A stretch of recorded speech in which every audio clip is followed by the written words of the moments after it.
Think we're back. Think the pictures are back. At the break, we do obviously sort out the cameras as well. It looks like we're back. Cheers, Mick. Thank you very much. We are back. We are back. Welcome back. Cheers, the odds. Odd Bodkins. Thank you very much. Amazing, isn't it?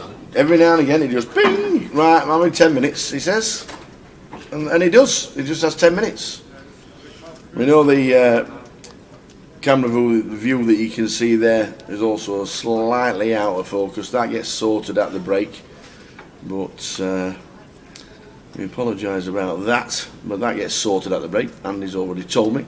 Fen, as you can see there, a huge chip leader in the high roller. 1.7 mil. Massive hand with Dave Doherty. Uncle Dave, unfortunately, running a triple barrel. And unfortunately, it was the end of Dave Dock. We were on 17 players. And running across the bottom is the payouts.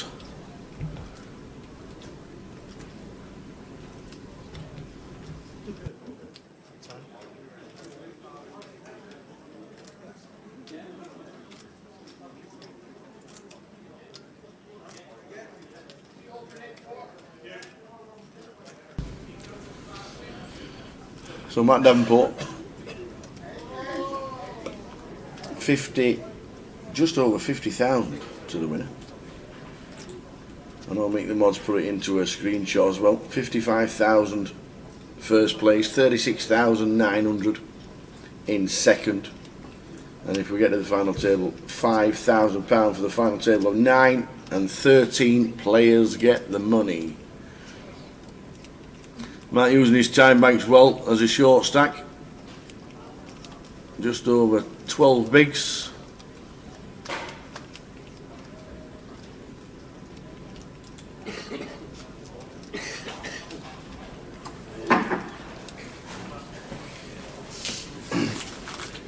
Tim, I'll get Jay to send you his details regarding your charger and malarkey very, very shortly.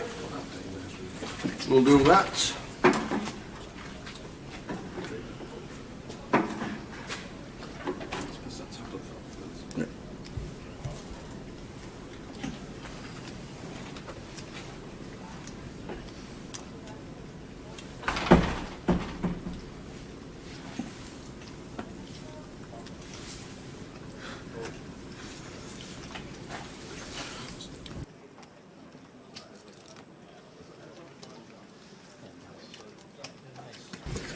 As soon as Jay comes back in 5 minutes, we'll get you the details.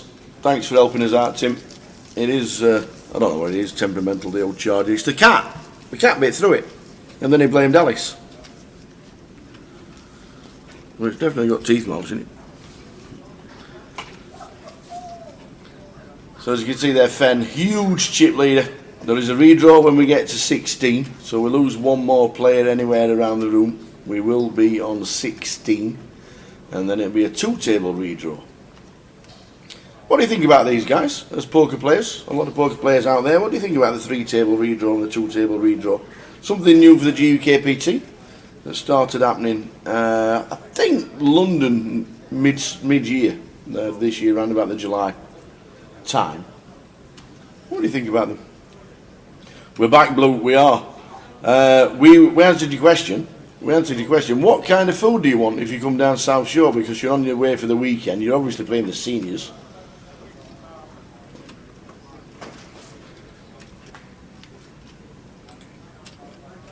Not being funny, but it's a good job there's no super seniors. But what are you fancying? If you're fancying a steak, there's a place called the Eat Inn, believe it or not, and it's fabulous. The casino restaurant upstairs has improved immeasurably, and that gets some rave reviews now.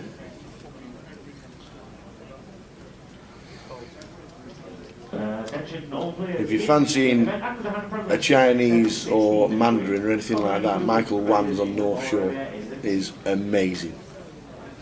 But that's a tram ride away, because that's North Shore.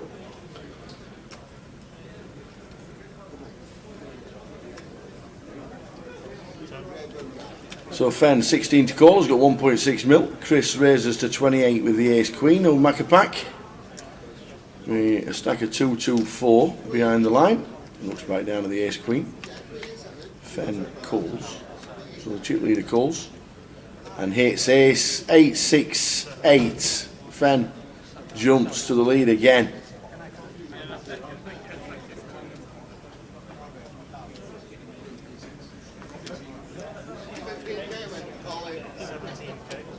So checking a continue from Chris.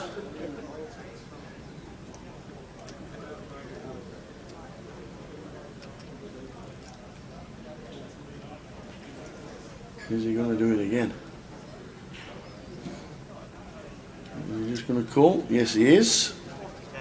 Oh no, the raise. The yellow chips are in, the 25s, so it makes it 50.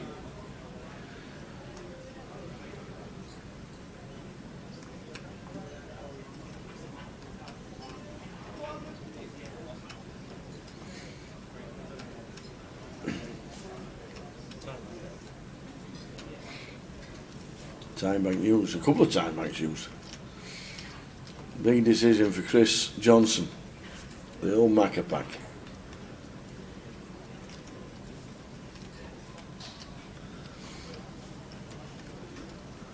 You will have seen the hand with Dave Dorcan. They're in.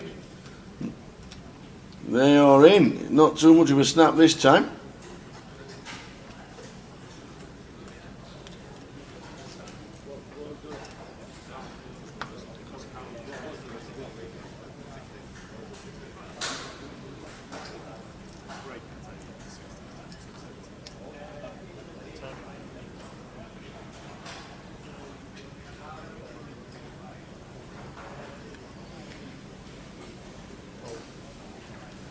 And a fold. Chris Johnson making the best unfold this time.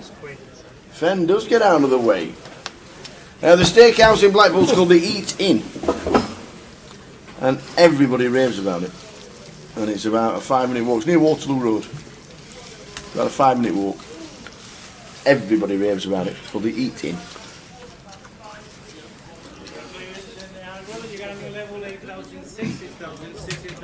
So there we go. Macapac making Fen fold the best of it. And then Tim, yeah, I'll get it sent to you now. I'll drop you a message. What do you want? Just the laptop make or a picture of the charger?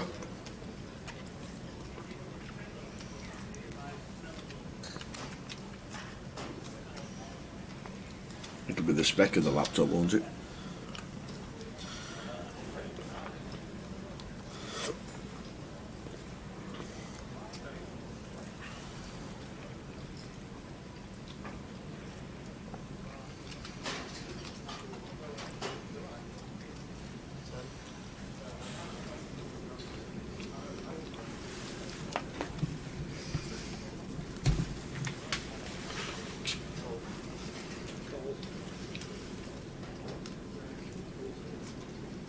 Macapac with the A6. The blinds at 8-16.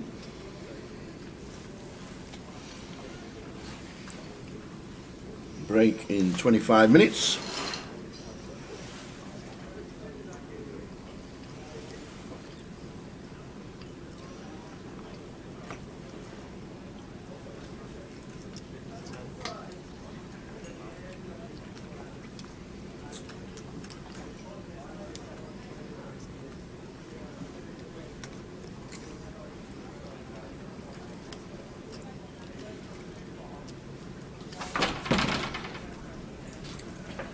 And rolls reverse this time. Fen's got the best hand. Ace Jack against Ace 6. Ace 6 folding last time when Fen hit 2 pair. This time Macapac raising with the Ace 6. So there's the incoming 3 bet.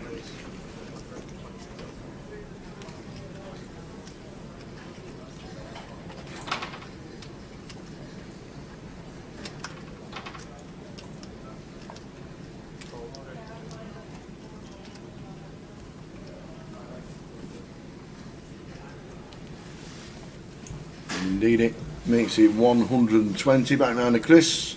Yeah, that would just be the end of Chris Tower. Should be. Nice big sizing from Fenn, from the small. Like Chris just going to have to let this one go now. Use a couple of time bank chips here.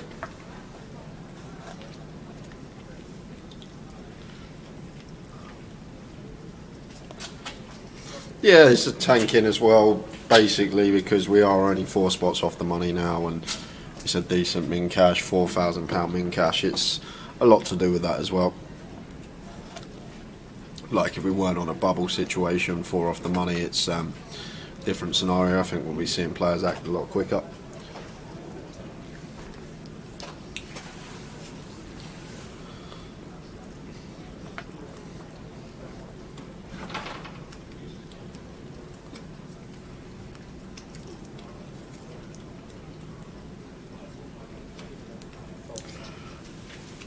So after long deliberation, GUKPT gets out of the way.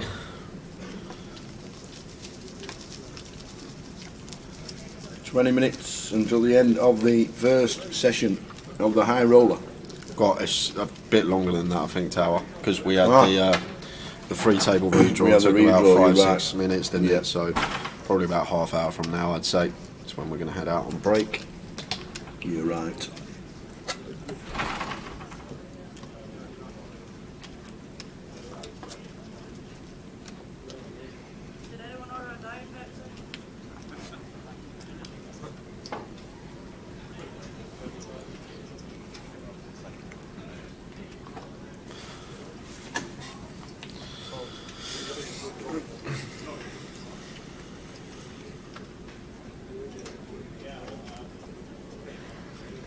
Personally, think pre-flop clock should be majorly reduced because 30 seconds is pretty ridiculous for most decision and it makes the game unbearably slow, says Carl.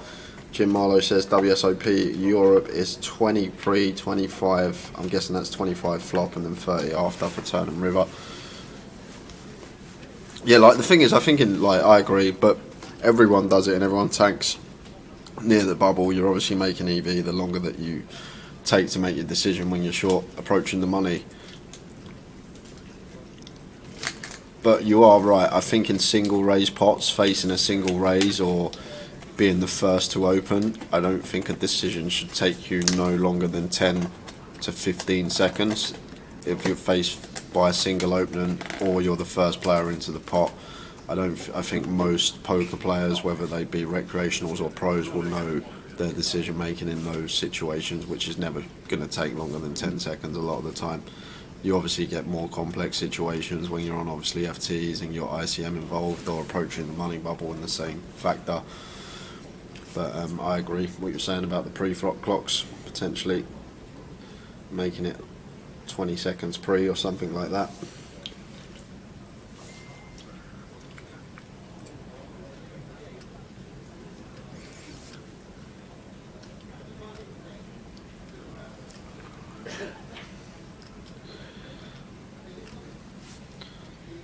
So Matt, Queen 9 of diamonds here. Blinds have now gone up. So Matt working with 7-8 big blinds versus Fenn's a button open. And you notice here Tower as well, Fenn actually opening to 2.5x here, so yep. Trying to deter Matt from defending off of his short stack, perhaps adding on a little extra half a big blind. Been opening to 2x. They're going to choose a larger size in here on the button. Whoa. And Matt Davenport doing Matt Davenport things, just flops the top 2 pair, checks it over to Fenn. SPR actually less than 1 here now though, but against Matt's stack size here, these are the stack sizes. And heads up coups, we can choose a really small sizing. But check. Fenn just choosing to check back with his 5s. Just aware that if he does better get jammed on, he's probably not going to be able to call, so maybe just looking to realise equity to the turn. Some of the time snag that 5%er and turn a set. It does pick up dummy and get a ball now.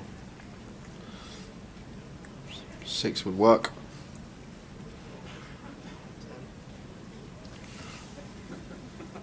Is Matt putting them over the line? I don't think he's going to shove Tower. I think it's better to maybe bet small here or check, and he does. Try and look for the delay continue from Fenn and then shove. And once Fen checks back flop, I think a small bet we're going to get called by more parts for his range that are checking this particular board. But it does run out very dicey for us here as Matt.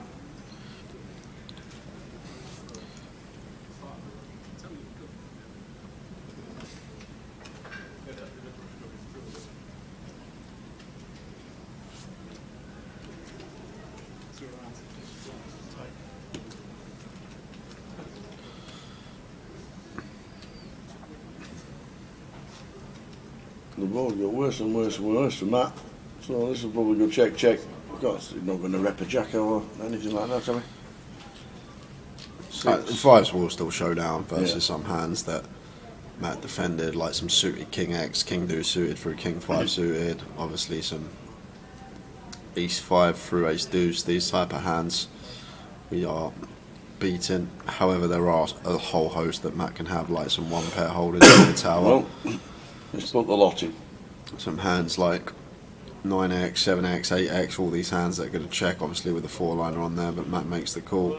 And Fen going to show the 5s, and Matt going to be good with the Queen 9. So the way Matt Davenport's played that one, Max value. got him the full double. If he leads turn, probably end a hand. So the fact that he went for the double check and then deciding to check river as well. Fen obviously just going after all the one pair holdings here, the 7, 8, 9, even 10x on the river. And just shy of 20 bigs, Matt Davenport.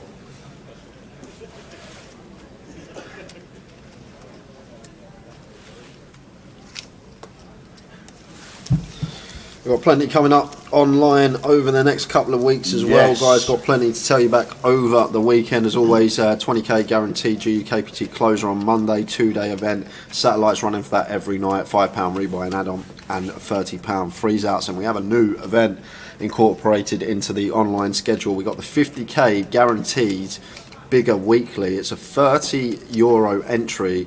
There's flights all days, every day until Sunday afternoon, and then day 2 is 8:30 on the Sunday on the 13th of November.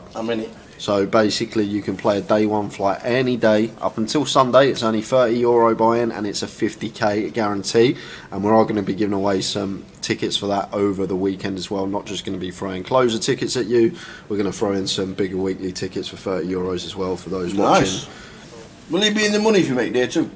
Or will it be like I don't know. I haven't seen the structured tower. I've just been given the buy-in and what days the flights are. €30 into a day 2. Yep, all day, every day. And then obviously, as always, we have our cash game package. Only an 8-day rake race this time because the grand final coming up in a few weeks. Of course. £1,500 package to play live stream cash game at the grand final in London. We saw Mark on our featured on Wednesday. Nearly doubled his money, didn't he? Made nearly £1,000 on the cash game.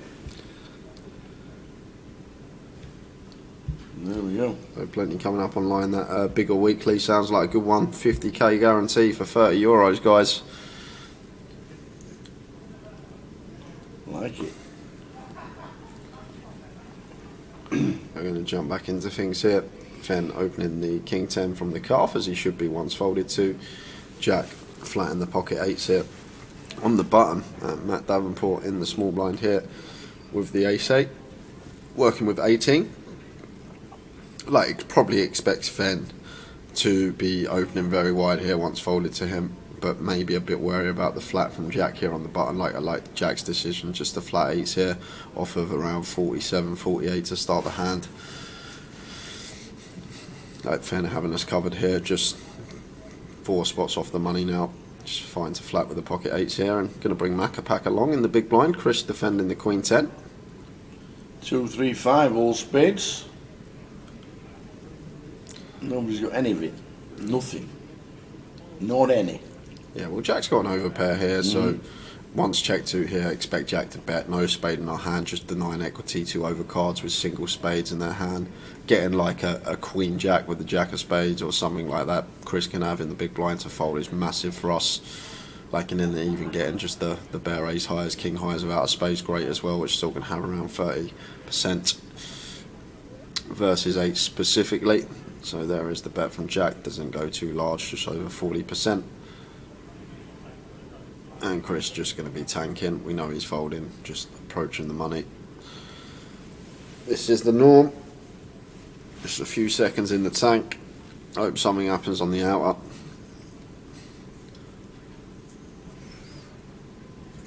He's getting close to the redraw.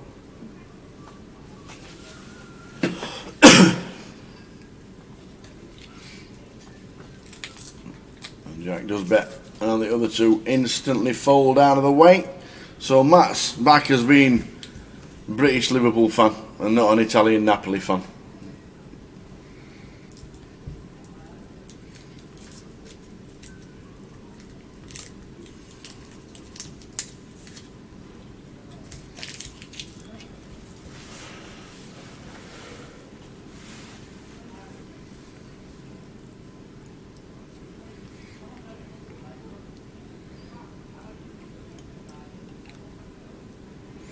When we do lose one of the hour tables, it will be a 16-person redraw.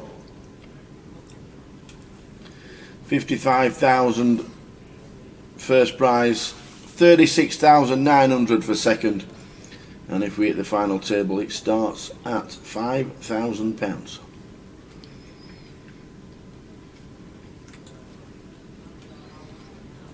So, Fen here, 5-handed situation. A7 suited, always going to be opening this one. Everyone covered at the table. Matt 7 deuce out the way on the button, over to Chris in the small blind. And Queen 3 hearts, going to be a fold from Chris. Just going to be another 10-15 seconds in the tank.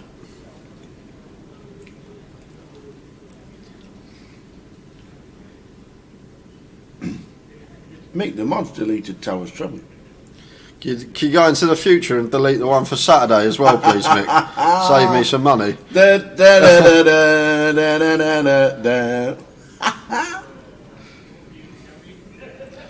it's a Mitch here.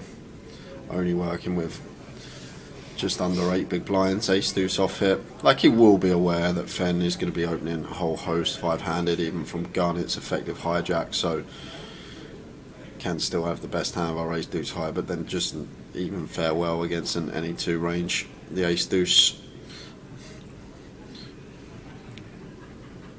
and both players whiffing this board. However, expect the pot to be going Fen's way. King high, backdoor spades, going to be continuing here, and don't think we need to go large. I think 22k is fine around that quarter pot remit here versus Mitch's particular stack size.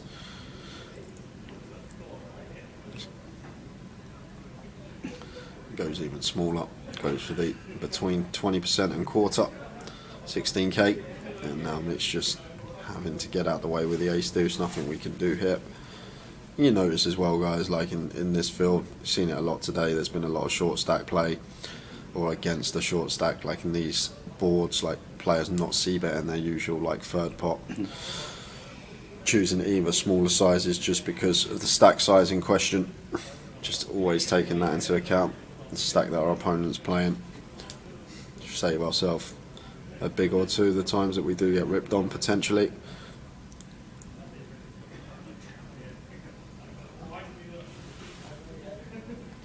I reckon we've got about 20 minutes or so until the first break of the day. But strap in, going to be a long one tonight. I reckon we'll get to the final around 7 o'clock, maybe half 6, 7 o'clock. Alright then, Jerry Fall, good evening to you, and Janot, good evening to you as well, tuning in on Twitch. Rooting for Fen in seat number 2. And Apocalypse joining the party. 17 left in the high roller, 1 off the 2 table redraw. Good evening, good evening. And Jack here going to pass the 4s under the gun. 5-handed here. Obviously having Fen in the big blind, having us covered, only player at the table. Just taking the tighter approach on this occasion, and going to be a 10-second tank from Chris and a fold on the button with the Queen 3. How we doing, Sean Lewis on Facebook. Evening, Pesky. Hope you're well.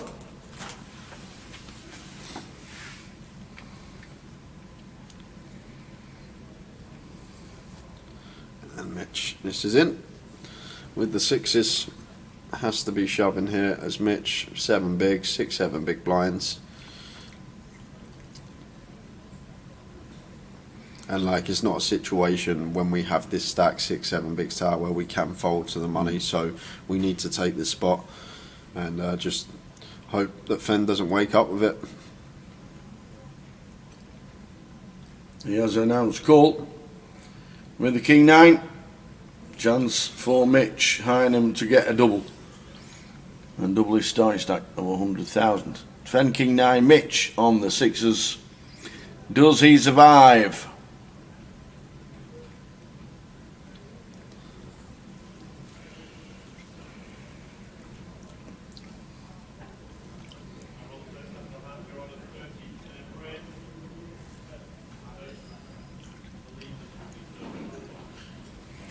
Eight, Queen.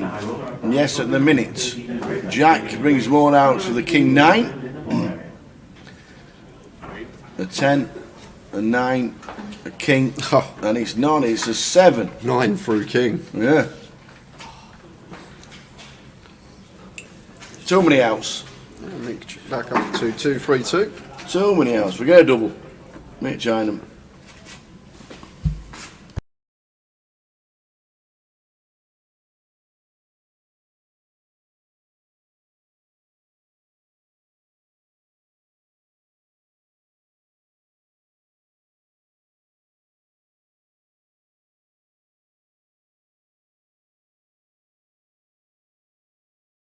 Wow.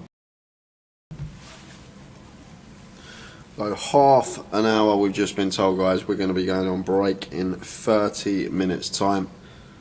So slightly later than we thought.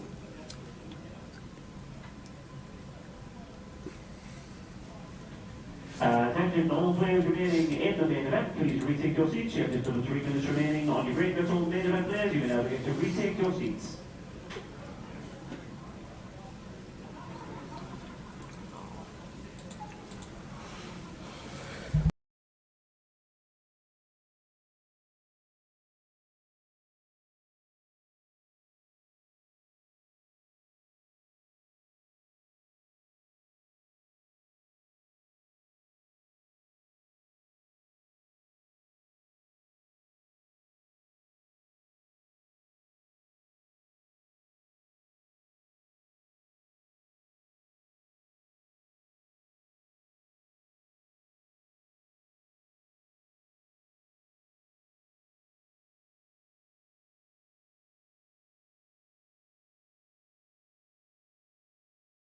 Well.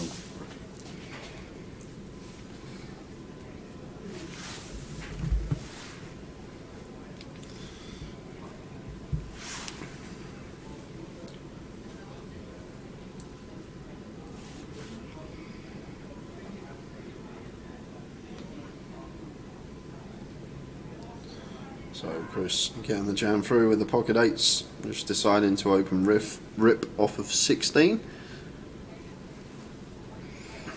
Yeah, we know the camera, the main big camera is out slightly. That will get fixed at the break. Nothing we can do about it. Can't stop the game.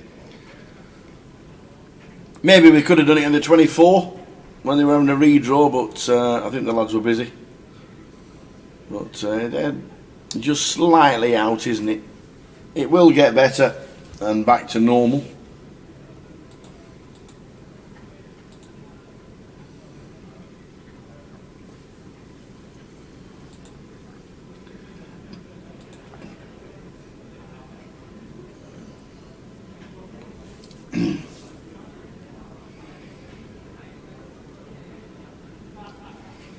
We're on 17.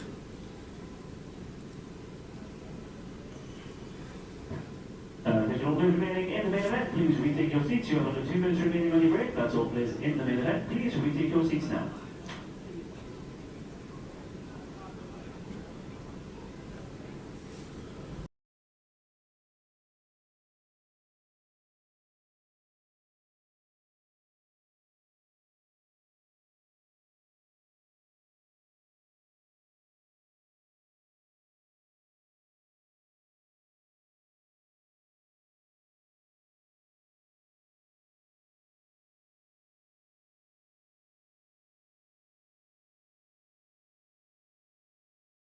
Who knows?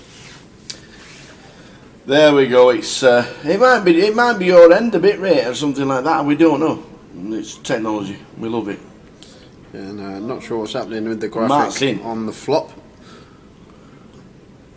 Because we don't know what's happening with the cards.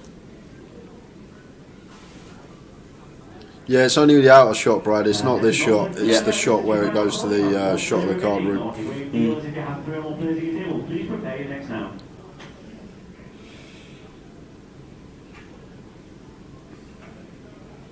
So I don't really know what to say about this one, Tower. I'm not sure what the board looks like. Fen burning for a time bank tip, so it's got to be an 8 or a 9 on here. How many time banks have got? 10 each. Seems like they've got chunks today in the time banks. Because Fen's used at least 4. How many time banks again?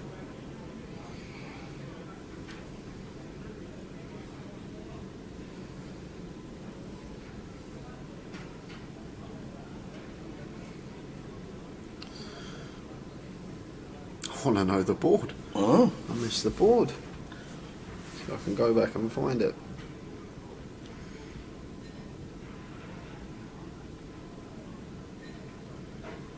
Dealers and blinds, unit levels, full blind at 200, big blind at 300, and 300 big blind at T. Dealers, please get the deal.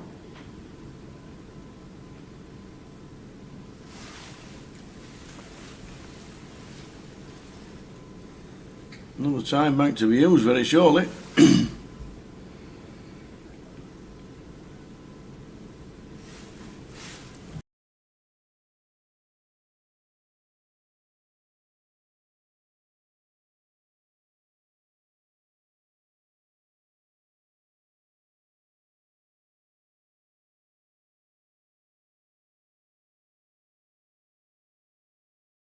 Well, the final time bank's just about to be used. No, it's not. It's made the call. He's made the call. We're going to see all the board. Very surprised that 3 time banks used and the call. King 9 for Matt. It's got to be Queen King X, surely. Well, what's 9-8 doing calling then? That's Queen King 9. There's a flop Queen King 9. I think it's more like Queen 9-5-3 or something. Queen 9 7-3. That makes more sense. And the Queen's not on the flop, it's on the turn. That was wow. Sorry about that, guys. I'll have to ask Dave about that one because that was bizarre. And Dave will just say it's PK's fault. Yeah. That's the standard. That's the to go answer. If we ask Dave anything, it's PK's fault. That was a weird one. So it looks like another redraw.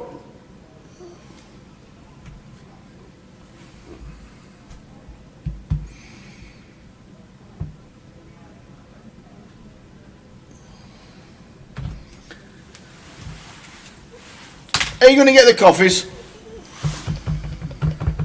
Oh. Nothing works. Nothing works. Nothing works. Can you hear us? Hello. Hope you can hear us. Fingers crossed you can hear us. Looks like a cup of tea. We're going to have to shout PK because no cameras are working at all. Redraw again.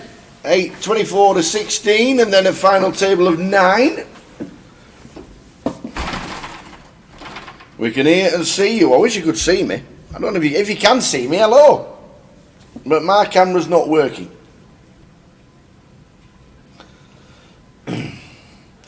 We have a stream deck and it goes on. Can see me? Well, awesome. We can't see me now. You can see me now. It's on, it says. Wish we couldn't hear you. Thanks, Brad. Hey dear. But apparently we can see each other. I'll just turn that one off while we're on. We can see you, Tower. Thanks very much indeed. Our stream deck ain't working, but we will get it sorted. There seems to be some gremlins in the building at the moment. Cheers, Mark. Mark Bunting. Yeah, we can see us. But our stream deck's working, so it doesn't. Our stream deck doesn't seem to be letting us wave at you. But if you can see us, then thank you very much.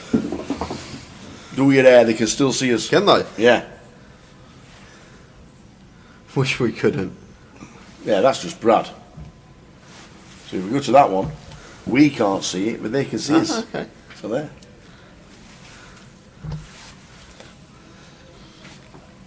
The camera is off now, and now it's on. Try again. There Yay! You can see it now, and we can see it as well. We can hear it. I don't know why, it kept saying it was on, so just because I weren't... So, 2 table redraw. 16 players left. Here we 3 go players again. off the money. Who's coming in? Stato is in the building. Leo Worthington Reese. That's chips. Mitch Einham's moving into the middle. Is that John McCann? In seat 3? It is indeed. So redraws, which means we're down to 16. Who did we lose? Who did we I lose? don't actually know who we lost. Who did we lose then? We can find out. Who did I we will. lose? I don't know where I think Apple. PK took it. I'll go get the iPad back. So we know. iPads, and you might as well. Look, empty. Get the teas. Far too long to be I can't empty. get the teas because Why? it's dinner break. I know. I think they've just come back actually. Dinner break in the night. It's very busy. But I think they've just Oh, I see. I see. He's gone for the teas.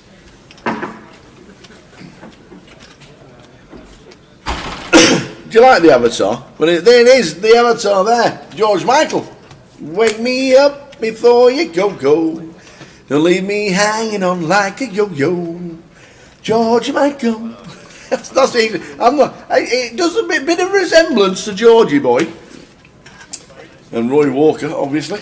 I had to have a trim to try and make myself look like that in the corner. You know what it's like.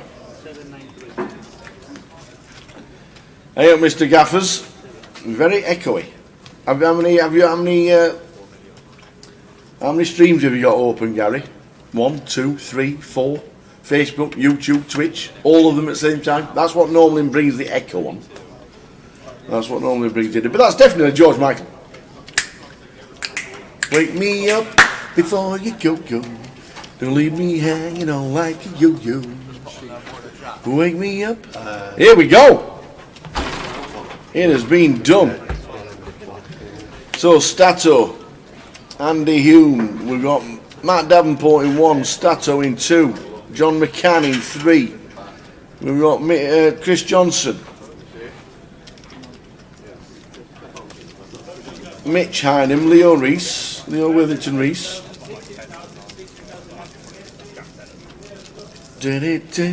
Jack in seat number 8. Who's in 9? Who's in 9? In 9.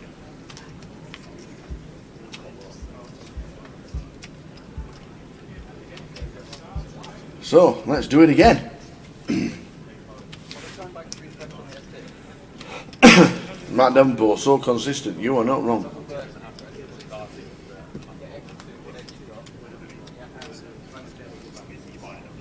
Looks like Leo's got chunks. Looks like Leo's got chunks as well. Leo Worthington Reese in seat number 7. Mitch gets out of the way. Here comes the T-boy yet again. I love how I can't get out to make the teas because I'm blocked into the corner. Same as Leeds. Yeah, I love it. And in Luton actually. I didn't position us. It wasn't me that positioned us, so I couldn't get out. Who was 16th? 17th, PK? For the two tables. Couldn't find the iPad.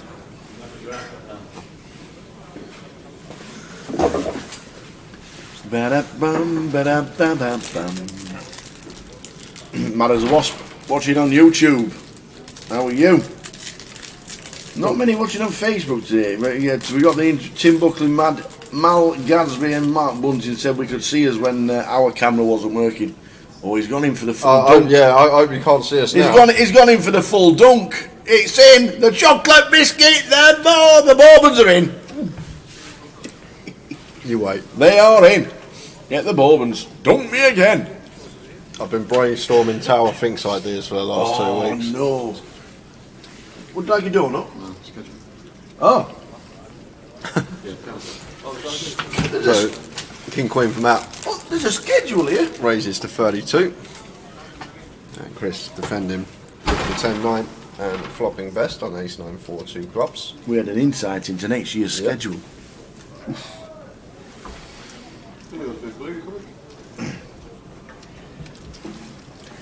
The mad as a wasp is on his way down to Blackpool tomorrow night.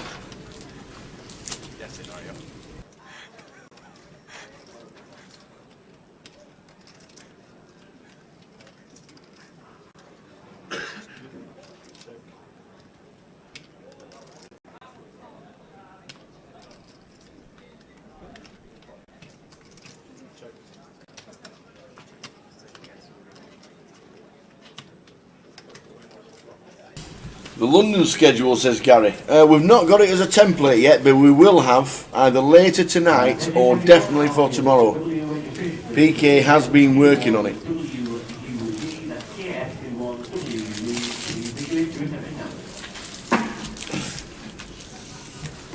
Okay, good fold there from Matt Davenport with the King Queen. Dovidas sat in seat number 9, 1.4 mil. Dovidas. Scottish. Well, there you go. I think he does live in Edinburgh, actually. I think he does. So we've got 15 minutes to go, guys, and then that will be the first break of the day. I'm not sure if we're having a swivel of feature tables or not, with 2 tables left now. No, after they just changed. I'd be surprised if we do. I must admit, I'd be surprised if we do, but then... I want to see Big TR, I want to see Span, I want to see other players I haven't seen. It's yeah. Mitch Johnson's already been on, Robbie's been on. 13 get the money.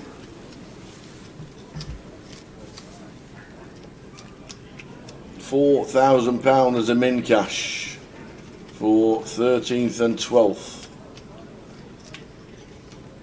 And we are down to 16. Blinds bottom right of the screen. Garrett, 8,000, 16,000, 16 big blind as well.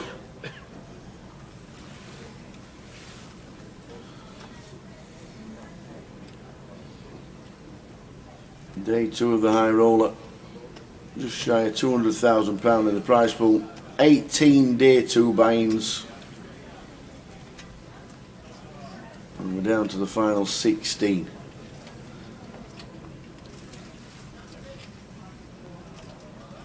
Fold around to Macapac 6-3 here in the small. 20 bigs effective. Well, actually, he's got Mitch covered, so a bit less effective. Going to choose to complete here from the looks of things. Mitch ace-8 off here. In they go. Quick fold from Chris.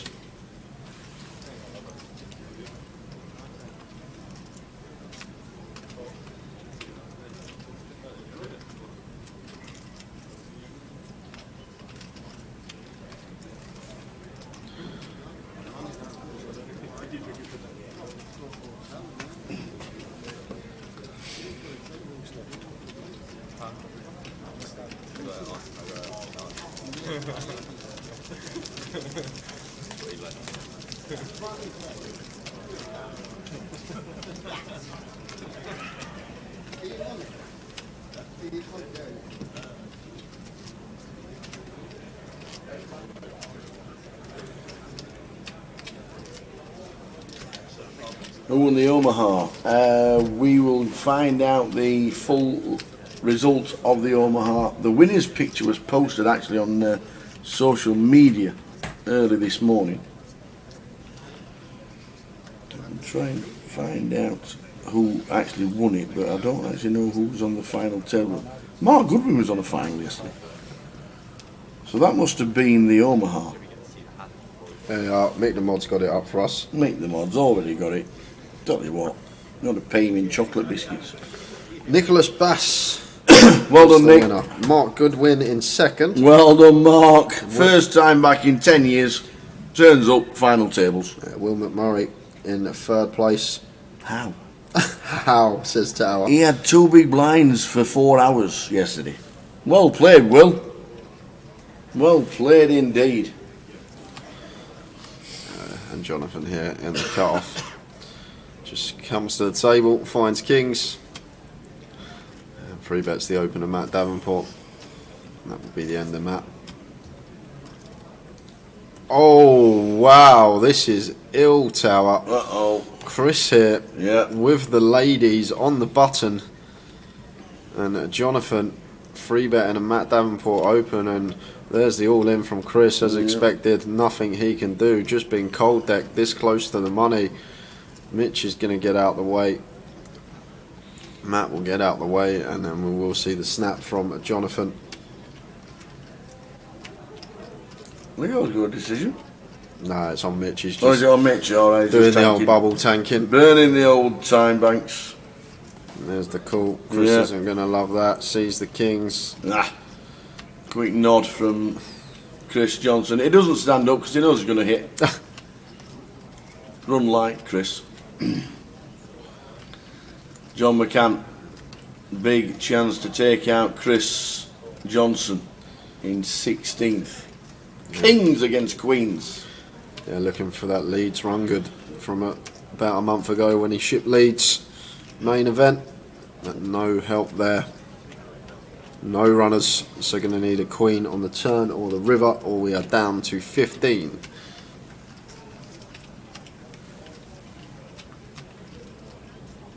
Needs a queen or we lose Chris Johnson. Is it on the river? No, it's the ace. Another Barry on the river. But this time, Chris Johnson departs in 16th. Well done, Chris. Great effort. Just short of the money. John McCann with the kings. Moves his stack up to just shy of $1 million. And we lose Chris Johnson. We're down to 15. What's the plan for the grand final? Going to finish on the same day as the World Cup. It's called multitasking. Not a lot you can do when there's a poker tournament and a football tournament on once every 4 years. It shouldn't be on in November anyway, so it's not our fault. We haven't changed, they have. The grand final shouldn't be on. When have we ever done a grand final on 18th of December? When has there ever been a World Cup in December? There you go. It's Never. It's the same thing, right? Grand finals always finishes in December. Yeah, first weekend in Always. December. Always the first weekend, Always though. Not December. 7 days before Christmas. Always. Never happened. Yeah, but Santa said Santa there was said. too much of a gap after we finished to Christmas Day. Okay. Can you make it a little bit later, please, guys? Was that your idea? Was that your? Do you Yeah. miss it that much? That We've got plans for the last Friday of the year, by the way. We have. we? Right. We have. We're going Westfield, getting a picture with Santa in his grotto. We're having a nativity play.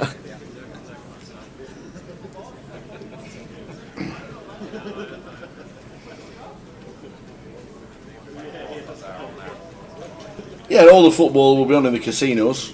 No worry about that. It will be everywhere in the Vic, and they've got the sports area downstairs, and it will be on. But you guys will have the TV on with Morocco versus Argentina in the final, and we'll be concentrating on the grand final day. So 2 off the money here, and Mitch going to choose to open the Jack 10 of spades here on the button. Don't mind this 15. I think all options could have potentially been open. Like these sort of hands, I don't mind limping from late position off of 15 this close to money, especially on the button that we can plausibly call a 3x raise of one of our opponents and still get to see the flop rather than opening to 2 bigs, getting ripped on and having to fold potentially. But Mitch opts for the clicks it to 32. Jack 7-5 off here in the big.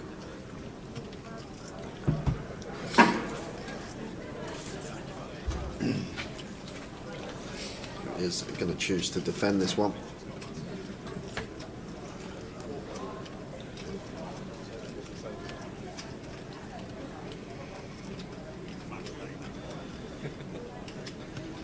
Eight, Jack Queen. Middle pair here for Mitch. With the gut shot as well and backdoor spades, maybe one we could mix into the check range here. Second pair, gut shot, backdoor spade possibilities, definitely one. Could check behind, obviously betting wouldn't be a bad thing either. Does choose to check. 8 of diamonds on the turn. Nothing going on here for Jack at all.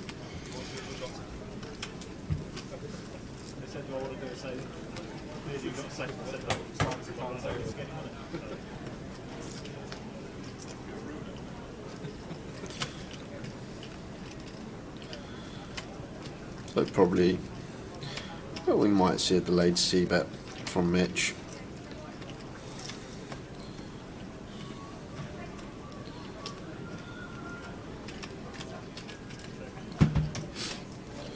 Is going to choose to check, and again obviously asking ourselves what are we trying to get called by here.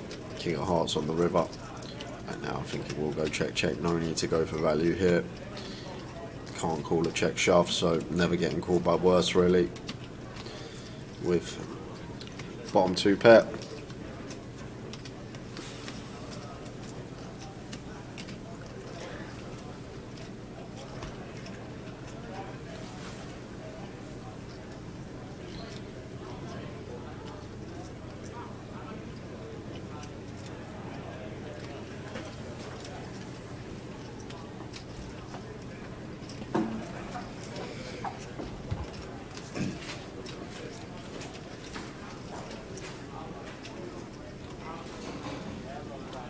How does Matt Davenport make the money or FT every single event? Ridiculous. It is ridiculous.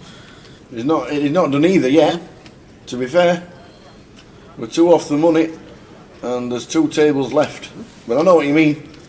I know what you mean, Ryan.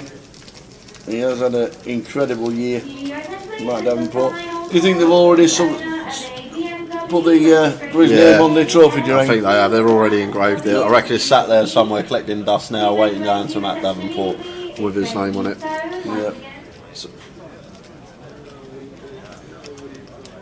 Surprised the rest of the players on the tour haven't set up a pot. If everyone puts £100 in the pot and they'll all give it to, out of 400 players, all give it to Matt, there's his 40k package for next year. Tell him not to play any events. Give everyone else a chance. It's just been a runaway, this leaderboard. I was hoping that, like, come the grand final, there'd be a few near the top. This person could win it, this person could win it, this person could slip out, but Matt has just made it boring, if you like. Just smashed it, and definitely going to be going his way. And as we say, that picks up the big slick ace king from under the gun, and Stato just going to be tanking for 10 seconds before his cards hit the muck. 22 bigs, heading towards the break. First break of the day. Even though we're mega late for it. Still don't know why. Yeah. Well, we started on time. Yeah, we did. Bang on time. So we've lost 24 minutes somewhere. Guessing just during the redraws.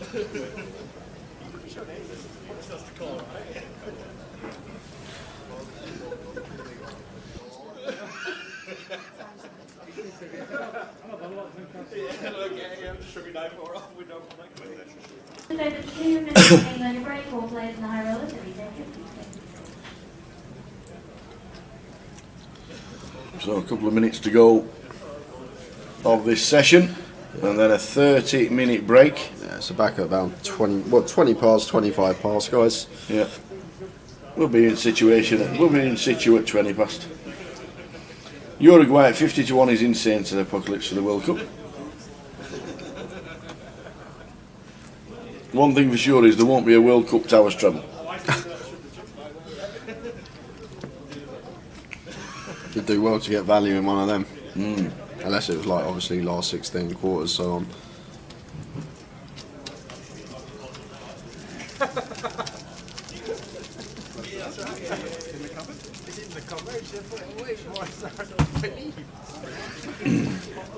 I fancied Argentina about 6 months ago.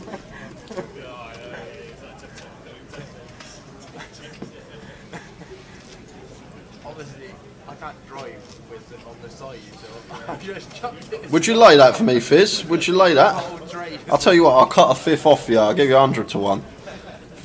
If you fancy a little lay. I'd take 300. Saying Uruguay 50-1 is insane. They should be 500-1.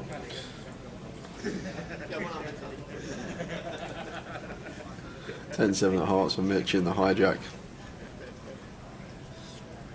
Right, should just be folding this one tower at this stage. If we had some chips, might decide to open it with players covered behind us, but as the shorty here, 10-7 of hearts, just a bit too loose at this stage of the tournament. Just waiting, 2 more bust outs.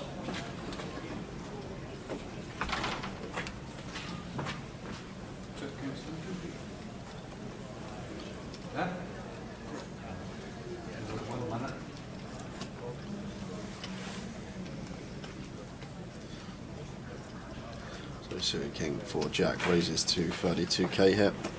And Davidas, haven't really seen much of him. Comes to the table with plenty of chips, but haven't seen him get involved too much. And Matt Davenport here with 9s in the big blind, working with around 35. Last hand of the session, young man. Last hand of the sesh. Matt's going to be seeing a flop. And he does. 30-minute break on its way. Flop time. 3. King 9. Oh, wow. wow. 2-pair flop set. Yeah, there's 3 spades on the board, but bottom versus big blind, this could be a hefty one tower. Matt with middle set, Jack with top and bottom. So hard to give your opponent credit for a flop flush. Obviously Matt's going to have more suited hands defending out the big blind, but we're going to be just as wide on the button ourselves, and over 100 to 1 to flop a flush, so hard to give your opponent credit for it. So both players are loving this King 9 free board, although it is a 3 spade variety. So Jack continuing for 25k, and nice hand for us to finish on before we do head out for a break. And Matt just going to be cool in here, keep his range wide. Queen of hearts on the turn. It's like a hand like Jack 10 with a spade has completed for Matt's side. I'm guessing Jack can have all Jack 10 combos that probably continue this board. I think Matt's only going to be continuing the Jack 10 with a spade in it. Obviously King Queen getting there as well.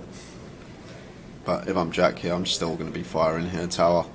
There's so many hands that Matt can still have that's behind to us, but have decent equity in this pot, like a bear 9 with a spade, even a bear 3 with a spade, King X with a spade in there, even a hand like Queen 10, Queen Jack that's now picked up a pair to go with a gut shot and spade draw. So I think we're going to be firing a lot of the time here. There's Jack with the King 3, start going for value against all these type of holdings. Obviously denying equity as well. Not letting hands that would probably fold to a turn bet realise equity for free with like a small spade in them. So there is the second barrel. 920, is it? Oh, 160. 160. That's huge.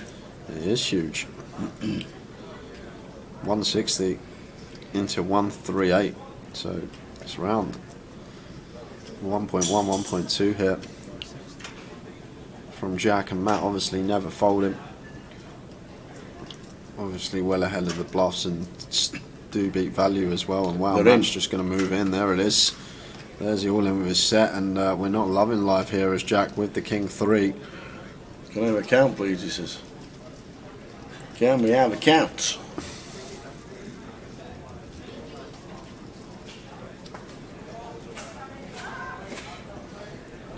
Now this is a tough spot, because I don't think Jack expects Matt to ever shove worse here. Like if Matt's got like a King Jack, Jack of spades, something like that, he's going to call. Queen 9 might be the only one in their tower, I think, that we may beat. But then obviously you got to come up with some bluffs, like what hands is Matt ever going to rip here as a bluff? Would he do turn like ace 9 with the ace of spades into a bluff here, ace 3 with the ace of spades? Like a lot of his bluffs are going to revolve around the ace of spades here, and this is a really tough spot for Jack, because I'm guessing if Matt's shoving 9s here, I'm pretty sure he's probably going to shove Queen 9 once turned into a pair. So maybe one hand. How many time banks does he have? He's got 4. I can see. Right, he's going to use them all. But maybe one hand that does slip into the range of hands that we beat that are jamming for value. But really gross spot, because like I say, there's just not much we beat other than a bluff. And is Matt going to be running it here this close to the money when we have him covered as a bluff? That this is the question he's got to ask himself. Is Matt just going to turn an ace 9, ace of spades into bluff? Even maybe a bare ace of spades, an ace 10 that didn't 3-bet pre, and just now going with it after picking up the gut shot. something like that. Bear Queen of Spades perhaps, turning a pair, and now got more equity versus King X. But I'd be surprised if Jack folded this. It would be a very good fold, Tower. Obviously it's easier for us, we can see the cards, but it's just button versus big blind here. Obviously Matt does have a whole host of flushes as well. Like his value, he does have countless flushes in there. He's pretty much going to defend any 2 spades in his hand versus a min click. So Matt going to have a whole host of flushes here, and then it's probably a set of 3, set of 9s that didn't elect to 3-bet. King 9, King 3 as well, and Queen 9 for value. And then the bluffs is the 8-pair Ace of Spades, maybe some Queen of Spades in there after picking up a pair, but I think that might be a bit too optimistic to shove and turn that one into a bluff, which is second pair, which can still be in front. But Jack here now, added on 2 minutes. This is going to be his last 20 seconds, Tower, and his hand his time banks have will gone. be dead, sitting there with 4 time banks. So this is his last chance. 10. He's got 10 seconds to make a decision. 6. If he doesn't act, they'll be in the muck. And he hasn't. Oh, Okay. How many time banks we getting? there's a dealer, no? I don't know. He's definitely got 4 there, Tower. He's spread them out. Interesting. Oh, the original 30 seconds. Yeah, no, but this 2:30 added, guys. It only adds 30 seconds once the time bank's used. Well, that's 5. So now there's 3 minutes added, so he's used 6 now. How many time banks do we get? 20? I don't know, but that is 6. This is the last one, says Gary. It must be the last one. I'm not to put the earphones back in. I thought it was over.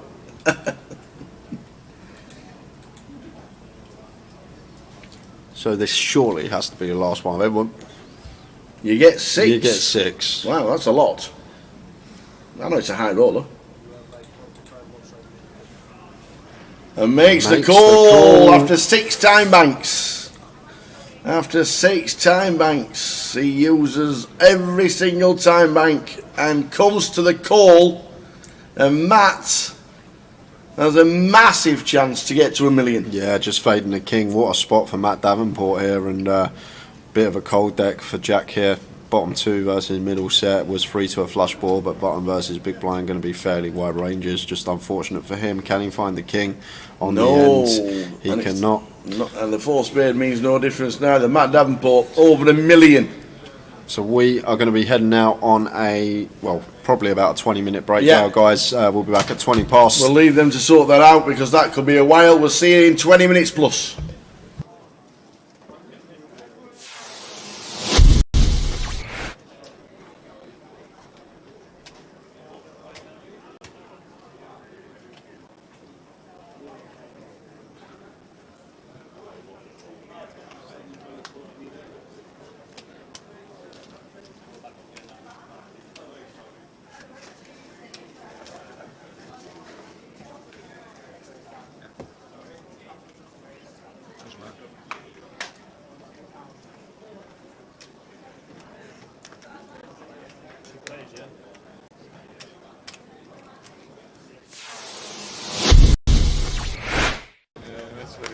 I'm padlocked off now.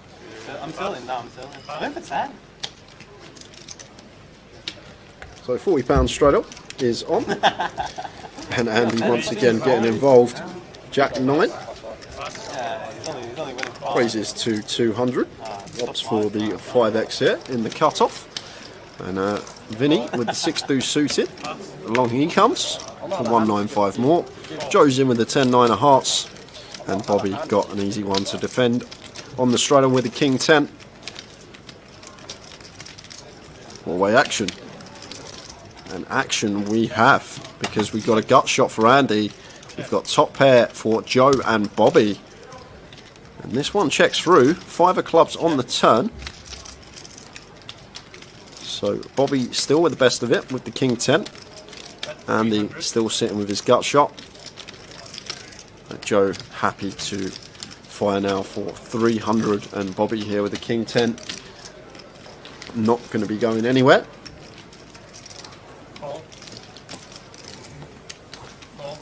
Andy calls with the gut shot. And Vinny's just going to call with a 6 deuce as well. Go on, Vinny. River. The Queen of Hearts is the river. Check. Check. Changes nothing. Nothing at all. Changes nothing. So Bobby here. Maybe thinking about playing for thin value here, Tower, but I much prefer this from him, checking this one over to Andy, who's just sitting here with Jack high. What on earth have I just seen? Andy just rips 5.4 into 2 bag, 2.6, 2.7x pot shove. Bobby says, can I have a count, please? Wow! Can I have a count? This is serious. What a hero call this would be. What's Andy got, Tower? What makes sense? What hands are we going to play in this manner? Flop checks through. Turn we call. And the river comes a queen. And like, what hands do we shove for this amount? Like, we're not shoving 1 pair for this amount. So we're repping 2 pair plus shit. What on earth is this? We're literally repping 2 pair plus. But what 2 pair do we have? Andy's been playing a whole host. I guess Queen 7 suited can be in there. You got 2 combos of that. Queen 7 of clubs, Queen 7 of diamonds. But what else are we meant to have here? What are we repping? A set of 5s, but why are we not raising turn? We're going to bet sets on the flop 4-way. We're going to bet our 10x. Queen 10's probably not going to be in there. This don't make much sense, Tower. I can see Bobby calling this. I can really see him heroing this off. What I've seen from Bobby, he seems to be very solid, good thinking player. And if you really think about this one, what is Andy supposed to have here? He's never doing this with 1 pair. He never opts for this size with a 1 pair hand. It's 2 pair plus. And what hands get to the river in this manner with 2 pair? And then flip it on the other side. He's got bluffs. He's got missed clubs. He's got some random, like, maybe some random gut shots, some up and downs, these type of holdings here. Maybe a hand like 5-6 suited he's turning into a bluff, blocking a straight and 2 pair. But I wouldn't be surprised if Bobby called this off, even though it's for an insane amount and we need to be correct fairly often as Bobby to make this a good call. But what is Andy supposed to have? What's he representing? This is a crazy, crazy move. Could Andy raise pre with 7s? Yeah, but he's going to bet flop, Tower. Once we go 4-way, we're not checking 7s with our reputation on that flop ever once we go 4-way. So that's out of the question. 3s are out of the question. 10x going to bet. Like Queen 10... Queen 10 may be in there, but I think like heads up, yes, we can incorporate some checks with Queen 10, but in a multi-way situation, when we go 4-way, we're just going to be continuing Queen 10 there. So even Queen 10's out of the question. Overpairs are going to continue as well, so Queens aren't going to be in there. So what's he got, Tower? Like, I think the only hand that makes sense is Queen 7 suited, and the way he's been playing, he probably would open Queen 7 suited. You've got Queen 7 of diamonds, Queen 7 of clubs in there. But other than that, I'm really clutching at straws for value hands that Andy's ever going to have in this situation, whereas bluffs he can have. Obviously the clubs, the backdoor clubs are definitely in there that would take this particular line, check flop, then call turn once getting that price, as well as obviously we can see some gut shots. But this is a mad but brave move from Andy, and I think we have to call. I know I can see the cards, but I always try to portray to you guys on stream like about ranges and what's making sense and try and take the whole cards out of question. But Bobby seems like a pretty solid player and a thinking player and very competent, and this just doesn't make any sense. And I'd probably flick it in, and if you got Queen 7 of clubs or Queen 7 of diamonds, nice hand. But other than that, I'm really clutching at straws for value here, Tower, because there's no need. We're never going to go 2 point over this size. We're never going to choose with a 1 pair holding. So it's 2 pair plus we're repping. Only straight out there, 4-6 suited, which is probably going to raise turn after all the action. Build a pot as well, especially with Vinny in there on the turn. We're probably going to raise 6-4 suited. So it's just so thin, and like the hands that we're repping here. And if it gets called, I'd love to see a call from Bobby here. And the way Andy's been playing, we saw him with the 4-3 of diamonds hand, like the way he just spewed off in that 4-bet pot with the 4-3 of diamonds. It's a really gross spot for Bobby, but really in the blender here with this decision. I know I can see the whole cards, but I think we have to call. The way Andy's been playing, the hands that he represents here, and like I can only come up with 2 combos that he plays in this manner. And that's even clutching at straws because he still needs to open the Queen 7 suited, but we've seen him open a lot wider than that so far this cash game, so I guess that's in there. But will he remember the 4-3 hand and then just work it out and then just eventually call? I don't know, Tower, because Bobby's been very tight and solid. Like, he's probably going to fold because of the size, but when you... Oh, he's called! He's made the call, and he's going to get the good news. And he's going to show him the jack high. He doesn't even show him it. And Bobby with the king 10. What a hero. Someone go find that man a cape. Wow. Wow, what a pot. A 12.8k pot is that. 12.8k going the way of Bobby, and that's going to make him the big winner in this game. And I said I wouldn't be surprised if he made the call, and that's going to be it for Andy. The coat is on. He's going to be heading out. Could potentially get another player in. We've only got less than an hour left, but what a pot that was for you guys. Andy just leaving the door.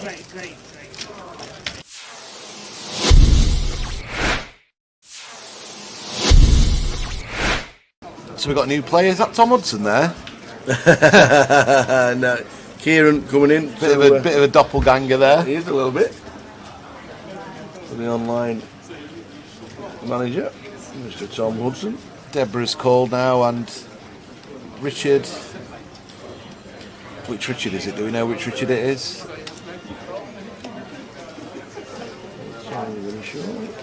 Hearts and Hearts fighting off again. 3 times. A lot of hearts been dealt out, Tal, but not many on the flop. I did well. He hit the straight flushing hearts, didn't he? Yeah. Kieran Davey comes to our table. Richard Griffiths in C1. Richard Griffiths. I don't think I know him. Oh, look! What the 10, hell? 9, 3. Tower, three of them have flopped hearts. They've all flopped. Queen high, king high, ace high. Wow. This is gonna be carnage. Oh my gosh! There's nearly every out on the board. The Jack of Hearts is out for Richard. This could be a 3-way all-in, Tower, if it's played fast by any of them. This is absolutely ridiculous. When Kieran gets all this action, he'll have to check his cards back, see if he's bloody actually got the Ace of Hearts, Tower, and not the Ace of Diamonds. So Richard's just called. Oh, Richard's called just with a jack, with a king, with a jack. Yeah, he's got the redraw to the straight flush, he thinks. Blow me neck. So what's going to happen now? KK's going to squeeze it up. He's just called as well. Now what's Peter going to do? Yeah, Kieran's got the nuts. I don't mind. No, KK just flattered with his queen eye flush. Oh yes, and now Kieran's it's on Peter with the king eye flush. He's going to raise here. Here we go. So he's going to raise. Oh man. Kieran's going to probably just flat call, or jam it, or just put it in, thinking he's never going to get a fold, which he won't. Raise to 5k from Peter. Kieran's getting a bit. Look at him. He's playing. He's giving it the old Hollywood, isn't he? He's got the stone cold nuts, and he's like, oh, what's going on here? What the blinking hell's going on? Does he call? I don't know, Tower. Or does he think he's up against the set? I just don't think he's. Well, he's all in. Yeah. He's all in. Now what's KK going to do with his queen eye? He's going to have to move all in, surely. Yeah. There's hands that Kieran could have aces with the ace of hearts here. Yep. This would be an amazing fold. And Peter's going to be absolutely sick. Peter, what you done? Peter's absolutely sick. Peter raised it up with he's going to have to put it in. And just hope it's a set against the ace with a heart, I guess, or 6-7 of hearts, for example, or 7-8 of hearts. These are hands that are possible as well in Peter's eyes. It doesn't have to be against the nut flush here. This is just the most brutal setup I've ever seen. They're in. He's in. They're in. And they're both drawing dead, aren't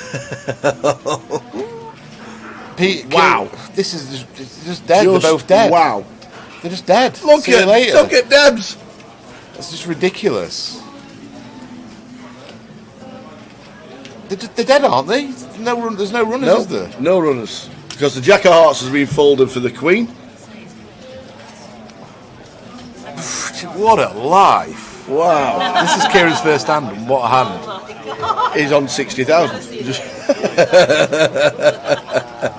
Sits down, one hand, flops the nuts. Gets action from the second nuts and the third nuts, and trebles up. Oh my days.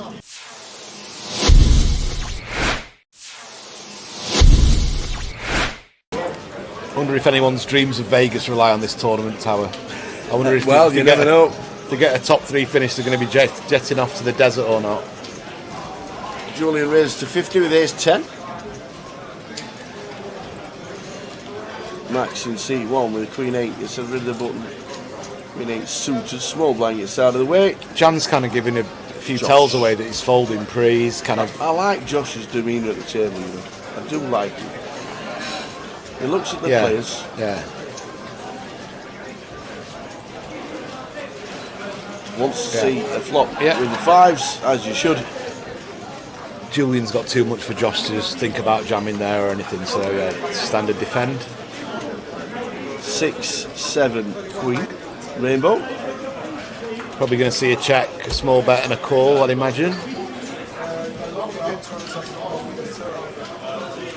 Terry's still railing someone, so his horse must be still be in somewhere.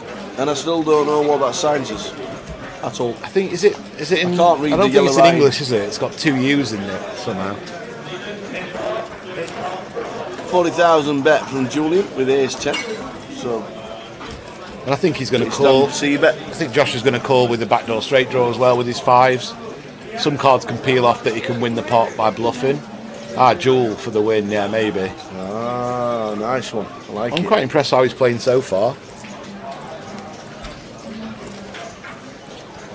Turn is the Jack of Diamonds. And this is a brilliant card for Julian to bet again. Keep barreling, get all the 6x and 7x to fold now. And you pick up a gut shot for Broadway. Looking at about 150, I think I'd say. 175 would be a good size. Pot size. Yeah, don't mind this That at looks all. exactly pot size. Yep, 230 or something. Yeah, nice bet, nice bet. 225, pot size. And now Josh is going to have to fold. You just have to fold. It might be a bit suspicious, but you just got to fold. And nice play from Julie again. I have been impressed how he's played this hand and the 3-bet. 8 seconds, the shot clock's up there, you can see now. 30 seconds you get to act. Wow. Oi, oi. Maybe he's spotted a tell on Julian, because theory-wise, this is just an easy fold. And it's really tricky to play for these 5s now. Well, it bricks again. And now he's just got to put it in, for sure. Like King 10, he's got a 10 blocker, and King 10's got there now. He's just got to attack this range, I think. It's easier saying that knowing the hands, but yeah, I think he's just got to put it in. I hope he jams. Mind you, maybe Julian's thinking to himself, well, he must have a queen if he's called me twice, 2 streets. But Come on, Julian! The triangle is in. No, Josh. Josh don't believe him, you know. I think he's picked something up, you know.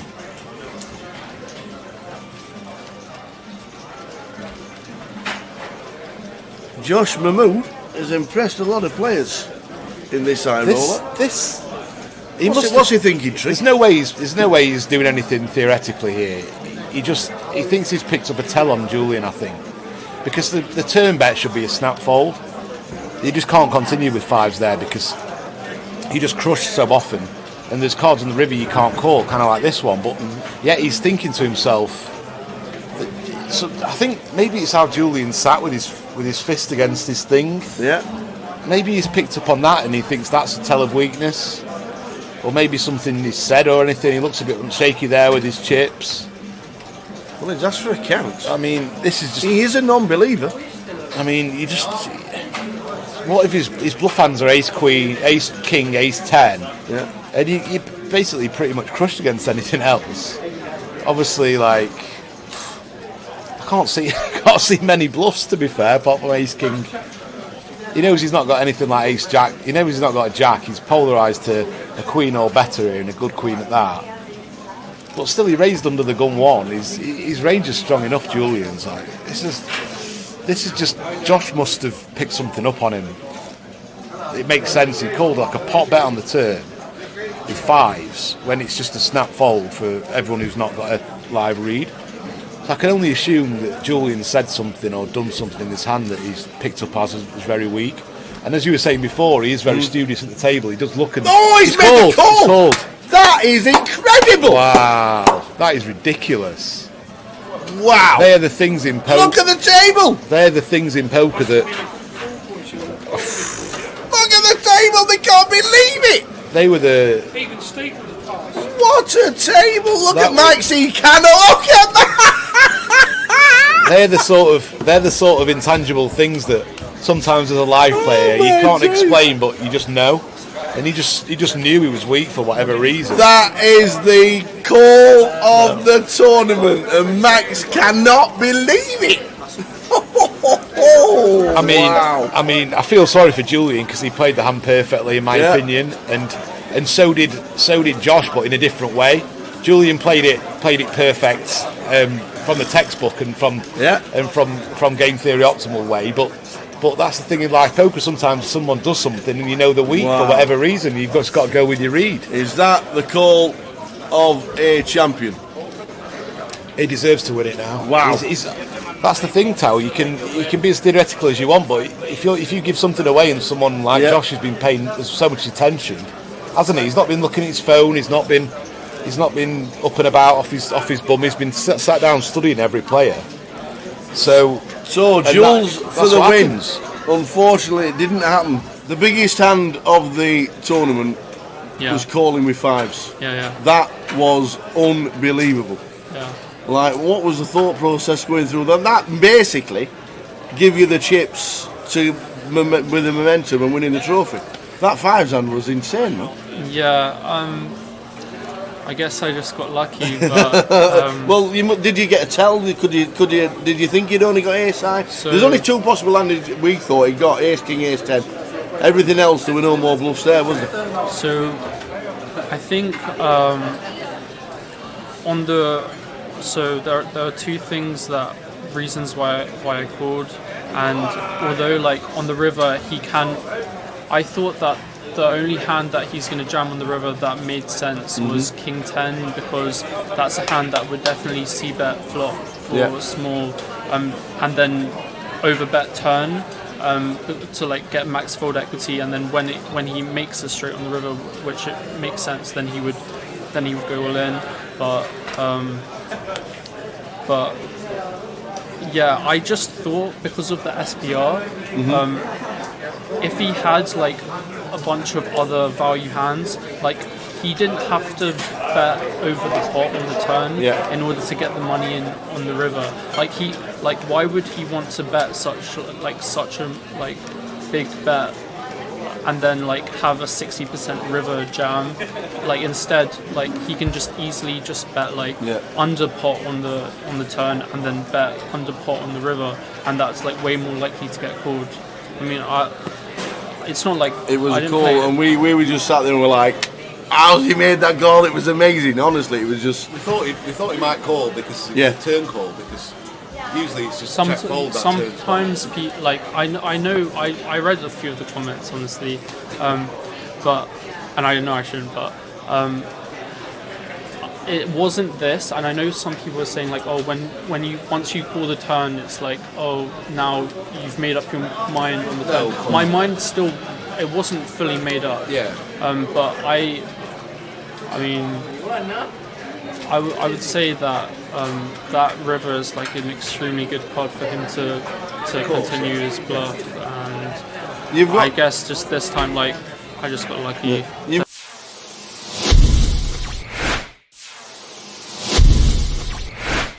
But it's what they do. It's the way they grind, solid approach, and it's going to make you money in the long run. Maybe not as much as a player that's going to be more aggressive in certain spots. So like what I've seen from Jagger, always pretty impressed from him whenever he's on the feature table. Happy to get involved, happy to run it. It's been a very good watch though, can't take that away. And Jagger raised into 60, Ryan folding the ace-5, and Jamie here on the button.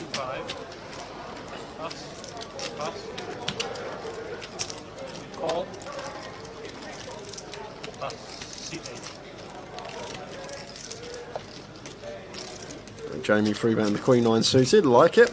Especially this deep versus Jagger with position. Vinny's in with the cold call. And Jagger calls closing the action with the 6s. Flop time, 935, Rainbow. Lovely flop here for Jamie after 3-betting this particular hand. And gonna see him continue here, Tower. Just so often here with the Queen 9 of space. There is some argument in a heads-up coup to check this one, potentially in a 3-bet situation, but multi-way here. Happy to try and thin the field down and get to the turn heads up. Vinny's actually going to call here with the King 10. I was about to say I'm surprised to see that, but I'm not, because it's Vinny and he is getting an attractive price. And Jagger here with the 6s in a really interesting spot, because this is a spot where we're not usually going to overcall the 6s, Tower, but with Vinny involved and Jamie, who's obviously more than capable of making a move, might actually choose to overcall the 6s here in this spot. Like, it's in a normal scenario, just be folding here a lot of the time as Jagger, but he's actually opted for the third option and raised this one up. Wow. Wow, wow, wow. Raised to 950 from Jagger. And Jamie now just got a pure call, Tower. Yep. Nothing else we can do here as Jamie but call this one with the Queen 9. Well, we'll just chuck a plaque in, why not? Get 50 change. Absolutely. And now Vinny should get out of the way. I say should. But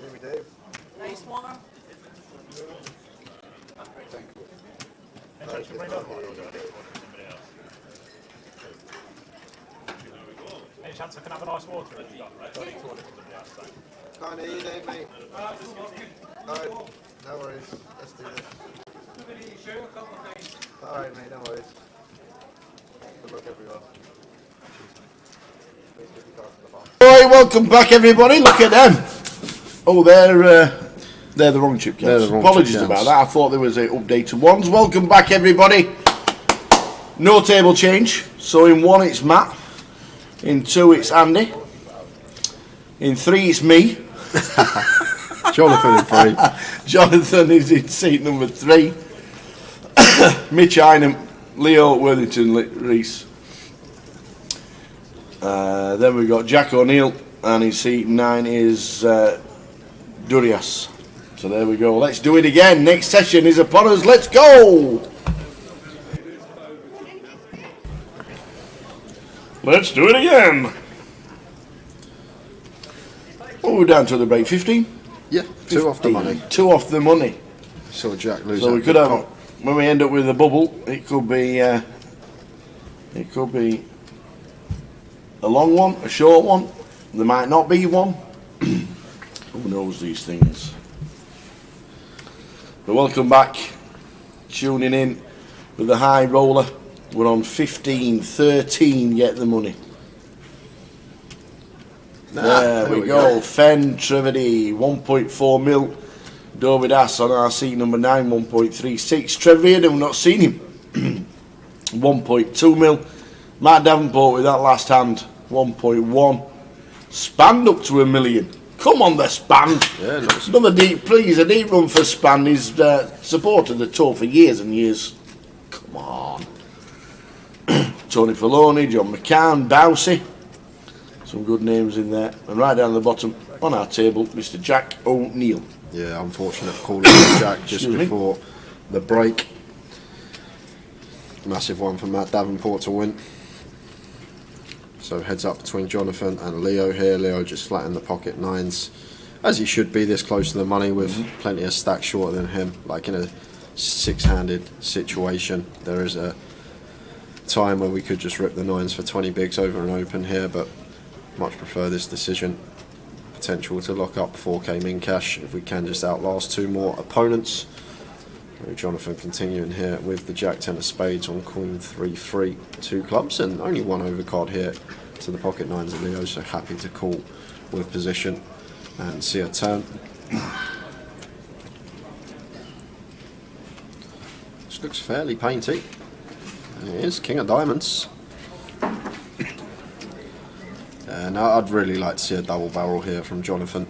on this king turn, a lot better for our range opening under the gun. Like, yes, Leo can have king queen here, but like all his queen X going to be in a tough spot. His pocket pairs, these type of holdings, and we've got our up and down straight draw to get there. So this is really nice here from Jonathan, finding the double barrel hit. Didn't even go too large, 40% pot, and just puts Leo in a real predicament with his nines, and can't see him continuing now.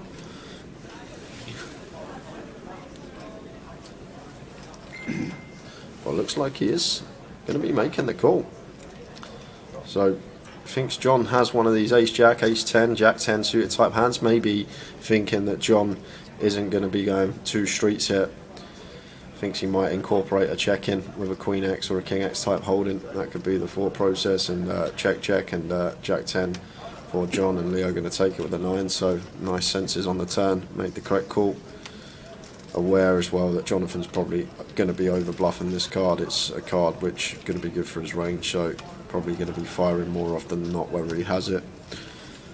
And as well as that, if we were wrong there as Leo on the turn, we can fold to a river third barrel, and the times it goes check check and we lose, we still got enough chips to slide in the right side of the money. 2 tables left. Big TR on the outer table. We bounce it.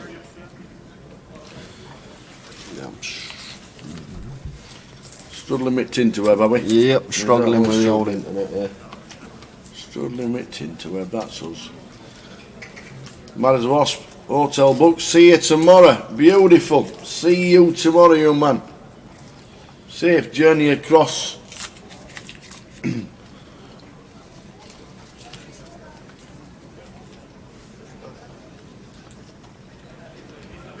Ace for hearts for Leo. Expect him to be opening this one. Dealers on the lines in the main event, you have new levels, small blind of 200, big blind of 400, Raises to and 400 40. big blind empty. That's 200, 400 next hand in the main event.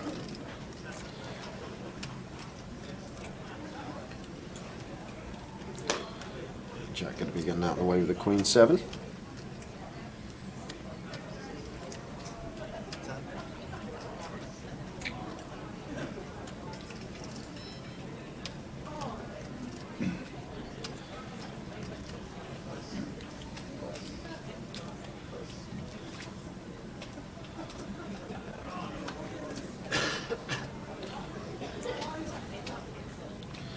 We have Stato here, on for 15 with the king queen suited. Like, tricky spot for us. We've got one of those stacks that, like I say, could definitely fold their way to the right side of the money.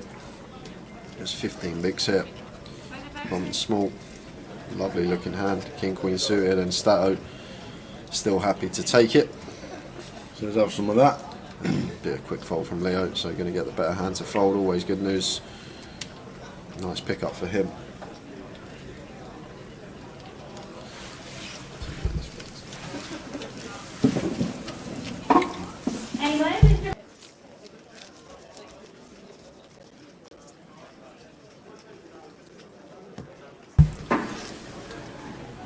Dovidas 1.4 mil, Matt 1.1.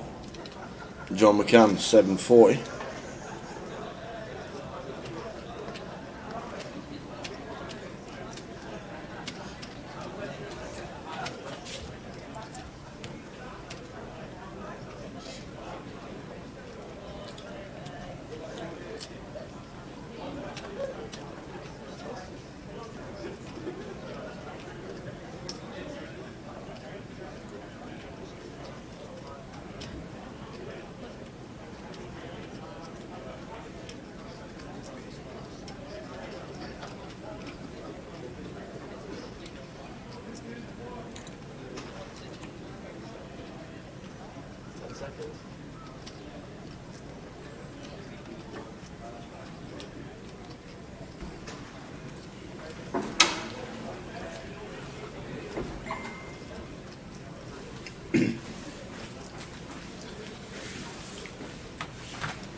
So Matt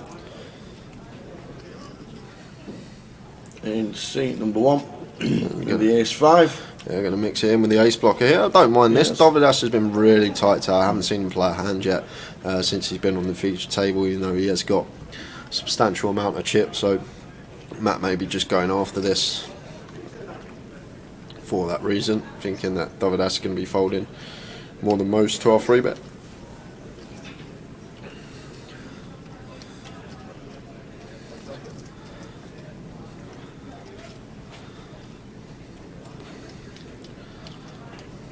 Can't see Stato doing anything but folding, and there is the fold.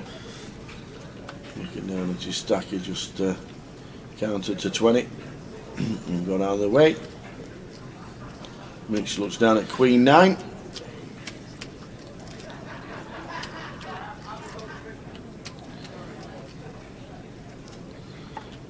Yeah, and this is just going to be a tank and a fold.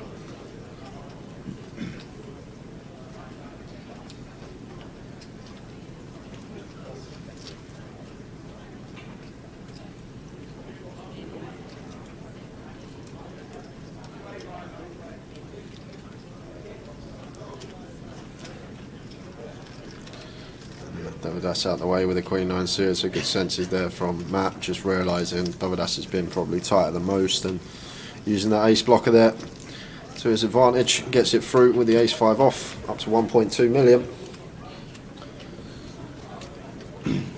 Macabite last out just before the break.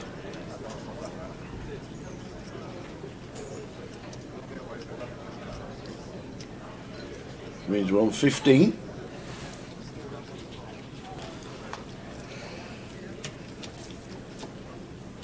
Am I allowed to put Tottenham in Tower's treble? No. Oh, okay. You play Leeds on Saturday. You should get 11, Tottenham. You seen us recently, Tower? No.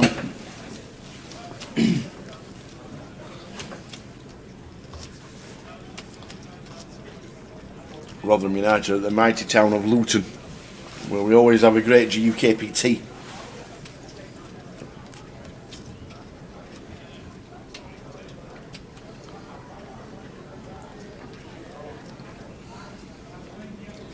Alright then, Sven, let's go, Leo. Let's go, Leo, let's go. Evening, Sven. How are you? Are we streaming this week?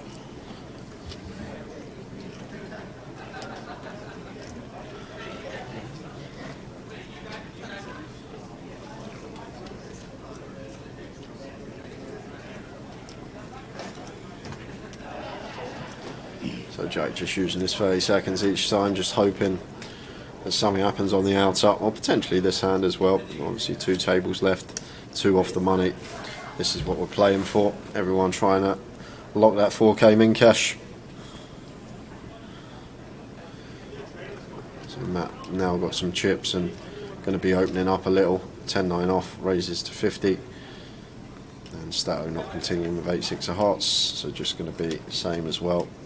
10-15 seconds deliberation and then letting it go. Just No, he's back.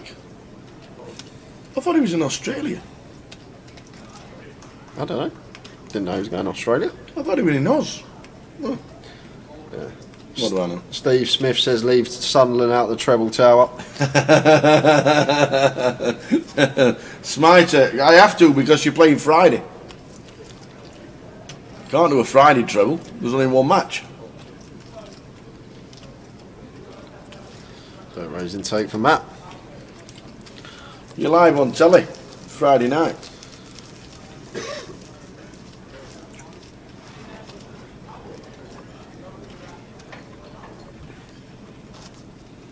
Still on 15, 13 getting the money.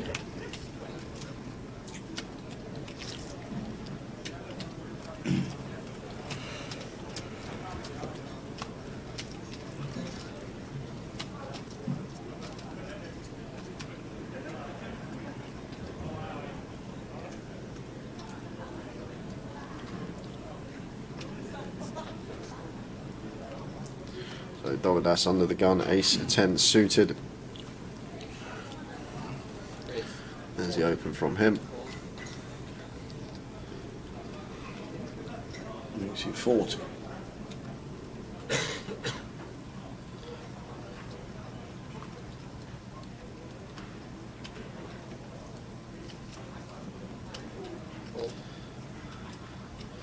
Those out the way. Over to Jonathan. Obviously things have slowed down. Players just taking their time each decision now. Whilst approaching the bubble, we lose one more and we will be on the money bubble. Any prediction for finish time, Jay? Well, the only thing I've really got to go on is Luton finished at 1 AM our last high roller, and it was like a 10-hour day, wasn't it? Yeah. For the and they're more or less the same number of runners. No, we have got 25 more at this leg. It was Leeds that we had 103, wasn't it? Yeah, so it's obviously all dependent. What time did we finish in Leeds? Pretty early, like 11:30. That's the crazy thing about it. Like, we finished 1 in Luton, 25 runners left, but we finished before midnight in Leeds, and we had nearly the same. So we were bang in the middle. Yeah, well, we got an all in here for sure. Jack has found Jacks, and this is going to be getting in. Not going to be letting this one go for 7 big blinds.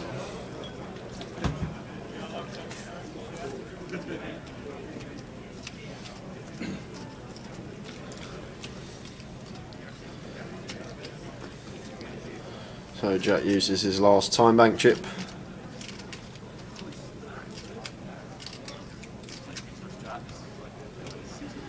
And then he will be moving all in after the 10 seconds hit 0. Yep. 10 seconds. One chip behind and the rest is going in. This time bank's gone. Again.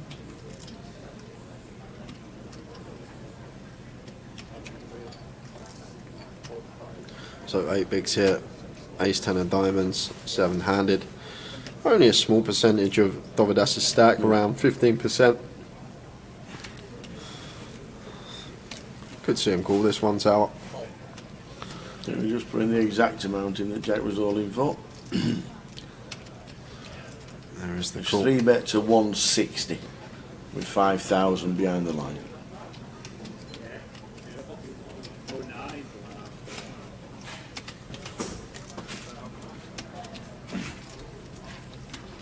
So he gets a call.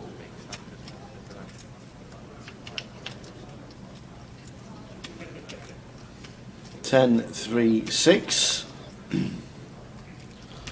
10 on the flop, but still good for the Jacks. Yeah, really nice flop here for Jack. And he checks. And they're in. There's the all in and the call. Ace 10 for Dovidas and Jacks with the pocket Jacks. And I can tell you guys, what's happening? We have actually just lost one on the outer table at the same time. Are We're we? going to head over there after. So if wow. Jack gets unlucky here, if he can't fade an ace or a 10, we would actually be in the money, but 80% of the time he is going to double up and we will be on the bubble.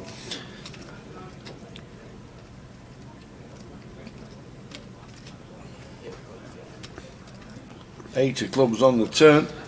Nice and clean, so just no ace, no 10. Oh, It's an ace on the river again! Oh my days, buried again! So Jack O'Neill is our bubble boy. Let's have a look what happened on the outer. So it was all in pre. It's a 4-bet rip from the Jacks. Span has the queens on the button.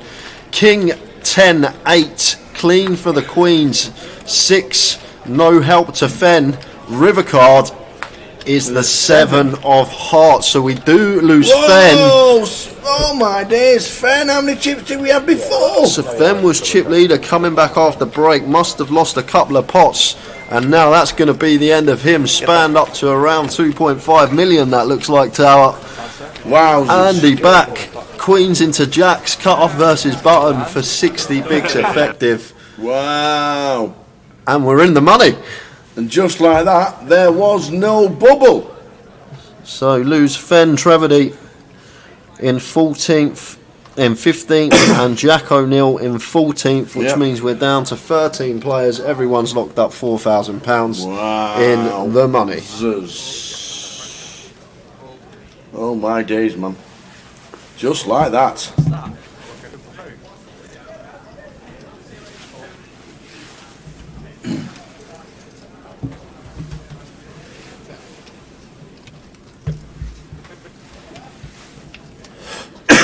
Go on the span, says Hog King. Deep run incoming from the span.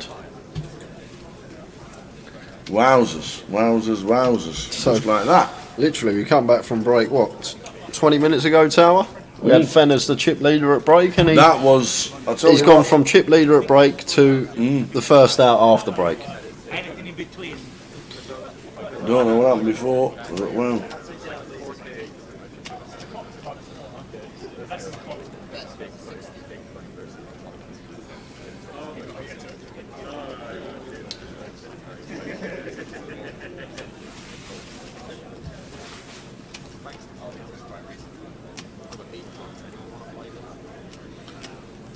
So everybody's been replenished the time bank cards.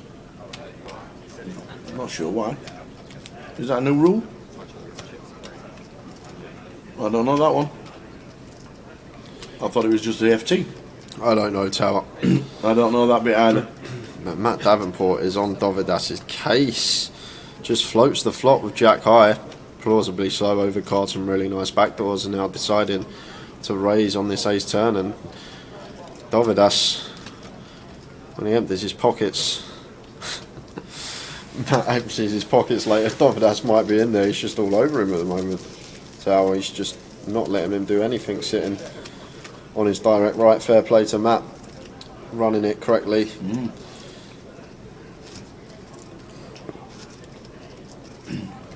If the outer camera is on and you see anybody standing up on the outer tables, you'll know we'll have lost one. But hopefully, if there is any action on the outer tables, we'll him on the left hand side. Is that him from E17? Stay now. Oh, you got to go and do away. Don't think it's a fight. Was that him? Was that him? Who was that? If you're on YouTube, just rewind it. That weren't him from E17, was it? Stay now. Kings for Leo. Look at this. Oh my word. Look at this. Could be another one gone.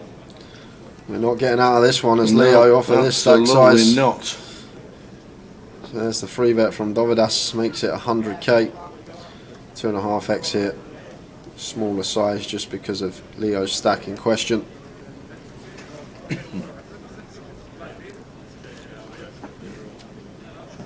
Well, Stato must actually have a legitimate decision here, Tower, because we're not on the bubble anymore. No. And Andy's not going to tank just meaninglessly. Yeah, now. Matt's already folded. So it's on to Stato at the minute. He's got a couple of nines with the aces and kings all being out there. A couple of eights, something like that. Ace Jack. Ace Jack. Ace Jack.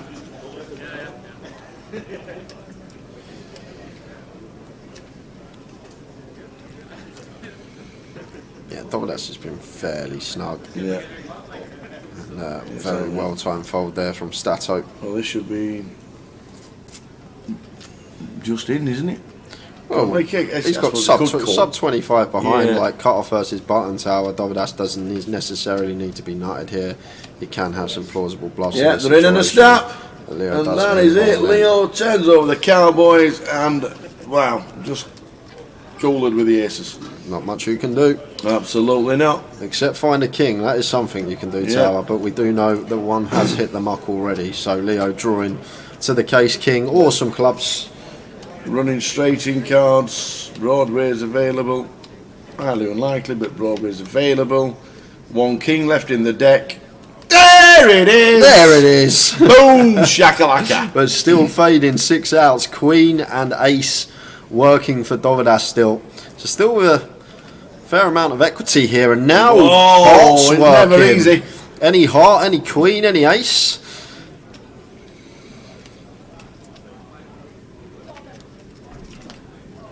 It's a brick. King's full for Leo.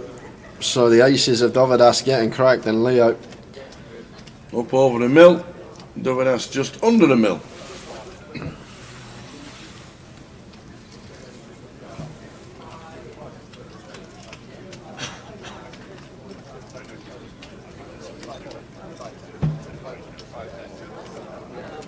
I still can't believe the chip leader. The break's gone.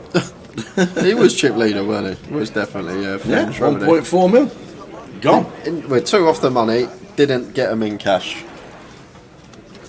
And the stacks at the bottom with the lines at 10.20. That must hurt.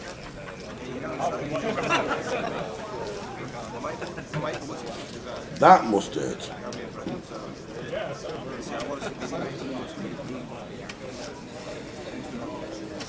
This is what they're playing for, guys. Prizes, bottom of your screen.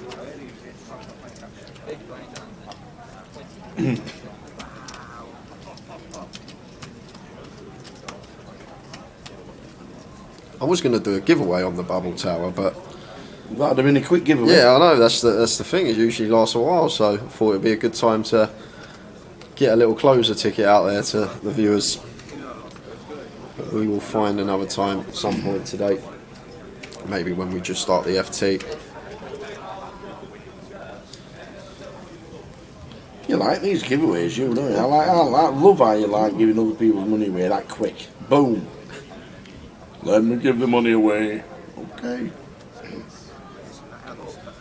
10 9 hearts for Leo raises to 40.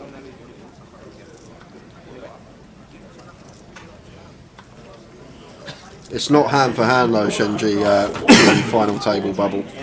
That's why it's nice to do it on the bubble, because obviously we've got a bit of a gap in between hands to fill.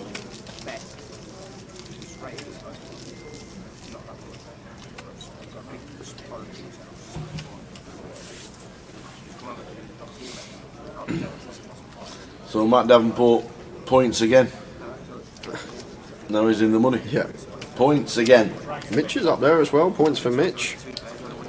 The Spand, obviously, he's well in amongst it. I think it'll be later than 12. We started at 3. We started at 3:30 on the stream. For some reason, we still don't know how we ended up with a 2.5 hour first session. Yeah, right. So the best thing to do, Hog King, I reckon. Right. So it's 8 levels until we get to the 50k, 100k level. That means there's going to be 100 big blinds in play. Yeah. So that's 6 hours plus the breaks. But the only thing is that's obviously slightly different because when we get 5-handed, it's a shorter clock. So I'd probably say about 1ish is a good estimate. Cool. About one in the morning. So maybe hour after the main event's finished. Yeah. We started at 3:30 on the street. We had to walk around the pleasure beach. We went on the big one. Went in the sea. We ride on the donkeys. We did all sorts this morning, didn't we? I'm not sure, Tim. I have nothing to do with the structures, so I wouldn't know why they've not done away with the 100 no ante level for the seniors for the first level on Sunday. Who is it that actually devises all the structures? Is it Jim that does everything regarding? Well, I'm guessing Jim and Mike and Dina and everybody all have a get together. I'm pretty much guessing. Excuse me. We can ask the question though. I didn't know that. Does it start 1-1-1? Does it? Is that what you're saying? We can ask the question, Tim, and we'll try and get an answer for you.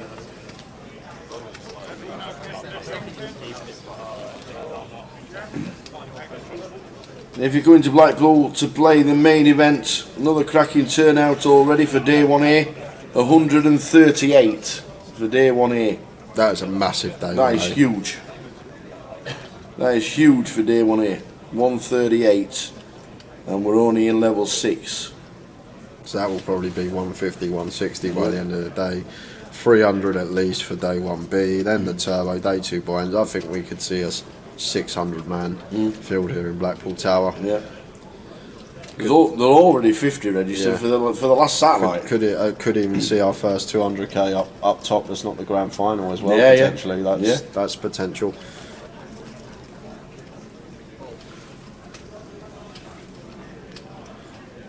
Folding round to Stato in the cut-off, just lets the deuces go off a 17. And Mitch, Jack 7 in the small blind here. 9 bigs to work with.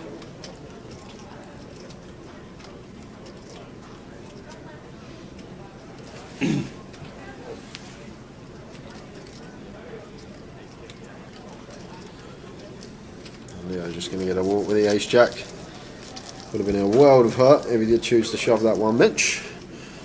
I can actually tell you about the first bust out in the money, guys. We've lost Kevin Warrilow in 13th place on the outer table. Oh yeah, it was in the flat. It was in the baseball cap, sat to the right of Trevor Reardon as you're looking at the table. Gone. So 12 remain.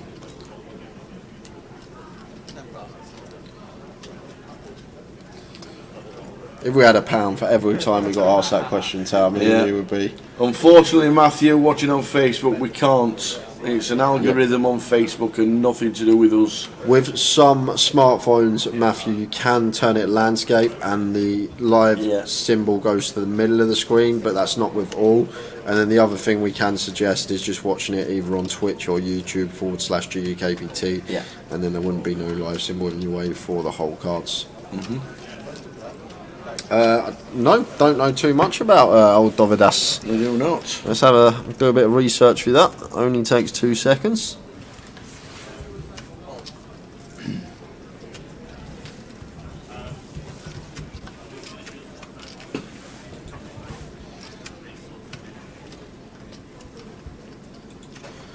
Now the man from Lithuania, only $25,000 in live cashes. It looks like he plays a lot in Sheffield.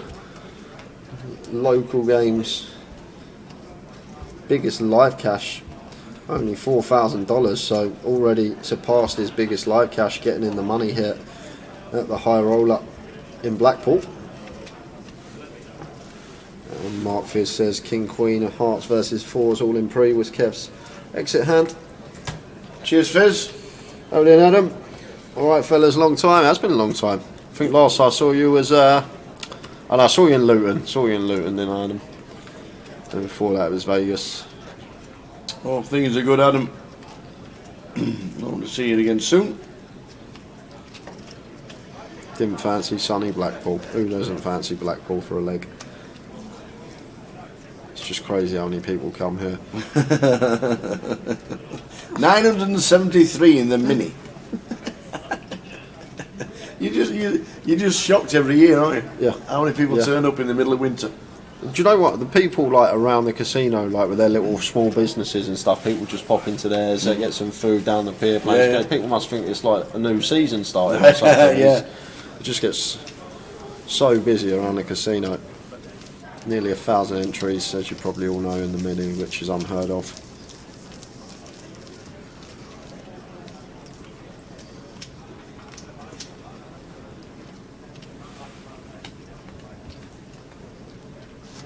Watching in Chorley.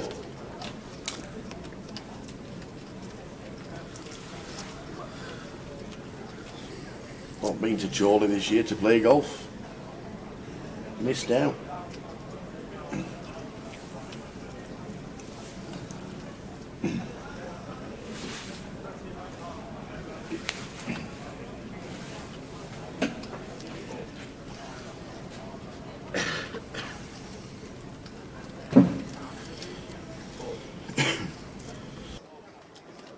Got to move house. Okay.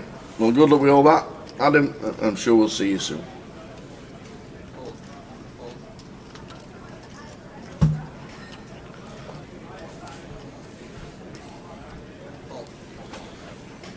Holding round to Dovidas here with the 10-8 of diamonds completing, and Matt Davenport with the jacks, and these two have battled already. So Matt may not get as much credit here for the hand that he actually has, but Dovidas got an easy complete call here for 3.25. And that just raising over 3x, and Dovidas, this particular hand, want to be calling, even out of position.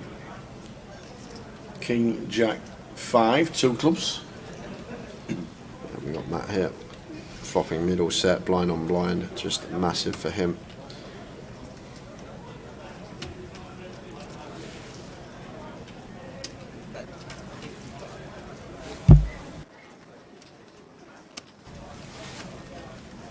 So Matt does about 55, and that is the end of the hand. Yeah, Duxbury Park's pretty nice. I like Duxbury Park. I like the oak tree in the middle of the first. I always end up behind it. they put it there on purpose, obviously. Yeah, well, Not like 200 years ago. No, it's nice. And Shaw Hill is a little bit more exclusive. Nice. The 8 teams, the 8 teams all uphill. But it's like, when you look at it, you think, how far away is that? But it's only like 380. And it's, so it's not actually, but it's just all uphill. It's just a nice finishing up. Does you in. The 18th. Pushing your trolley up the 18th. Aim to the left of it. Hey, Johnny Scott, how are we doing, pal? Thanks for all your help in Edinburgh. And we might have some news about Edinburgh 2023 this week. We'll have I think there's some side events coming, 25-25s, and the likes of. Yeah, Mitch Hynam could have taken that one tower off of 8 big blinds. Ace-7 from hijack could have definitely shoved that in, but gonna wait, see if he can find a better spot. Why is Andrew called Stato? Because he went on Countdown when he was 14 and he won everything when he was 14. He was one of the mock tour champions and then went on to the grand final. I think he lost in the grand final or something like that, like second. He was a genius, and I don't think he ever got a numbers thing wrong. He was like mad. He was 14 when he was on, and that's where it all came from.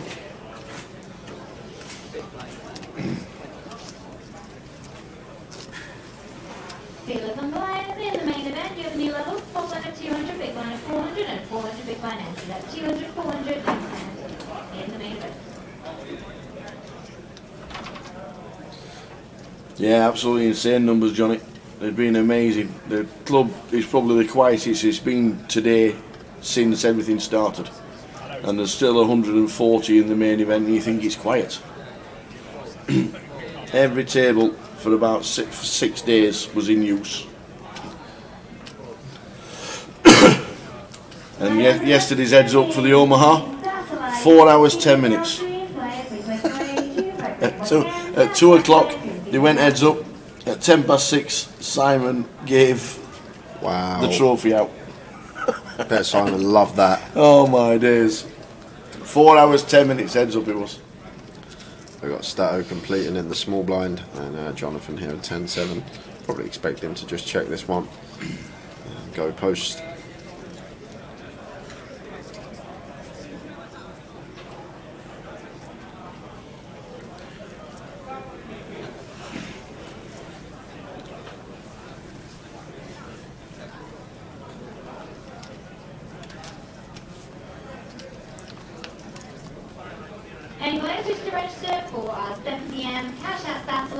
A little bit of action. Both players were middle pair, blind and blind, so should see some chips get put in at some point.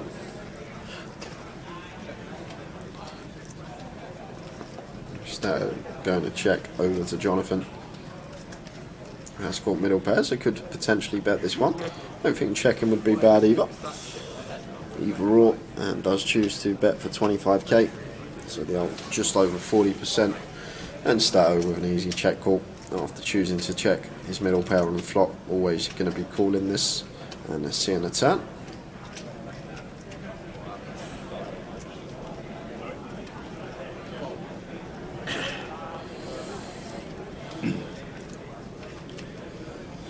Oh, yoink, 7 diamonds on the turn. So gets there. Jonathan finds the 3 outer, and now if it was a brick may have decided to check behind, but now always want to be betting, build the pot. We've got a really strong hand here, blind on blind at 10s and 7s. Stato can still have plenty that we can get called by here, like some Queen X that elected to check flop, some 10x as well.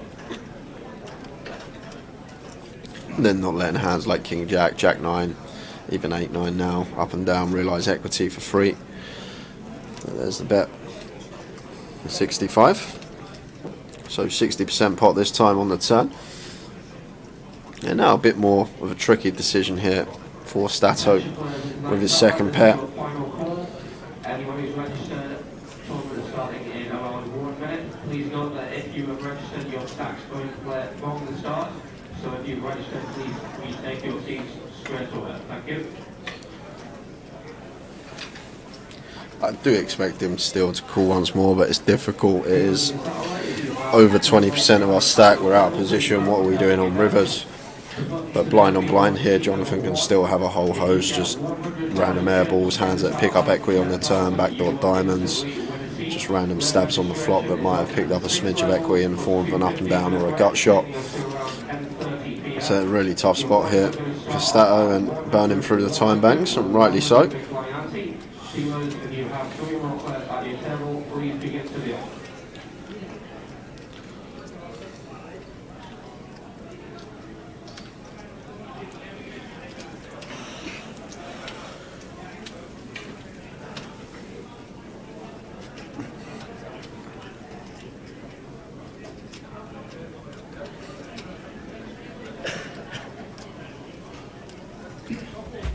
So another 30 seconds pass. So 2 time bank chips gone already.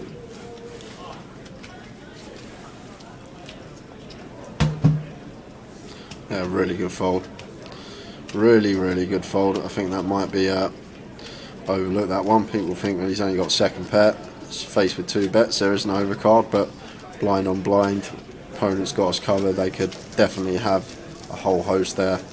Plenty of draws that they could have picked up on the turn, or even front door draws that are just electing to double barrel. Very, very nice fold there from Stato with the 10-9.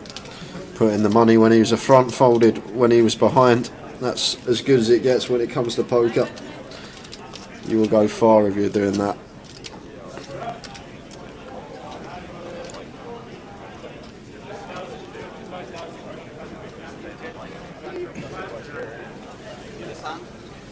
We're in the money. We are in the money. Kev Warrior, first out in the money.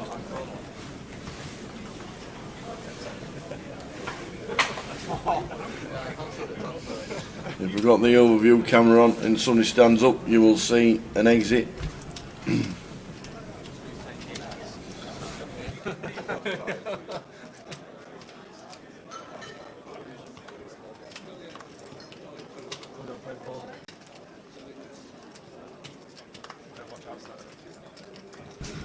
We're down to 12. We're 2 on tables 12. of 6 Scorps. 2 tables of 6. Kevin Warrior, the only person out in the money for £4,000. Next person out gets £4,000 as well.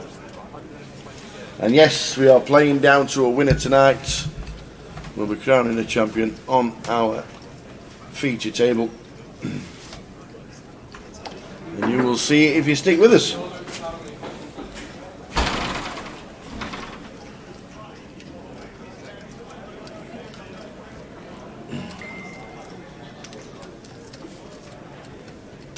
$55,000 up top. We are in the money. 12 players left. Yeah, last out was Kevin Warrilow in 13th. Yep, the only person out in the money. And Matt Davenport is now chip leader.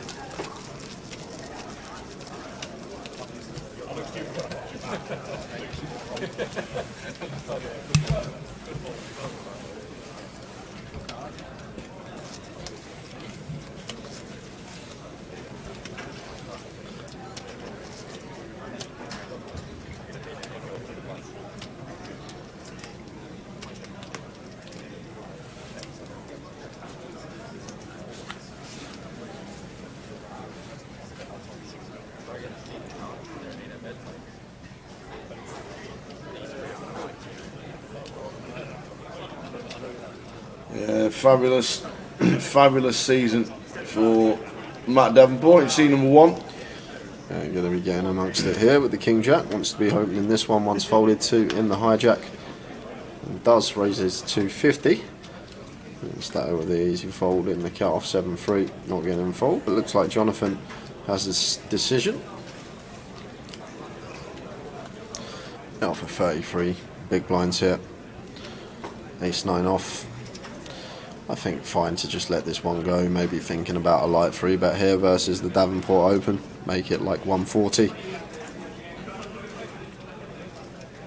Looks like he is going to choose the aggressive route with the ace blocker in here, knowing that Matt's going to be opening a lot of hands.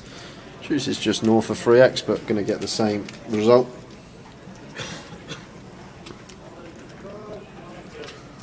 Oh, somebody just shouted. Now, have we got?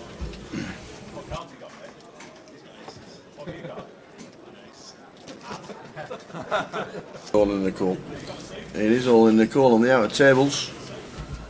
We'll try and find out what is happening. Evening, Ian. Ian Needleman. Looking forward to watching tonight's events while they play a high-low tournament online. So let's quickly pop over to What's the happening? outer. We've got Mitch, Johnson at all in? risk, and Mitch with the ace-8 of clubs is going to need the world here to survive. Couple of eights, few clubs.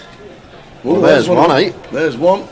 So finds 4-5 for the chop. 2 direct outs. Any boys wish to register for tonight's cash out Well, satellite? now just Entries are the currently 8 being of taken at the spades is cashier's going to be desk. Once working again, for if us you here wish as to register for the Mitch. satellite, please register at the And cashier's it's the desk. ace of diamonds, 2 pair, no good. We do lose Mitch Johnson. We had a fantastic cash Well done, game session yesterday. Min cash of 4k for him.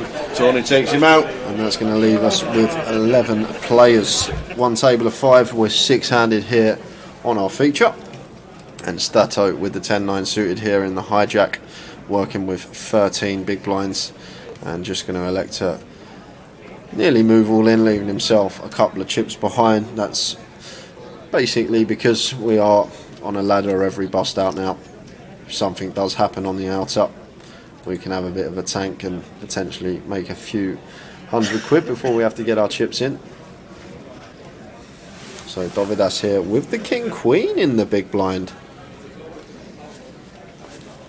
And looks like, looked like he had calling chips ready to put them in. Like I guess Stato's going to have like King Jack here, King 10, 10 Jack suited, Queen 10 suited, these type of hands that we do dominate. He'd have all suited Ace X, which we are around 40% against, all pocket pairs which we're flipping against. It's only really Ace King, Ace Queen, and then obviously Queens, Kings, Aces that we're dominated against. Like Stato's going to have a whole host here in this 12-13 big blind shoving range, 6-handed here from the hijack, but Dovidas not electing to call it off with the King Queen. Would have been for half his stack, so maybe a defining factor in that. How are we doing, Trig? Good evening to you. Look forward to seeing you all tomorrow, he says. All right, Trig. Where you been? You missed a party in the week. You missed the midweek party. There might be another one this weekend. Missed a lot. I think everyone's going out Saturday night, actually, again. Are they? I think I've heard. I won't be, because I've got a big day free to commentate on Sunday, so Absolutely. I'll be in bed early, Tower. Finishing round about 12:30ish on the live stream. If you're asking about Dovidas, that is the Lithuanian flag. There we go. Straight in.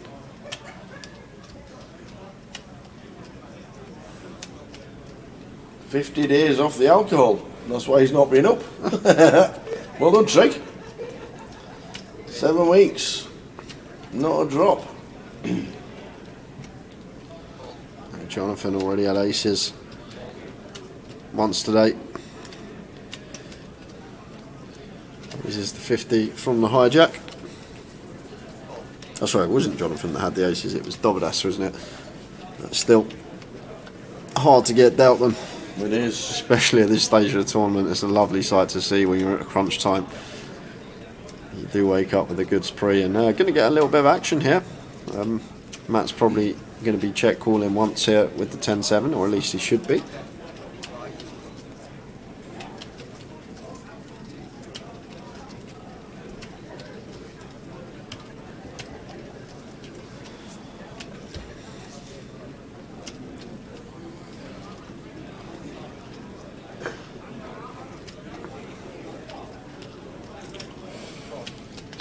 There's the check call, exactly third from Jonathan. Matt calling, seeing a turn card. King of diamonds is the turn. Yeah, nice turn for us to see, as Jonathan shouldn't really hit Matt's calling range on the flop unless he's turned 2 pair, like kings up. So we're still going to have the best hand almost always here, except against some of Matt's traps on the flop, like set 6s, set 7s, flop 2 pair on the rainbow board. So we're just happy to fire another street here, and card that's good for our range as well. And Matt just making the correct decision with 3rd pair, just letting it go, facing the 2nd barrel. Good fold from him, called once, let it go on the turn.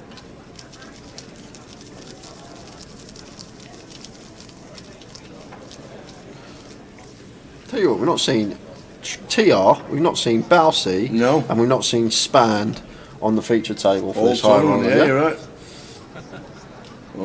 Yeah, they're still there, as you can see. But we will see at least one of them guaranteed on the final. Yeah, you're right. With 12 players, 11 players remaining. We lost Mitch Johnson. 11 players remaining. Just lost Mitch.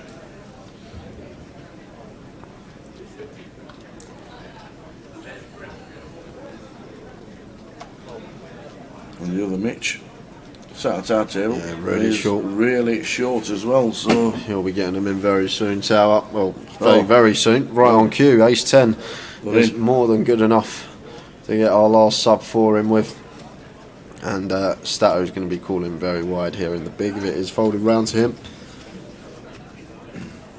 Matt Davenport's looking down with Ace 7.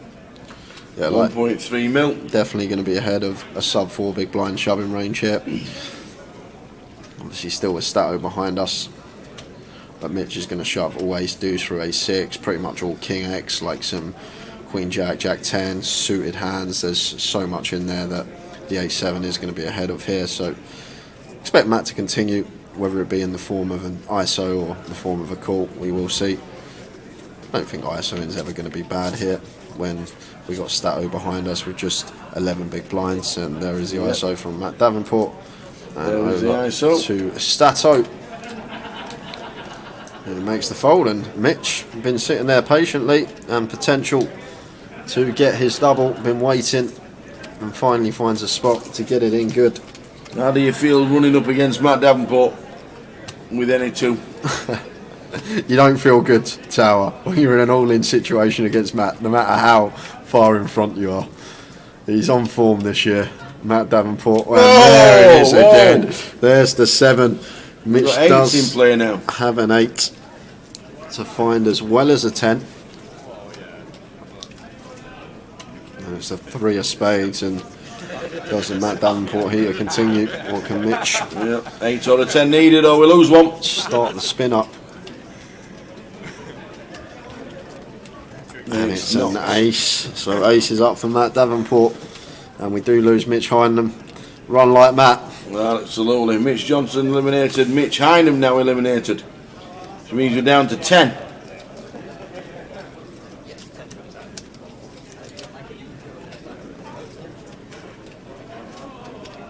How many Barrys are we seeing on the river yet? Amount of times it's been an ace on the river, it's been curtains.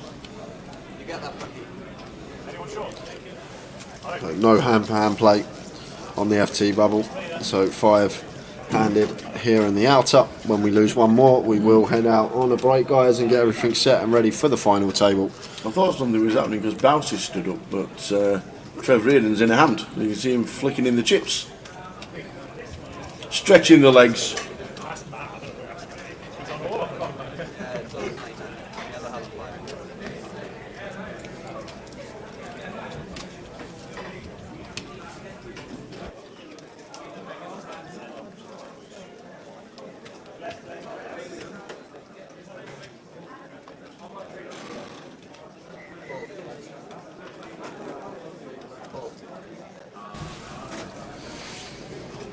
He does. He also bust out on the EPT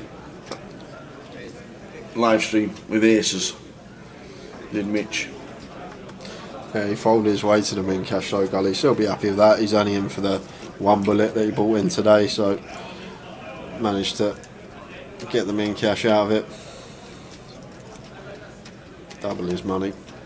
As Matt now wakes up with jacks, and Jonathan should be defended the suited connector, even it being the 4-3. Does make the call And heads up. 8-6-8. There's not much here for Jonathan. So a lot of the time it's going to be check, bet, fold. That versus big blind. Some frequency might choose to check this one, but I think more often than not we're always going to be firing here with our jacks. Shout out to Joe, Ned and Frankie the dog. Oi. Evening, Cat. Evening to Joe, Ned and Frankie the dog. Does Frankie the dog sit on the floor, or does he have his own spot on the settee? What do you think? I'm going to go settee. Do you think? I think if you're asking your dog for shout outs, he's going to be very well watching. Yeah, very well looked after. Sat watching. Sofa Steak sitting. for tea. Yeah, proper cooked meat None for of tea. that. None of that dog meat rubbish out of a tin. Steak for tea. Where does your cat sit? Everywhere. Oh, everywhere. To be honest, she's on the bed with Alice when I'm not on the bed. As soon as I get on the bed, she runs away. Yeah. You probably squirm too much. Toss and turn in bed and everything. Not comfortable for the cat. There you go. Right next to cat, sat on the settee. There you go. It's a weird one because obviously growing up I had a dog, like family dog, like all growing up, and like I find with cats they're more like just independent, don't care what you think, don't want the attention, just not really fussed. Only stroke me when I tell you. Yeah, exactly. Yeah, like that's exactly what it feels like. It's obviously like polar opposites. Feed me and feed me until I stop meowing. That's it. That's basically it. So ace 2, 7, all spade board. Matt Davenport. Are you sure? Flopped sets already. Flopped flushes. Flopped 2 pairs. He Let them catch up, Matt. Caught some heat. That goes for the small bet. And no action from Leo with the 6-4 of hearts. 1.6 million for Matt Davenport. Yeah, feed me a laptop cable, that as well. Yeah. He come into work, he says, my cable's naffed up, he says it's not working properly. He says there's bite marks in it, and I still don't know whether it were cat or Alice. I didn't say that.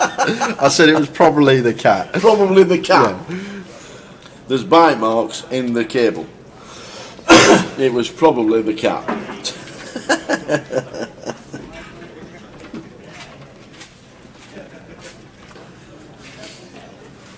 So we're on 10. Two Mitchells eliminated. Mitch Johnson and Mitch Hynam. Yeah, everyone locked up £4,500.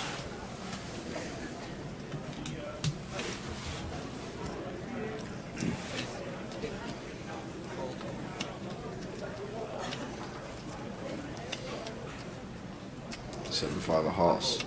Jonathan just going to open, and Dovidas going to have to fold the 7 deuce. How are you doing, Alex? Good evening to you on Twitch. Evening, Alex. Hope things are well. And wherever everybody is in the world, good evening, good morning.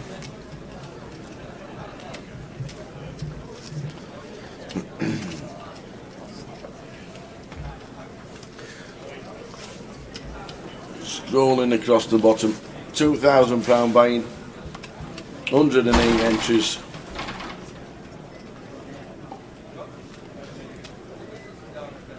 £55,000 up top. And we're down to the final 10.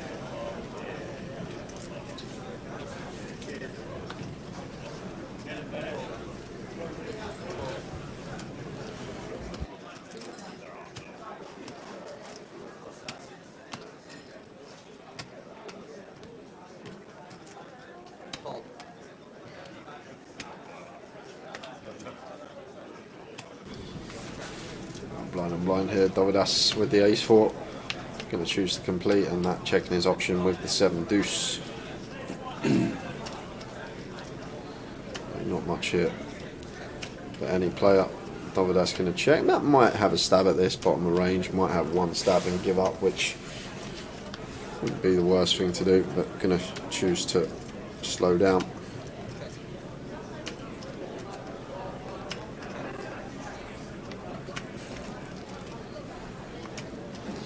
King of spades on the river, so ace high is going to take this one down for Dovidas. If it does get to showdown, no need for Dovidas to bet here, going to showdown well enough, but Matt going to check behind, 7 deuce.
Leo suited ace in the cutoff, raises to 2x.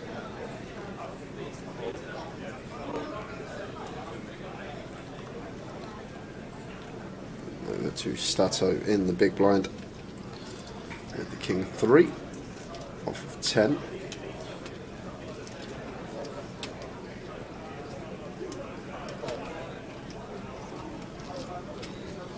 Stato makes it up with the king 3. Here's Leo.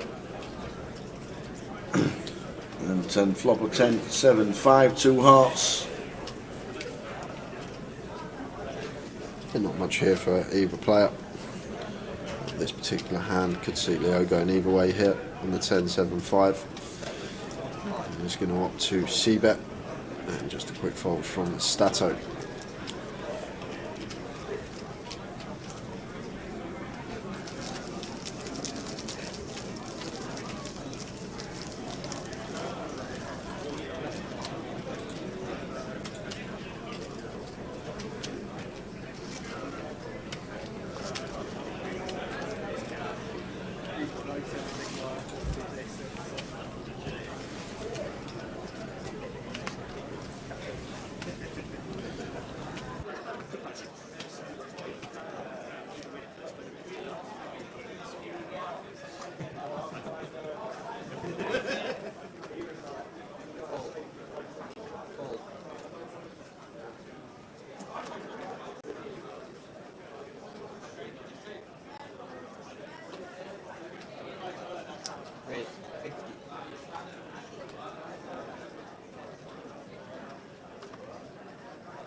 Matches with aces now. Unfortunately for him, not going to be any action. No action. It raises to 50. John McCann not defending with the 9-4.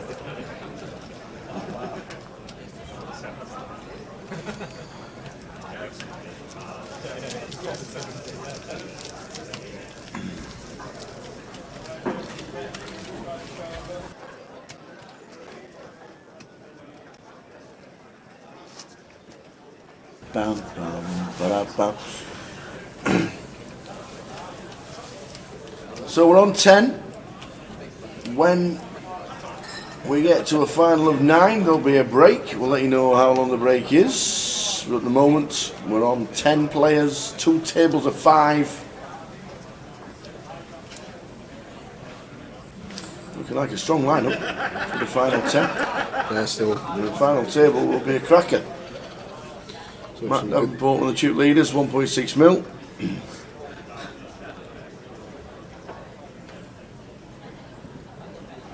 Yeah, Stato's going to have to shove here, tower, jack 10 off here on the button, just sub 10. Sticks it in, leave himself 1 chip behind. Jonathan can't pull it off with the jack 9 suited, pretty hand, but going to have to let this one go. Does he know there's a yellow chip down back and then there? Maybe not. Maybe not. Has he looked? Ah, see, he's seen it. There we go. You just spied it. And Leo's got ace 10 in the big, so Leo's going to move in. Stato's just checking that there's no one all in over there. Oh, well, there is someone. Tony stood up, Bousey stood up. Bousey doesn't look like he's got chips in front of him. Is Tony stacking more? All in a call on the feature. Tony's stacking in chips.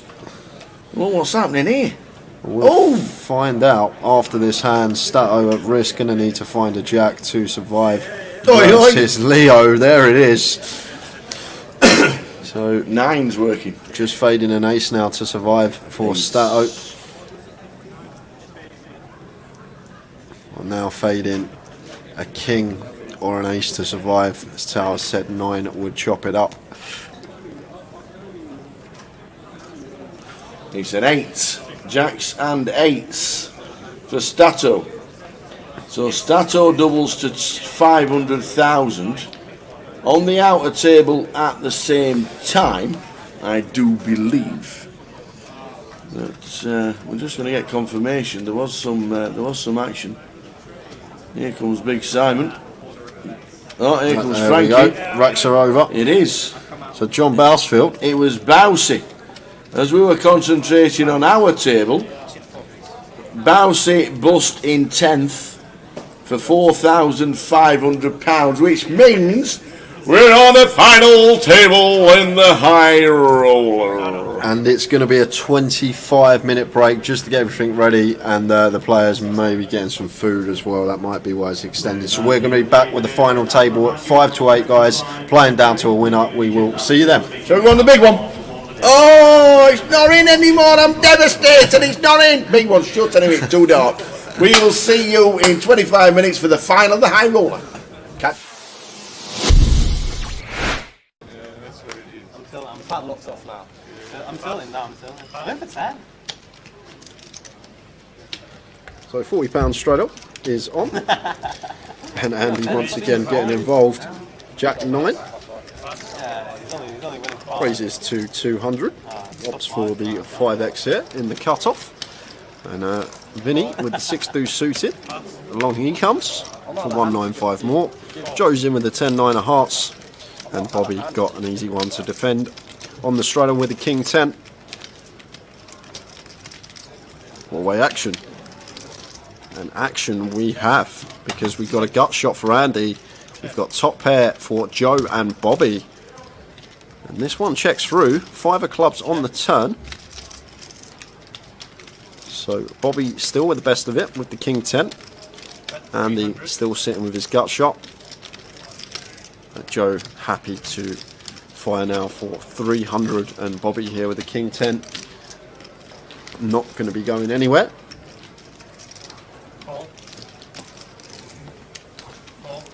Andy calls with the gut shot, and Vinny's just going to call with a 6 deuce as well. Go on, Vinny. River. The Queen of Hearts is the river. Check. Check. Changes nothing. Nothing at all. Changes nothing. So Bobby here. Maybe thinking about playing for thin value here, Tower, but I much prefer this from him, checking this one over to Andy, who's just sitting here with Jack high. What on earth have I just seen?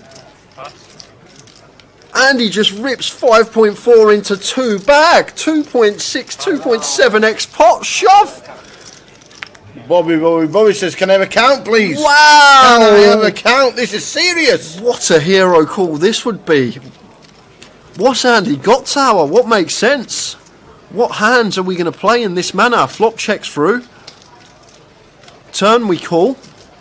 And the river comes a queen. And like, what hands do we shove for this amount? Like, we're not shoving 1 pair for this amount. So we're repping 2 pair plus shit. What on earth is this? We're literally repping 2 pair plus. But what 2 pair do we have? Andy's been playing a whole host. I guess Queen 7 suited can be in there. You got 2 combos of that. Queen 7 of clubs, Queen 7 of diamonds. But what else are we meant to have here? What are we repping? A set of 5s, but why are we not raising turn? We're going to bet sets on the flop 4-way. We're going to bet our 10x. Queen 10's probably not going to be in there. This don't make much sense, Tower. I can see Bobby calling this. I can really see him heroing this off. What I've seen from Bobby, he seems to be very solid, good thinking player. And if you really think about this one, what is Andy supposed to have here? He's never doing this with one pair. He never opts for this size with a one pair hand. It's two pair plus. And what hands get to the river in this manner with two pair? And then flip it on the other side. He's got bluffs. He's got missed clubs. He's got some random, like, maybe some random gut shots, some up and downs, these type of holdings here. Maybe a hand like 5-6 suited he's turning into a bluff, blocking a straight and two pair.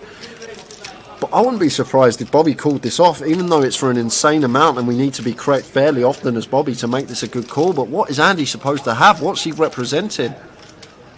This is a crazy, crazy move. Could Andy raise pre with sevens? Yeah, but he's going to bet flop tower. Once we go four-way, we're not checking sevens with our reputation on that flop ever once we go four-way. So that's out of the question. Threes are out of the question. 10x going to bet. Like Queen 10... Queen 10 may be in there, but I think like heads up, yes, we can incorporate some checks with Queen 10, but in a multi-way situation, when we go four-way, we're just going to be continuing Queen 10 there. So even Queen 10's out of the question. Overpairs are going to continue as well, so Queens aren't going to be in there. So what's he got, Tower? Like, I think the only hand that makes sense is Queen 7 suited, and the way he's been playing, he probably would open Queen 7 suited. You've got Queen 7 of diamonds, Queen 7 of clubs in there. But other than that, I'm really clutching at straws for value hands that Andy's ever going to have in this situation, whereas bluffs he can have. Obviously the clubs, the backdoor clubs are definitely in there that would take this particular line, check flop, then call turn once getting that price, as well as obviously we can see some gut shots. But this is a mad but brave move from Andy, and I think we have to call. I know I can see the cards, but I always try to portray to you guys on stream like about ranges and what's making sense and try and take the whole cards out of question. But Bobby seems like a pretty solid player and a thinking player and very competent, and this just doesn't make any sense. And I'd probably flick it in, and if you've got Queen 7 of clubs or Queen 7 of diamonds, nice hand. But other than that, I'm really clutching at straws for value here, Tower, because there's no need. We're never going to go 2 point over this size. We're never going to choose with a one pair holding. So it's two pair plus we're repping. Only straight out there, 4-6 suited, which is probably going to raise turn after all the action. Build a pot as well, especially with Vinny in there on the turn. We're probably going to raise 6-4 suited. So it's just so thin, and like the hands that we're repping here. And if it gets called, I'd love to see a call from Bobby here. And the way Andy's been playing, we saw him with the 4-3 of diamonds hand, like the way he just spewed off in that 4-bet pot with the 4-3 of diamonds. It's a really gross spot for Bobby, but really in the blender here with this decision. I know I can see the whole cards, but I think we have to call. The way Andy's been playing, the hands that he represents here, and like I can only come up with two combos that he plays in this manner, and that's even clutching at straws because he still needs to open the Queen 7 suited, but we've seen him open a lot wider than that so far this cash game, so I guess that's in there.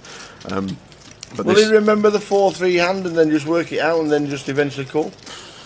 I don't know, Tower, because Bobby's been very tight and solid. Like, he's probably going to fold because of the size, but when you... Oh, he's called! He's made the call, and he's going to get the good news. And he's going to show him the jack high. He doesn't even show him it. And Bobby with the King 10. What a hero. Someone go find that man a cape. Wow. Wow, what a pot. A 12.8k pot is that. 12.8k going the way of Bobby, and that's going to make him the big winner in this game. And I said I wouldn't be surprised if he made the call, and that's going to be it for Andy. The coat is on. He's going to be heading out. Could potentially get another player in. We've only got less than an hour left, but what a pot that was for you guys. Andy just leaving the door.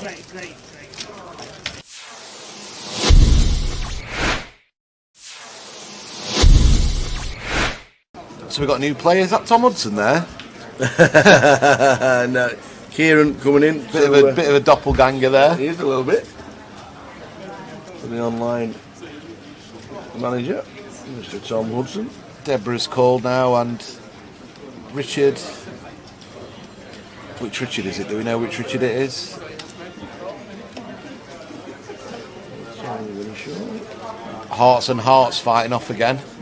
3 times. A lot of hearts been dealt out, Tal, but not many on the flop. I did well. He hit the straight flushing hearts, didn't he? Yeah. Kieran Davey comes to our table. Richard Griffiths in C1.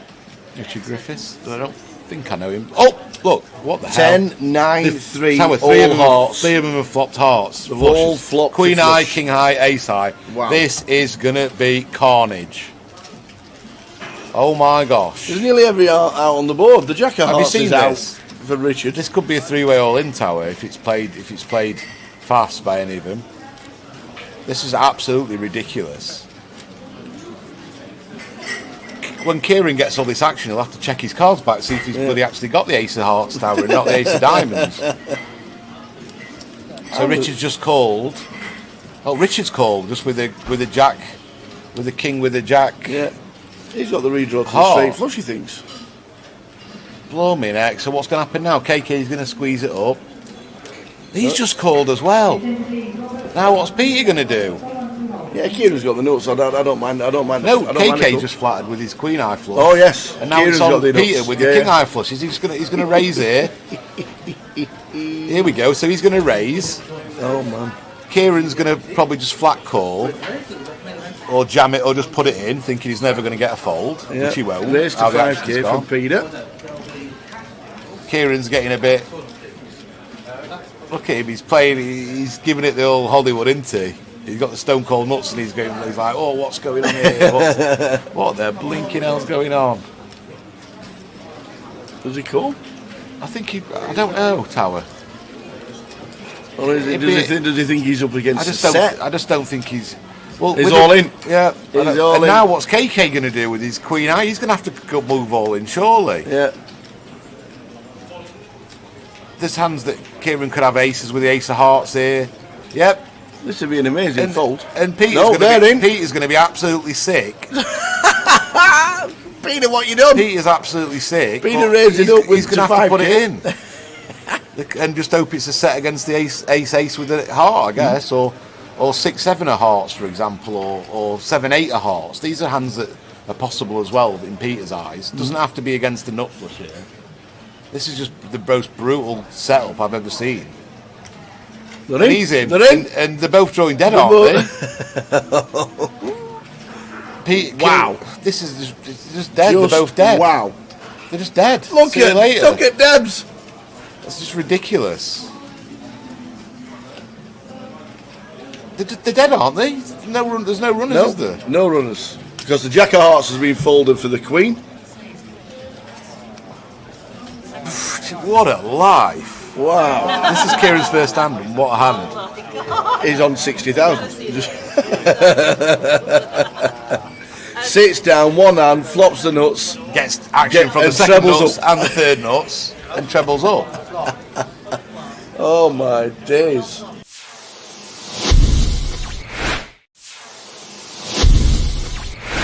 I wonder if anyone's dreams of Vegas rely on this tournament, Tower. I wonder if Well, if you they never know. If they get a top 3 finish, they're going to be jetting off to the desert or not. Julian raised to 50 with ace 10. Max in C1 with Queen 8. It's rid of the button. Queen 8 suited, small blind gets out of the way. Jan's kind of giving a few Josh. tells away that he's folding pre. He's kind of. I like Josh's demeanour at the table, you know. I do like it. He looks at the players. Yeah. Wants to see a flop Yeah. with the 5s, as you should. Julian's got too much for Josh to just think about jamming there or anything, so yeah, standard defend. 6, 7, Queen. Rainbow. Probably going to see a check, a small bet and a call, I'd imagine. Terry's still railing someone, so his horse must be still be in somewhere. And I still don't know what that signs is at all. I think, is it in... I can't read I don't the think it's yellow in line. English, is it? It's got 2 U's in it, somehow. 40,000 bet from Julian with ace 10. So, And I think he's going to it's call. down to see bet. I think Josh is going to call with the backdoor straight draw as well with his 5s. Some cards can peel off that he can win the pot by bluffing. Jewel for the win, yeah, maybe. Ah, nice one. I like I'm it. quite impressed how he's playing so far. Turn is the Jack of Diamonds. And this is a brilliant card for Julian to bet again. Keep barreling, get all the 6x and 7x to fold now. And you pick up a gut shot for Broadway. Looking at about 150, I think I'd say. 175 would be a good size. That looks like pot size. Yeah, don't mind this That at looks all. exactly pot size. Yep, 230 or something. Yeah, nice bet, nice bet. 225 pot size. And now Josh is going to have to fold. You just have to fold. It might be a bit suspicious, but you just got to fold. And nice play from Julie again. I have been impressed how he's played this hand and the 3-bet. 8 seconds, the shot clock's up there, you can see now. 30 seconds to get to act. Wow. Oi, oi. Maybe he's spotted a tell on Julian, because theory-wise, this is just an easy fold, and it's really tricky to play for these fives now. Well, it bricks again. And now he's just got to put it in for sure. Like King 10, he's got a 10 blocker, and King 10's got there now. He's just got to attack this range. I think it's easier saying that knowing the hands, but yeah, I think he's just got to put it in. I hope he jams. Mind you, maybe Julian's thinking to himself, well, he must have a queen if he's called me twice, 2 streets. But well, come on, Julian. The triangle is in. No, Josh don't believe him, you know. I think he's picked something up, you know.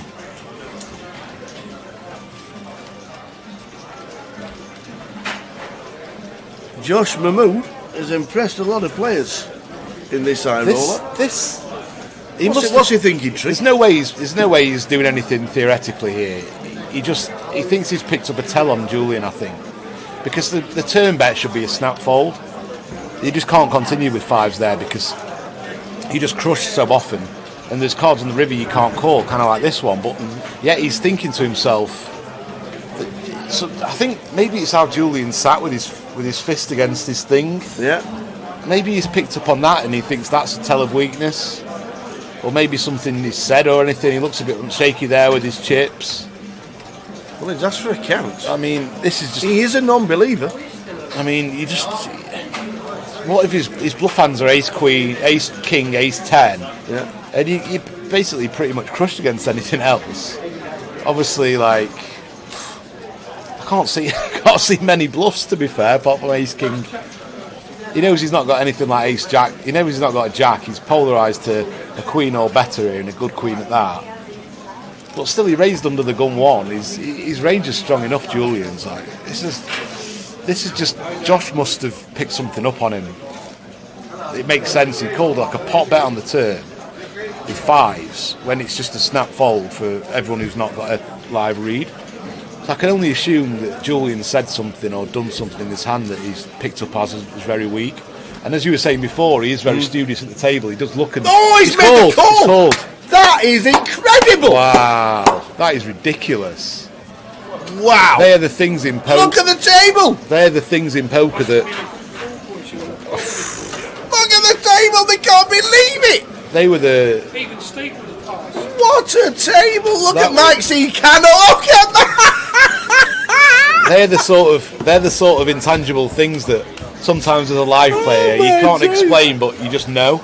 And he just knew he was weak for whatever reason. That is the call of the tournament, and Max cannot believe it.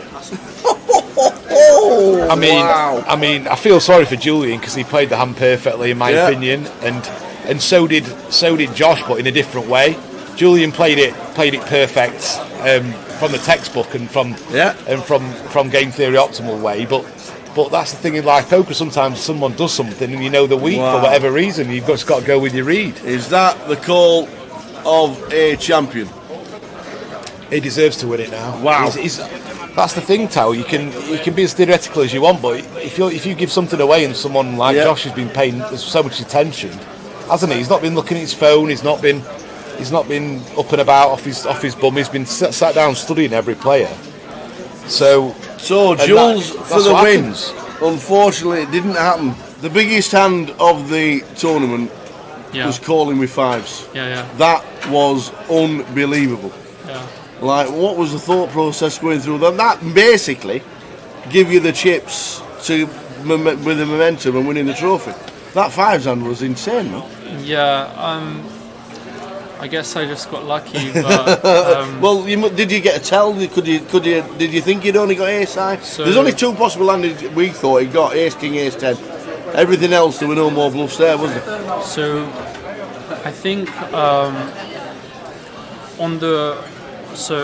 are two reasons why I called, and although like on the river I thought that the only hand that he's going to jam on the river that made sense was king 10, because that's a hand that would definitely c-bet flop for small, and then over-bet turn to like get max fold equity, and then when he makes a straight on the river, which it makes sense, then he would go all in.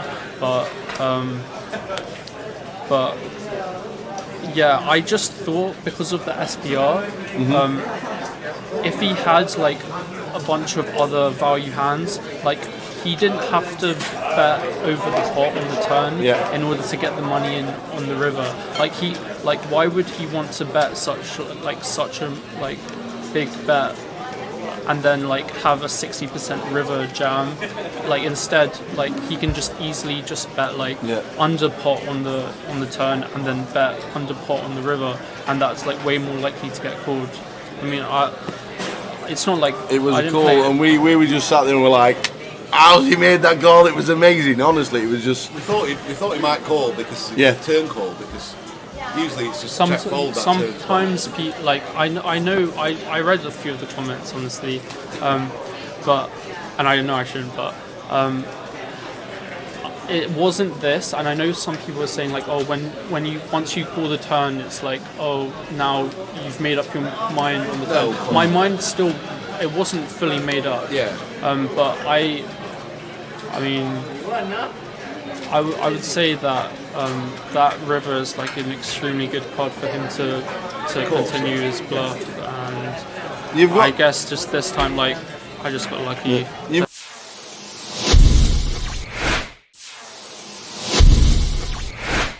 But it's what they do. It's the way they grind, solid approach, and it's going to make you money in the long run. Maybe not as much as a player that's going to be more aggressive in certain spots. So like what I've seen from Jagger, always pretty impressed from him whenever he's on the feature table.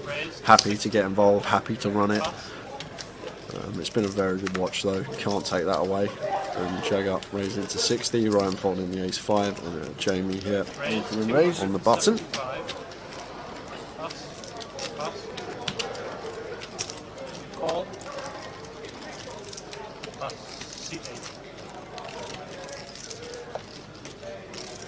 Jamie 3-betting the Queen 9 suited, like it, especially this deep versus Jagger with position.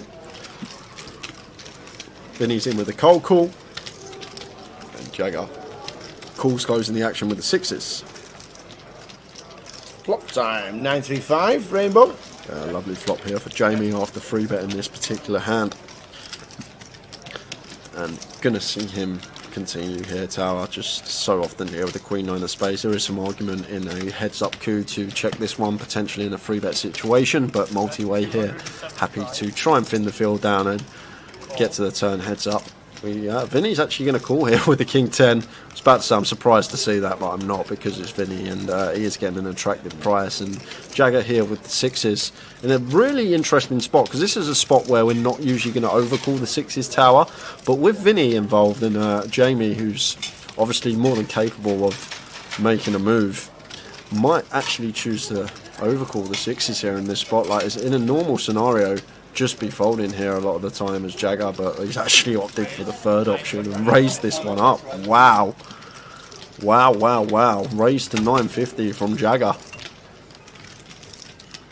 And Jamie now just got a pure call, Tower. Yep. Nothing else we can do here as Jamie but call this one with the Queen 9. Well, we'll just chuck a plaque in, why not? Get 50 change. Absolutely. And now Vinny should get out of the way. I say should, but Vinny has been a very tricky Vinny, customer. Yeah. We know what Vinny can do. And we know he likes the overs. And he could still flick it in. 950.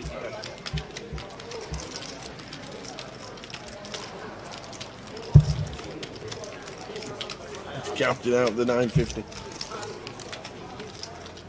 It's 675 to call. Look at this. Absolutely. In comes Vinny.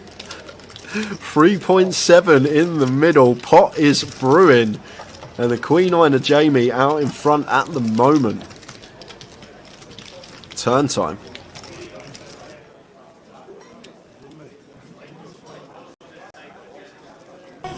Oh! I come straight back. They cut us short by 2 minutes. Oh, we're back. Well, he's not, but he will be very shortly. Oh! 27, it was 25, then it's 26. I come running back. I'm out of breath. So, let's do it. Excuse me. In one, Mr. John McCann with 965,000. In two is the Andy Bike Spanned on 1.8 million. In three is the Stato, Mr. Andy Hume, 495,000. New guy, seat number 4. He might have a good year. Matt Davenport, 1,640,000. Here's seat number 5, Leo Witherton Lease on 875,000. Robbie Bull on 1,015,000. Trevor Reardon, champion this year, 2 million, and chip leader 165,000. Good luck to Trevor. Tony Filoni in seat number 8 with 1 million. And in 9 is Dovidas Tarvidas on 715,000. They're the 9. We're on the final table of the high roller. Anybody seen Jay?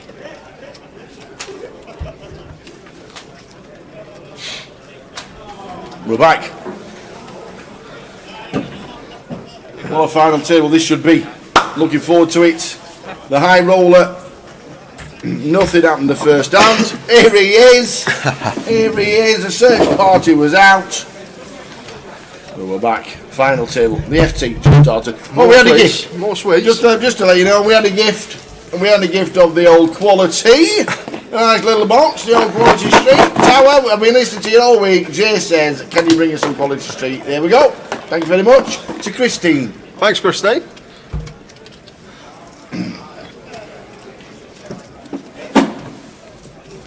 Good luck to Matt. Does he need good luck? Good luck, the Spanned. Good luck, everybody. Good. Great final table. Great FT.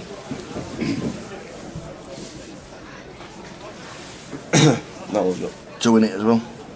If you need that black one there, down there. There's a bit of a socket down there. Cracking FT on its way. Lines 10.25. Spanned deserves the W. Well, a lot of players do, but he does. He has gone unfortunate on a few occasions during our time on the feature table, and he has supported the tour for years and years. Won a couple of packages as well in the last couple of years. So Stato off of 20 here, going to open the Queens. Matt Davenport sitting third in chips, thinking about going after this stack. Doesn't need to free bet the full 3x if he is going to elect to turn this one into a bluff with the ace blocker in there. Like 130k, 140k would be fine. Just give ourselves that room for manoeuvre at the time. Stato does 4-bet rip it, save a big blind, half a big blind. Just being wary of our opponent's stack if we are going to choose the 3-bet bluff this one.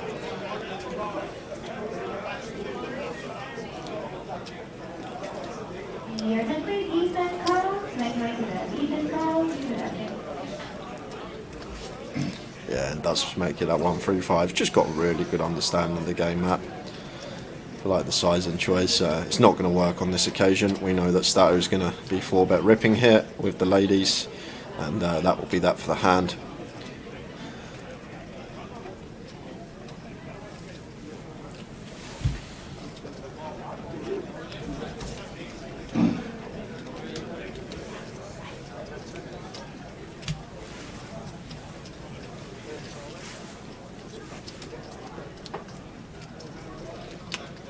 Your attention please, Peter Mark and Midway to the left. Peter Mark, Midway.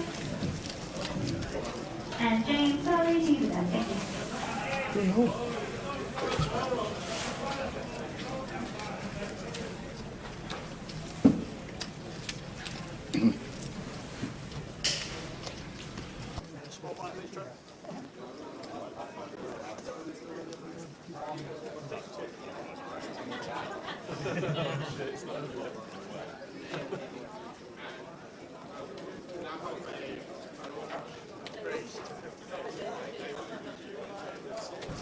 So the FT has just started in the high roller, scrolling across the bottom.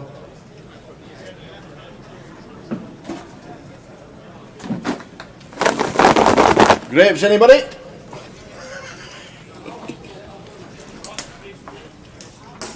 Numbers in the room again. Just been checking out and talking to quite a few people who are playing the satellites and the main event as well. 144 for the main event on day one here. Busy. And the cash out satellite 112. Oh, no bad. Let me tell you. No bad at all.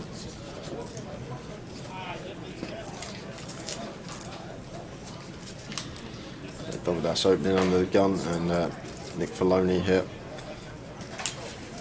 looking like he wants to defend with the Queen 7. And the blind check. Whereas as you look in the main event after the hand, you're on a 25-minute break. Please do leave your chips at the table and make your way out of the tournament area. That's the main event on a 25-minute Continuing just over a big. That will be good enough to get the job done.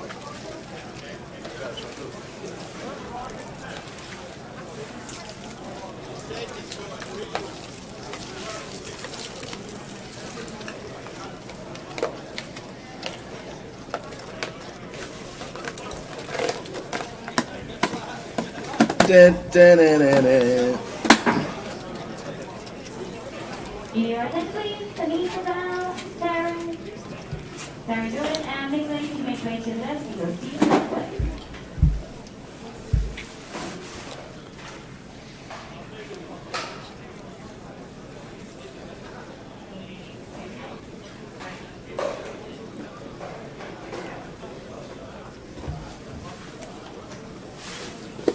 So blinds 10.25.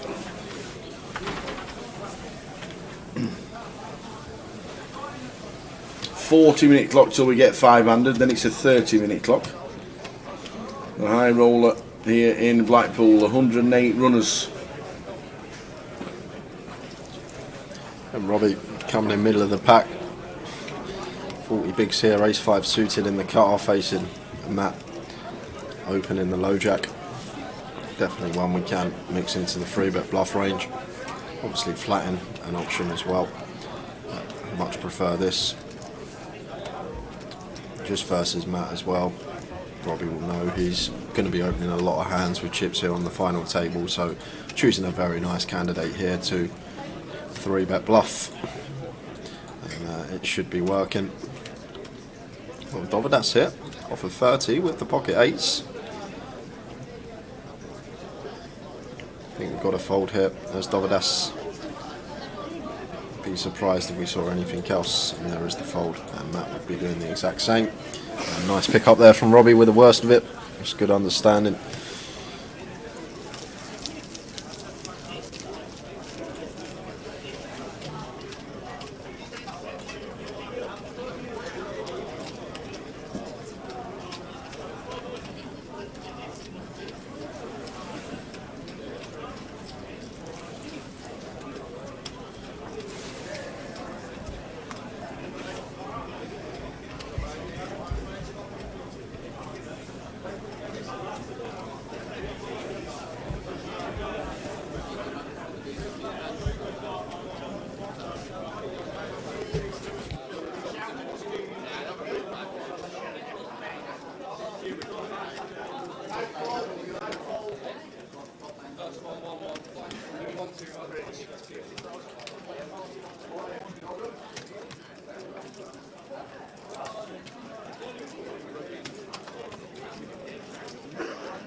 Ace Jack of Spades for Leo in the low jack makes it 50. And Nick should be getting out of the way with the Queen 3.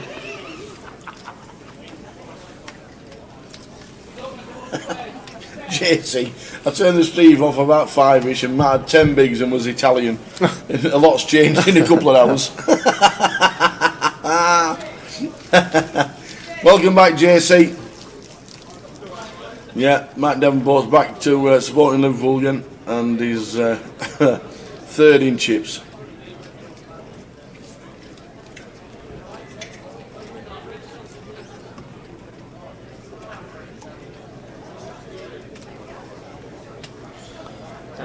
I can run you through everyone, Ash. I can run you through everyone with full name. In 1 is Jonathan McCann.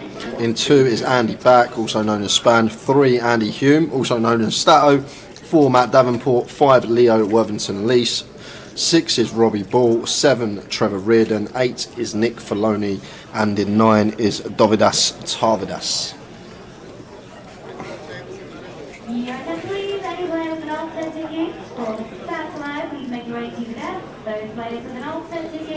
Leo with the ace 10 making it 50k, and Trev with the chip lead, 3 betting to 140. Yeah, the black and white chip is 100k.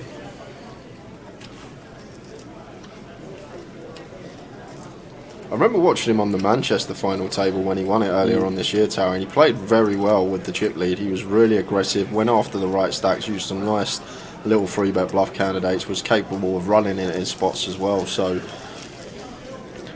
with the chip lead hit, look out for Trev if he plays anything like he did in Manchester.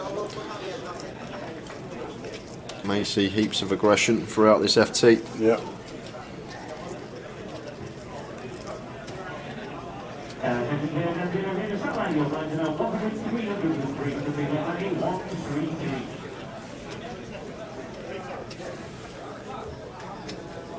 Your attention please, Ryan Wallace, Melanie Simpson, and Nick Clegg can make your way to the desk. You'll see the top.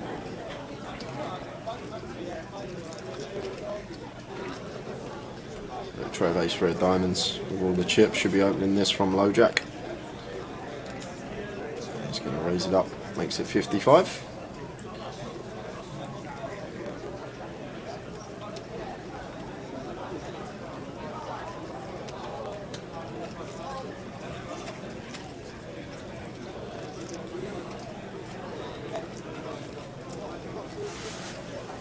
Stato will be defending the 10-8 of diamonds.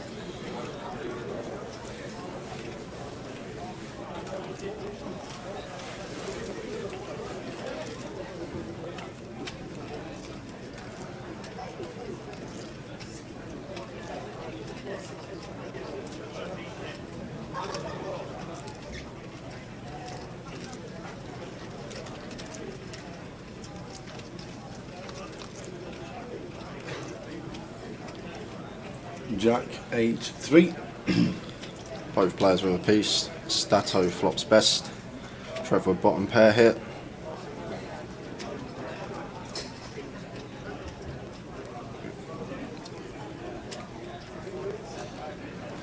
Going to check it behind. 7 of clubs on the turn. I think either or here for Stato's fine. I think leading definitely fine here. Equity denial purposes to overs, as well as that may be able to get some value from worse, but I'm going to choose to check call, and Trev checking behind now, just happy to get to showdown with his 3. 4 of diamonds on the river. Yeah, no, I think we have to bet here as Stato. Try and get some heroes from some potential 5, 6s, deuces, some ace highs that are non-believers.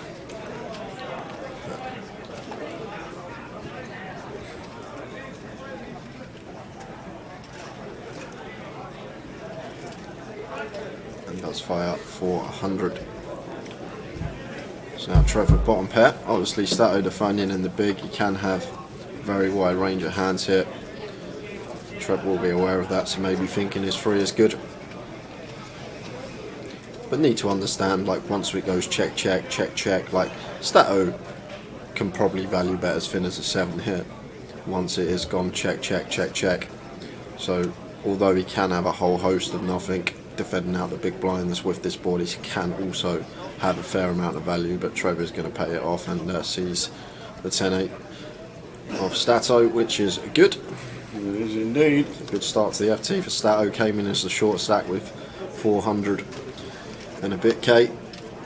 Not had to get it in, but almost doubled up already.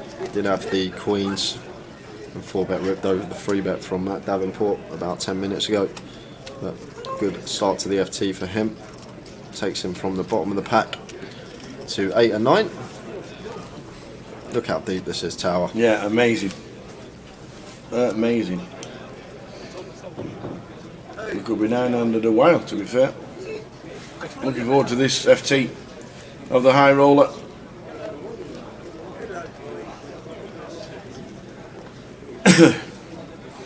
Was it a bad call? I'm guessing it's also to do with how many chips he's got as well. He's got 2.2 mil. So maybe just see Stato's cards.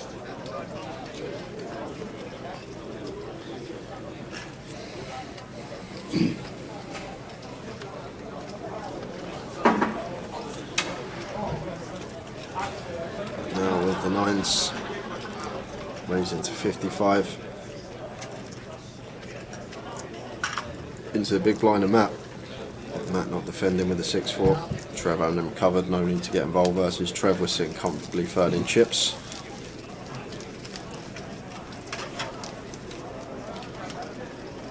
Short stack has 30 big blinds on the FT of the high roller.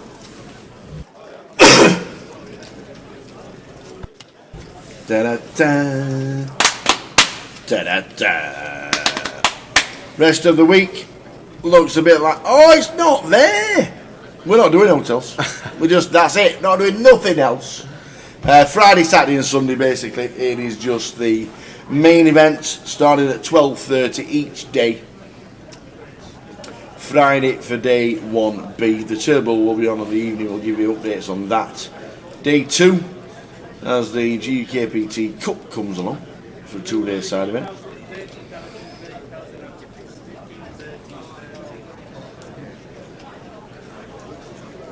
So ace-5 suited for Robbie.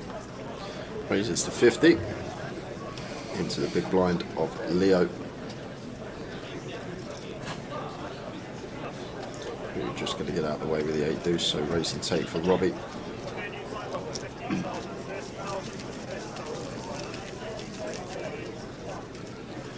Owner Mr. P-Man says, come on the spand. Come Ed, the spand. He had some deep runs, spanned in GUKPT and side events and main events. Never won a main, never won a high roller. But here at the FT now, 2 GUKPT main event champions on the table. Trevor Reardon winning Manchester leg 2 of this year, and Stato winning leg 1 in 2018 at the Vic for 6 figures, defeating Dean Swift heads up. Where is Dean Swift? Just packed up, just decided. Finished it, yeah. Didn't fancy travelling round.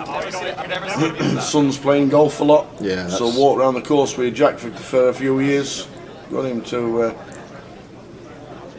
a good coach, and it's reaping its rewards.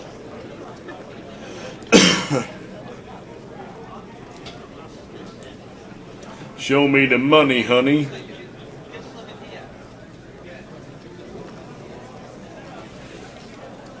We've got Stato in the cutoff. For some reason, whole card's not showing.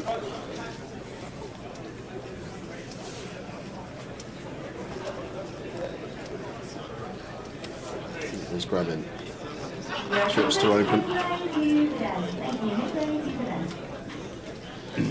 Makes it 65k. Blind's now up 15k, 30k. And Robbie in the big blind. Just expect him to defend the King Jack here.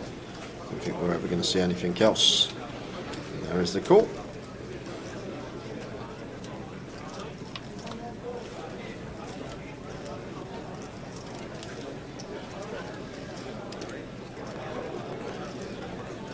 Play Queen, Queen 3, 2 diamonds. Like versus big blind here. Expect Stato to have a fair amount of bets on this board. Don't know what he's got, but more often than not, we're going to be firing the Queen, Queen 3. So fires for 40. 40 into 175. So between 5th and quarter. And Robbie with the King Jack here. Some removal to some strong Queen X. Removal to King Queen and Queen Jack, which both be in the opening range in the hijack of Stato. So maybe thinking about continuing in this spot. It does so in the form of a call. Obviously as well, like Stato is going to be opening hands like 10-9 suited, 7-8 suited, 9-7 suited, these type of hold-ins, which we are still going to be ahead of. With his complete whiffs, probably going to be c-betting the board, so Robbie taking one off, see what happens on the turn, which is the Ace of Clubs. And a card that is supposed to be a lot better for Stato here, as the opener, as we say, going to have all the stronger Ace X in there. Still will have some Queen X as well. I reckon Queen 9 suited, then Queen 10 plus.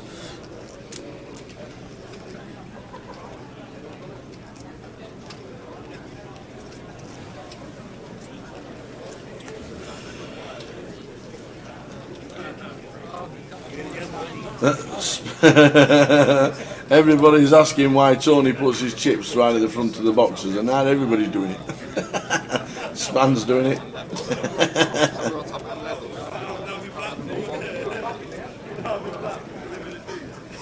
You've got to turn them so the numbers are straight. Oh, like that? Other way. Oh, like this.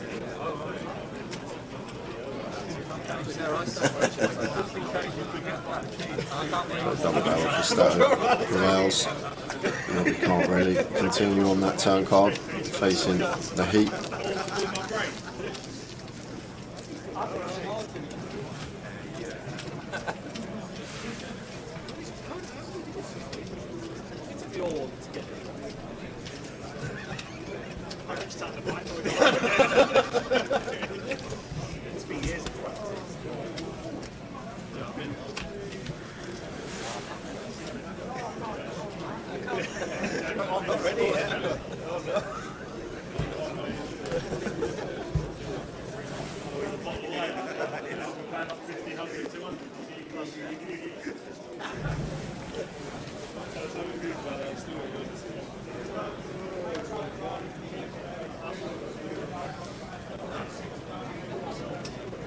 King Jack for Span here.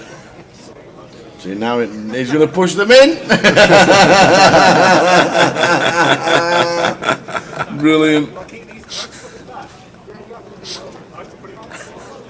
Makes it 60k, and Stato here with the Jack 8 of clubs in the hijack. He's out the way.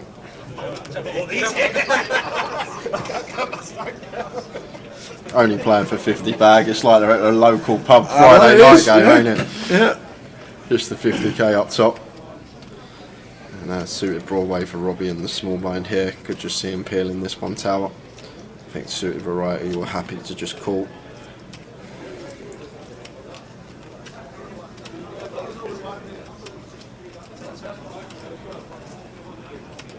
But he is going to choose to take the aggressive approach. Even versus second in chips. 3 bets to 225, nice big sizing, what we always like to see. And that should be the end of Span. And indeed it is.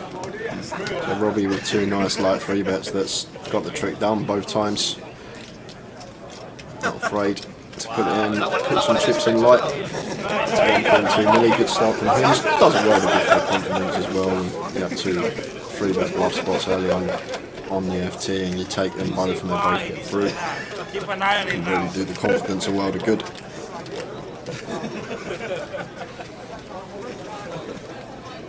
Final table of the high roller. Welcome along, everybody. And Span's put his chips back on his stack. That didn't work. That didn't work. Didn't win that pot.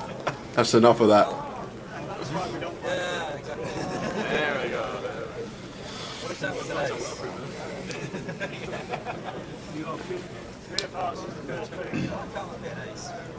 It's helpful for the dealer.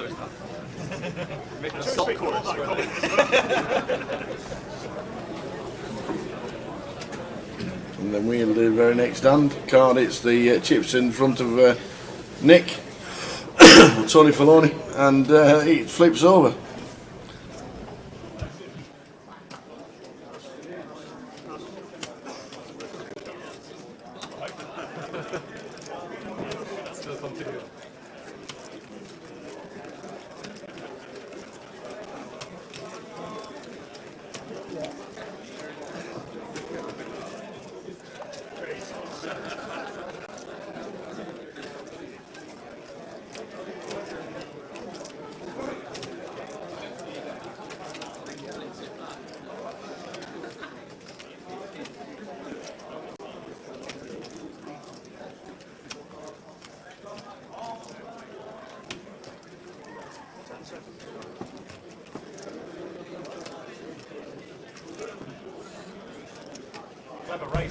Down to 3 seconds for Trev.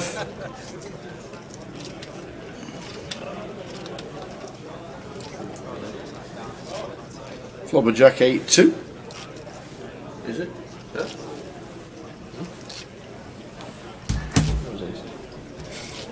How many are you on? What percentage are you on? It's just on.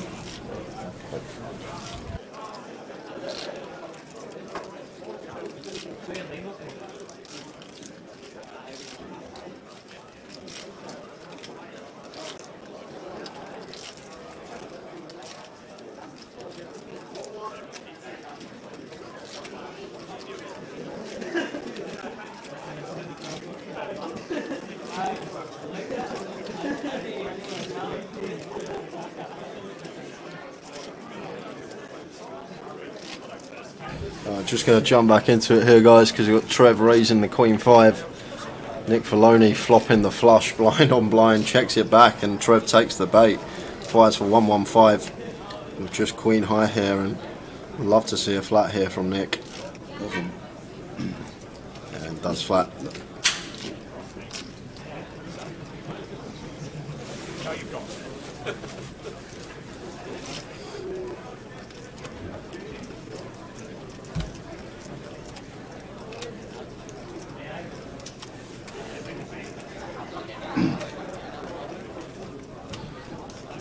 Jack River. Is Trev going to go for it here? Try representing the ace. We know it wouldn't work, would be a great time to shut down.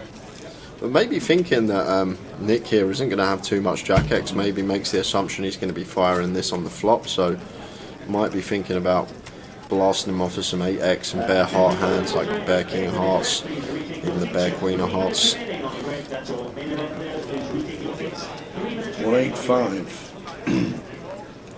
Just a quick call, and Trev says you're good, knocks his hand. And, nice pot for Nick to take. Andrew, I think he was before the curve. I've never remember Nick without that mask on his face. He's always had it, hasn't he? Yeah, and obviously with the Italian flag as well and the roots. I'm pretty before COVID. Tony Filoni, Nick should have the Italian flag at the side of his name, but always remember him that mask. I think even before COVID, I think he was ahead of the curve, always wearing a mask at the poker table. Some people do it because they think they feel more comfortable when they're running it in pots and stuff. They feel like people can't see them, they're like enclosed, can't see the pulse in your neck, can't get any microfacial expressions, stuff like that. I think a lot more players wear it for that purpose at the poker table than the purpose you're talking about.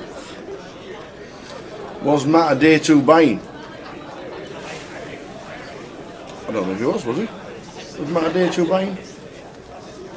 I don't know. Can't remember. I don't know. There was 18 chip counts at the start of the day. Spanned with the boots. Oh, we have carnage and root. Yep, tower. What a life for Spans. Just finds the boots. Raise. And Nick to Filoni. 265. Nice big 3-bet size from him. Like it a lot. Dubinas has folded a queen. Nick's in a world of hurt. Tony Filoni. Yeah, and this, to me this and is, friends in Stoke. This is just the cooler tower. However, Span has opened from +1. All in and a call. He's got the queen. Oh, I can't believe it. Oh, he says, I've got the lot in. This is huge, Tower. Yeah. This is huge. Yeah. Span could be huge chip leader here if he can find the hold. Oh, Aces versus queens. Can Nick find a lady, or is Span going to have a substantial chip lead here? So, sits back. Doesn't want to watch the board span. We know how he runs sometimes when he gets deep in the comp. Oh, that's clean. No runners. So just fading a queen on turn or river. And there's only the Queen of Hearts left. So 1 hour to fade. That's not it. Nope.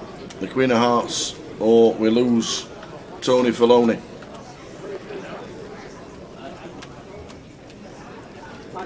And does the 6 of spades, means we lose Tony Filoni in 9th place. First person eliminated for £5,000. And Span up to 3.2 million chips. Boom.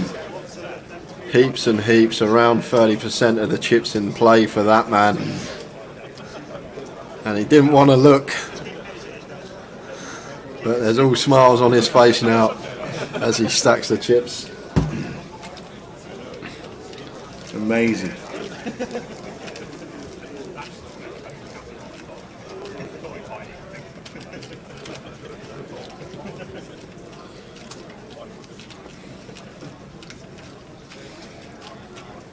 You have the player B in the main event. You'll be level swap match 200 big blind at 500 and 500 big blind at C. Dealer, 500, 500, please do it. So 30 minutes into the FT and we have our first bust out. Nick Filoni out in 9th place for £5,000. Bounty was 10th, Mitch Johnson 11th, Mitch Iron was 12th, and in the money, first out, in the money, Kevin Warrilow for £4,000.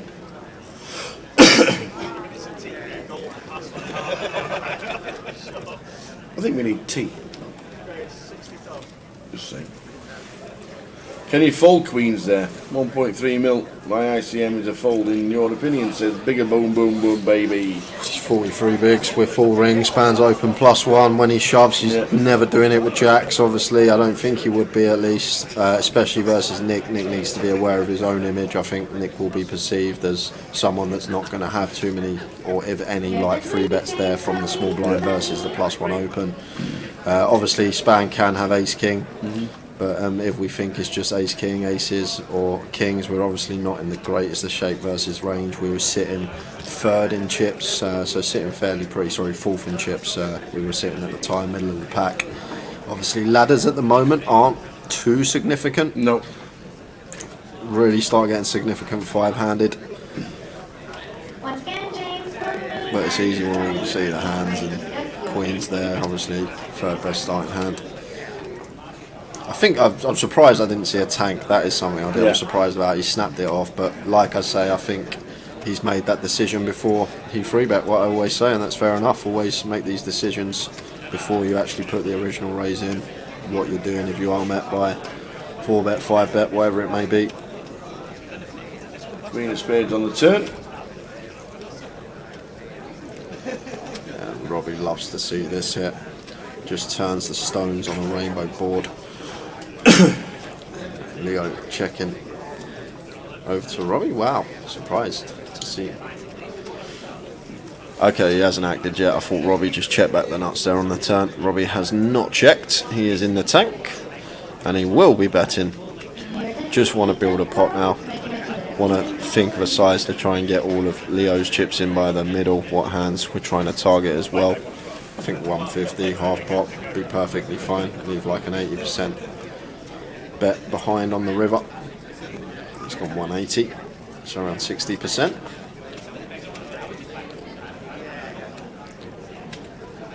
And Leo gets out of the way. Well timed fold from him. Robbie had the goods up to 1.3 milli. Indeed. Will you crown Matt as the National League winner this week? I don't think he can be caught, can he? No, Can't, no, I don't think. Someone would have to win the main event every here, side win event in everything London. at the grand final, literally. Yeah. And if that happens, we'll buy another trophy. I'll give somebody 2 packages. No, that's probably not going to happen, must admit. Not sure when he'll get crowned or if it's if it is possible. But it's a great effort from Matt Davenport, it really, really is. And he was a day 2 buy. And he's on the final.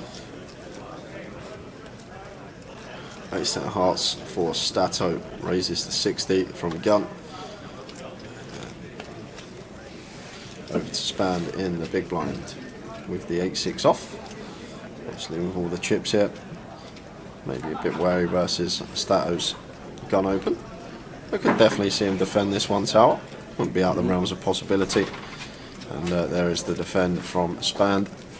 Like I think in a situation where Stato's got us covered and we're sitting middle of the pack or towards the bottom, we'd probably see him fold, but having the chip lead here, happy to go heads up here. Equity's always running finest pre, however this board is just one we're going to be check folding on, and it's a board that Stato's almost always going to bet the ace king 3. Going to just have high frequency bets here on this particular board, and in terms of hand, nice board for our particular hand as well.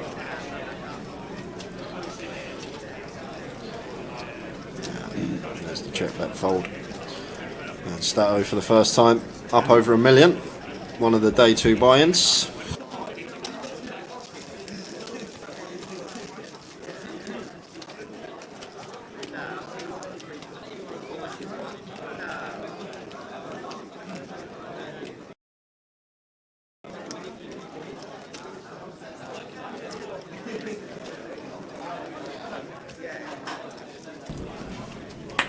Ash, was it a fold or not? I probably don't fold No. it, but like I say, I'm not as clued up as ICM as these guys. I'm not an MTT player, mainly PLO, mixed games all these days. Hold'em is the back of the closet, if you like, at the moment.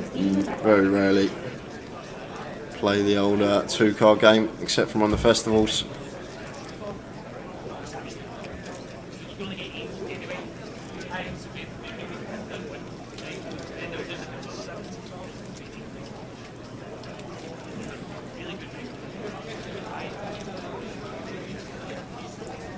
$147 in the main event that we'll be concentrating on for the next 3 days.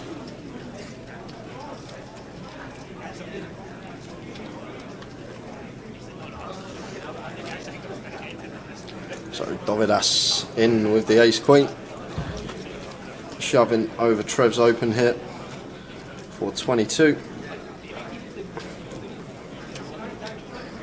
Dovidas the short stack at the table. Be surprised if Trev didn't call this off tower. Obviously we can see we're going to chop it up most of the time. Yeah.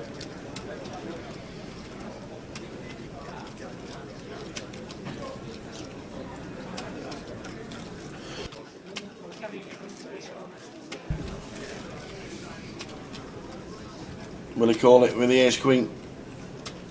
Trev down to 1.6, was up to 2.2 mil.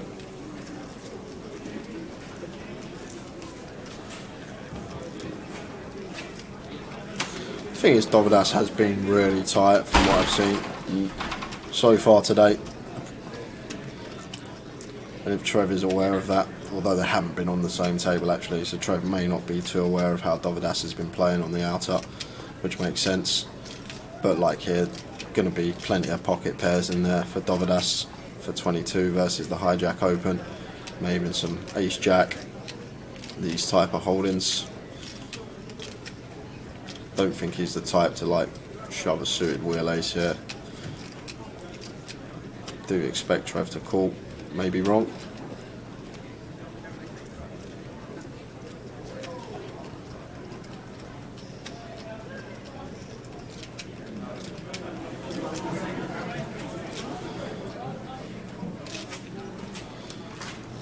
Was wrong. Trev just lets it go. Thought about it a while, decided against it.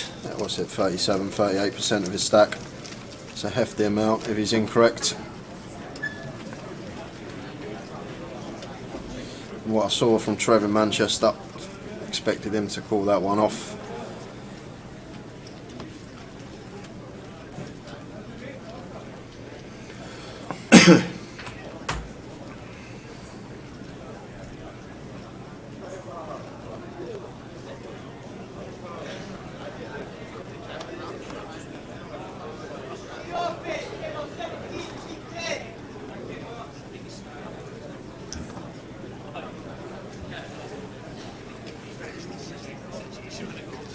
Baseline of hearts for Robbie, raises to 60.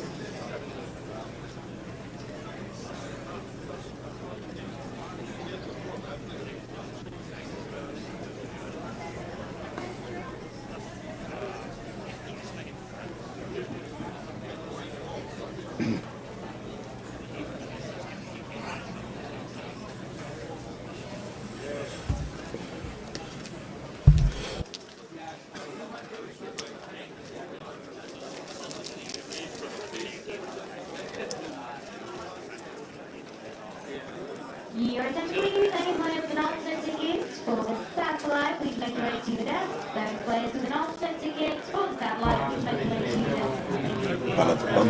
to the desk.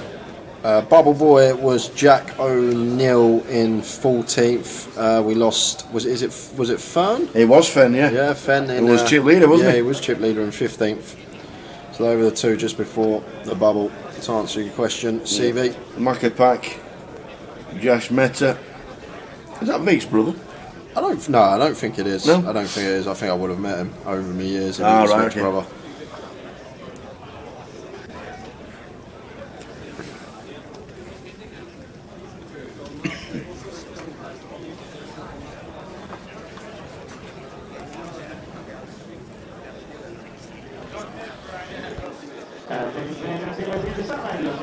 Sixes for Trev. Makes it 65. Did you get a chance to have a catch up with Dave Doherty after his big hand? Yeah, I just spoke to him. He gave his breakdown of it, Yeah. and yeah, it seemed fine. Like he was basically saying, like he didn't expect him to have too much, like 8x off of that particular stack size that he raises, blind on blind, and then obviously he's got a great hand to potentially run it with. Yeah.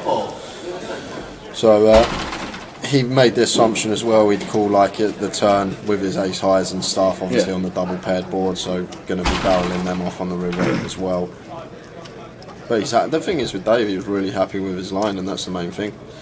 He was happy with how he's played it, and obviously if you're not bluffing, if you don't get caught bluffing, you're not bluffing enough. There's going to be times when it looks like you dust it off, but in reality it's going to get fruit more often than not.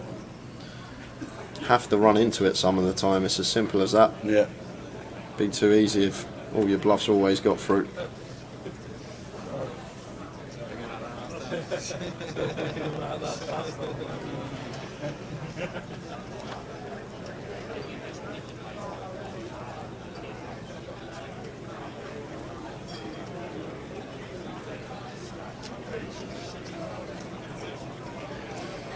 Ace King for John McCann.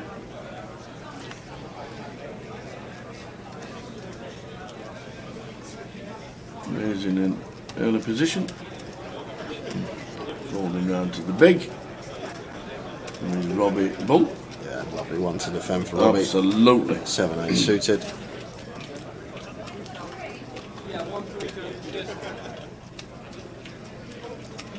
Well, 6-9-3 is a flop for Robbie.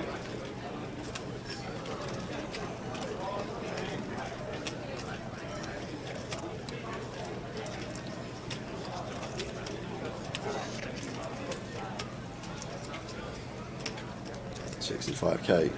Continue here from Jonathan.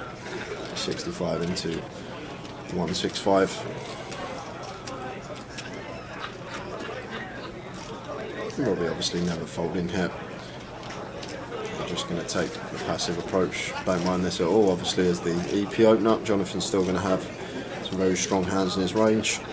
Can definitely have sets here as well. Jack of clubs on the 10. It might be where we start seeing Jonathan checking here, Tower. Like, we're still going to show down versus like the 10-7, the 7-8, 7-5, these type of hands, 4-5. And there it is. In on the river for Robbie Bull. Rivers are straight.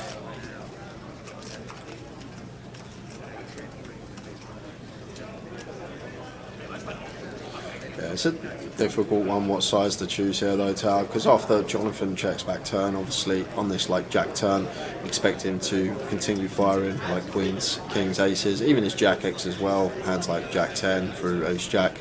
So from our perspective as Robbie, it doesn't really look like Jonathan's going to have too much to pay us here. So with that in mind, does he choose a smaller size, maybe to try and induce something, or just get heroes from ace high? Or does he go big to maybe try and look like he's bluffing with like a 10-7, 10-8 type hand potentially? And he is going to go for the big sizing. And now we just don't beat anything here as Jonathan other than those two particular hands, 10-7, 10-8, the only two hands that we win after Robbie calls flop. So this is going to have to go in the bin for us. Robbie goes for the very large sizing, 350 into 295. So just sub 120%. But I can't see how we can call this off here as Jonathan. I can have countless two pair combos, obviously can have straight 7-4, 4 deuce, 7-8 all completing. And we're only beating the 16 combos of 10-8, 10-7. Good fold. And out he goes. Yeah, Robbie Bull doing the GUKPT. It was 2013, was it? It's nearly 10 years ago. Sorry guys, my laptop's died. I'm moving over, trying to look at Tower's laptop because the charger is not working right now. Cat's eating it. She's not eating it, she's nibbled the cord at the end, so it's not charging, unfortunately. Eating it. But Tim, one of our watchers, is going to bring me one in tomorrow. There you go. There you go. Any apples about? Grapes? Bananas? I'm fine, thank you. He won something a few weeks ago. Who's that, Biggie? I've probably missed it. How's Ruby getting on? I need Tower to scroll up for me. Do some scrolling for me, Tower, thank you. How's Ruby getting on?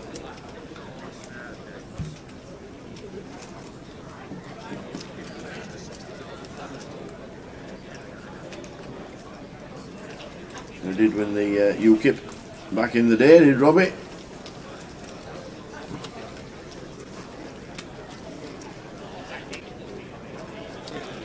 King 9 spades for Leo, raises on the button, 260. And Trev not defending. A suited jack and the big, so just raise and take.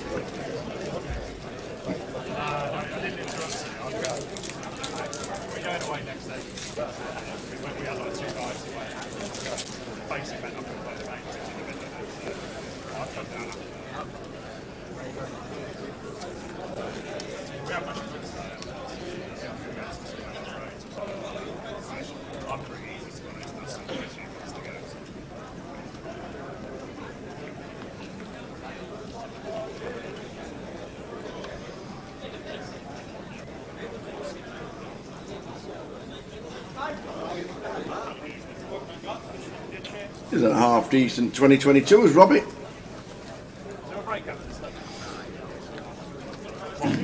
11th in the UKIP in Nottingham this year.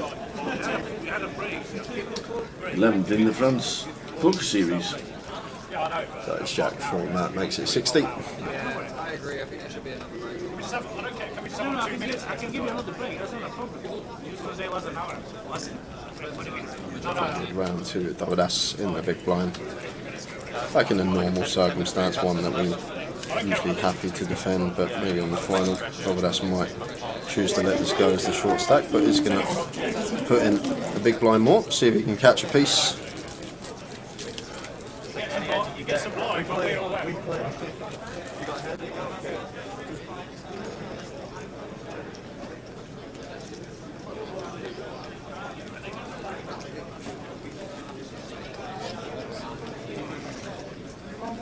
King and Heart. King of Hearts turn. Dovidas still with the best of it. Matt might apply a bit of pressure. Yeah, good card for Matt's perceived opening Decides range. to check. He decides to check. 9 of spades on the river. And now we're just happy to show this one down as Dovidas. There's the check, and Matt going to take a showdown with Ace Jack high, we expect, and does. Nice little one to take the Dovidas. It helps when you're the short stacker NFT, just to win even a small pot. Just help with the confidence, get the pendulum swinging the right way again, and just those little ones can definitely help.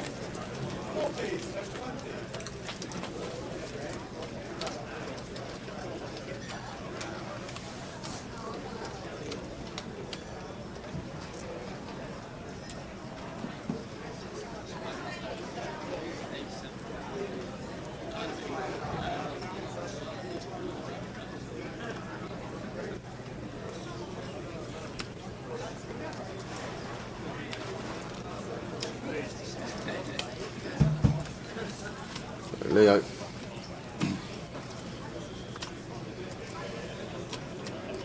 Gonna raise it up. Robbie's deciding to 3-bet. No, I think this Nope, is just a call. I like the call here. The suited ace 10 tower, I think, is going to play a lot better as a flat. The offsuit, yeah, we might 3-bet like 2.5x here, just because versus Leo's stack size, just over 20 big blinds. It's not good for us when we 3-bet and get ripped on. We've got a hand with such great playability and position on the opener, so just happy to call here as Robbie and see a flop. Much prefer this decision than to mix in a 3-bet on this occasion with the ace 10. And going to be heads up between these two, both with Jack 8-4, 2 clubs. So Leo here, king queen with the club. I think this particular combo definitely could see bet this board. Some nice removal as well to the queen jack, the king jack, but going to check it over to Robbie. Doesn't have much going on for him, just the one overcard, backdoor straight possibilities.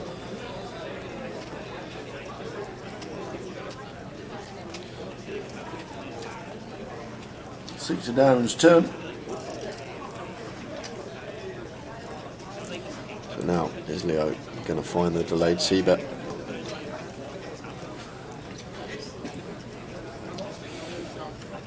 Choose to check. And I think Robbie probably happy to just get to showdown now with the ace 10 high. Maybe he expects Leo to be continuing with some Broadway holdings, king queen, queen 10, king 10, these type of hands on this board. Looks like just going to be checking down. 2 spades with it. Anybody wants it? Anybody?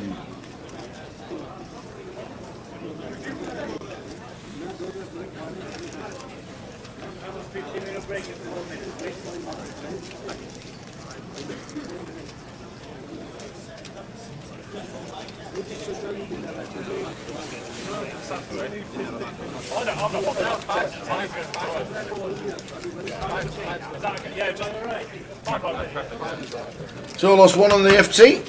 Tony Filoni, we lost 1.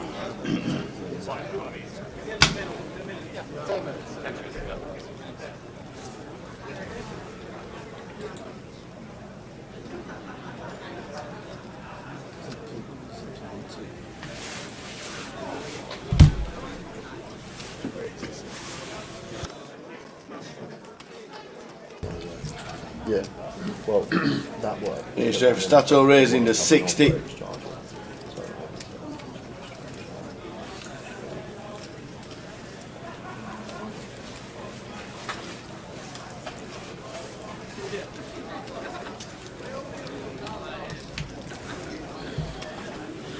So starter under the gun, ace jack wants to be opening, so makes it 60. Trev Peel in the suited king 9 in the cut off, and Span jack 7 of spades will be defending this one. He's going to have 3-way action, I think, for the first time on this FT.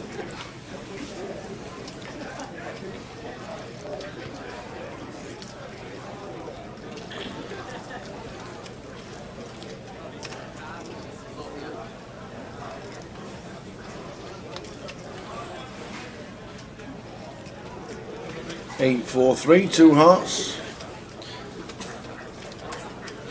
So not much going on for.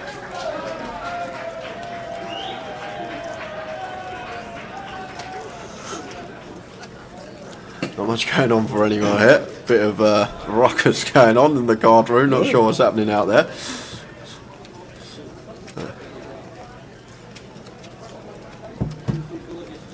I wouldn't mind Trev firing this one. King 9 of diamonds. Once check 2 here. Having both, having Stato covered as the original opener. Like we got the 2 overcards. We got some backdoor diamonds in there as well, and we can also just go after like the ace highs that Stato would open from this position. Like we expect him to be firing his overpairs more often than not, so for us to fire and fold out the ace high holdings in Stato's range is a great success for us. Yeah, that's the joke. Did I cash in the World Series this year? I've played about half a dozen comps and bricked them all. Went over to the Irish Open, cashed in the seniors. Whoop, whoop.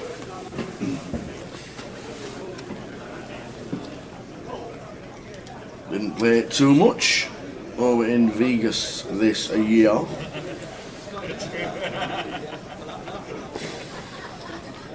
See what the plan will be for next year. Yeah, looking forward to it next year. Because there is a bit of a gap on the GUKPT front during June. I enjoyed the couple of weeks I was out there. It's just phenomenal. Like, Yeah. It's like something new. Something new. First time I've ever been, so shame about the main event, but Yep. be back next year for more. Hopefully getting the old 50k Players Championship as well. Binker seat. That's more of a bucket list for me than the main event, I think. What's that? The Players Championship. The Players Championship, Yeah, Players yeah. Championship. Irish Open next year is the 3rd till the 10th of April. Already announced. It's at the RDS. Will you be there? Ballsbridge, yes. I will definitely be there. And I've heard it's right in the city centre It now is. as well. So it's about a 15-minute walk to everything. there we go. So we can go and get some proper Guinness in town. And Correct. Rather than a €50 taxi ride and then a €50 taxi ride back as well. Yeah, it's in the RDS in Ballsbridge, which is near the home of the Irish Open, the Burlington. And Paddy Power and PokerStars have joined forces to be sponsors. Paddy Power have done it for years and years and years, but they're joined forces with PokerStars for next year. Which will be a cracker as always. Trev's up there, Sav. He's had plenty of results. He's a GUKPT champion. He is. Won Manchester earlier this year. I think it's fine, completely fine once checked to that. Stato probably makes the assumption he's checking his overpairs, so if we bet our king high, folding out ace high is a great result for us. Yes, Span's got a pretty wide range in the big blind as the chip leader, having us covered. But if we are met with a check raise, we can just get out of there versus Span. I think it's perfectly fine, that bet from Trev once checked to with the king 9 suited. Obviously the pill pre, that's obviously the question. Some players wouldn't peel that one, but I think once we go post, perfectly fine to fire on that board. Backdoor equity is very important.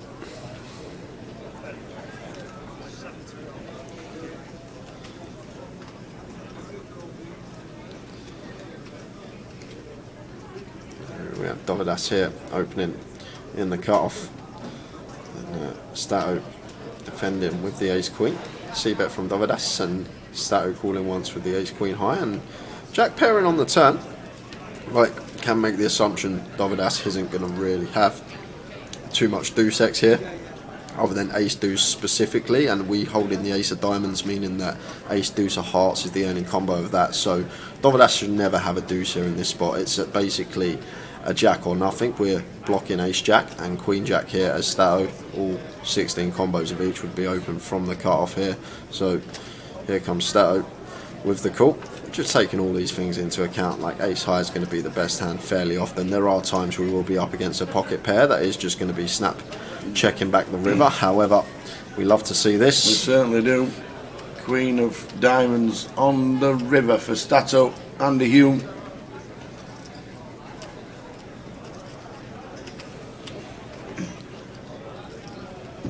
your players remaining in tonight's satellite. This is your final call. You have 1 minute remaining on your bonus. Dealers, if you have 2 or more players at your table, please start preparing your decks.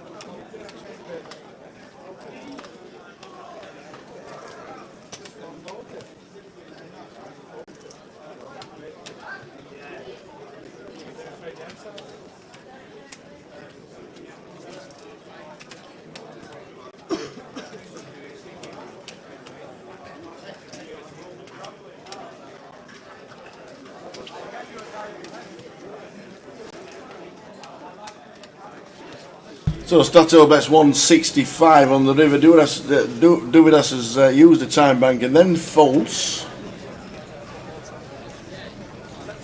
Are we on a break? Oh, we're having a toilet break. Toilet break. So we'll just leave the. I think we're having a quick. I don't know if it's an official break or somebody wanted a break or it's an unofficial break. That has just happened. We'll leave the pictures on because I think it literally is 5 minutes. But we'll just turn the comms off. We'll go and get a cup of tea and back in 5 minutes. I think it is a break. I'm not sure if it's 15 minutes or short. We'll find out. We'll find out.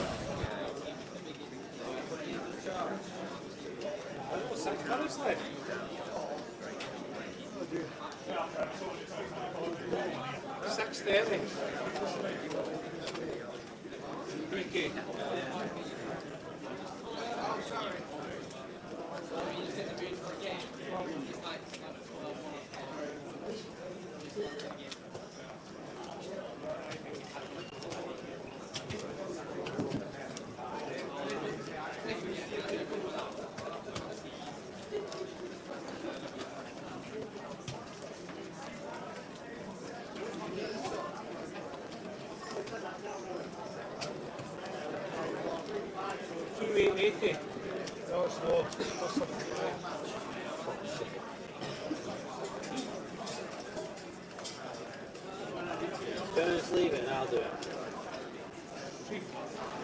I'll do it.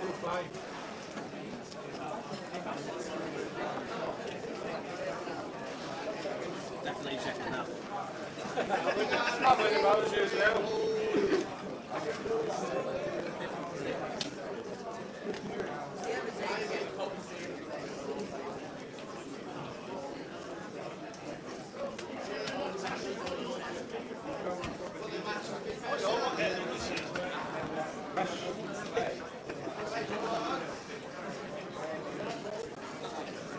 Same old. Couldn't Celtic last night, you beat 2-1. You beat Celtic 2-1? No, I was going to say. Raggy bastards. You seen that picture? 6 points on Saturday. You seen that picture I was just put in the group? No. About the VAR camera angle? Have you seen where it is? It's so bad. That's just got to do isn't it? The same one I'm thinking about. Give me that's where the camera is. That's VAR in Scotland. It was offside by the fucking was. No chat. But did you see the bit before that, the heater? Fucking shy, so we get a shy, so shy. The guy throws it in, and Hanks Ivanovic fucking jumps up. He's half the part. He does it.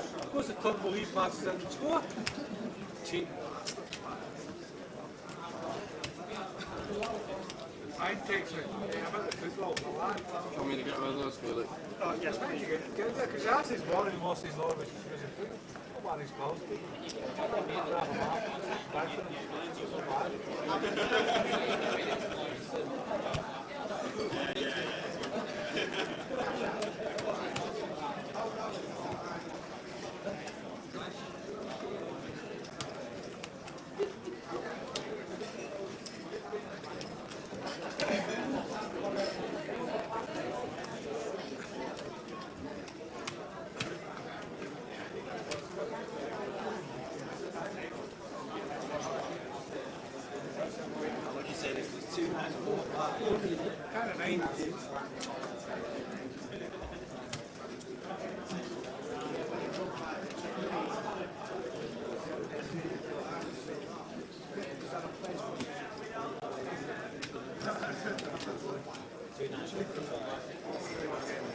Oh, you're only 10 up there.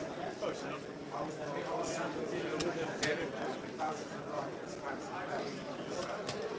Just double check it.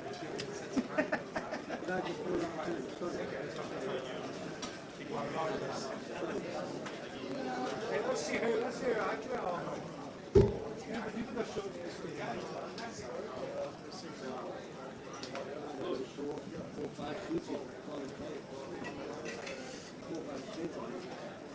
Hey, look. Marvelous.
Definitely could have been got on the 10.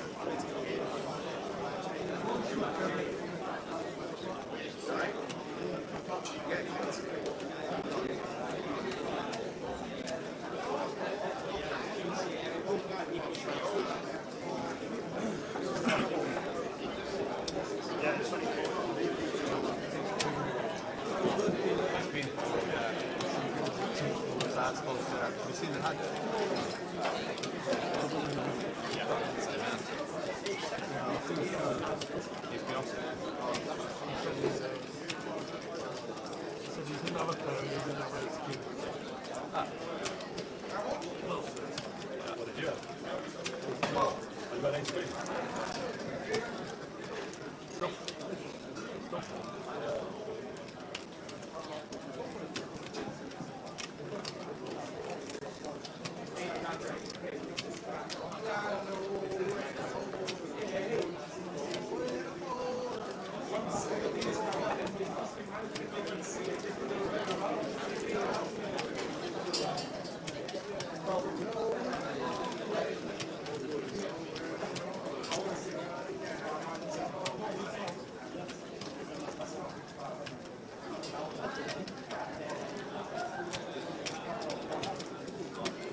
Yeah, I can see it.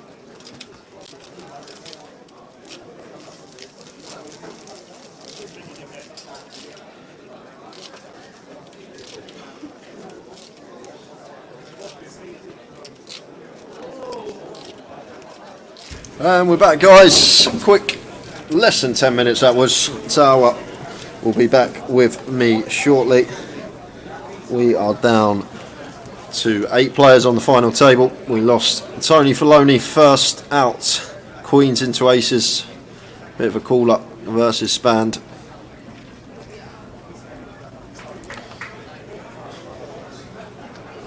Oh, off we go again.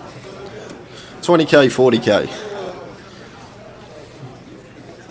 And Robbie's going to be opening with the A7 suited. There's the payouts for your darkness, or the rinse gas. The rinse gas we'll go with. Yeah, I'm on Spandy. He's got a lot of support, Span. Regular on the tour. Always see him on the stream every leg. Got a lot of support in the casino and at home from you guys. Robbie making it 80.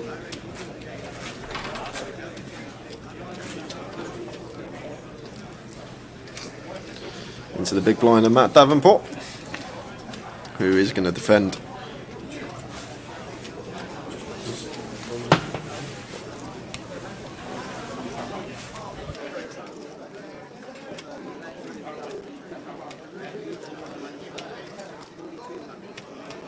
So raise and take for Robbie.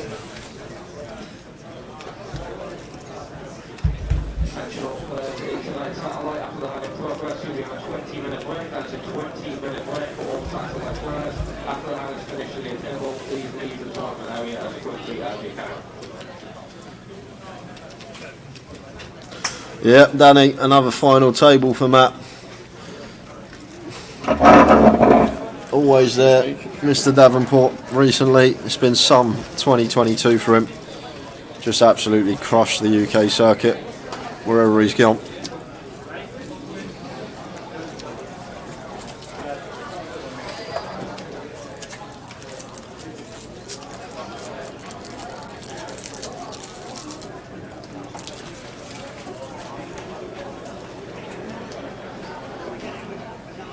Oh, sorry, it wasn't raise and take there from Robbie. Raise, defend, C-bet, fold from Matt. And we are on the next hand.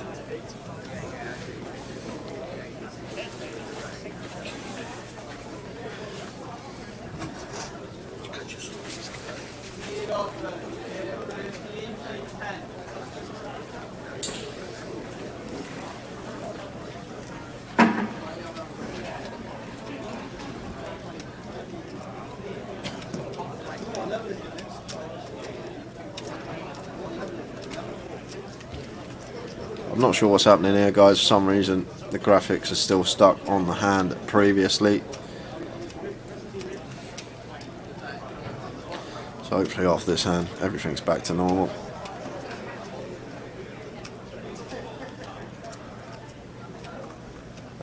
That's what's happened. Scottish ladies over there talking to our Dave Blacklaw, distracting him. He's just realised we're on the next hand.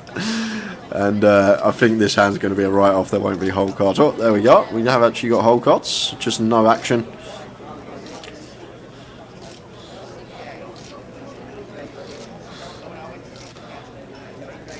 Saw Mel Simpson over there, near where Dave was stood.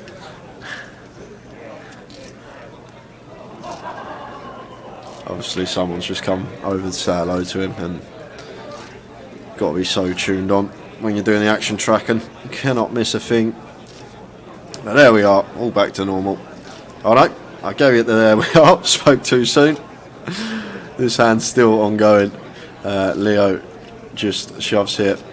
No, he's got 5-3 of hearts, and the board is 9-7-6 2 hearts, and Trev has a 7. So Trev with middle pair, Leo with gut shot and flush draw. Double gut shot on flush draw, I should say. 5-3 of hearts on 9-7-6, any 4, any 8, any heart. And we got Trevor with the A7 of diamonds, which is middle pair here. So there we go. And obviously here, Leo can have, as the short stack at the table, sub 15, a fair amount of bluffs in this particular spot. Front door hearts are there, so maybe some 8x, 7-8, 6-8, these type of holdings. And there's the call from Trev. And Leo won't hate this. He knows whatever hand he's going to be up against, he's still going to have heaps of equity. And on the hunt for a 4, 8 or heart, or are we going to be down to 7 players?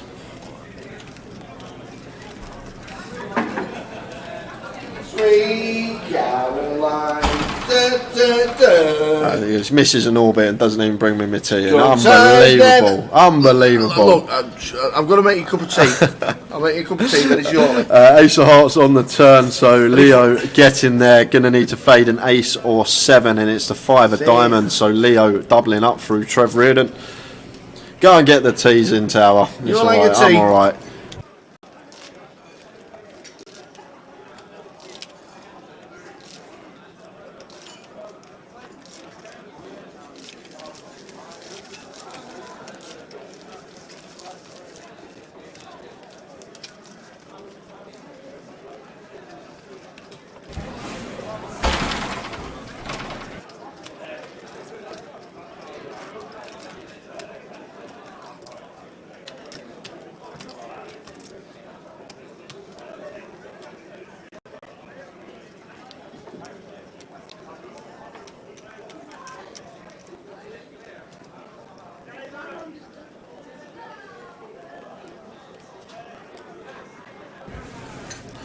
King Jack suited for Trevor to come in as the chip leader. He's taken a few hits since then, but this is one we want to be opening off of 30 from under the gun. Makes it 85k to go. And Jonathan, pocket 9s, working with 15 bigs, closer to 16. And maybe a bit wary about Trev's under the gun open here. Now that Leo has just doubled up, we are the short stack at the table, so happy to take this spot. And going to work. Trev not going to be able to call off the King Jack for just sub 16.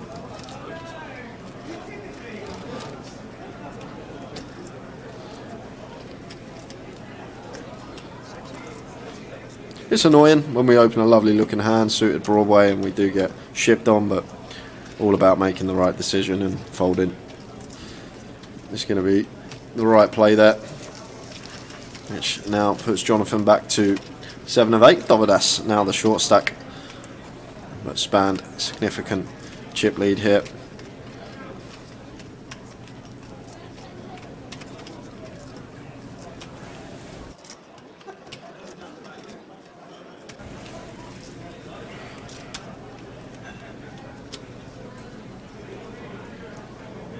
Oh no, Nick. Yeah, all good. There will be a giveaway. We was meant to do it on the bubble, but there was no bubble, so we haven't really found the time to squeeze one in. Tower's just taken a quick 10, so when Tower's back, I'll see what Tower wants to do, and we'll do a giveaway for you guys in the chat box. We'll definitely get one in today at some point. This is going to last at least another 4 hours, I reckon, so there will be a point when we get the giveaway. I'll wait for Tower to get back and then I'll have a discussion with him and see what we're going to do.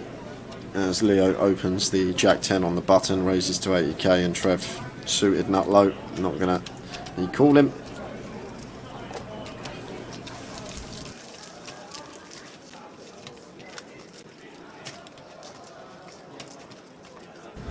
How are you doing, Ali? Law.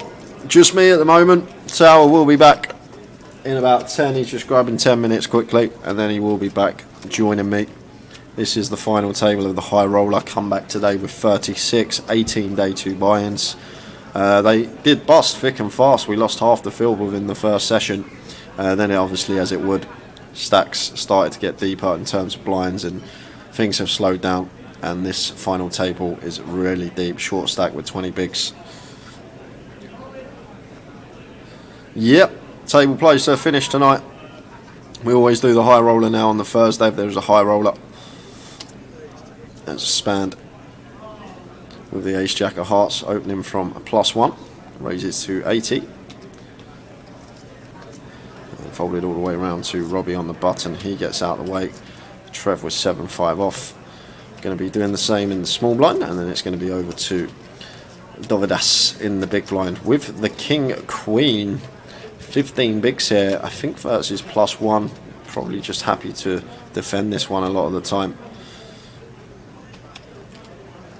but he is going to choose to take it. And spanned ace jack suited. 16 bigs here.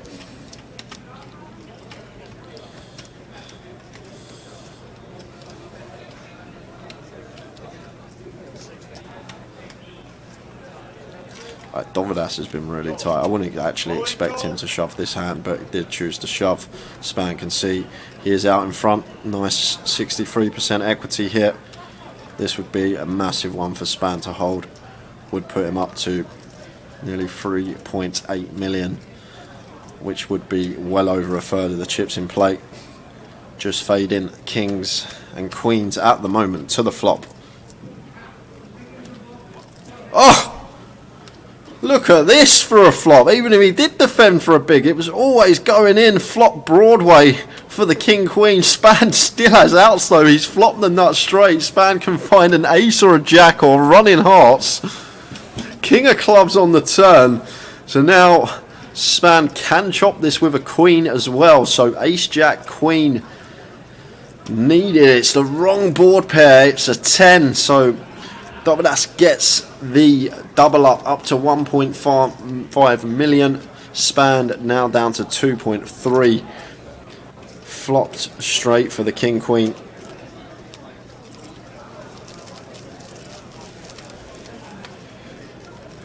Either way, however that hand panned out, he was always getting his double up. Span opens, he defends big blind. Span continues, he shoves, Span calls. It was always going to go that way. Just a cold flop. And still with plenty. The man in seat 2 still chip leading, but that does bring him back towards the rest of the field. Did have quite a significant chip lead before that hand, but made the correct decision. Got the money in good. Still needs to find the hold, but Dovidas now back amongst it as Stato with the king jack here from +1. Gonna let this one go. Just a bit too wide here, 8-handed from +1.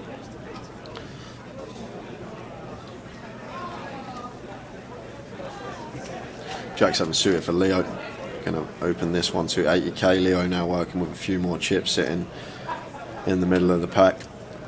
Bit more wiggle room to open some more holdings. Jack 7 suited. It's good enough for him, and gonna get the job done because Jonathan not defending the king deuce.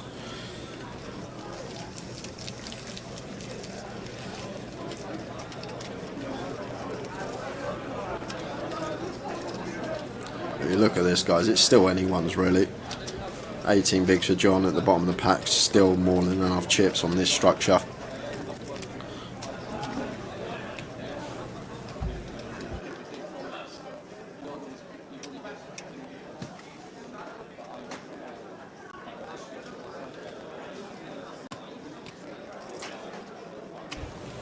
As you see, Matt from +1. Makes it 80k with the 7s.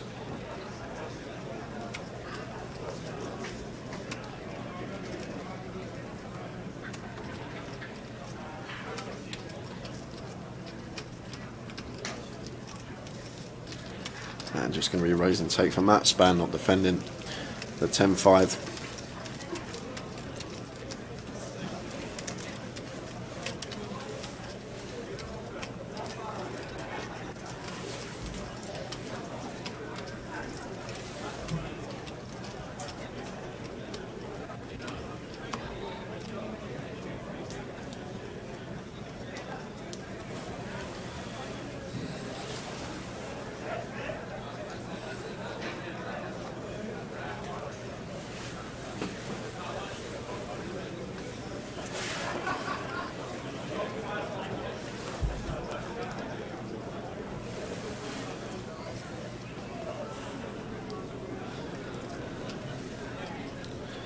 King 5 suited now for Dovidas, also with some more chips, so going to be opening some more hands, especially from late position. King 5 suited. And Jonathan King 10 off here, working with 18. Just lets it go. And over to Span in the small blind, he's out the way. And 6-7 off here for Stato. Versus cut off open, still expecting to defend this one, 4.5 to 1 on his money. There's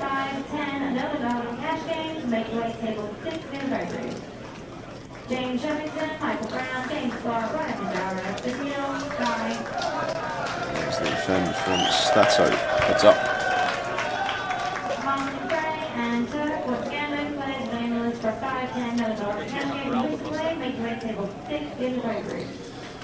Both players whiff on the Jack 10-3 two-spade board. And Dovadas here, just king high. Might choose to c-bet this once. Double Broadway, two spades. Not much going on for us, but one bet and done. Probably going to be the approach.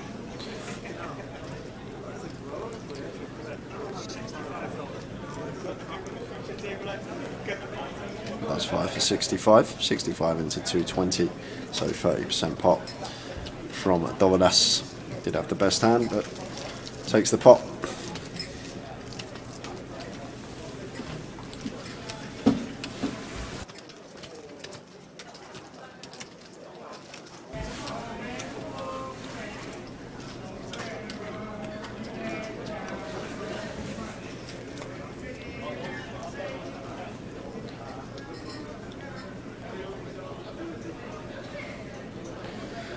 I think there's just a few people on the bevies on the main event table that's just outside our door. There's singing, there's cheering, there's shouting. The singing, you got to know when to hold them, and you got to know when to fold them. Ali, I've just been here working, covering the high roller with Tower, and he's remembered my tea on the way back. Look at that. There we go. Thank you. I nearly started the karaoke off. You gotta know when to hold them. And all that.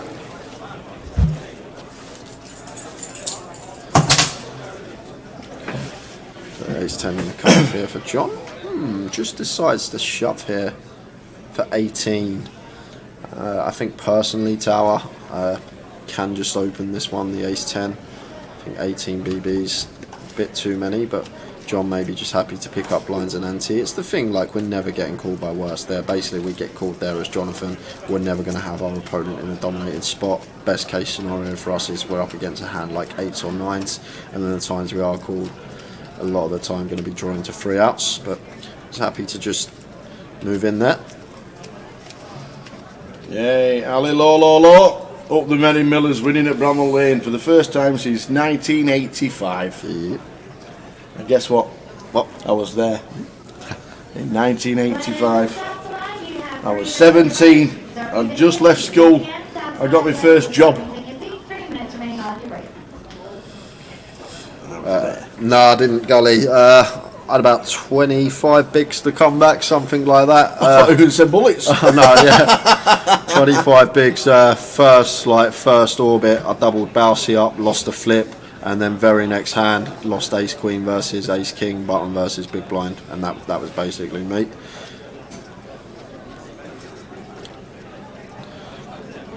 And speaking of Ace Queen. Yeah. Spanned on 2.2 mil.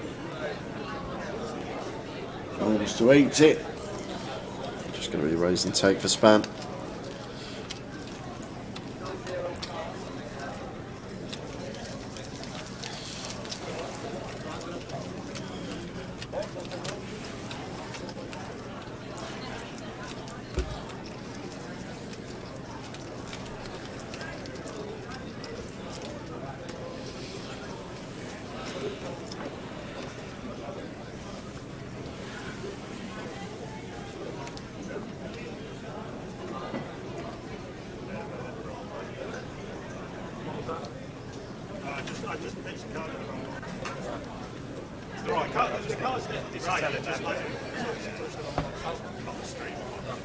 We've just been told that the dealer looks like he's pitched a card into a wrong box. So just tell him Dave.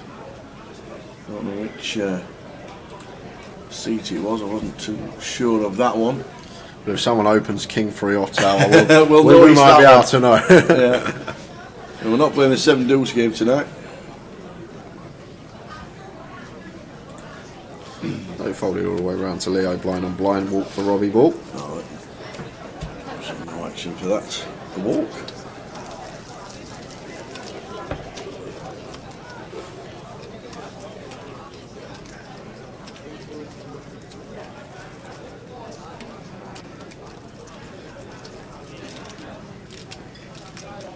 I found out something on a little 5-minute break. Did you? Yeah. What did you find out? Did you know we got another new Prime Minister?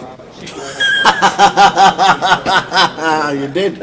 You I found thought that it was out. still the old girl. I thought it was still the old girl. Yeah, she until- lasted 40 days. Didn't even And know. 12 of them days we were in national mourning for poor old Queenie Dane. Yes. Only found that out because apparently Rishi Sunak's turned up in Blackpool for a conference, for a one-day conference. No idea why, but he has.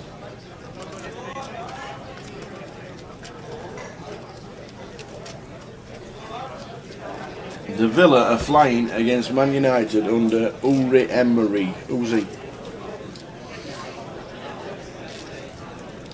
I didn't even know there was football on tonight.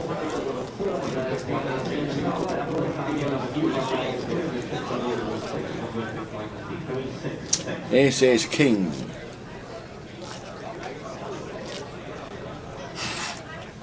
He's flicking it in the main, imagine. Oh, cheers, Darren. Darren Sherwood, our Facebook intrepid reporter, said it's a Northern Ireland meeting. Not really, Ali. I'm usually pretty hyped up when the Euros and the World Cup are on. It's usually summer, beer gardens, lots of drinking, meet up with mates. Yeah. But this World Cup's just not got the same feel about it, has it? It's Freezing cold, raining, wet. I'll still obviously watch it. I probably won't watch it religiously like I do most of them, all the games. I'll probably just watch the England games and then the ones later on in the tournament, semis, final, whatnot. But it's just not got the same feel about it, has it? Doesn't feel like a World Cup.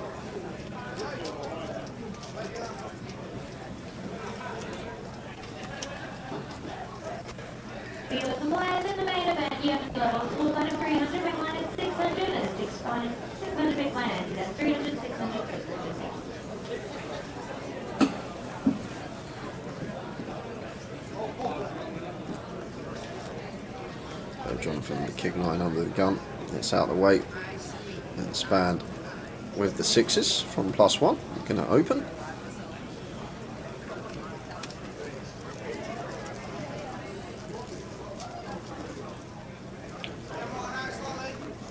Makes it 80.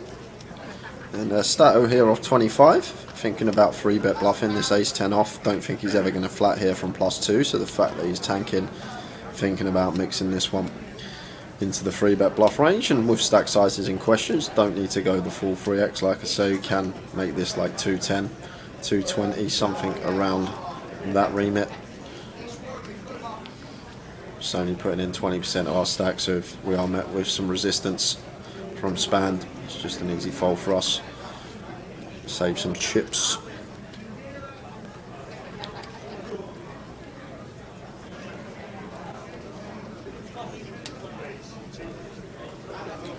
There is the 3-bet from Stato with the ace-10. Oh, it is big. 255 that just said Tower. Oh, there we go. 230 from Stato. So just south of 3x here. And Spand with the pocket sixes just out the way. Nice play from Stato there. 3-bet bluff working a treat.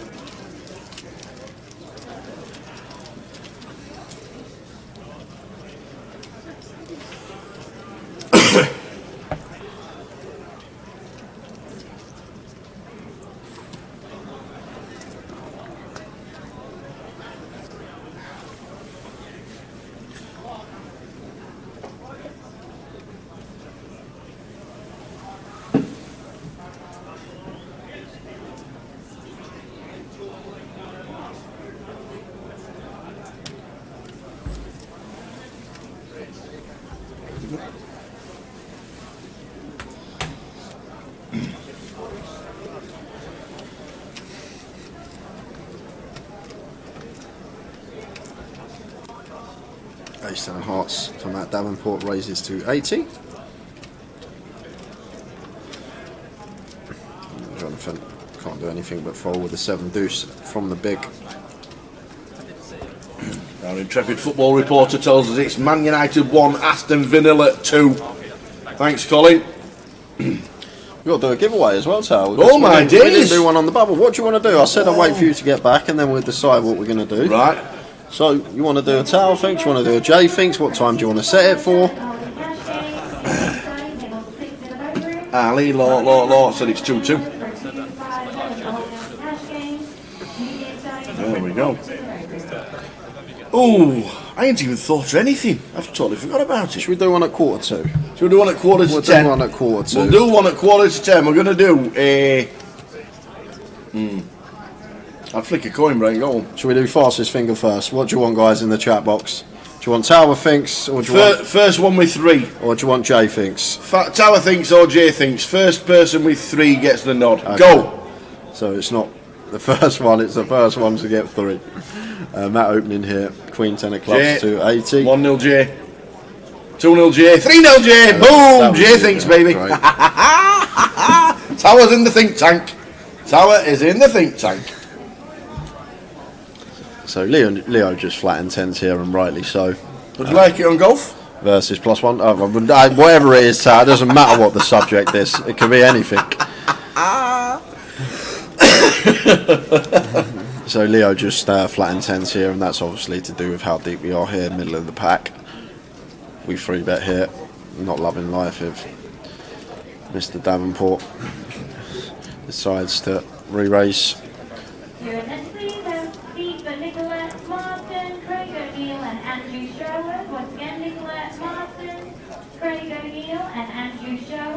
On 1-2, table 2 poker.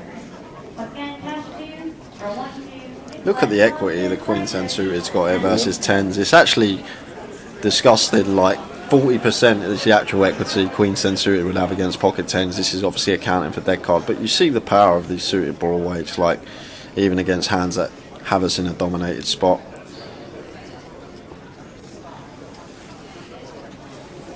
And 6, 7, 9 board here, over pair for Leo, but Matt here with 2 overcards and gut shot and backdoor clubs, so don't think we're going to be losing Matt Davenport just yet here. And there is the check call.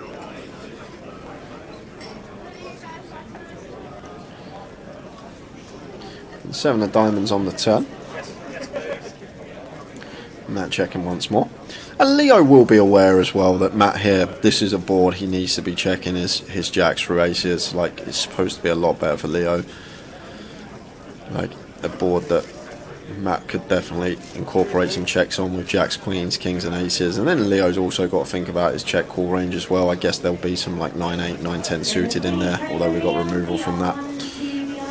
Some spade draws that are checking this flop in terms of range, but Leo just firing again with his 10s and up to 1.6 million now. Been sitting there quietly but chipping up quietly, and 3rd in chips now.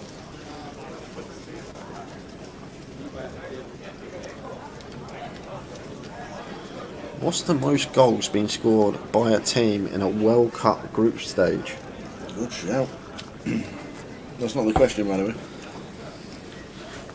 I remember Germany beating Saudi Arabia 8-0 in 2002 World Cup. I'm not sure how many other goals they got during the group, but 28 says Hodgbockins. That can't be right. What's that, averaging 9 and 9.33 goals a game?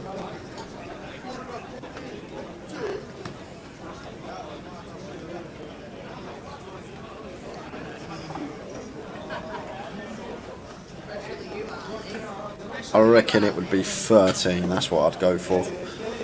Right, so I guess over to Span in the small blind here, King 4 suited, so we'll be continuing. Just thinking whether to complete here or whether to potentially raise this one up with the King in there. As Andy munches away on his ice lolly. Looks like Span is going to take the aggressive route.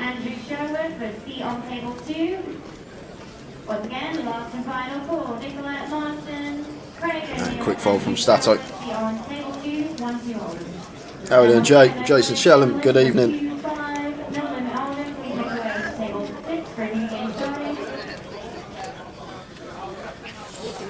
I'll tell you what would be a great idea, Tower, for this game. What's a bit that? of pen. A bit of pen. A bit of paper and a pen. A bit of pen. Yeah. That would help. That definitely would help.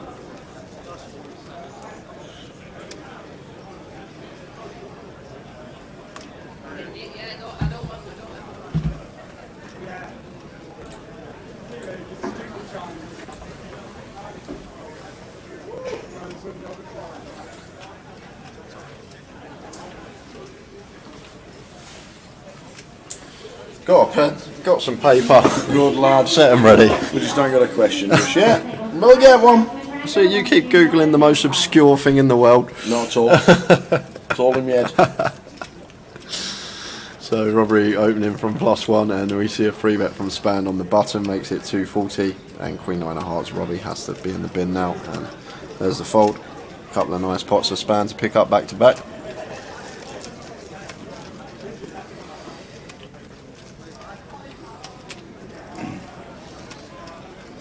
Here in the Queen, Kevin Nixon, Damien Jarrett, the on table 2, 1 2 holders.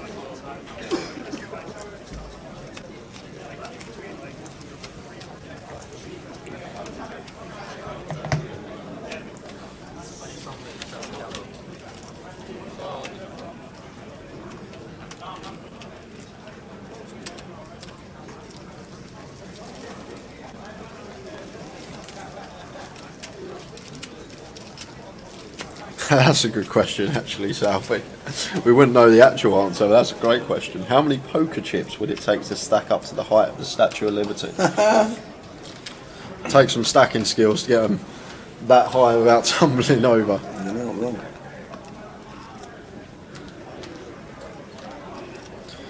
So Tower is in the hunt for a question. I'm going to do a giveaway in 10 minutes. 10 minutes time, 1:45. There's Robbie with the... It would help if you had internet, but we're in the darkest depths of Blackpool. Robbie with the Ace King. Legitimate holding this time. Opens to 80, and we've got Trev here. Ace Jack of Diamonds from +1. The tricky Trev. Going to choose the free bet. I think in this scenario, Tower, I would prefer to see flat. Maybe Trev's just seen Robbie fold to a free bet pretty promptly and may have something to do with it, but it's the same situation. It's a gun open, going to have the strongest range, opening range at the table, and then when we are met with a 4-bet here, which we will be, we just have to fold the Ace Jack after choosing to free bet it. So Robbie's just got a clear 4-bet rip, and Trev should be folding.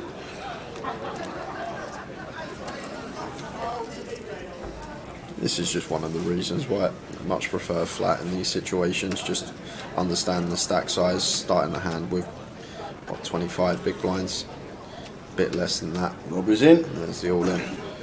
Does Trev want to go with the Ace Jack? Probably no. He's never ahead, but does he fancy putting it in here? Coming as the chip leader. Old Big TR. Does make the correct lay down there. Good to see. That's good to see, at least that didn't get stubborn after investing just over 20% of his stack. A nice lay down there from Trev. As I say, I think we suited Ace Jack there. Definitely just call that one versus Robbie's open. See a flop with position on the opener.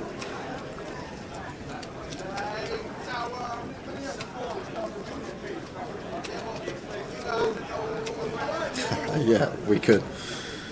We could, that makes sense.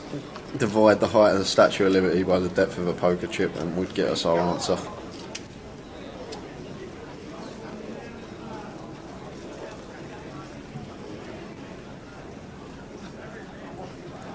So Trev here under the gun. Now with 16.5 bigs, King Jack of Diamonds here. Interesting stack size for this hand from gun specifically. Like still we'll see people open off of the 16 bigs here, and I think Trev could potentially do the same. Just make it 2 big blinds off of 16.5.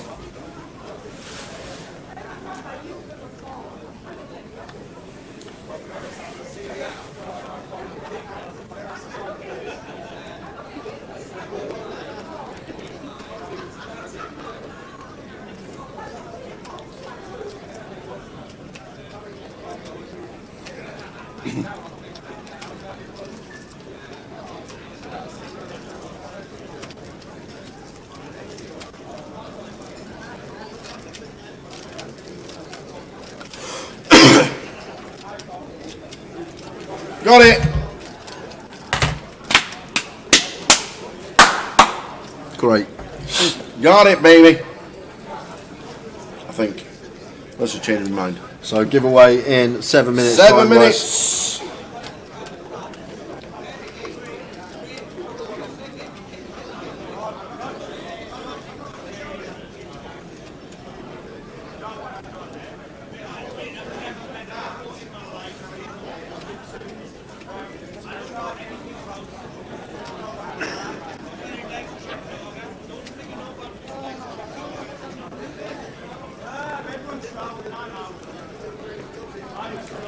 Stato with the goods, ace king in the hijack here, working with 27-28, and just going to be an open from him.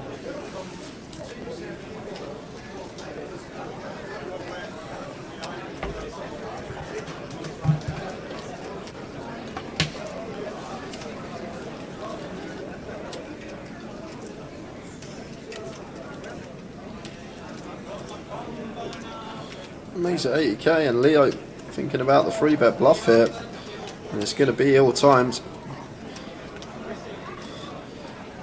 Just mixing one in with that ace blocker versus the Stato open, having him covered. Do like the size choice there from Leo, just north of 2.5x, as we say in these situations. Can definitely go smaller. And just going to be an easy 4-bet rip now for Stato with the ace king, and it'll be a snap fold from Leo.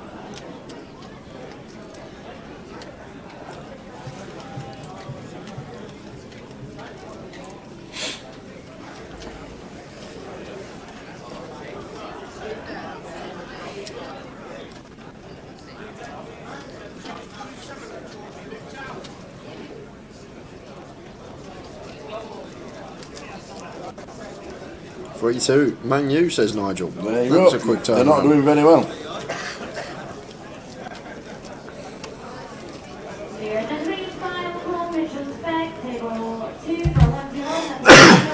Got it.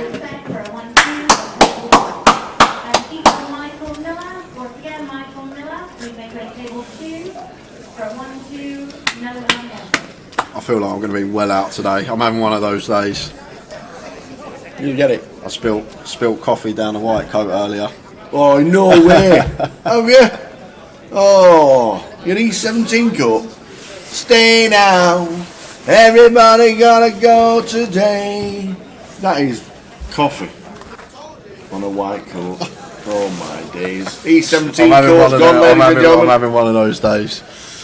Maybe if you got to go away. His E17 coat's been coffeeed on. Unbelievable. Ace 9 of clubs for Leo, raises to 80 from the cut-off. Trevor out the way with the ace 3, and over to Dovidas, who should be defending the queen 10, and does.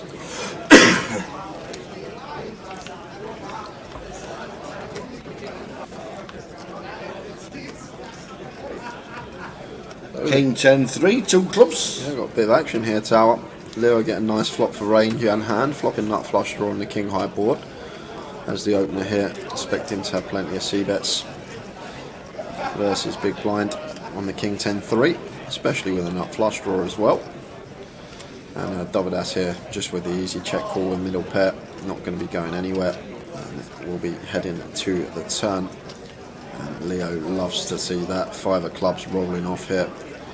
And Dovidas still with second pair, checking it over to Leo. And I'm guessing we're just going bet here now as Leo. Don't think he's going to be trapping. Big blind can still plausibly have flushes themselves that we could call her. Lots of 2 pairs in there, king 3 suited, king 5 suited. Even hands like 5-10 suited, that's probably not going to defend at this stage, but king 10, king 5 suited, king 3 suited. And obviously he can have some flush draws of his own, so like Leo's decision not to get trappy here and slow play this one, just want to build the pot. And 165k, exactly half is the size of choice. And Dovidas here now going to be having a tough time continuing here with his particular holding, just with second pair.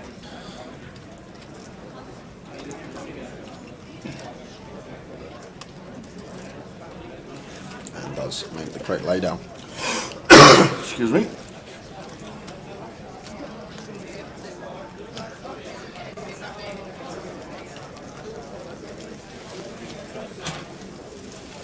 So we're going to have one more hand, guys, and then Tower's going to embarrass me for 15 minutes, and then we will give away I'm not going to embarrass you at all. a £110 closer seat. And I'll tell you what we'll do for this one, because I'm feeling nice today. We've got our new bigger weekly coming up on Grosvenor Poker. That's running every day, €30 to enter, 50k guarantee, and the day 2 is on Sunday. So what we will do, closest guests will win themselves a £110 closer ticket. Yeah. Second closest guest will win themselves a €30 bigger weekly ticket, and that is what we are going to do as we watch Spand open the King 10 of Spades from under the gun.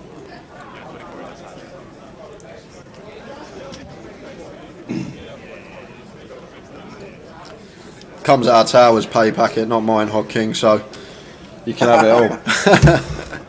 Excuse me. Get myself one of these. The dust in this place is dusty. The closer is online. Yeah, it's a 2-day event as well. It's Sunday over 2-day Monday. closer event. The €30 50k guarantee, bigger weekly. They run every day, all day. The day ones for that, and then everyone that's bagged up will be through for Sunday.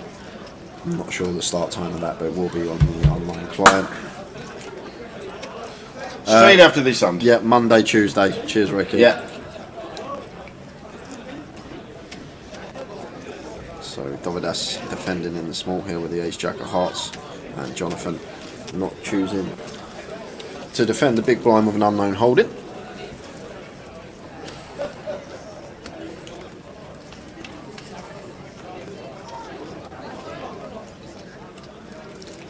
Lovely looking flop here for Span. Top 2 pair here on the King 10 6 rainbow. So going to be third around that 80k double Broadway rainbow. And going to get cool here. Especially nice one to bet versus small blind range. We'll have some King Queen, King Jack in there, Jack 10, 10 9 suited. These type of hands, so much we can get value from. So it fires for 55, actually goes slightly smaller here, opt in for quarter. And Dovidas not going anywhere here with his Broadway draw, backdoor hearts.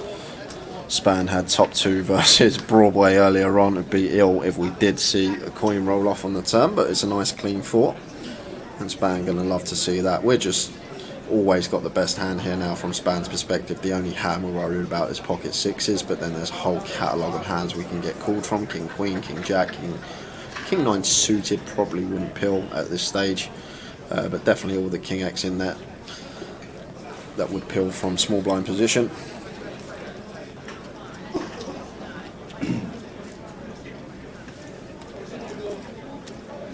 And Span lining up a second street, 250 here, so much bigger size and choice on the 10. 250 into 350. And that is where we are going to lose. Dovidas from the pot. The Span still maintains his chip lead. Was up to 3 million, but did get it all in versus Dovidas. Ace Jack versus King Queen. And it didn't get the hold. And it's that time. Great. What you got for me? Well, I was looking down. I thought I'd do it on football. I didn't want to do it on football. We do football a lot. So I'm doing it on TV and film. Okay, first quick bit of run down the rules, just in case we've got anyone new watching. Simple as this, Tal's going to ask me a question, I'm going to write it here on this piece of paper. You've got to guess what my answer is. Closest to my answer is going to win themselves a closer's ticket. Second closest to my answer is going to get a €30 ticket. No double guesses, you will be disqualified. Simple as that. None of that. What we got, Tal? So, everybody needs to be, and everybody wants to be in the TV and the film industry, wants to be on the Hollywood Walk of Fame. The Wall of Fame and the Hollywood Walk. Is that the stars on the floor? The stars on the floor. How many are there? I've got no chance with this one. I wouldn't even know. How many stars are on the Hollywood Walk of Fame?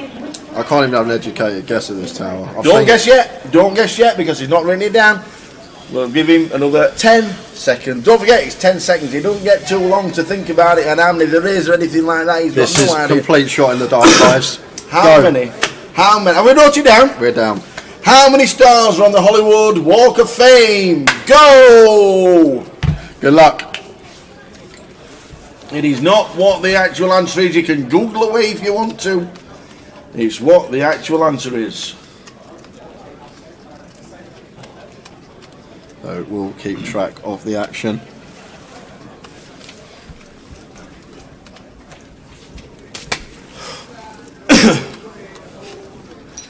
Spand, we've got no cards for Spand, we've got no cards for Leo. We're playing it with them. We're playing it with them.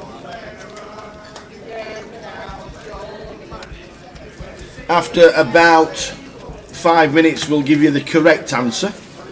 And then after that, we'll give you the answer that's closest to what Jay thinks, because that's the most important part. Correct answer means nothing in this game. Absolutely not.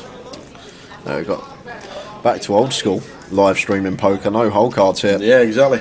Yeah, but that's where we started. But I do predict this pot's just going to be going the way of Leo on this turn tower. Like double Broadway Rainbow, going to be best for his range opening early position. This Jack of Diamonds as well gives him the nut advantage. Span can't have Ace King, whereas Leo can as well. So do expect to see this pot be going Leo's way more often than not.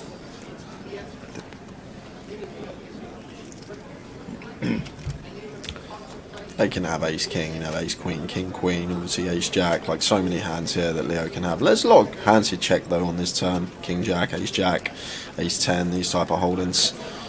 It does go for the second street here, which is probably expected on this particular board without seeing hole cards here. As I say, Leo will know Span can't have Ace King here, so it's one of these boards that we're never going to get raised on if we do elect a double barrel with equity. Like if Leo's open like a, let's say 7-8 suited or something like that from +2. It's just a board where we're pretty protected. Span shouldn't really have any raises here on the turn. But Span is going to make the call, and there's 1.2 million in the pot here, guys. So this one is brewing as you get the answers in here. 10 of clubs on the river. So now back over to Leo. I don't think Span's ever going to have any leads here, tower. I think this is just going to be a check with his entire range after Leo's gone bet here.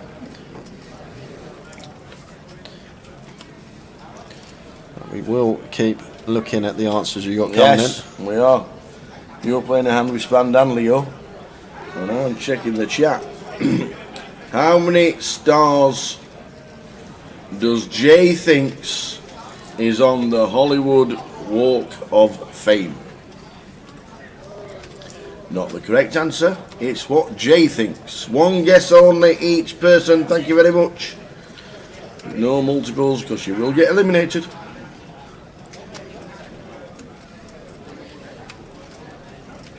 So no idea what either's got here. Like I say, here, like for value, Leo can have obviously queens, jacks, queen 10 suited, jack 10 suited, ace king. These type of hands, and Leo just gets that one through with the jam on the river. So the question, how many stars does Jay thinks there is on the Hollywood Walk of Fame?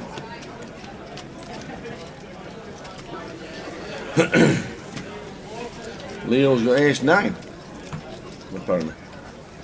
Cheers, Weasel.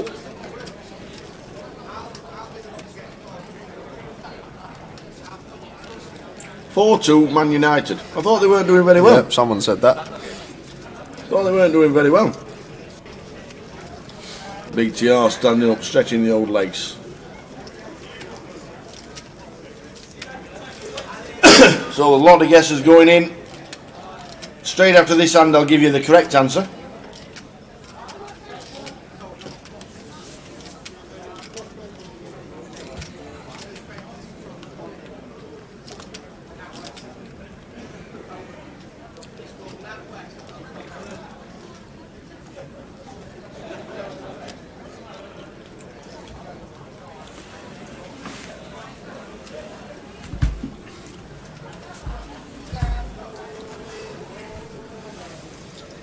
Thanks for everybody for having a guess and sticking with us in the high roller. We're on 8. Yeah, Leo now with chip lead. Gonna see him open hands like this that would have previously folded from EP, queen jack off. Having everyone covered at the table. Raises to 100k, blinds have just gone up to 25.50.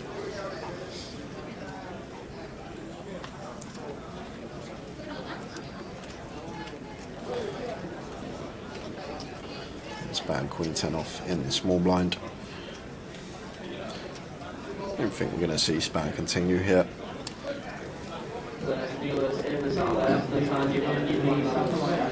the fold. This is the last level for late registration and re-entries in Just raise and take for Leo. Don't give it away. No facial expressions or anything like that. Yep. So, the question was, and you can still guess, you might get a little bit of a tinkle from this guy's face in a minute. How many stars does Jay thinks is on the Walk of Fame at Hollywood? How many? The correct answer, the answer that's on the Wikipedia page and the Google page, and it's also what Tom Hanks has just texted me, it is 2,737. That's the correct answer, but that's not what the answer you want, it's what you want. It's inside this bit, inside there. Any clues for the face? Shall I give you a clue? Just saying. Only Sam, I'm only saying. I'll try not to give anything away, Tower. Yeah, I ain't get anything away. Nothing away at all, whatsoever. We've got 5 more minutes to have a guess. How many stars are on the Hollywood Walk of Fame? If you Google it and Wikipedia it and get Tom Hanks to text you like he's just texted me, it's 2,737. So there we go. But that's not the answer, because it's what Jay thinks is the answer, and the closest to what Jay thinks will get themselves a closer ticket, and for getting second closest, what is it, a £30? €30. 30 euro. So there we go. Give us last 2 or 3 minutes, probably a couple of hands, and then we'll give you the answer before 10 p.m. By that time, Man United might score another. So it's just going to be fold from Matt Davenport with the 10-4. Facing the lead from Stato.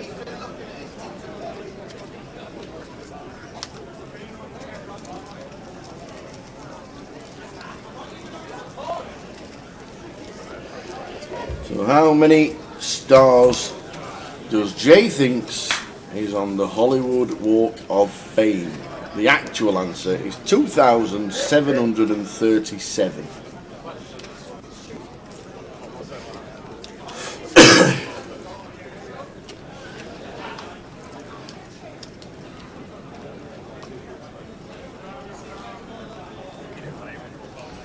We will give you the answer after this hand.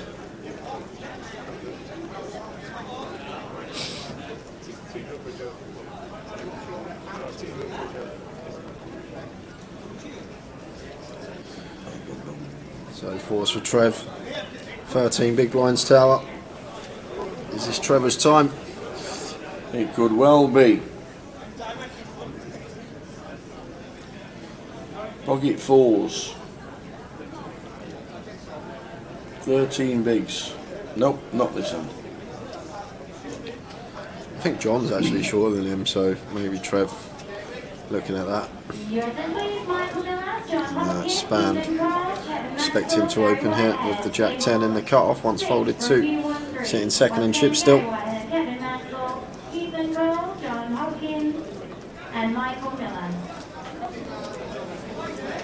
Well, the guess is coming in for the final minute.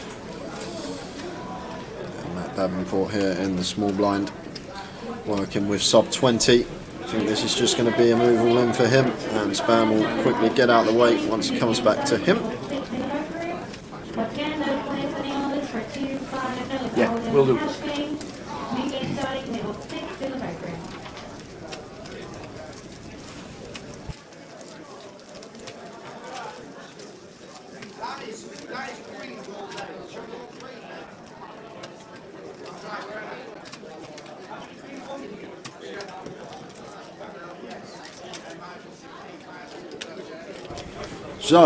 So, Should we do one more hand? We'll do one more hand, the final 1 minute to get your guesses in.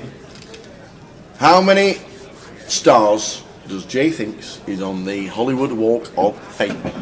The actual answer is 2,737. You've got around about a minute to get your guess in, and then we'll give you Jay's answer and the winner. This is why we folded the fours, as Trev finds a much better spot to put his chips in now. 13 bigs for Tricky Trev. From under the gun. And these will be going in. There's the all in from Trevor Reardon. Ooh, do with us. Yeah, that's easy fold. Sixes, yeah. Easy fold for him there. And Span asking for a count. What, tens? Nines maybe? Ace Jack, Ace Queen Tower will definitely all be in there as well. Nines, tens.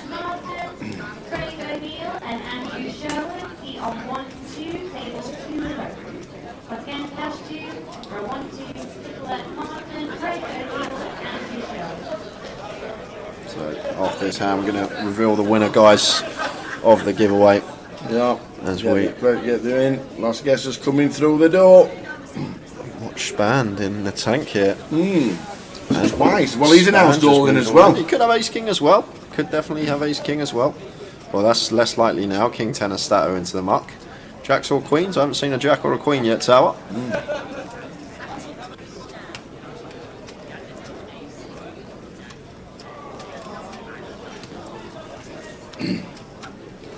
The initial thought was tens. Well, there's a Jack. I've seen a 10. Is it Queens? Could still be Ace Queen as well for Span. You got to remember, it's only... Trev's already putting his phone in his pocket, so it's definitely a pocket pair. Is it Jacks? There's already a Jack gone. I'm in such suspense here. What we got, Span? What is it? What have you got? Queens. Well, that's a nice fade, but we're not home and hosed yet. We've got to fade a Jack still for Span. Jack to fade, and it's the 5 of hearts. Queen's full for Span. And Trevor Reardon out in Unlucky 8th place. We were 8-handed for a while there, but Span finds the ladies. Going to be back up to 2.5 mil. And back involved and back to the chip lead. Down to 7 players. So, Tower. Yes, young man. I said. You said. We're having a bit of a film question. How many stars does Jay thinks is on the Hollywood Walk of Fame? The actual answer was 2,737. And how you have no clue? Good am I? 2,800. Sorry, 280. 280. 280. 280 is what we went for, and the winner, unbelievably, who got it somebody spot on, thinks like this guy. Burgie Nips on YouTube is the winner of the £110 closer seat. In second place, who guessed 278, is Ricky Kebabs on Twitch. We had a 275, we had a 285. Dan Charlton guessed 285. Yeah, he did. He did. How do you get inside this nugget? he's 90% off. 90% off, and he gets it correct. 280 was the Jay thinks. The actual answer was 2,737 stars on the Hollywood Walk of Fame. But 2 people will be getting tokens, and you will be playing the closer. Well done to Burgie Nips. See, you only gave me 10 seconds. When the countdown clock was done, I didn't have time to write the other zero. See? I was going to go for 2,800. Yeah. Couldn't get the extra zero in. Not enough time. So cheers, guys, for everyone that participated. If Burgie and Ricky, put your aliases in the chat for me, and I'll put you on the spreadsheet, and those tickets will be in your account on Monday. Well done, well done, well done for thinking like Jay thinks. Well done, well done, well done for thinking like Jay.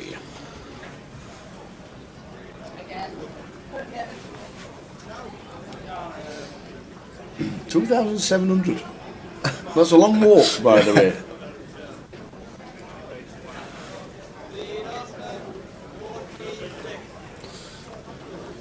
So get your aliases in the chat, guys. I'm not on Twitch at the moment, so you can't even whisper me, because unfortunately my laptop's Still dead. gone. Still dead. There's light on, but there's no deal.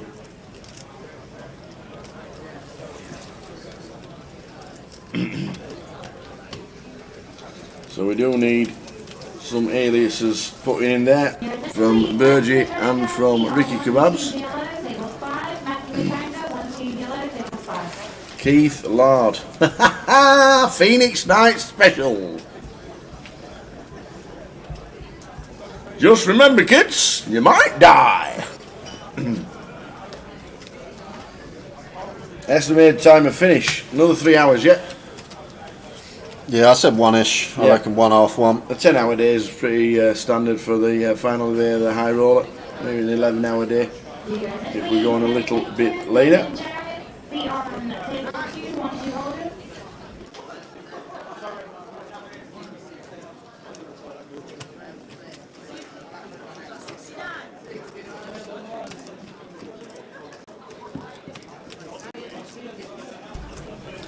So there we go. Well done, one and all. Nice bit of fun for you guys. There'll be another giveaway tomorrow and the following day, all the way through the weekend. We've got plenty to give away around, I think it's around 600 quid we got away to give away this weekend for everyone that tunes in. Yep. Plenty of opportunity. Indeedy, indeedy. They span back to the chip lead now after winning that huge flip versus Trevor Reardon. 10 bigs for John in seat 1, 18 bigs for Davidas in seat number 9.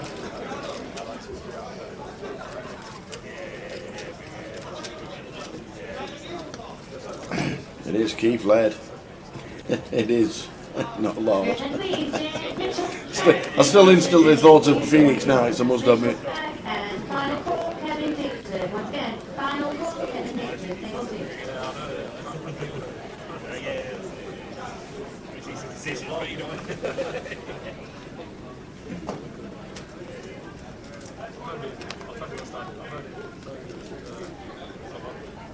There we go with the Jack 10 and the hijack, lets it go. Second in chips. Robbie's been pretty quiet the last 45 minutes, not much you can do. If your distribution's bad, just can't open any 2 cards. Jonathan, another one, been really card dead this whole FT, to be fair. Not just the last 45 since we come back from the break. John's been searching for cards and just can't find them. This is, it can be so frustrating when you do make a big FT and you sit down and you're just at the bottom end of distribution, you're getting dished hands you just can't do anything with, and sometimes it goes like that. Cheers, Burgie. We will get that ticket to you on Monday. Good old burger. B-R-G-R, burger. Who was that football club burger? He played well for Liverpool. Patrick Berger. There you go. Portsmouth as well. He was good. Scored, probably one of the only players to score 2 40-yard volleys at the top level. Oh wow. He was good. Scored 2 crackers. Tony Yeboah actually scored 2 really good volleys as well in his career. Yeah, box against, one of them against Liverpool. Yeah, Patrick Berger. That's a blast from the past out. Forgot about him. Brought a memory back.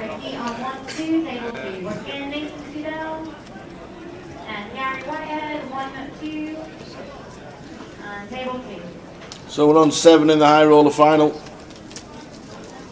Trevor Reardon and Tony Filoni both eliminated.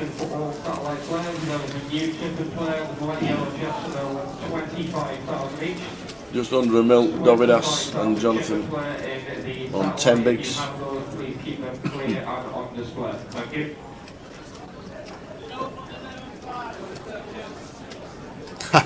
Nice on a Barlow car with 1 shot. Paolo 1 shot. Paolo 1 shot. They play for Derby County. Burger and 1 shot on the grill.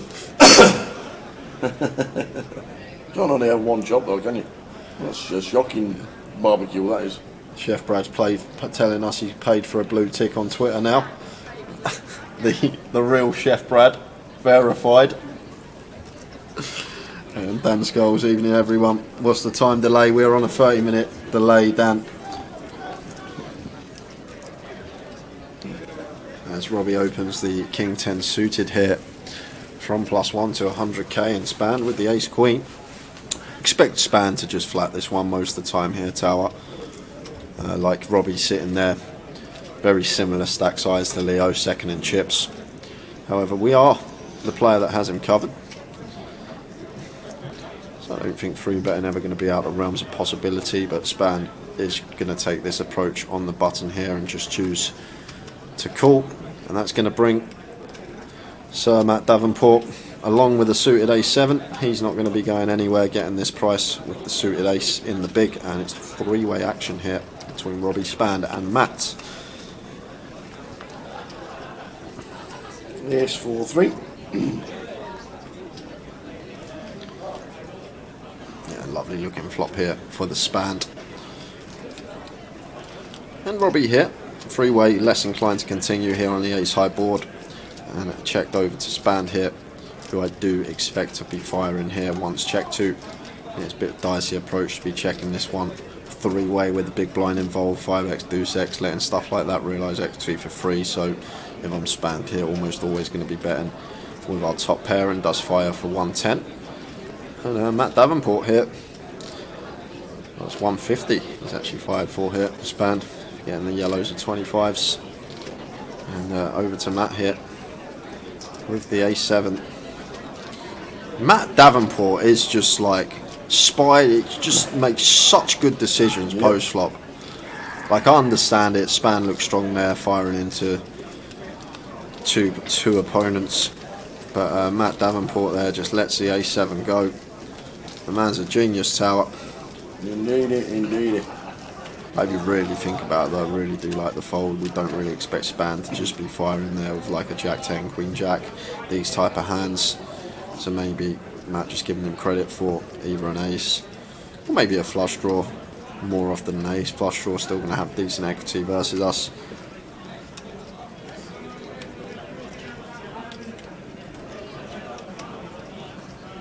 Yeah, I thought he would, Hog. I thought he would.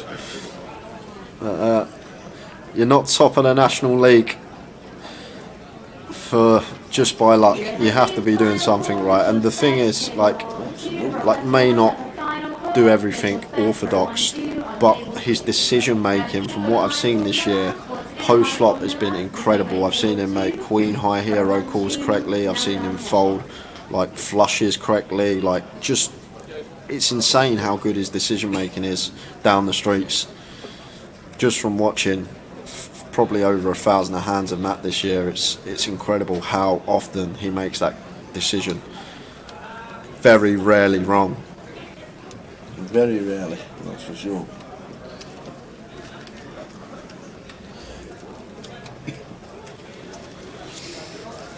He has had a year, that is for sure. He has had a year. What if the trophy would actually be out in London if he's unassailable? And I think he already is, Tower. I think we can all give up on the 40k package. I think that's always going to be going the way of Mr. Davenport now. Be very surprised if that wasn't the case.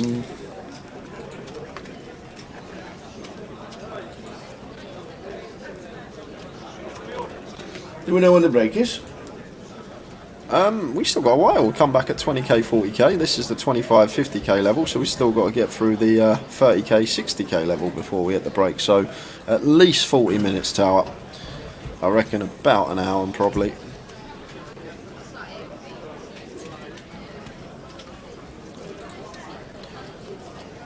You got to remember we played about an hour and then we had that 5-minute break, didn't we? Yeah. A little 5-minute. Yeah, we weren't too sure how long it was, so. So we started with the King 10 and the cut-off. Makes it 100. And over to Robbie in the big blind, out the way.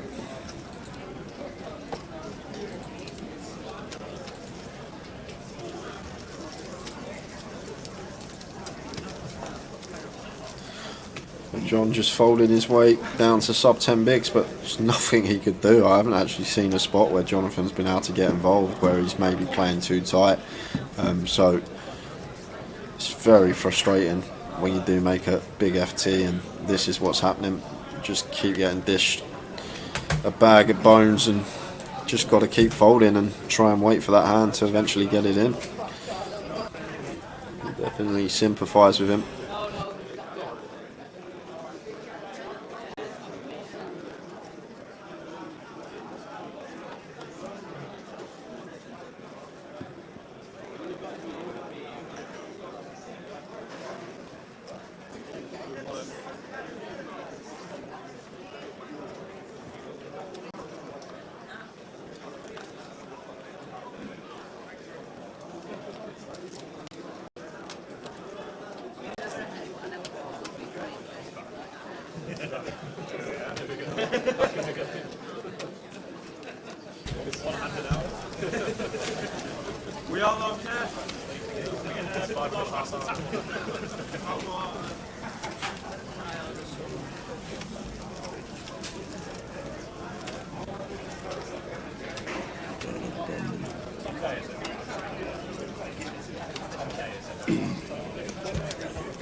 So in seats order, there he is.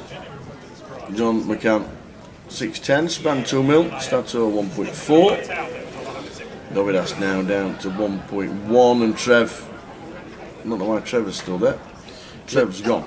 Gully makes a good point. Span does has a good week points wise. Yeah. When he cashed the mini, third in the mystery bounty, and now final table of the high roller. You never know. Span wins this and then wins the main. Might just be not over. Obviously, very unlikely that anyone's going to take it other than Matt, but you never know. You never know with poker. How many runners in the main, says Nick Slade? 160. 160. So once again, Jonathan dealt trash in the big. Robbie opens.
Struggled to hit 500 with that start.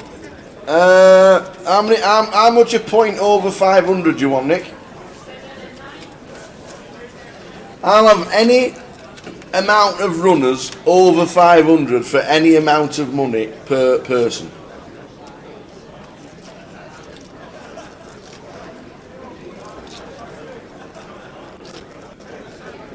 And I'm from Yorkshire. And my arms is 1.5 inches long and my pockets are 6 foot deep. Has Brian Clark played today, and if so, is he still in?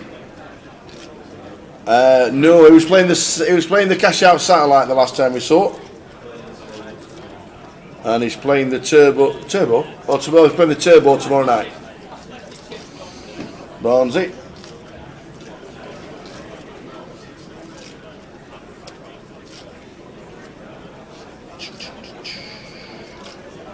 Scott Rainford said, who's the only footballer to never had a red card or yellow card in his playing career? I think I know that. I think I know that one. I think I actually know that. Right, because I think it's Gary Lineker. I found someone that's going to join me for the rest of the session. You've got a friend? Yep. Flipping heck! Got friends and everything. I think we've got about just under 40 minutes until we go on break. So Sweet. join to the break. Awesome. And then I'm going to go get some food. Yeah, absolutely. Mr. Dave Doherty. I'm sure you'll be pleased to know that Dave's going to be sat in with Jay until the break, and then from the break it'll be me and Dave while Jay has his 7-course pick and mix. Have a sit down, young man. We'll get Jay in and we'll get Dave in. We'll just mute the comms for 30 seconds and then back in with you with these two wonderful people.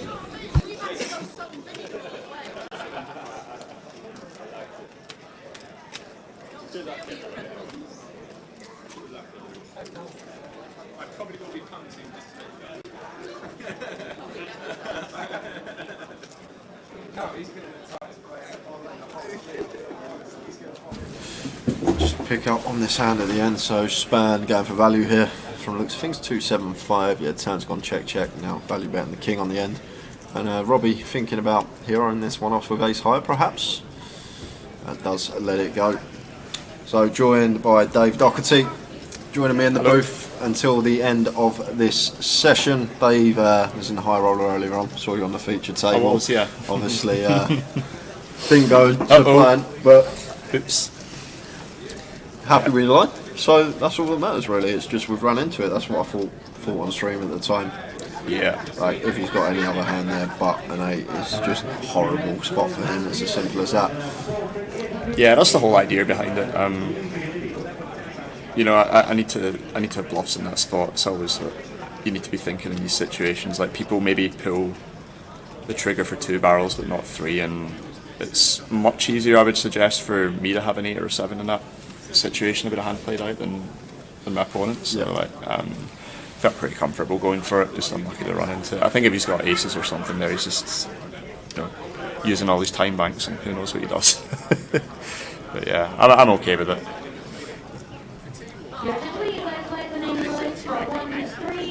Leo pocket 8s, making it 100. Span is small with the A6 chip lead up at the moment.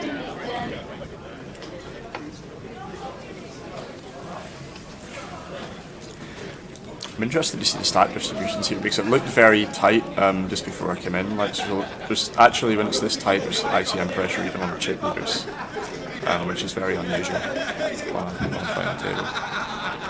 Like, someone like, I think Span's a chip leader right now, is that right? Yeah. Yeah. So even someone like Span can't really afford to like double anyone up at the table, or he's right back into the pack. So it's very cagey. There was a spot earlier, full ring open from Span +1, 3-bet 4x from Nicholas Filoni from small blind, and Span ripped for 43 bigs effective, and Nick Filoni had queens in the small blind. I wasn't sure. I didn't know, obviously, whether it was a call or not. He was sitting 4 of 9 at the time. There was, I think, 3 stacks around like 20 big blinds. Yeah. So I didn't know how close it was, whether it was a call or whether it was a fold. Obviously, you study these spots as an MTT player a lot more than I do. I think the issue in that situation is you've got to know before you 3-bet. You've got to anticipate before you 3-bet whether Span's going to rip jacks, 10s, 9s on you. And if he does, then you 3-bet call and just hope he doesn't base king aces or kings. And if you don't think that, then it's a really nice trap pre-flop. But once you've 3-bet, you can't fold. You just can't do anything else. It's I mean, I haven't played a lot with Nick, so I think, like, you know, perception comes into it like that as well. I think maybe it would be easier for me to 3-bet call queens against Span there, because he might be more likely to rip 9s on me. But I don't know enough about Nick to know whether Span would be comfortable. Yeah, very good point.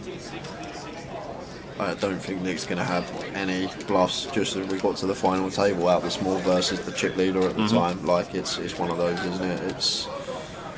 But to be fair to Nick, was at the time he 3-bet, snap called it off, like he knew straight away that he was 3-bet calling, which is that's the thing, good you know. to see, It can just be a cooler, you know. There's not much you can do in some situations.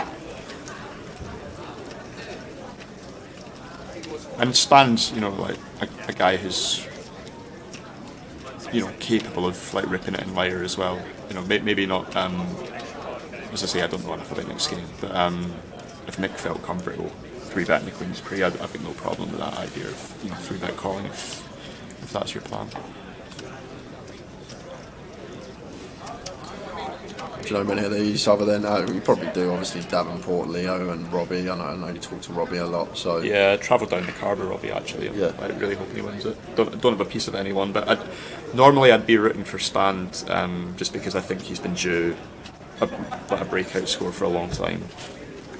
And I'm really happy to see him doing well, but obviously, like, hang out with Robbie quite a bit, and we got the car down to Blackpool yesterday, so yeah, I'm rooting for Robbie to win, but wouldn't be unhappy for a few. I mean, I know pretty much everyone at the final table apart from C8. So John getting 2 shoves through, Ace-5 suited, then Queen Jack. Nice little increase his stack, nearly a double up, just getting them 2 shoves through from him.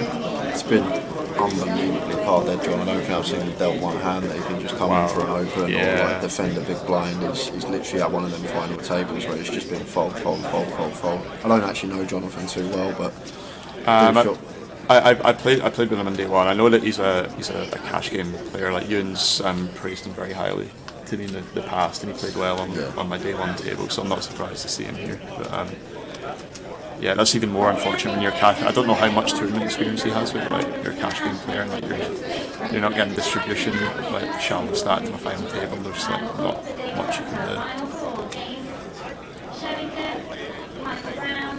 Matt Davenport's just doing usual Matt Davenport stuff, just check folding top pair correctly on flops and stuff like that. Like band ace queen on the button, a7 of spades for Matt in the big blind, ace 4-3.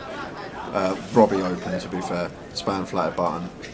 Matt a7 of spades, ace 4-3, 2 diamonds, checks the span, he bets like between quarter and third. Matt just snap folds a7, like just finds the snap fold. Like span's got ace queen, I'm just like, how's he do it? You had to look at his crotch. Yeah, like it's just crazy. That's what I'm saying. Matt Davenport. All I've seen from him all year round, just like his decisions like may not be theoretically correct, but in the actual spot, the thing. I mean, I know like Matt's been on the tour for years, and you know he's always been there or thereabouts in a lot of situations. But I think that the moment that really not even changed my opinion, because I thought he was good, but like I put him up an extra tier when he ran the bluff on Tom Hall on the final table bubble with the pocket eights, like the check raise on the river. That was like a beautiful bluff, really good hand selection. I remember the hand, yeah. And then he obviously chopped it heads up with Tom in the end. Like not a lot of people in the field, you know, you're talking maybe 600 people in the field or something. Not a lot of people in the entire field would find a line like that. That's like something like that's really impressive, I think. Yes, this is the final difference. Sorry, Dave. No, that's okay. I even joked with Matt after I knocked Jimmy out earlier, and I had just under 1 million chips. Matt had like 4 big blinds, and he did a swap on the table, and I was like, "Can I have a swap as well, Matt?" Like when he had 4 bigs and I had like almost 1 million chips, it was like, "You're just going to get hedged up anyway, aren't you?" Like, and then like, you know, 15 minutes later, I was out, and like he's on the final table.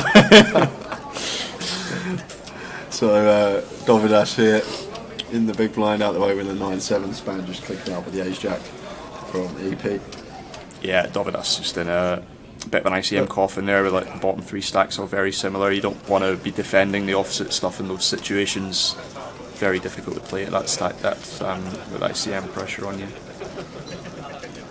You're not going to flop a strong enough hand often enough.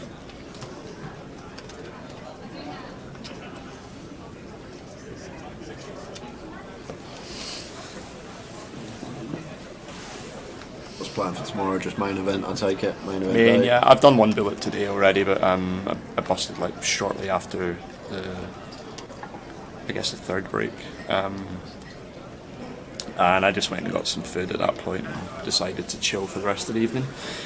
Be back here at noon tomorrow.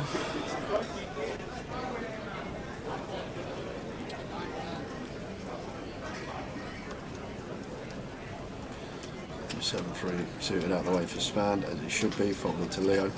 To be honest, Leo's played very well from what I've seen. Hasn't really put a foot wrong, just chipped up quietly, picked his spots. There was a big pot between him and Span. We didn't actually know what he had, but someone in the chat, who I'm guessing is a friend of Leo's, did let us know, and it was a bluff in a pretty big pot, which I think is a pretty nice selection to bluff as well. We'll just jump back into this hand because Robbie, with the kings facing the cut-off open from Leo, and ace 10 suited here, pocket kings. 2 hands colliding, legitimate ones, cut-off versus button. This is very awkward for Leo when it comes back to him as well, because he's, well, if it comes back to him, Dovidas with the pocket 8s in the small blind. Off of 13 here, Dave, are we just folded, or? The issue here is like we're just not like when Robbie can't fold whatever he's got. Like after we shove, obviously the price he's getting. Yeah, it's like he might have a small amount of fold equity if Robbie's picking like ace deuce off and stuff. Yeah, like that, well maybe I think maybe like the aces. ace 5 offers in there or something, and he can just be dead against a lot of stuff. Even like the king jack off or something maybe. It's very close. I mean, like if Dovidas shoves. It's what, 825, Robbie's got 500,000 to call. He probably does have a smidgen of fold equity, but not a lot of it. And I think in those situations you prefer to have blockers to Robbie's calling range. Robbie's never 3-betting pocket 8s here, so like your hand actually doesn't block any of Robbie's value range. That also unblocks his bluffs, which is important. But if we have like ace queen here, for example, I think it's a cleaner shove than pocket 8s. Yeah, well, he does choose to go with it. It's a very difficult spot. Like, I don't follow him, to be honest. Robbie snaps it off once it comes back round to him, and Dovidas going to need to find an 8 to survive. down to the final 7 here in Blackpool for the high roller.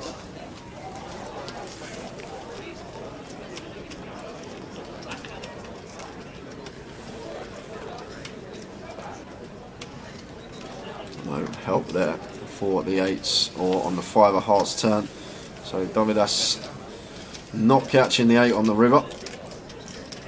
And he is out in 7th for £6,300, so 6-handed. And Robbie now up to 2nd in chips. You'd love to see it. That's all we needed. And now I know everyone on the final table. Good game at Davidas. Is that a rumour doing the rounds, man? I'm doing a few billets these days. Keep that to yourself, mate. These days. Keep that to yourself. You finally hit a bit of form, Dave. EPT, obviously in London. Yeah, I've got bullets to fire. I was sitting there. I was just reading like a few hand histories on Poker News one day, and there was a hand history where you apologised for running so good. Yeah. You feel guilty or something because I'm running so good. Well, it was. I was like, that doesn't sound like Dave running good. Yeah.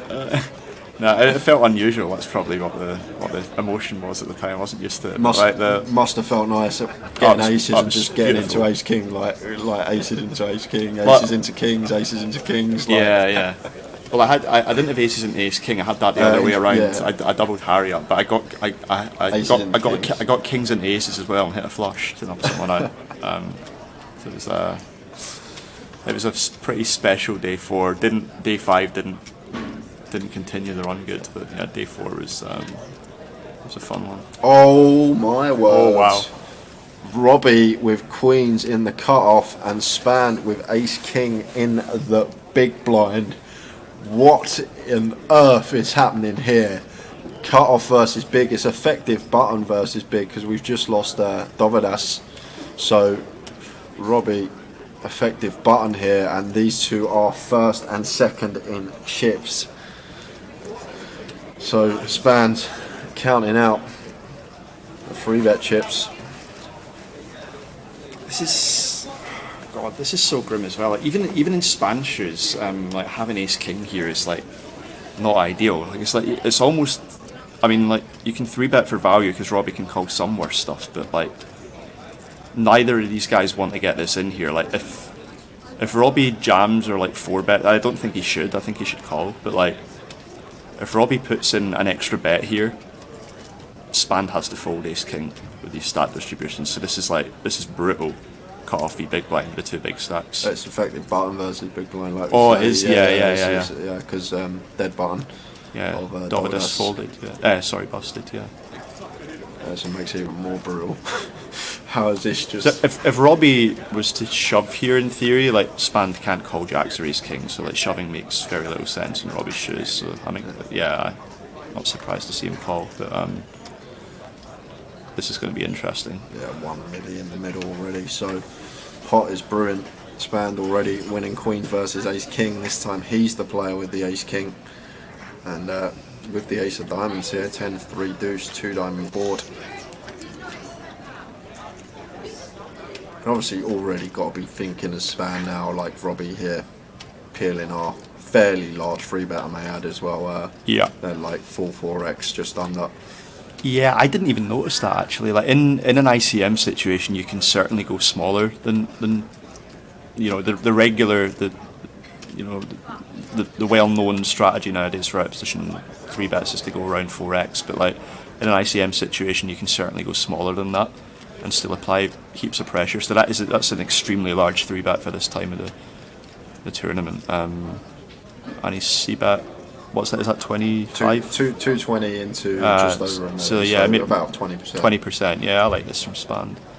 No need to go big in this sort of situation.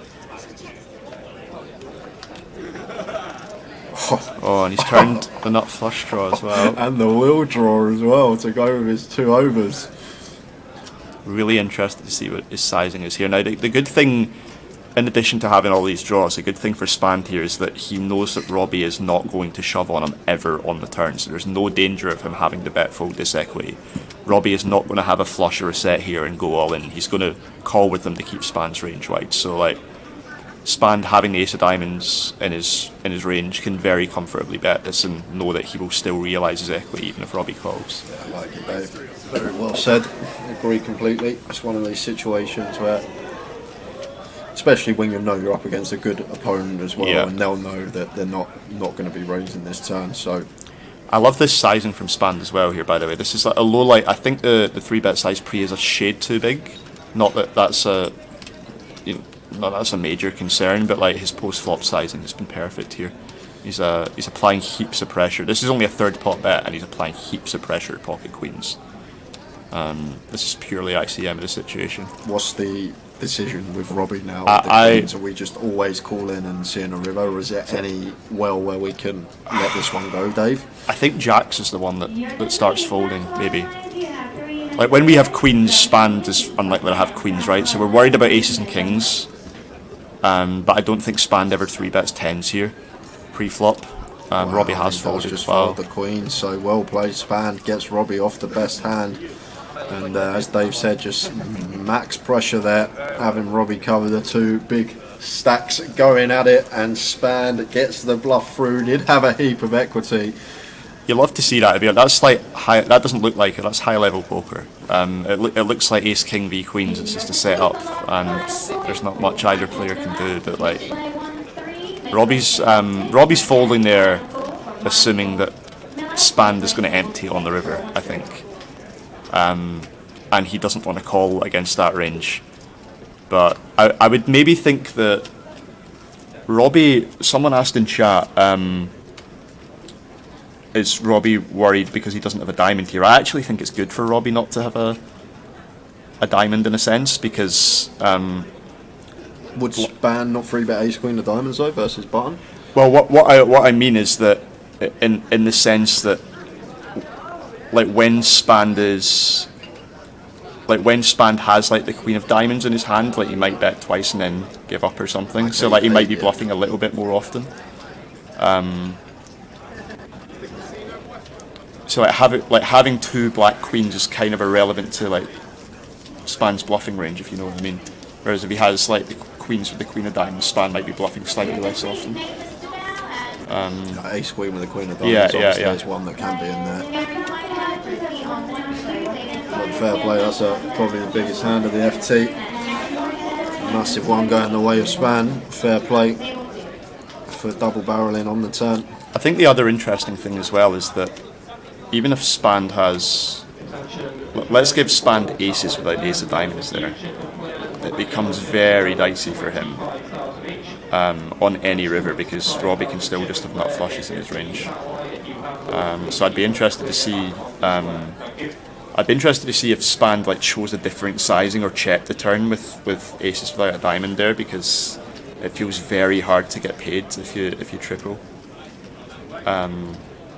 In a spot like that, it's such a horrible ICM spot for like both of them, to be honest. I know Robbie like ultimately felt the pressure and folded, but like that is not a nice situation for a lot of Spand's range either.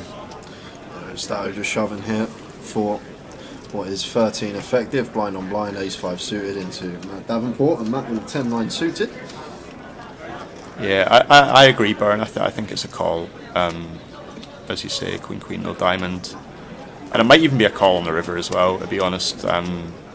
Like for the reasons that I was saying, I'm not certain if Spand empties it with kings or aces without a diamond. So like he may only have like 6 combos of value, and then like if he always runs it with ace king with ace diamonds, ace queen with ace of diamonds. Well, I say 6 combos. He can maybe have like 8 if he includes the flushes that he can have, or maybe he has ace 4 suited as well actually. So he might have more value than I'm anticipating, actually. It's very difficult either way. I think it is a call on the turn, and then you just throw up on the river if he shoves, but it's all over the table. Yeah, it's just a very, very, very difficult spot for both of them.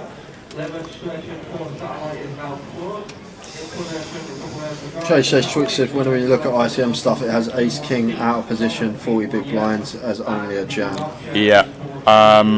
Yeah, I agree with that as well, Chase. Like you say, flatter jam. I said at the time when Spand 3-bet, this is really grim because it's almost a bluff. Because the thing is, like Robbie shouldn't jam anything, I don't think, versus that. Maybe purely ace king himself, but I think I might prefer flatting pre with ace king there. But yeah, certainly jamming is an option as well versus a cut-off range. You're just going to win the pot so often. Some hard to watch though. Span making it 120. And it's just going to be raise and take for him. Put him next to you, Dave. No one's eating them here. Sorry? No one's eating them here. Put him next to you if you want. I have no chance.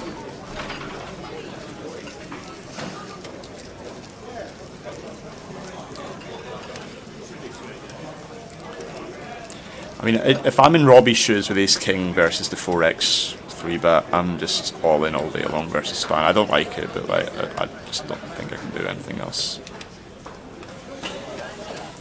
But it literally might be a situation where my only, like I only jam ace king. It's pretty hard to bat. Maybe flyer and aces sometimes as well, just to start the queens and the kings. I don't know. It's a very interesting spot.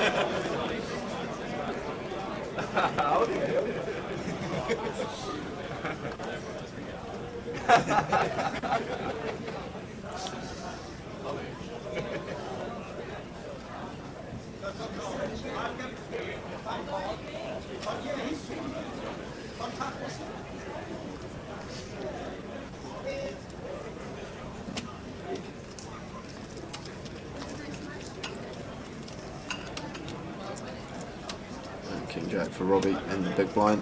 Going to be defending here versus the Span Open, round 2. We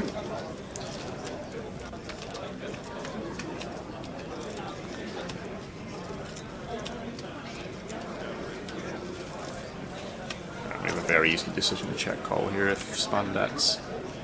I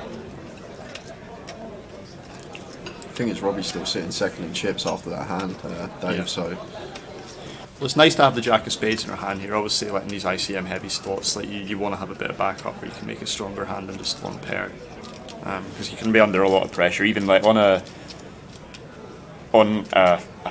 4 turn here, if span just bombs it, like he's bet flop and like bombs a 4 turn, you're kind of ill already with king jack, you know. Yeah, just same situation. Span checks back the flop. Robbie's got a very easy call on the turn here. Not loving ace of spades, but he has to call. Versus 2/3.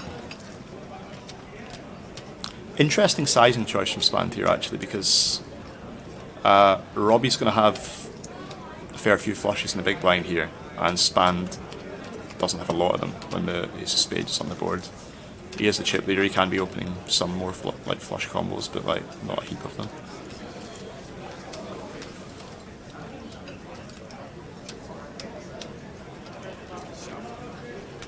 And yeah, just goes check. Looks like king. Looks like Robbie has the winner, yeah. I think it was ace king for Span. Hopefully we'll see. It looks like painting a low card, so I'm guessing that's an ace. That he's got like king deuce or something. Maybe like an ace 6 or something potentially. That I don't think we're going to see earlier. We're not going to find out, unfortunately.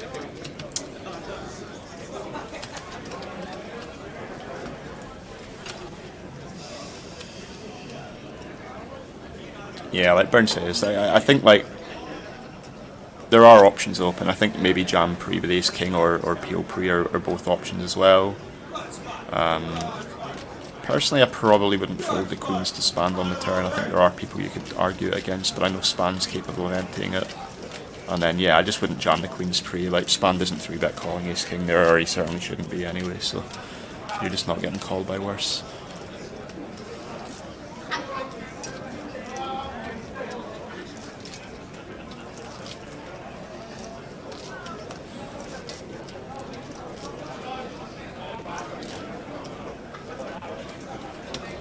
I guess the issue Chase is like queens isn't a value jam there. In that situation, like although I wouldn't do it, I'd rather have ace 5 suited than queens to jam there, because you block the calling range. Like as soon as you jam queens there and get called, you're just dead. So like you want to be blocking Span's calling range more than anything. And there he goes again, the Span with the 7s. Little chink in the armour, losing that one to Robbie, but straight back amongst it. Raises to 120.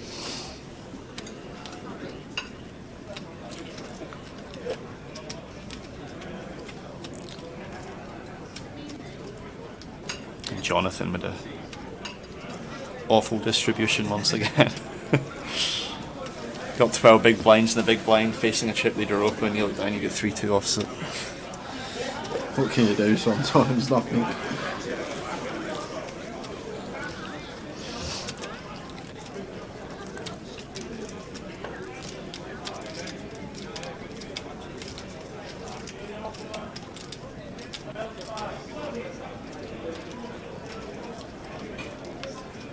Guys, never complain about getting a bit nerdy about poker.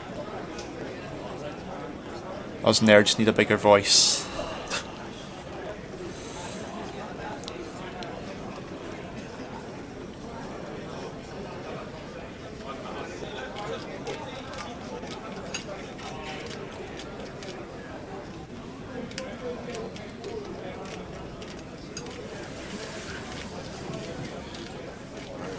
Robbie going to pass the button over to Jonathan. 6-5 suited off of 10. Finally has a hand. Ooh. I think he's getting called here, Jake. I don't think Span can fold King 10 for 10 bigs. He's just got... Jonathan's got to shove every suited king and like a bunch of offset kings and suited 10s and stuff here. It's just like Span's just got dominated so often. So it does make the call. Players remaining in the main event, you have 3 minutes remaining on your race. Please do begin retaking your seats now. That's all the main event players. Please retake your seats.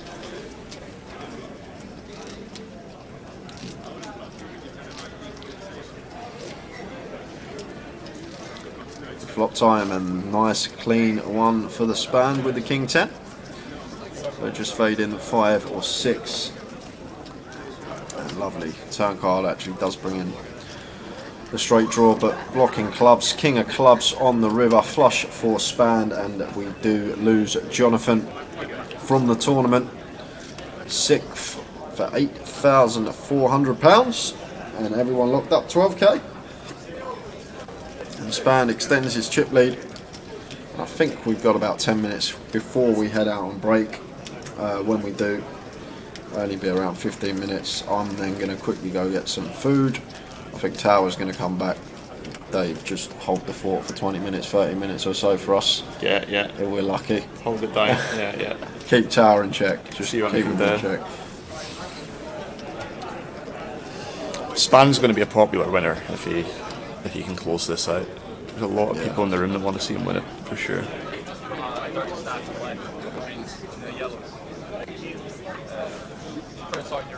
Robbie's just pointing out that he's got a dirty stack. That's always a good sign. In a tournament you've got so many chips that you've put one of the higher denomination ones somewhere and haven't noticed it.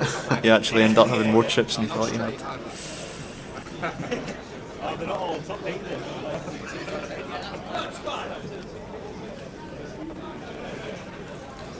Matt Davenport under the gun here with the Jack 10.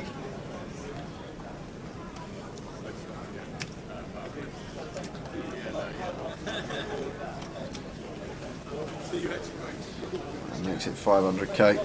So Matt's stacked slightly out here. You can see he's got 525k. So actually working with 8 big blinds that hand. Yeah, if he's got 8 big blinds and he's the clear short stack, then that's the thing. Sometimes the stacks are out, and yeah, obviously it does make a difference. 12 bigs there is completely different to 8 bigs. Yep. They were out in like my bust out hand as well, because like I said that I covered the player that I busted against and I didn't. So yeah, maybe just a little graphics error. Yeah, there's going to be a break at this level. We'll go back to 30 minutes. 12 minutes. 12. We can get much support in the chat for any of the players, any family members in really. No? Span obviously got lots of support. Someone was watching Leo earlier, I can't remember who. Other than that, that's been about it. Span's got plenty of support on Twitch. Yeah. Even on the rail as well. See him talking to Jamie and Mark there. Yeah. As Robbie opens cut off with Yeah, as I say, I'd love to see Robbie win. I'd be supporting Span first of all. Any other final table, I'd just love to see Robbie win. But I'd be very happy myself if Span closes that. Lee Ham. Wait, Dave, it's Liam, by the way. Have you... Lee Ham. It's Liam, by the way. Have you told the story of the goated EPT Bluff Jam? Don't know if I want to share that, mate. Well, you might share it after the sound. I don't think he's got a long till break, so I might have to squeeze it out of him now you mentioned that. Ace 10, 8, all diamond board. So Robbie flopping top pair, Matt here with bottom pair, but 3 to a flush out there.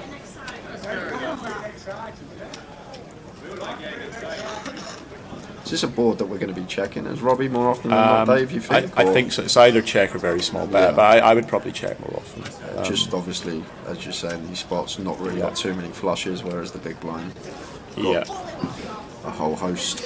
So what is this goated EPT Bluff Jam from Dave GUKPT? Well, the thing is, like, oh god, I'm on camera as well now, I know. I busted the high roller today on a triple barrel bluff, and I busted the main event on a triple barrel bluff, so they don't all work well. But I had one on day 2 of the main event in EPT London, where I defended the big blind with 9-6, and it was 4-way to a flop of 8-7-3 rainbow. It checks around to the cut-off. It checks around to the button, who's Anton Wig, and he bets a quarter. And I call, and the cut-off calls. The turn is a queen, no relevant suit. Everyone checks. It's 3-way to the turn. Everyone checks, and the river's a 6. So the final board is 8-7-3 queen 6. I check. The cut-off player bets 21k into, I believe, about 42, like roughly half pot. You're following the cold 3-bet rip on the river here by any chance? Is that what's about to happen? No. So, I check the cut-off bet's about half pot. Anton calls, so he's bet 21k. Anton calls, and I shove for 55k, and they both fold, and then I show them. it was a fun one to get through, and that from small acorns. The thing is, when if no one knows you, Dave, that's the great thing about these tournaments. You come here, most people know you are.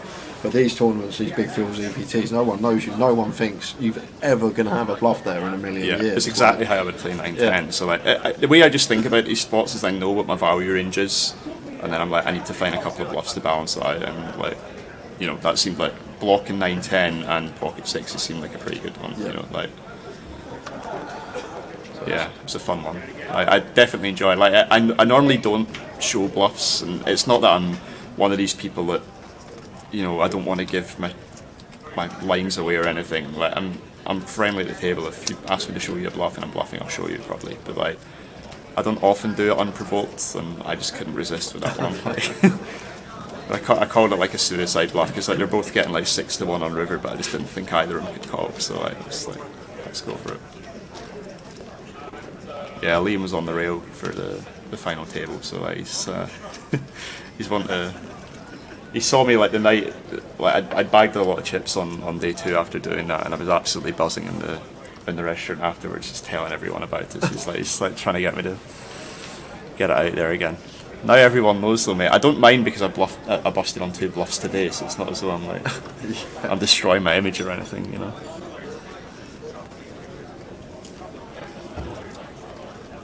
Blind on blind here. Robbie with the 4s. How do we proceed in these situations, Dave, when we are second in chips and blind on blind? We've got the big stack, obviously, in the big when it's folding around to us in the small. We're playing much tighter from the small. Yeah, we're just forced to, and like one of the best things I could suggest in situations like this is don't get dealt pocket 4s because it becomes very awkward to play, but you have to play it. So if you could just like turn that 4 and an opposite 6 or something would be like very nice. But I think Robbie can still, depending on how big span goes, he's gone just over 3x, so Robbie's certainly not folding here, I don't think. But it's very awkward just because we have to put chips in out of position with a hand that we're mainly playing for set value. It's like low pairs work as good bluffs on a lot of boards, but it's very unlikely that span's going to check back a lot of boards, so the frequency with which we get to bluff is very low. Like this board, we're just absolutely handcuffed. Span just wins the pot. Yeah. Ace 85 rainbow. Expect to just see bet from Span. 460 in the middle. Going to be a small bet. Looks like around quarter. Goes a bit bigger. What's that? 170. Yeah. There's the fault from Robbie, as Dave said. Not much you can do, and Span 4.8 million. Approaching half the chips in play. How are we doing, John Binns? Yes, this is the FT. Shame we lost Big TR in 7th. Trevor Reardon finished in 7th place. We are coming up to the break. We'll be heading on break very shortly. When we return, Tower will be back with Dave just for the first 20 minutes, 25 minutes. I'm just popping out to get some food across the road. Where are you heading to? Some Michelin star restaurant or something? Yeah. Getting a tasting menu.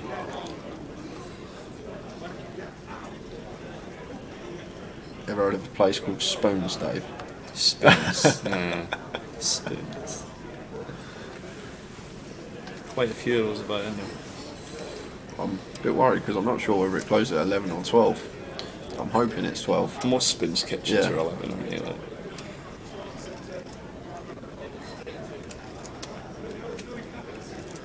There's Robbie. 10-8 suited. Makes it 120 to go. And Span here with the Queen 3 suited in the small blind. He's just going to go after it. No. Thinking about it. Stato in the big with a Jack 7 off. Very quiet the last hour or so, Stato.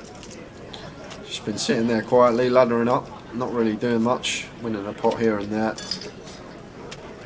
Again, I think this is one of those spots we saw. I think David is folded. Yeah, the 9-7 off. Yeah. I think these are better as folds in this situation because, like, you're although you realise your equity by defending shallower stacks more.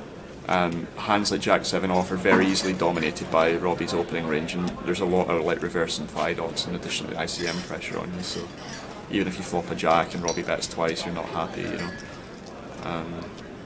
But yeah, Robbie's just going to bet like one big blind in this flop, I would think, and win the pot.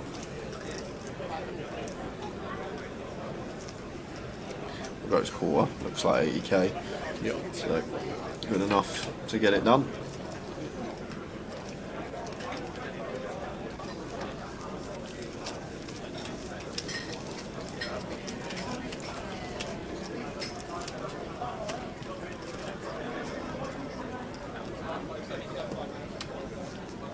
God, I actually wish, just for the meme of it, that I'd booked to swap the Matt Davenport, because even if we'd done 1% for a laugh or something, I'd just be rolling in it right now.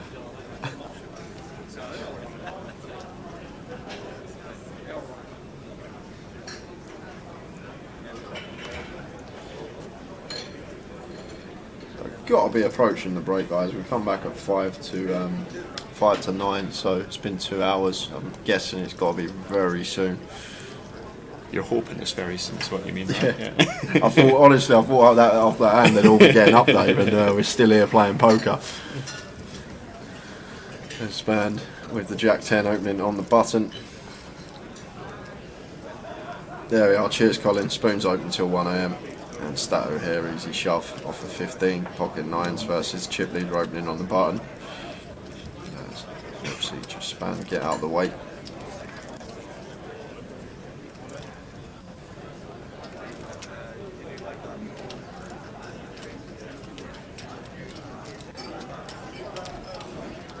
Matt's obviously going to be folding.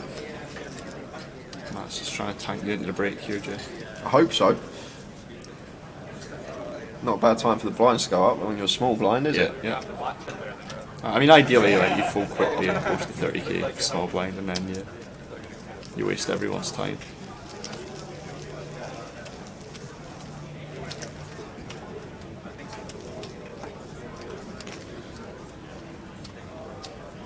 Tower's done me over here. I'm sure only 30-40 minutes to the break. I know you're hungry, but it's only 30-40 minutes, and we'll be on break very soon.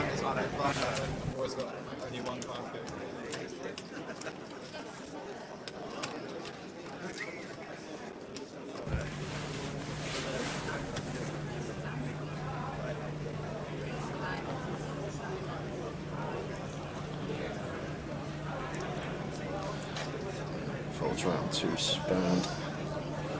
Out of the way. I know like the two in them are like Robbie and Spand are the two like biggest stacks right now, but they're also the two that have had the best distribution. Like Stato's got queens here and he had nines the previous hand, but I haven't really seen Stato, Leo or Matt pick up many hands, to be honest. So there's not much three of those have been able to do in recent times. Stato just steals the blinds with queens. And we'll be on break soon, guys. Just promises. One more hand.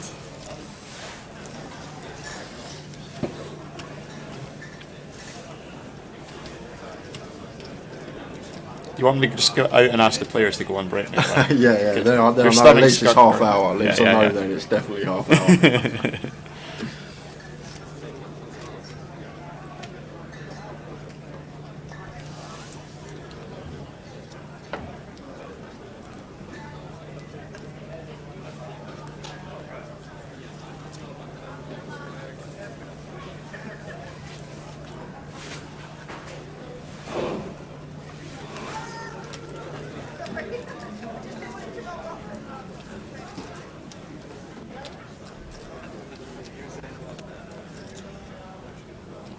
Leo just completes a small blind with ace jack, and Robbie at bottom of range here could consider raising. Leo's going to go for the limp jam if Robbie does raise, but kind of similar spot to the one that I busted in, but like it's definitely allowed for Robbie to just bump this up here, and it looks like he is going to do it.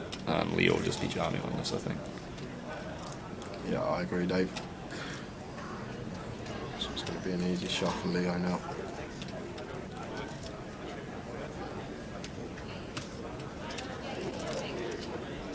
I mean, it's not like wildly relevant to exact sizing, but I do think Robbie can go like a shade smaller there if he wants. He went 225. Again, with ICM, like Leo's not going to have a lot of limp calls, so we can just get away with going a bit smaller maybe.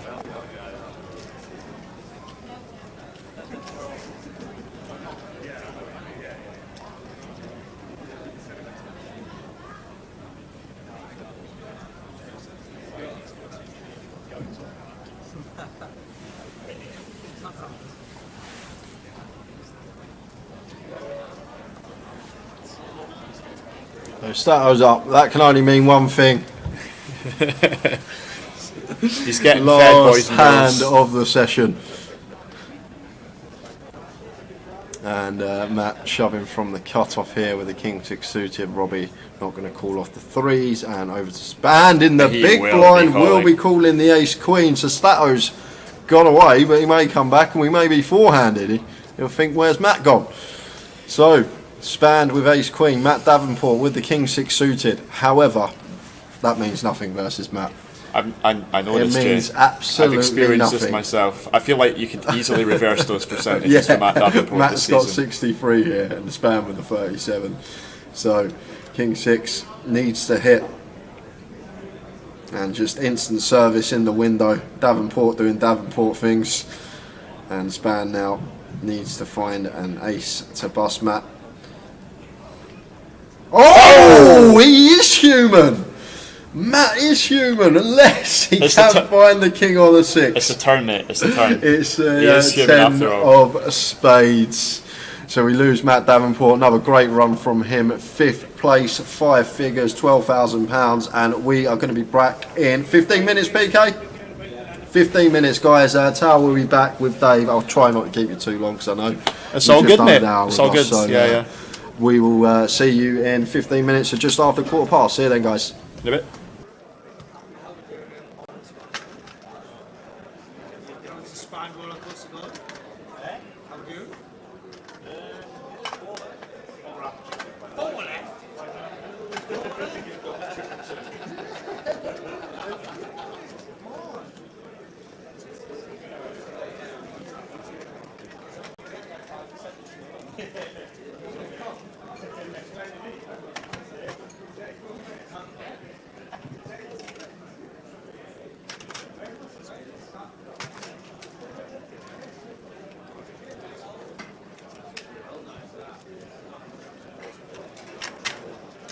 Okay.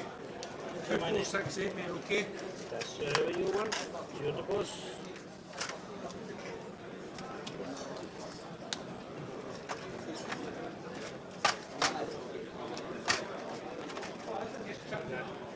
2, 1 8, yep. Chips. 7. 7 and 1 mil. Yeah, right? Yeah. 1 mil and 2.7. I can run out of chips, yeah.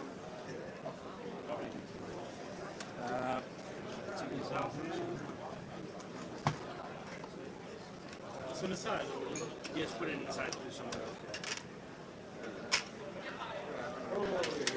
Juniors and ladies, Stats Fly players, you have 3 minutes on the break. Please start retake your seats. Once again, Stats Fly players, 3 minutes on the break.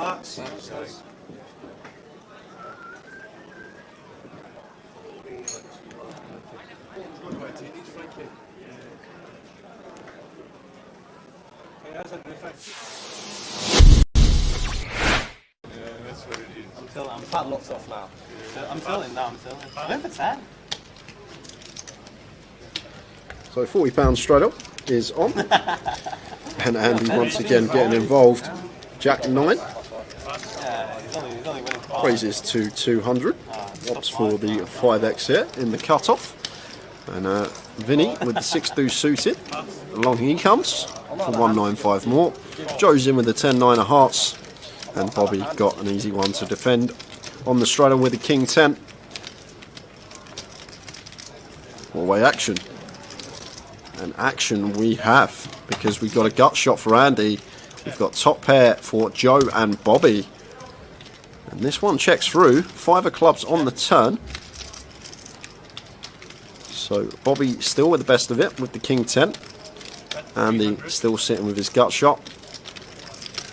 Joe happy to fire now for 300, and Bobby here with the King 10 not going to be going anywhere.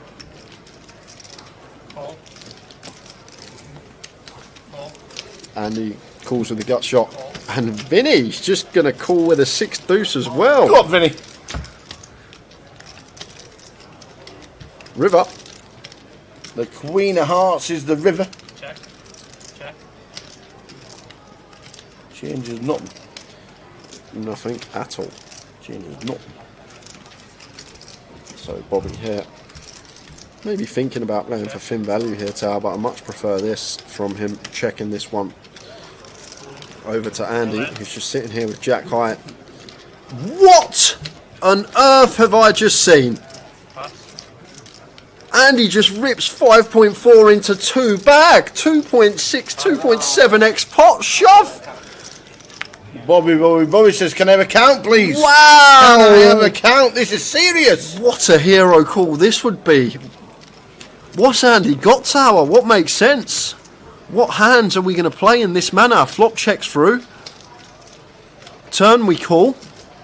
And the river comes a queen. And like, what hands do we shove for this amount? Like, we're not shoving 1 pair for this amount, so we're repping 2 pair plus shit. What on earth is this? We're literally repping 2 pair plus, but what 2 pair do we have? Andy's been playing a whole host. I guess Queen 7 suited can be in there. You got 2 combos of that. Queen 7 of clubs, Queen 7 of diamonds. But what else are we meant to have here? What are we repping? A set of 5s, but why are we not raising turn? We're going to bet sets on the flop 4-way. We're going to bet our 10x. Queen 10's probably not going to be in there. This don't make much sense, Tower. I can see Bobby calling this. I can really see him heroing this off. What I've seen from Bobby, he seems to be very solid, good thinking player. And if you really think about this one, what is Andy supposed to have here? He's never doing this with 1 pair. He never opts for this size with a 1 pair hand. It's 2 pair plus. And what hands get to the river in this manner with 2 pair? And then flip it on the other side. He's got bluffs. He's got missed clubs. He's got some random, like, maybe some random gut shots, some up and downs, these type of holdings here. Maybe a hand like 5-6 suited he's turning into a bluff, blocking a straight and 2 pair. But I wouldn't be surprised if Bobby called this off, even though it's for an insane amount and we need to be correct fairly often as Bobby to make this a good call. But what is Andy supposed to have? What's he representing? This is a crazy, crazy move. Could Andy erase pre with 7s? Yeah, but he's going to bet flop, Tower. Once we go 4-way, we're not checking 7s with our reputation on that flop ever once we go 4-way. So that's out of the question. 3s are out of the question. 10x going to bet, like Queen 10.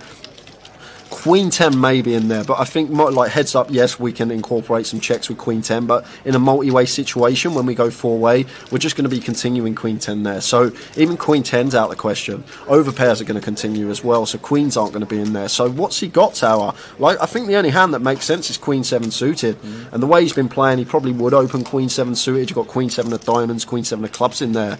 But other than that, I'm really clutching at straws for value hands that Andy's ever going to have in this situation, whereas bluffs he can have.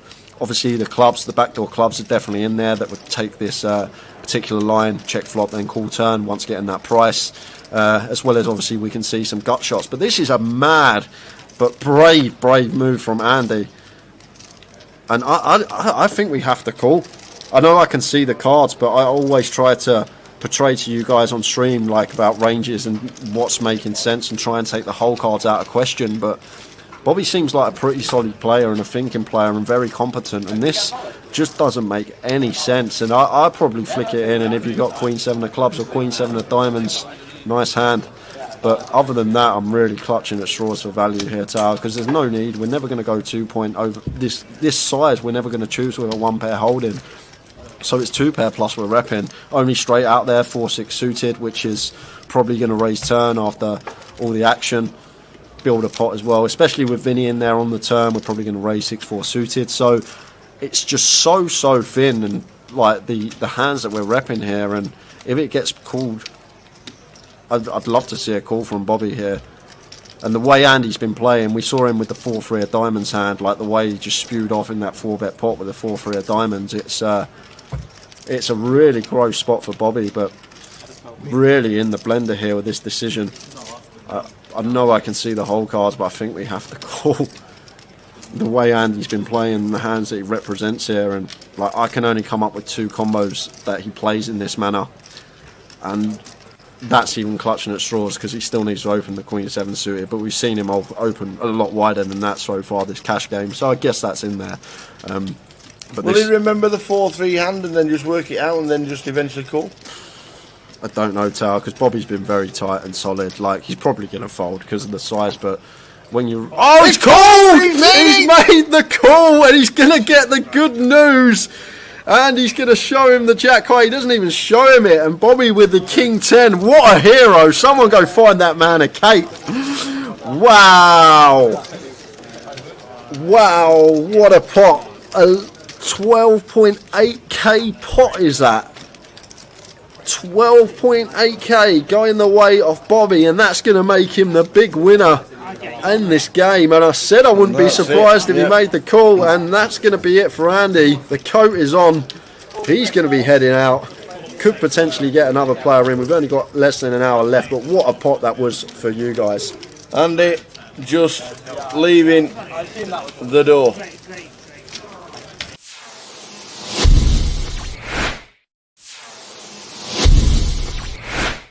So we've got new players. Is that Tom Hudson there? No, Kieran coming in. Bit of a doppelganger there. He is a little bit. For the online manager, Mr. Tom Hudson. Deborah's called now, and Richard. Which Richard is it? Do we know which Richard it is?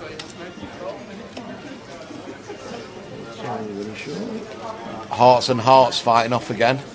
3 times. A lot of hearts been dealt out, Tal, but not many on the flop. I did well. He hit the straight flushing hearts, didn't he? Yeah. Kieran Davey comes to our table. Richard Griffiths in C1. Richard Griffiths. I don't think I know him. Oh, look, what the 10, hell? 9, 3, all hearts. 3 of them have flopped hearts. All flopped. Queen high, king high, ace high. Wow. This is gonna be carnage. Oh my gosh! There's nearly every out on the board. The jack of hearts is out for Richard. This could be a 3-way all-in tower if it's played fast by any of them. This is absolutely ridiculous.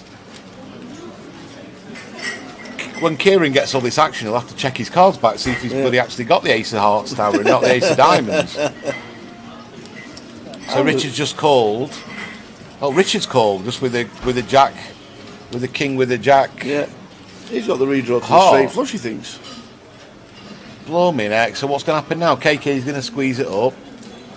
He's just called as well. Now what's Peter going to do?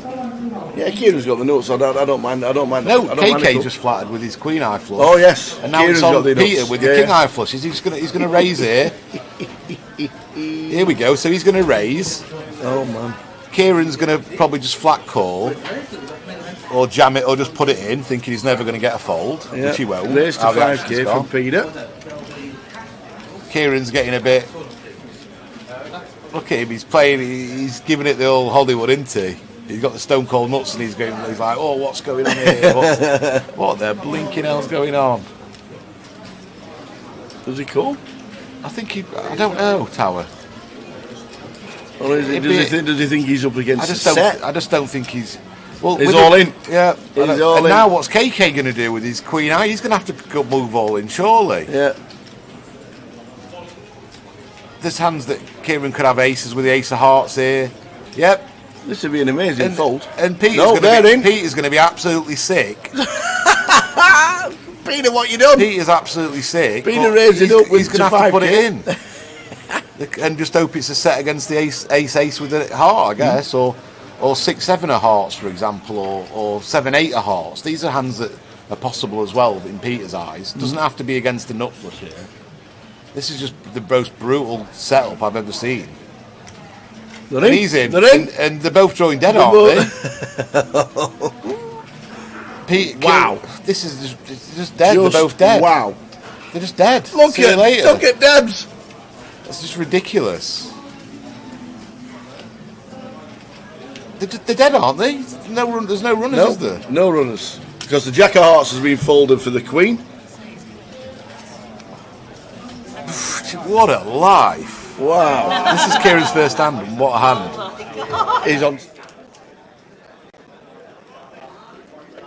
What's the Blaze doing then? 48 he'll be? Yeah, 48, yeah.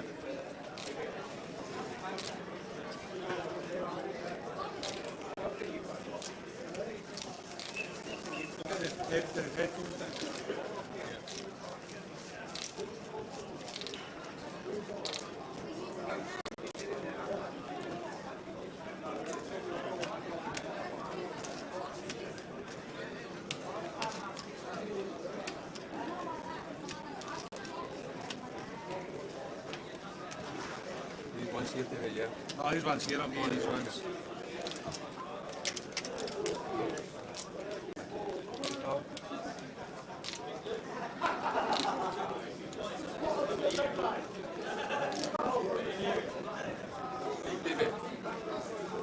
So 2 minutes, I'll come on, I'll turn one here. That's my main on red, so give a couple of minutes and I'll go right.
We are back.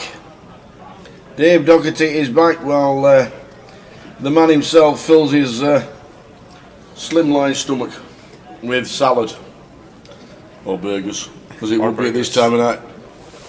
I don't think you get many salads in a Wetherspoon style day. Interesting session.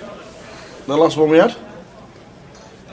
Interesting. Yeah, lost Matt Davenport just before the break. Yeah, Matt was in 5th.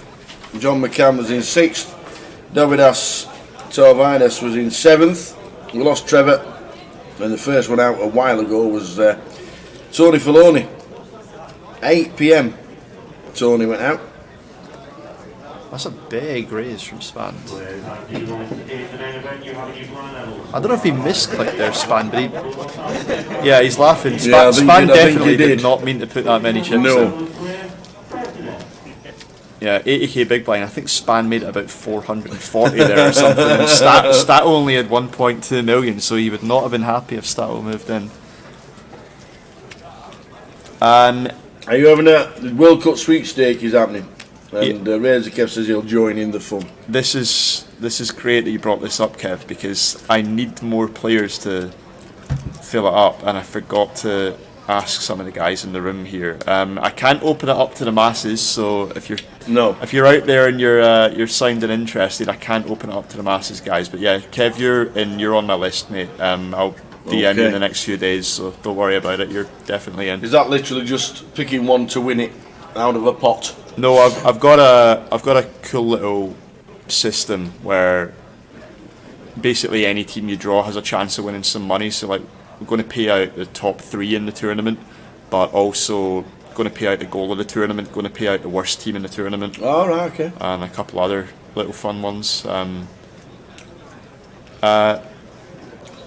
Chef Brad, I don't know if you have me on Discord, mate, but just put I've got a 20 quid, a 50 quid, and a 100 quid.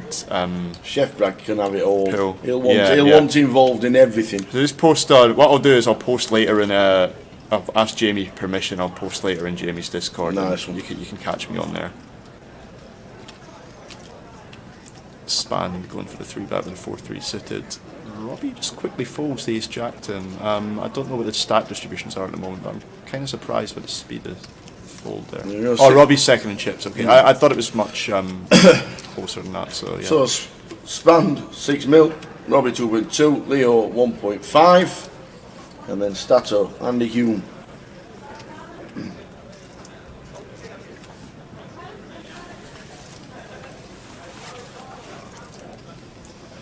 It would be a very popular win if Andy Back managed to bink this.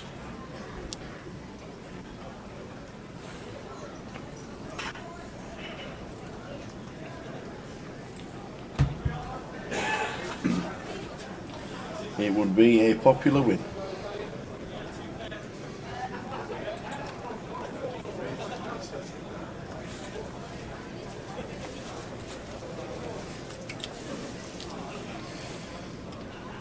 So blinds 40-80, 30-minute clock when they go 5-handed, but now we're obviously 4.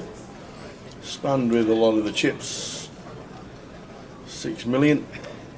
Now the 10 million and 80,000. Or 10.8 million. 10 million.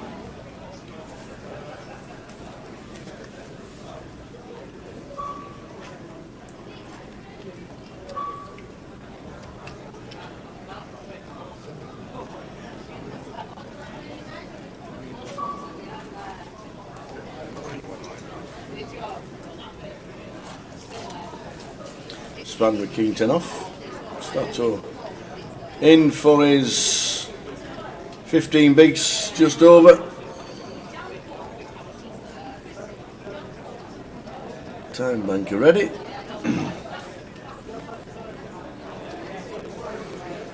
Will divert if he does manage to call.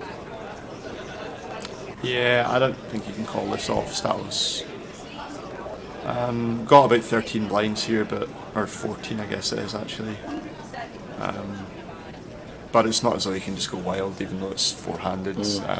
He's very close in chips to Leo, I think, so he's still going to have to get dealt a pretty decent hand here to be ripping.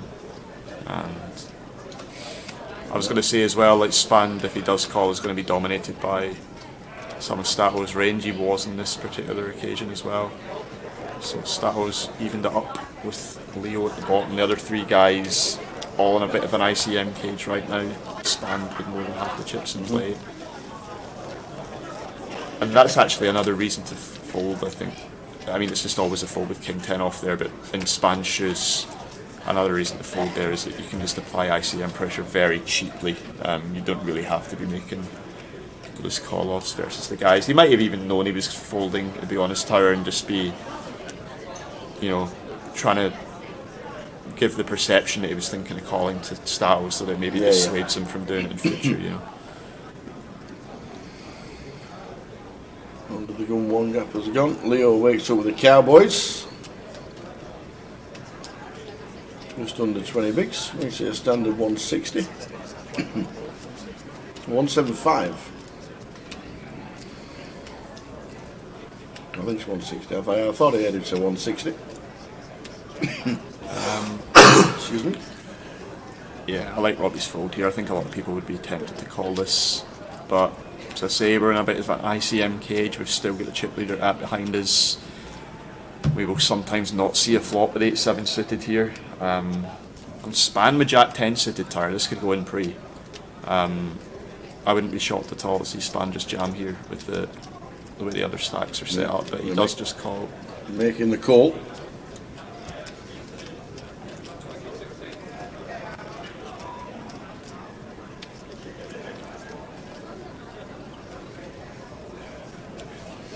Well, what a flop. Ace-7-4, 2 diamonds. Always an ace when you have the kings. Always an ace. Span has got the flush draw as well. Interested to see what Leo's decision is here. This is very awkward. He does check back. Pairing's good for Leo. On that turn card, it improves Leo's hand. I'd expect to see Span do a fair bit of betting here, because he's going to have Leo's going to have no 7x in his range with this ICM set up. Span does go for the check again.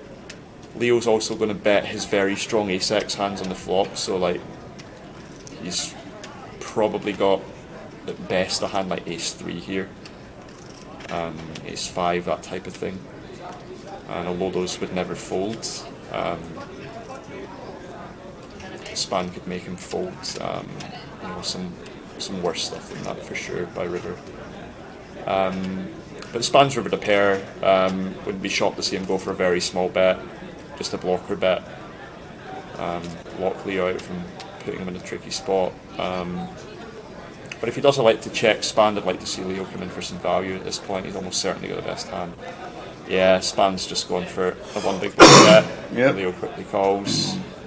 Not the best flop for the Cowboys. Really value on the river for Span. And Leo pumps it up to 2 mil. 4 left the high roller. 4 left. He'll be happy once he sees Span's cards there as well. But he got the run out that he did, Leo, because that could have been very difficult for him if certain cards had come by.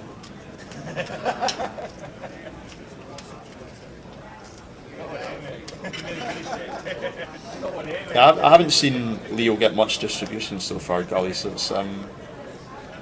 it's been difficult to know how he's been playing for me from what I've seen, because like he's just had no hands the whole time I've been watching. That's the first time I've seen him get a good hand. Really. The old 4-3. And he's back to getting no hands again. Out of the way. Back down to the small blind, big blind, 4-handed. Is it always a raise? Depending on Stato's stack here, it's probably just a shove, to be honest, Tyre. Let me see how much Stato has. Minute 80. He's just called, yeah. Got Yeah. 25-15, yeah. I think you can just shove pre here, Tyre. Like, Stato's very close in chips to the other two, does not want to be the next out, has to call off very tight. He's going to need a half decent pair to call off, or like a strong ace.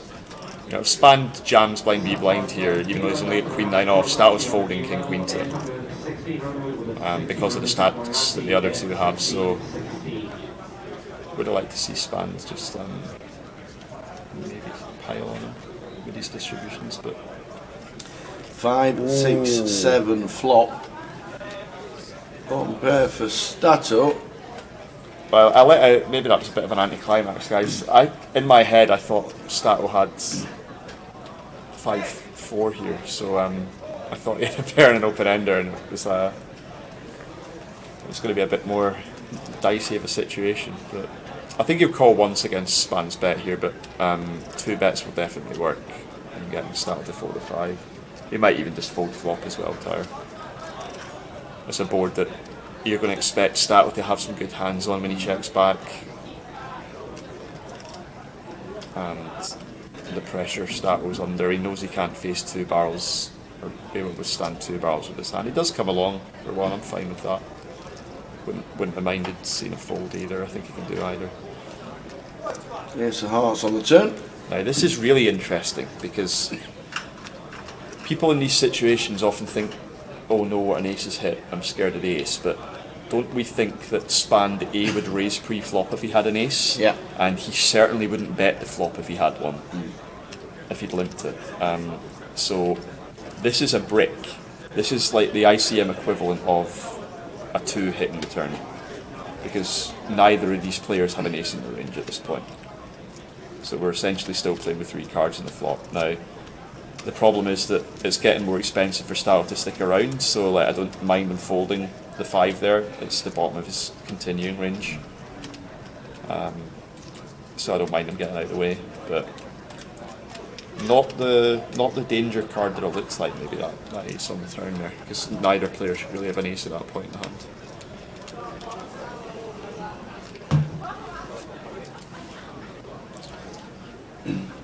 Welcome to the final 4 of the High Roller here in Blackpool. First 2K High Roller we've had. We are on 4. Crowning a champion sometime tonight, whenever that may be. At whatever hour it will be, you will see it. Very good chance this goes 3-bet from Spand, all in from Robbie, but Spand can certainly choose to call this hand as well if he wants. Interested to see what he does again. And interested in his sizing as well, because like you can apply a lot of pressure with a very small 3-bet here if he chooses to do it. He is going to call in position, that's fine too. I mean, I actually say 3-bet. I think Spand can just shove here as well, given the stacks of the other 3. Well, a suited wee lace in this situation is very powerful, and Robbie has to call off extremely tight. Like Robbie wouldn't even be happy with ace queen suited here when his stat distributions of Spand shoved on him. So I think Spand can maybe just shove pre there. Over Robbie's open potentially. Flop of 6, 8, 10, 2 hearts. Leo taking a huge lead.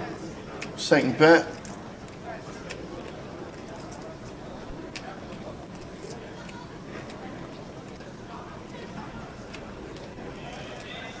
Yeah, Robbie's just hitting this board, not much you can do. Handcuffed and Spand. No connectivity on that board. Well, that brings us some draws around. King of clubs on the turn. Robbie's got a royal flush draw and Leo has got a pair and a flush draw, so Leo does not want to see a club on the river. That's the only way the pot's going to get huge, I think. Leo's going to check here, Robbie's going to bet. It's going to come back round and Leo's going to call. Leo's leading out, I'm really not sure about this. Robbie's got a lot of ace king, king queen stuff in his range. He is just blocking here, Leo. Trying to get to the river for cheap, but I think when we have the 8 of clubs in the hand, we have a bit of showdown, so we're pretty happy check calling. But he does not want to see a club on the river here, Leo. We want to see the jack of clubs. Of course, yeah. I've sent Jay, I drove down in the car with Robbie to this. I'd love to see the jack of clubs in the river, but not this time.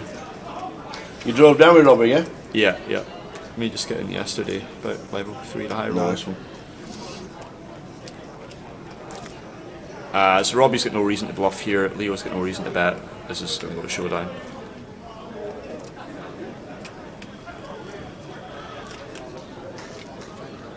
Yep. Ace high. And the 8 will play. Leo scoops in up to 2.5 mil.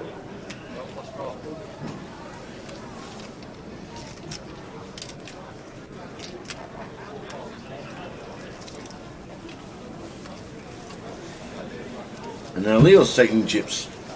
Spand's still out in front. Who's going to close it out? That is the question. Did he run through the Jay Thinks question? I didn't hear it, Tyler. Did you not hear What it? was it? How many stars are on the Hollywood Walk of Fame? That was the question. I don't know how long it is. That's the problem. It could be anything. Let's think. It's a pretty wide road, I think. I think it's only on one side of the street. I could be wrong. Probably 3 or 4 stars per every couple of blocks. I'd guess probably about 250 or something. 250. Yeah. Well, Jay gets 280. Yeah. And there's 2,737. What? No way. No way. Yeah. And somebody got it absolutely bang on, to be fair. Oh, come on. Yeah. Did they really, or did they? Yeah, they got 280. No, somebody got it. No, they got Jay's bang on. Oh, right. Oh, okay. Oh, I got you. Yeah. Yeah, 2,737 of them. Yeah, I guess I'm not surprised they got Jay's bang on, because yeah, it's probably similar logic to me, you know. But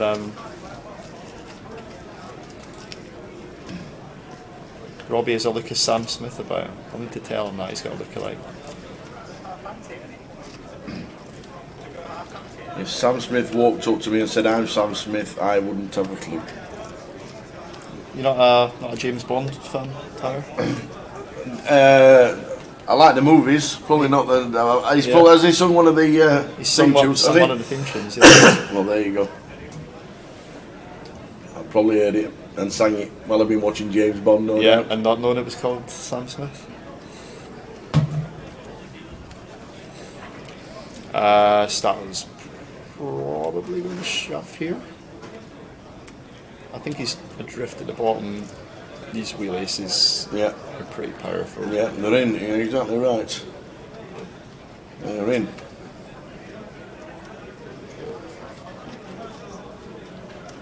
And he's getting called. 10s for Spand. Ace 2 for Stato. Everybody's up.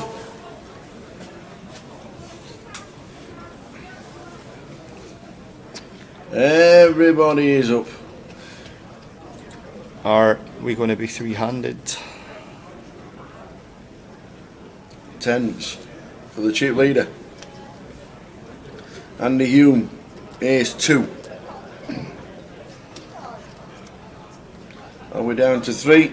Or do we fight on the battle? And that's a great start for Stato. Ace in the window, you love to see it. Yeah. And only the 2 outs for Span, no back doors on that flop. He needs to find a 10. Yep, a 10. No, it's not. It's a 5 of hearts. So we'll drop down a little. Interesting, because Robbie's short stack now, but that actually means that the handcuffs are off him a little bit. Yeah. Now he's expected to be the next one out, and now the ICM pressure, although Stat was doubled up and so to be thrilled about it, now the ICM pressure is really on Stato and Leo. Because Robbie's a good bit adrift to both of them now. So I'd expect to see those two tighten up a fair bit and Span ramp up the pressure on both of them. Yeah, we could have been on 3. Instead, Stato doubles to second in chips. 4 left high roller. Prizes scrolling across the bottom.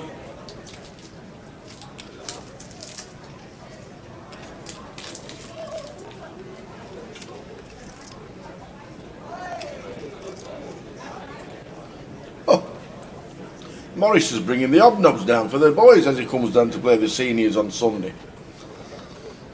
This is cushy for you, mate. Like I'll tell you what.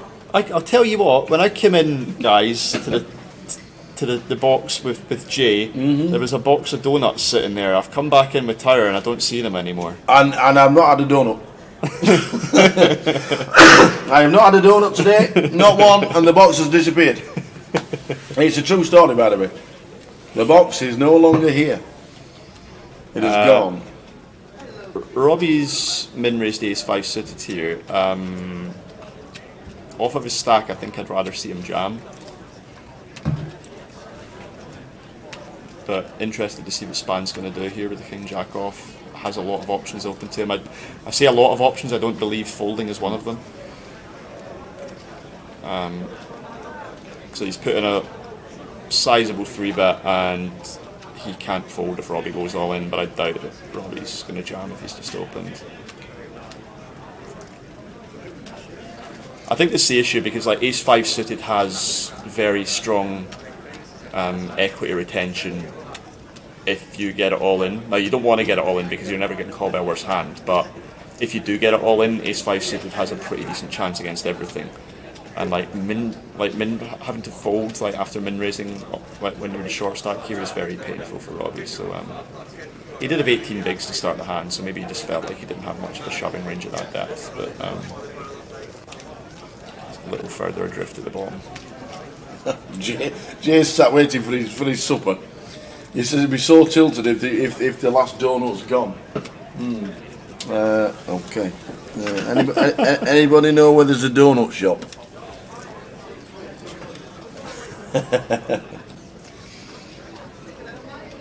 It's Tower that already qualifies for the seniors, absolutely. The seniors is only over 50s if you want to play the seniors on Sunday.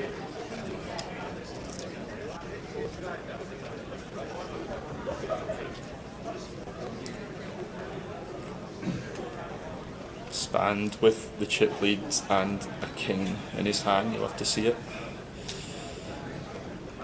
Not a very strong hand, but in these situations just having any ace or king in your hand is lovely because it stops your opponent having good hands as often. Style with a tricky situation here, like he's got about 30 blinds. Span's going to be open a lot of hands.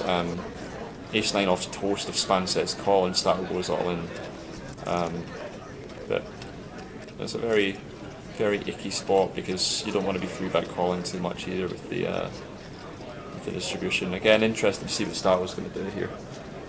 I don't think folding's on the cards for him, but interested to see whether he goes for call, raise or jam. I like that decision. I think that's the best of the three. 400, 500. Yeah, 500k, good sizing as well. We don't have to go for the full 4x in these ICM heavy situations. Span's not going to continue with a lot of calls, so we don't worry about the playability of our hand too much, and just use the ace blocker and take it down without any fight.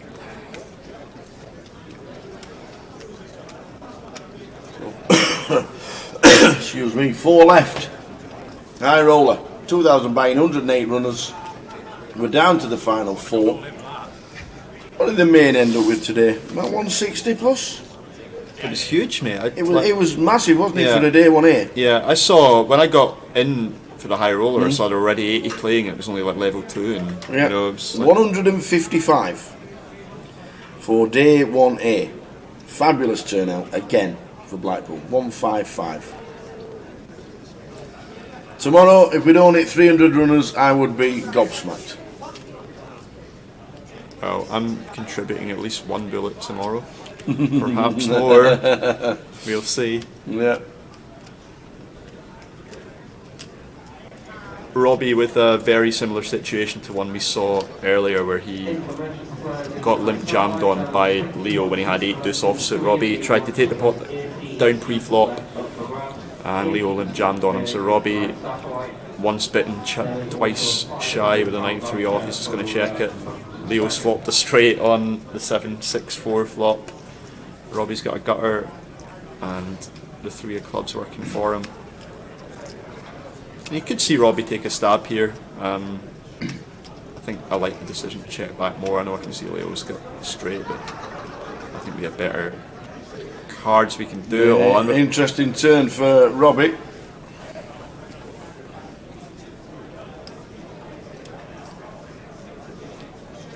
I was going to say I'd like to see Leo check again here, but he has gone for the bet. Robbie cannot fold an open-ended straight draw at this point. And the other thing, Tower, is Robbie would play a 5 exactly like this, so Robbie's going to call the turn here. If Leo has it in him to check the river, he's going to pick a bluff off of Robbie, because Robbie is not Oh, he does just fold the straight draw.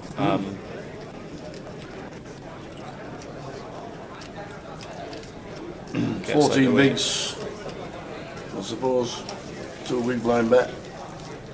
We'll bring down to 12 bigs. We'll never know what the river would be. Colin, just quickly show you what's on here. There we go. We got Sunday, the 13th of November, down at the bottom. Seniors, £150. Starts at 1 o'clock. 20,000 starting stack, and you need to be 50 or over. So come and join in the fun.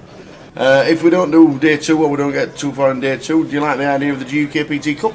Love it. I think it's a brilliant addition. No? I will play it every opportunity I get. I hope I never play it in my life, but yeah, it's a really good addition. Like, there's nothing worse than, you know, you bust early on in day 2 and you're just lurking around and you know, not much to do. So that's that's a brilliant addition to this schedule. Really happy to see it. I hope it sticks and becomes a regular fixture. 2-day event, Saturday, Sunday. The seniors on the Sunday and the turbo to finish the festival as well.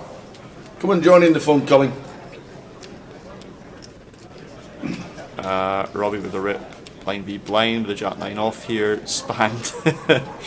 Has Jack 10 sitted. I can see Span Spain, I can feel it as well. Again, I think this is very, very close. I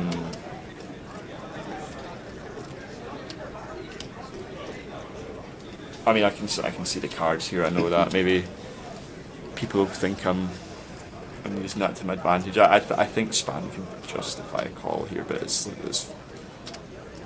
not ideal.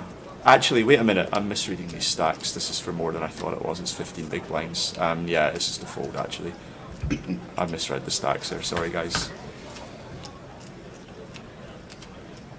Will I be playing the deep stack in Edinburgh? Next week.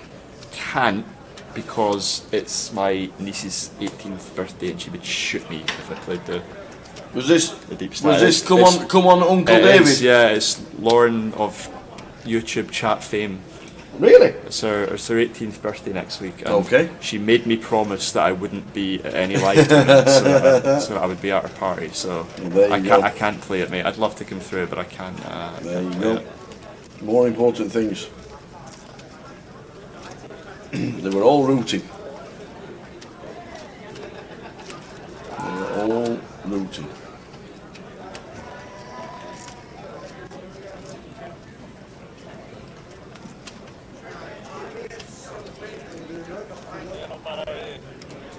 Yeah, I think it's a nice price point, the cup as well. Like the bounty on the Saturday is nice, but like I'm not as big a fan of bounty tournaments as most people, so I don't often play that one if I'm out. I've gone home and played online a few times when I've busted early, but yeah, I'll definitely fire the cups if I have to.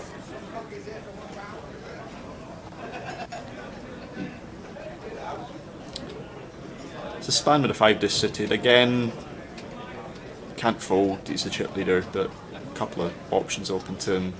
I think again, with Robbie sitting there with like 13, 14 bigs, I favour just raising this sort of hand. It has a little bit of playability if you get called, and Style just can't really do too much against you out of line.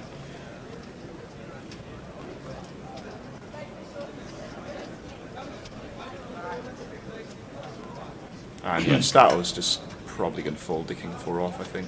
Interesting, he's thinking about it. He might be thinking of a 3-bet.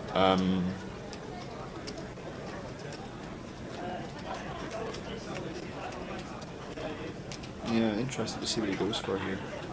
I think I favour just folding with Robbie sitting there, sort of shallow, but it looks like he's going for it. He's pumped it up.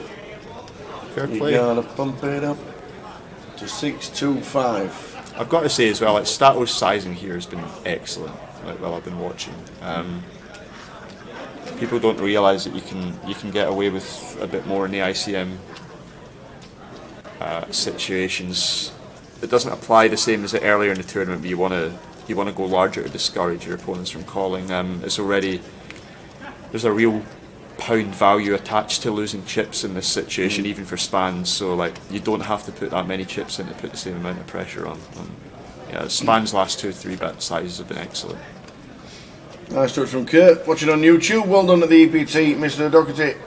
Good watching your professional play. Kind of dominated there for a bit before brutal suck out. Well done. Cheers, nice Kurt. one, Kurt. Thank you. I know what it was, just a flip, mate. It was a very painful river card. It was just a flip, so I'm like trying not to think about it too much. It's definitely the highest equity pot I've ever played in my life. So like I would have liked to break the river in that one. But I'm happy with the finish that I got there. No complaints from me. That was the day 2 bind as well, wasn't it? Was it a day 2 bind and then you said you had an insane first session? Or was that the one that you actually binked? I've done that a couple of times. No, the one that I binked was a day 1 bag, but right. I've bought into day 2 on. Sorry, I bought into day 2 in both EPT Barcelona and EPT London recently and cashed both of them. Yeah. And I bagged half a starting stack in the main event in the summer and spun that up on day 2 as well. So I've had a lot of good day 2s recently, but not as many good day 1s. So yeah, that was good though. It was a day 2 buy-in, and I got a triple up early on. Can't remember the hands. I think I got ace king in against 10s and 9s or something and tripled up, but yeah, just went on from there. So Stato limp calling king 8 off versus Leo here. Leo going for the ISO, the king jack. Definitely going to dominate some of Stato's limp calls as he is in this situation. And you would expect this is just Leo's boards. I think he's going to bet this a lot with his open-ended straight draw. You're not expecting Span to have check raises here. So I think we can very comfortably bet our equity. And Stato's just going to get out of the way.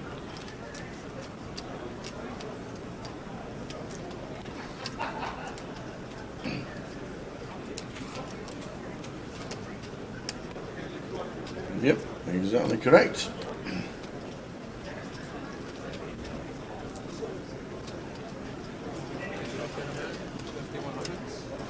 Sifo says best was night before EPT, David. I was playing SAT 530, 5300 online on my phone in the lobby and I bubbled it. Oops. I mean, that is what I was doing was it really? with Sifo, and I did bubble it, but I wouldn't describe it as the best part of the trip for me personally.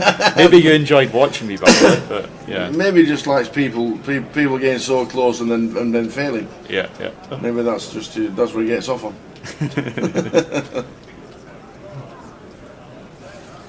Come on, a C4. Nobody likes to see somebody bubble a 5300 seat.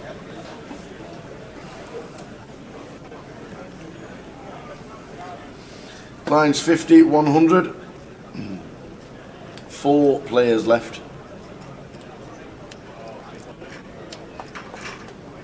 I'd expect Robbie to get a walk here. I don't think he's deep enough where Leo wants to start raising these sort of hands.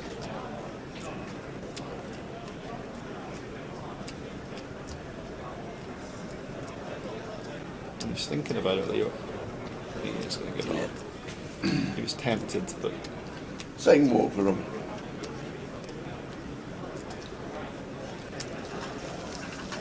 $55,000 up top. Second, 36.9. Third, 24.1. And fourth, 16.4. That's what we're playing for. That's what's left. 4 players still in. 18 bagged last night, and there were 36 starting day 2. Yeah, like Jay was talking to me in the bar before day 2 today, saying one of the lads was asking him how many day 2 buy-ins he thought there'd be. Guy thought maybe 1 or 2, and Jay set the line at 10. He was like, if it's under 10, mate, I'll buy you a pint. You can come and get me and I'll buy you a pint. I have to say, I didn't expect 18. That shocked me, but like, yeah, it's always going to be over 10, I think. So Leo opening the king jack off in the button for min. Robbie has 14 blinds and pocket kings in the small blind. Is he going to try and go for a trap here or just shove? He is just going to shove. I think it's very hard to have a peeling range out the small blind here, so he's not going to get called by the king jack off, but weird to describe it as unlucky for Robbie, but Leo is going to be opening quite tight into span, so like he's unlucky in the sense that Leo doesn't have a hand that he can call with for 14 bigs.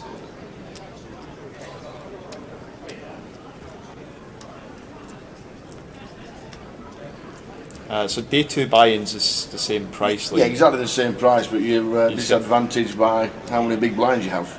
Yeah. Surprised to see you, Leo, using a time bank here, because this is like a very large chunk of his stack, and although like Robbie will have some worse hands than King Jack here, it is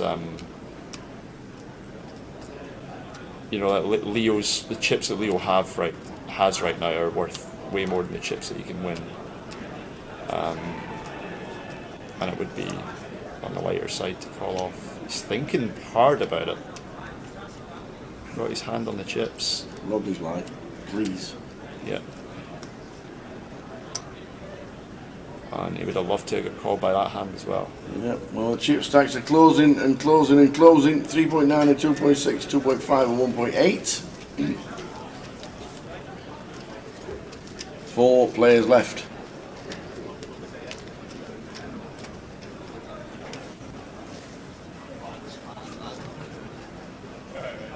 Get it warm, mate.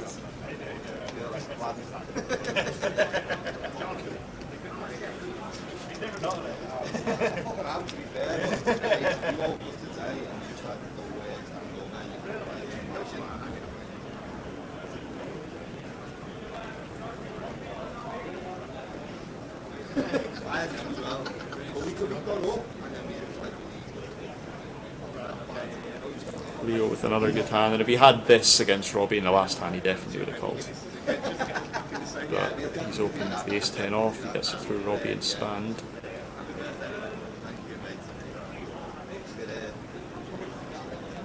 Styles got the same hand that he just 3-bet spanned with. Is he going to show more respect to Leo's cut-off open, though, is the question. Leo's got to be a lot tighter than spanned. He is going to defend the King 4.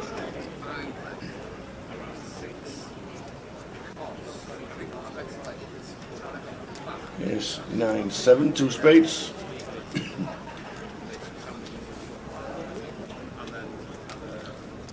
We're starting to build up a lot of chips here. We're close to 3 mil now, and chip leader.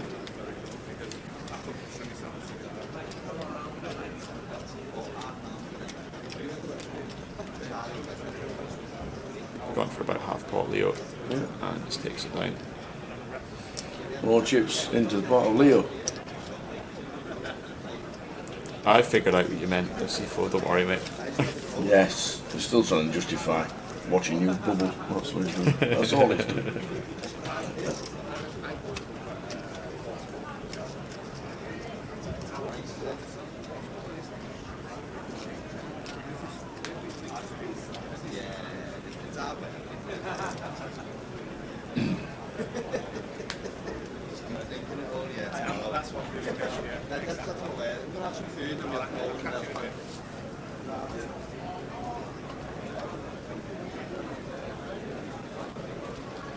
Evening, Gary.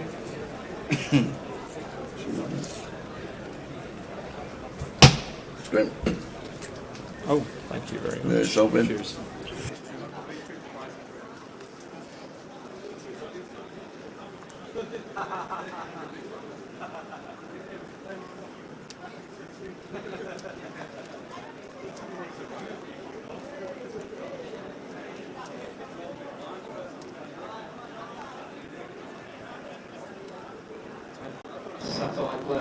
After the hand in progress, you have a new level, 800 is 1600 with 1600 Bitcoin ante at 1616.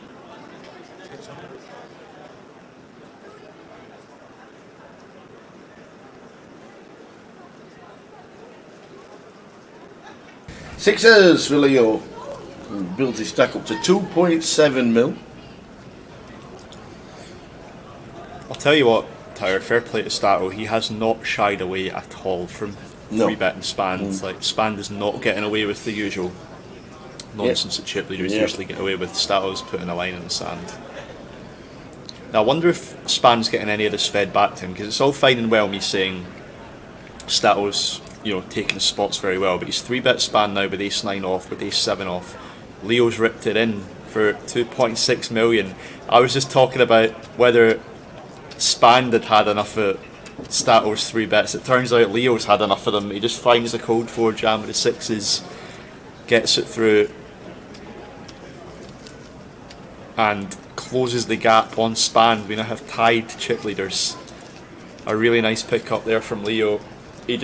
I was literally just about to say, Tyre, Stato's taking a lot of good spots against Span's opens, but if these players are getting info fed back to them, the other way you can look at that is Stato often has a hand that you can't call a shove with. And, you know, whether Leo's had that fed back to him or he's just picked up on the dynamic that Stato's attacking Span's opens very wide, he may have just decided that Stato wasn't calling him often enough there. And that's a really nice shove with the 6s to get him up to the joint chip lead.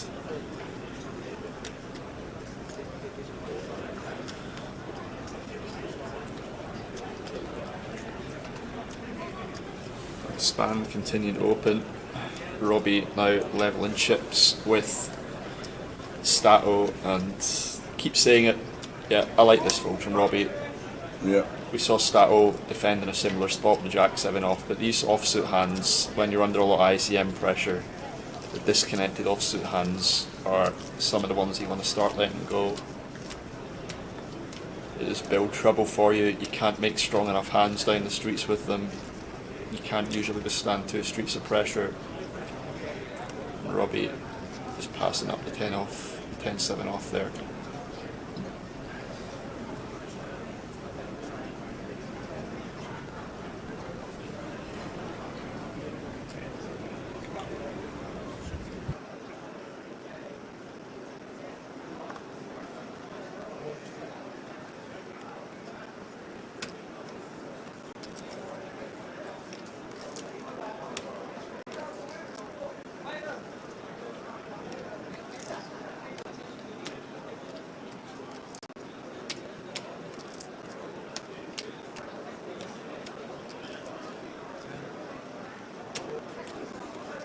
There's a good band playing at the Waterloo on Sunday, Everclear and Soul Asylum.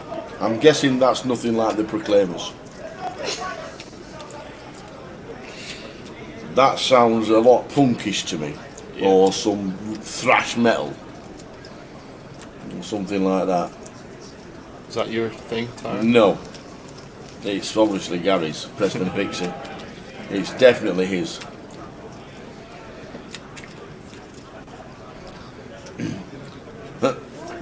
Don Wilding's obviously, is he guessing how many stars are on the Hollywood Walk of Fame? a couple of hours late. Have we had it on pause, Dom? Come back to watch it from where we left off. I've done that a few times, Dom, don't worry if that's what you've done, mate. I've been half an hour, 40 minutes behind at times answering stuff, asking guys questions about the hands and chat, and realised I'm way behind. We did that once in Manchester, and we were actually taking the kit down. And Kev Bloor in Stoke is saying, "Stop spoiling everything in the chat box. Why are you not spoiling it?" I says, "Kev, we're finished. In fact, we're being finished that long. We're taking the kit down." He went, about 10 minutes later, he come back. He went, Malbec, and put it on pause for dinner. He's like, "Stop spoiling it for everybody." Oh, that was funny.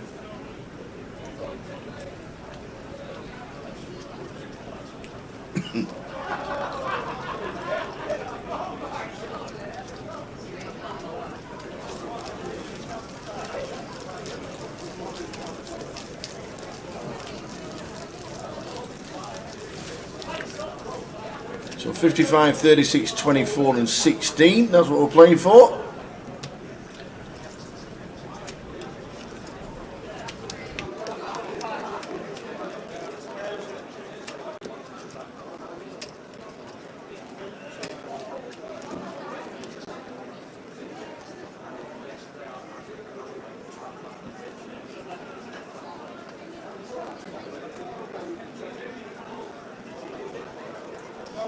all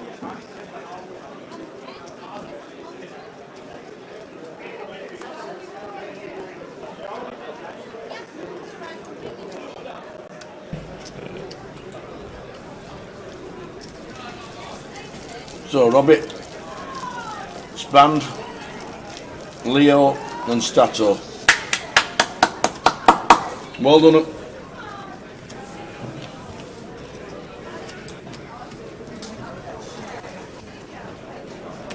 Hiya Thomas. Just letting you know the card graphics at the top left are covered by the Facebook Live pop-up phone. It is really annoying. There's nothing we can do about it. It's an algorithm within Facebook that the live doesn't change. If you change it to landscape, it sometimes goes in the middle, depending on whose phone you have. Other than that, Thomas, watch us on YouTube, or you can watch us on Twitch. I know Facebook's pretty handy because it's an app that everybody, just about everybody's got. But if you're on YouTube or Twitch and you don't like the live getting away of the cards, then flick us on YouTube or Twitch, and we'll be able to. But it's nothing we can do about it. We can't change it. We've tried, and apparently we can't. When you say it's an app that everyone's got, Tyre, I have Facebook, YouTube and Twitch. I have 2 of those apps on my phone. There's one I don't have. The one you don't have is the one with the live in the top left hand corner, covering the Ace-8. And that's why. Can we send the link to YouTube? Yes, we can indeed, but it is youtube.com/GUKPT. But I will type it down and get it all set up, because that's where we're on.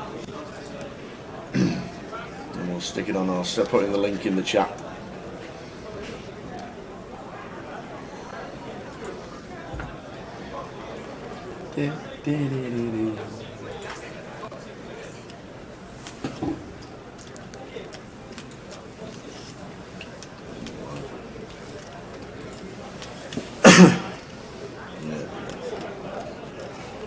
Straight on, it comes on YouTube.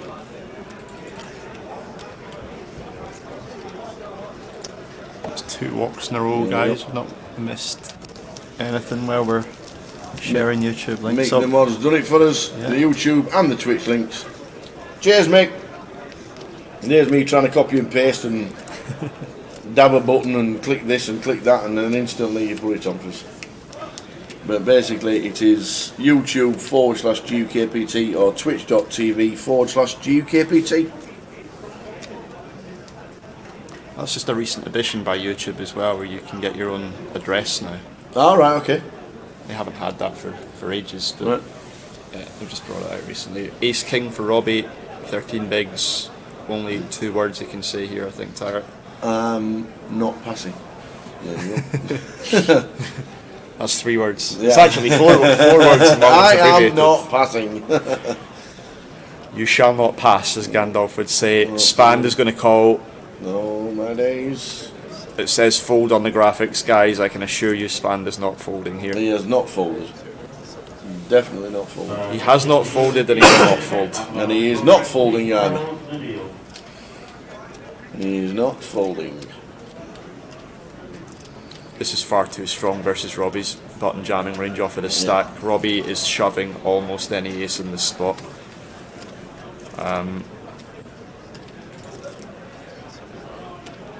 Spand is just going to say the words all in as well, I think. Yep.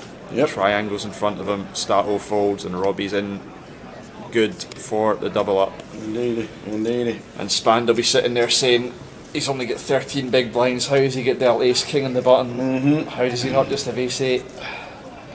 But Robbie is in ahead, 68% for the double up. Spand, Andy back, is staring down at Ace King. Oh, he's against Ace King, but we've got chop outs. Shot opportunities. Spand with the Ace 10, Robbie with the Ace King. A 9 and a Queen to chop. 10 and we lose Robbie. And it's not, it's a 4 downs. So Robbie gets the full double. Leo's now out in front as the sole chip leader. Spand is back in the pack. And I think him and Robbie are going to be pretty close in chips after this.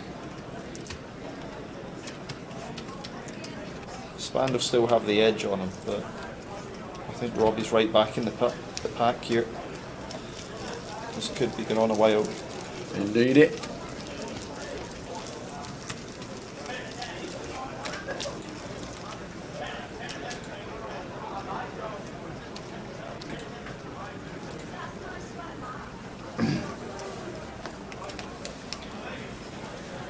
Any swaps for Robbie, asks Willow. Who drove? Robbie drove. Oh. I didn't have a swap because I had way more chips than him at the start of today. Oh my days. So we didn't get a swap in. We did get a swap in when Did you ask? No, I didn't ask because I had way more chips and Right, I cool. didn't want to swap. I thought I was going to be Why sitting am I here. swapping with you? You got no chips, young man. I swapped with him in France when I won the tournament in France, so he got a nice little part of that. But brilliant. I'm not getting a part of this. You get a lift home. I'll get a lift home, yeah. And you'll get to listen to Robbie running through the final. Yeah, yeah. So, Stat Olympian is 7 suited, going for the limp jam against Leo, but Leo doesn't bite and isn't going to bite with 8-5 suited, just wants to see a flop with that hand. And he's out flopped Stato with bottom pair. Expect to see this go check a lot.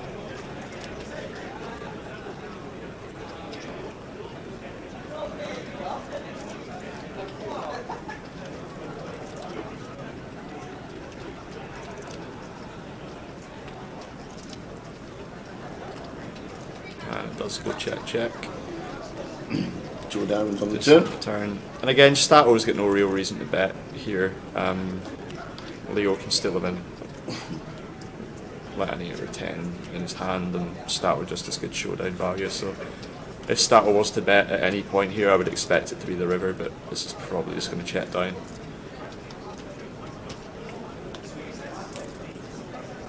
And on that river card, there's no reason to bet.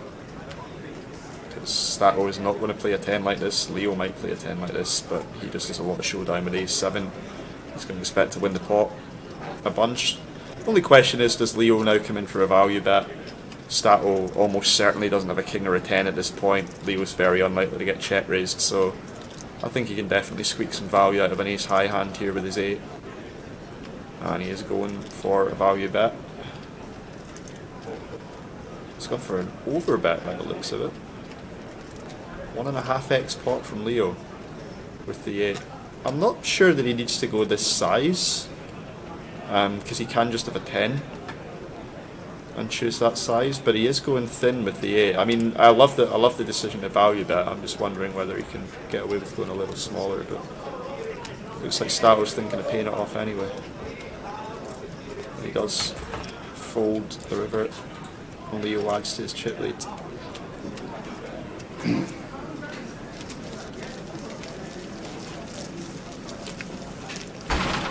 So we're still on 4 on the left. Is Andy back? Andy Hume, seat 4. Leo Witherton leads in seat number 6, and Robbie Bull. The Bullster. Jay says he's back at 5. Oh, sweet. His burger took me an hour. An hour for a burger. Could have gone to Mac. No, better not said Let's that. close to this place. I'm going to live off that one fish and chips every single day. That's my entire intake. It has been a bit busy out there, and the F&B will be doing very well this week. I did bag, by the way. There's been a lot of good remarks about the food this week, so that's good. And up in the restaurant, it's really nice. Restaurant upstairs, it was better than I was expecting. It wasn't like amazing, but for what it was good. So Stato's going to induce the queens on the button. 17 bigs to start the hand. There's a queen 10 off. Robbie's sitting there with like 2.5, I think.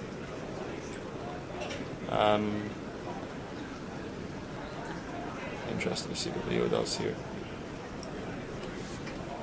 He's going for the 3-bet fold with the queen 10 off, but he is not going to get to the fold.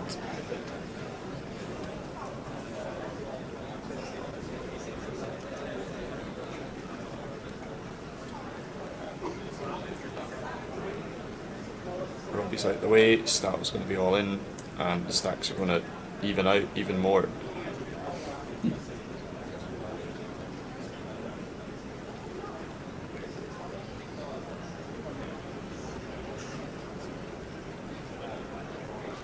All in. Snap, fold. The eye roll from Leo. Did You see that there? You can't chat. He wasn't happy with that. He'd been watching Mr. Hardcastle on the stream. He is the perfectionist. I bet he has. He is the perfectionist of the old eye roll. Why is Spand called Spand? I'm guessing it's an online name. Spand 42, wasn't it? Whatever that is. Yeah, I don't know where it comes from. I don't think it's underwear. I made the same joke that's in the chat currently last year to him, and I really hope it is. I think the origin story we came up with was he forgot his PE kit at school one day and was forced to do it in spandex. What size would you like, Mr. Back? 42. Yeah, he told us he'd had the name since childhood, but okay. It didn't tell us the origin of it, and that's what we came up with as a conspiracy theory. If you can't say it now, there's got to be some real dodgy things that happen. We could go wild in the chat. Yeah, that's exactly what he told us, Gully. He wouldn't tell us the root of it. That's where the rumours came from. There has to be a reason. Stato's been getting some good distribution the last half hour or so. We've seen him get 9s twice. He's had queens. He's had a couple of good 3-bet combos versus Spand as well. His name is Andrew Back, B-A-K. The Spand. Oi, oi! Hey. Oi, oi! I tell you what, how's Miller and Carter been? Okay, Dave, 20 minutes, only 20 minutes, I'll be back. the kerfuffle I've had. How was your burger, mate? Was it good? Mate. Excuse me. I thought. Excuse me. Do you read text messages? Obviously not. Yeah. Obviously not reading the text message until he's sat at the side of us. Tea, coffee when you come back. Right, I'll go get the tea, coffee. Okay.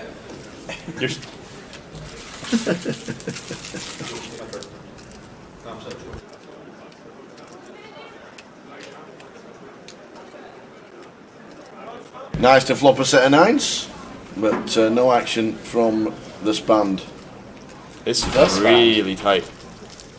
Yeah, his name is Andrew Back, B-A-K. His nickname is Spand. Nobody knows why. I will interrogate him later. You have to, I please. need to know. Please. Before he celebrates his win.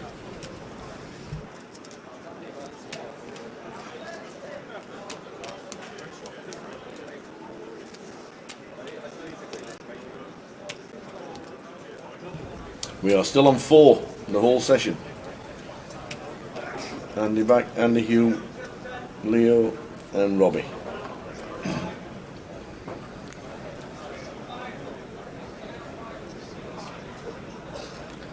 UKIP winner, Mr. Robbie Bull. UKIP winner? Back in 2013. Beat Nigel Farage, heads up. Did I? What are you on about? beat Nigel Farage. That was quick, that. That was pretty quick, that. That was good. I like that. I'm sure there's a few people out there who'd like to beat Nigel Farage. Yeah. I'd be happy to. Very good.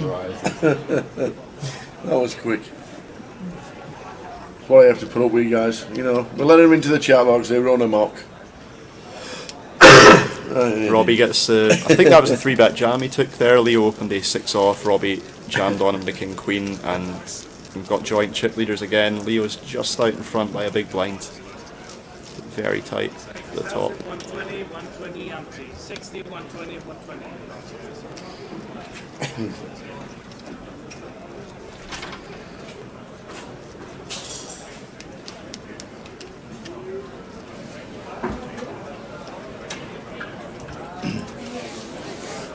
This setup is something, isn't it? Just in the actual basement of the building. Yeah. You couldn't guess where we were if you didn't. That's true. If you've never been to Blackpool before, if you could guess where we are. Someone told you, it's like, are you bringing them swimming shorts? Like, what do you I was like, I'm not dipping in the sea. It's like, no, there's a water park next door to the casino.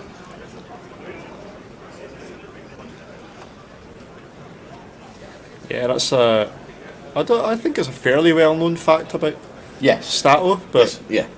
but maybe some people in the chat don't know. Yeah, he was like, if you're a Countdown fan, he was an Octo champ on Countdown. He was indeed. Won it 8 times in a row. Then he just lose. The only thing he didn't win was the Champion of Champions, where he lost in the final. He won everything else. Never got one maths question wrong. Was he? Apparently. What was he? Was he a 4 from the top kind of guy? Or? He was. Yeah. Yeah, it was. He was part of the 8+ club. Yeah, the Octo. Yeah. Yeah. Every time a 75 came on board, he was just loving life. Yeah.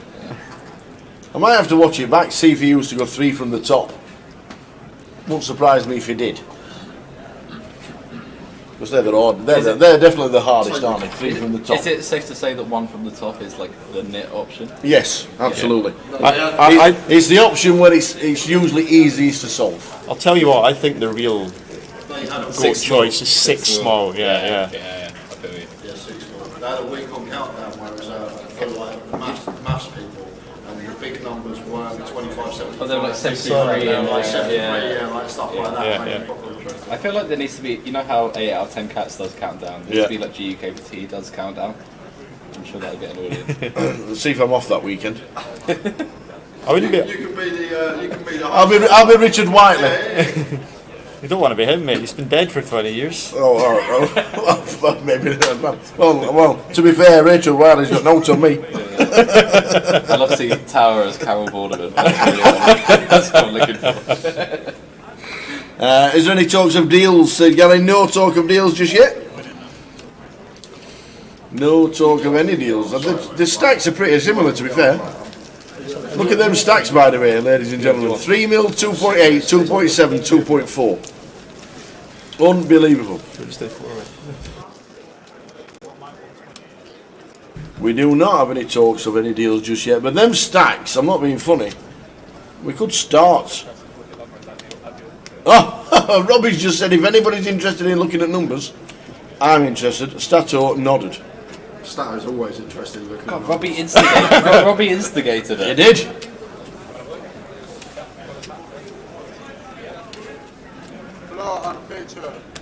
Floor on the feature. That was a. I don't know if you guys heard that in the background there, but that was a good joke by Jay. Stat was always interested in looking at numbers. I like that. He's going to ask for 20 off top and. Can I have 1 for the top, please, Callum? And then any 5. Frankie Marias in the role of. Yeah, here he comes. Right, this could take a while. We're going to leave the pictures on. Obviously, they're going to chat. There's going to be an ICM calculator come out. They're going to talk about things. Are there any rules like that we have to play for a certain amount? Or? I don't know if a 4-way chop qualifies a Dundee chop, does it, Neil? So Frankie's just saying, if you want to keep playing, you have to leave 10%. If you want to chop it exact, the game is over. So if you want to carry on playing, it's 10% to be played for. If you want to chop it straight down the middle all the way down and take the money, it's whoever's chip leader at this time wins. Matt, mate, I'm just gutted that I didn't get my 10% swap with you that I offered on the feature table earlier, man. You had like 4 bigs and I had 80. That'd have been good for me. I think we should have done it. Yes, yes, Matt. Well done today again, pal. And I think everybody in the building can say congratulations on winning the NPL 2022. I don't think anybody can catch you, like at all. I think the second in the NPL has to win the grand final, win the 1K, win the Omaha.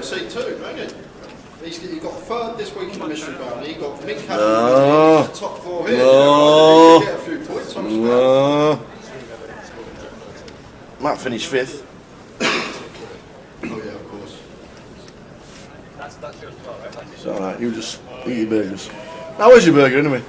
I was so tilted, honestly. What was it? What did you get him, a sausage and egg? No, just a burger. Ah. On my break, 10 past. Waited half hour, went to the bar, got to the bar. He said, I'll go up and have a look. Couldn't find it, put another order in, said about 10-15 minutes. Went about up there again about 15-20 minutes later. Went up there, someone else was having burgers before, he obviously ordered a burger.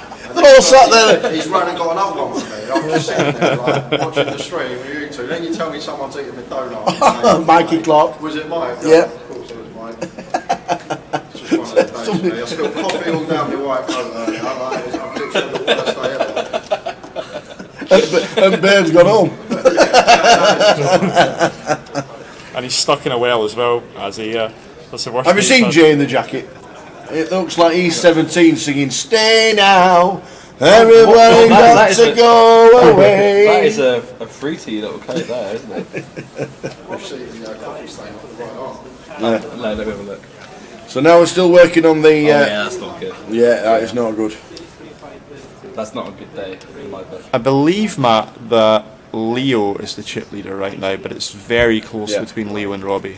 I think Robbie had it.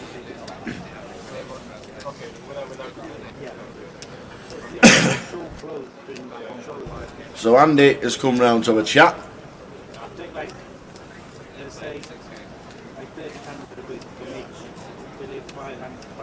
Main span. Yeah, so we take 1250, and it's 1250 is 5k, about 13 or 100 quid to make it work. No, I can't try to do the calculations in. So what's the That's where you Say no, Spandy, says the old king. That's where you offered the even chop just to get the trophy. Yeah. There he is. We can find five. Five sides. Why can't we just go back and just manually remove it from the table? Good, if I change the prices, then it would change these dramatically. You can't. I mean, can we not just figure it out ourselves how much we each need to give for it to be fair? Like, How much is the total? Like, if we were going to do 'cause obviously it's slightly bad for you if we just take. We're still chatting, as you can see. That's a beauty, Shannon. Stay now, baby, gotta go and throw my coffee. I don't think I can hold it much longer. I'm gonna throw it on my coat. Stay now. Oh man, good shout, Shamu. Good shout.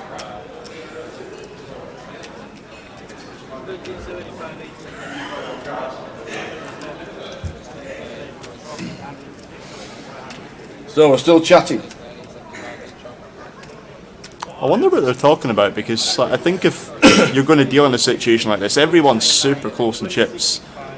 It's really hard to push for too much more here, even if you do have an edge, because it's very shallow stacks. So I feel like if I'm in this situation and people want to deal, I'd want to play it out if I thought I had an edge, because like with these stack distributions, if people are a bit scared their money jumps, you can pressure them a bit more.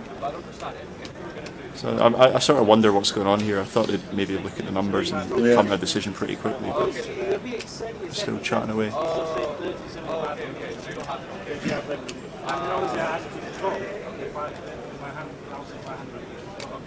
How long, if you're negotiating deals, how long in other tournaments would you get to chat about this? As long as you want to, because it's a player's money kind of thing?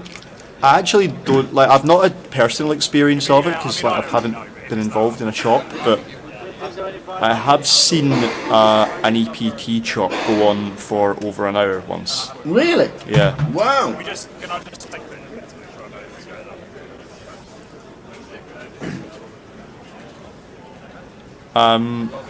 Hold up, man. I think that's a reference to Coventry, right? That must be like a little dig about Coventry.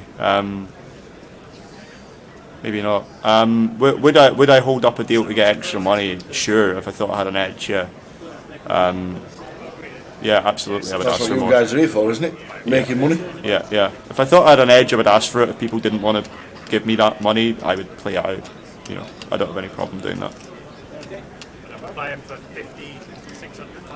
5,500 on top of what you get. Well, they've done a deal.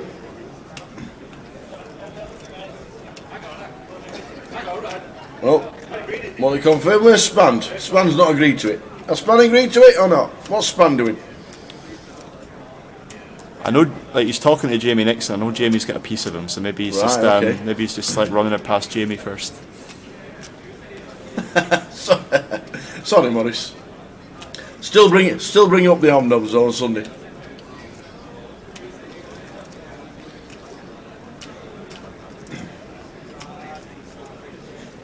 The problem is Jay. Every time Jay buys a coat, it's resemblance to somebody who's been in my past. We were out in London one day. It looked like John Motson.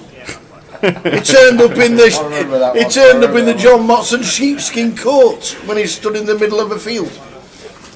Right. So everybody's kissing and cuddling. Everybody's doing this. We're going to say thanks very much to Mr. Dave Doherty, and that's just as you leave. That's not you, by the way. That's not you. In fact, you've got the same hat, look, nearly. Is that me? Or? Is that you? Is that me there? I like that. Yeah, yeah. Well, So I kind of look like it. So there's the deal. £33,063 for Robbie Bull. Stato Andy Hume has got 32,158. Leo Worthington Lease has got 31,595. And Andy Back has got £30,882, and they're playing for 5.5, the trophy and the kissing and the cuddles.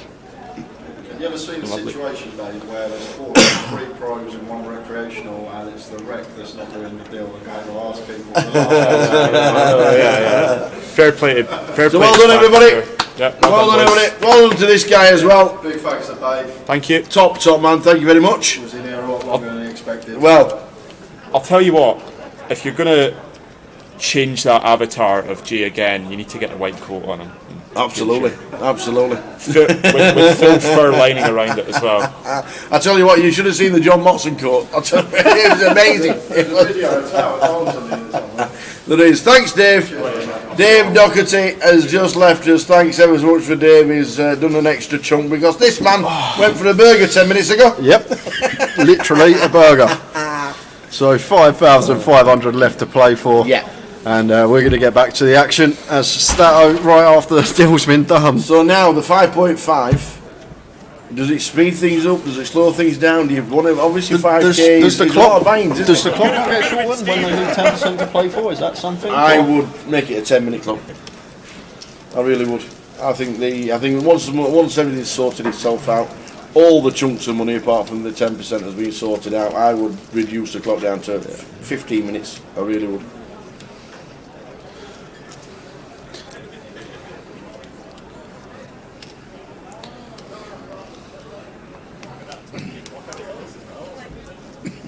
Yeah, I don't mind. I'm sure they. Oh, sorry. I'm sure they will be more than happy with that. Yeah, you can even do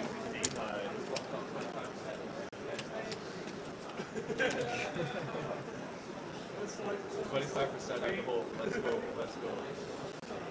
Still having a this week.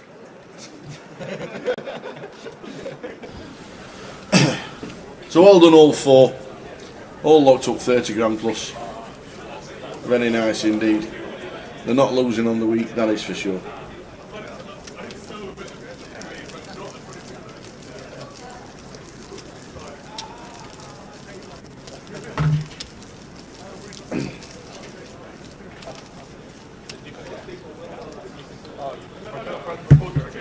Matt Davenport was last out 2 hours ago.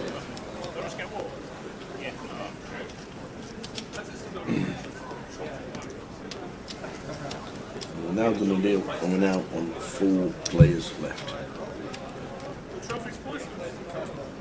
How does it affect the play? Will it affect the play in a basically, I'm going gung-ho for the extra 5.5. And it's 30 enough for everybody? Or do we still play it like it's a 5k 4-man sit and go? Yeah, it's going to be obviously just top prize getting first out of these 4. We're going to take home extra money, so you're right, Tal, you're playing for all the chips.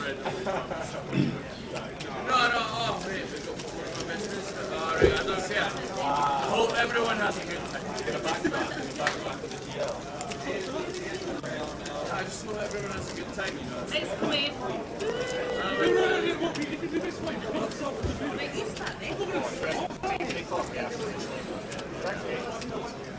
He'll be loving that. Well, no, I mean, we don't have Mel's trying to get a Mexican wave going on the Yeah, Mel. on the outers. She's had 1 or 2 Jaeger bombs. She's been sat and trying to keep up with Feraldo. It can only end in tears for one of them. I think I know which one it would be, Tower. I've seen Feraldo drink. You're trying to keep up with Feraldo is not the best strategy. Well done, everybody. 4 players have chopped it. They've all got 30 plus a little bit. Well done, everybody. You slow Ron in because he has to go, bless him.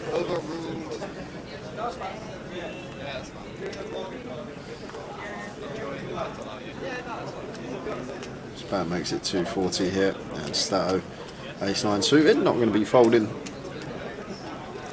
I'm actually sure the stack's behind him.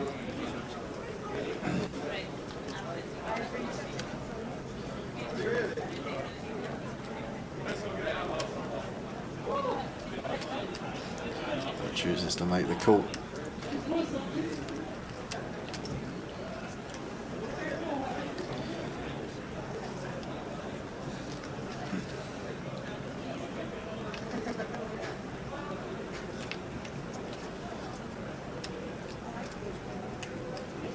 Nine, 8, 4.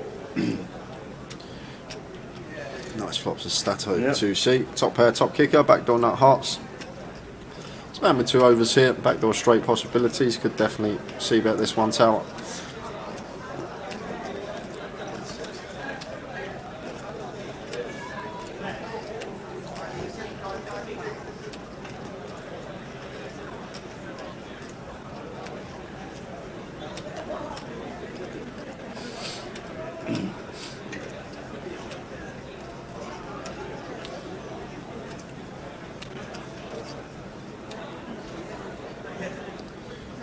Stato going to go for the raise here. Top pair, top kick up.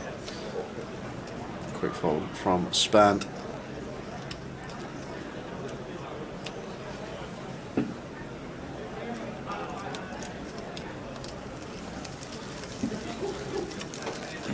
Well done, everybody. They'll be bagging and tagging in the club. In fact, I think day 1's finished. Of the main, day 1 will have finished. In the main, probably get the chip counts by the time this is done.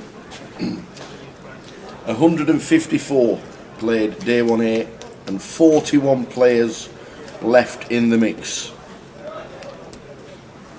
And then in the cash out satellite, 214 played the cash out satellite, and there's only 15 players left. I mean, a lot of players have already got the seats.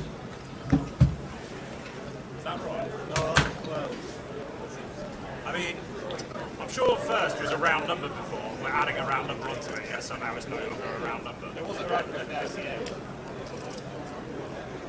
No, but no, because Oh, wait, that's adding on 5.5 to it, right? Yeah. But how do they know who's going to win? Yeah, that's it. Oh, it's confusing. It's adding. I mean, I guess we know because we know anything. If they get it wrong, we can like double check it. I mean, we always stack it. That's like that.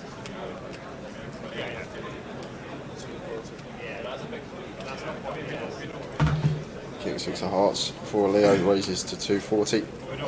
It's a big blind of Spand, who's not going to be able to defend the 8 deuce off. The table audio is out of sync with the video. Oh, we've not heard that one today, Scopes. We'll get it checked. We will get it checked. Maybe just give it a refresh just in case, Scopes. If it's still out of sync, I'll let PK know. We don't get that every now and again, but it hasn't been said today. Wade is there. How come Wade didn't play the high roller? Well, he did. He won. He was the first player to win a seat in the cash out Saturday the other night. He's done that before. Yeah. Was it Luton? 22 minutes or something like that? It was the Vic, I think. He jumped in and... it was like 22 minutes later he won a seat. Literally. Out of sync for you too, says Mand. That's a Twitch thing, so we'll get that checked. Get PK on the case. Thanks for letting us know. How many seconds is it out? I know it shouldn't be out at all. It's not really a. It's not really good to know, but.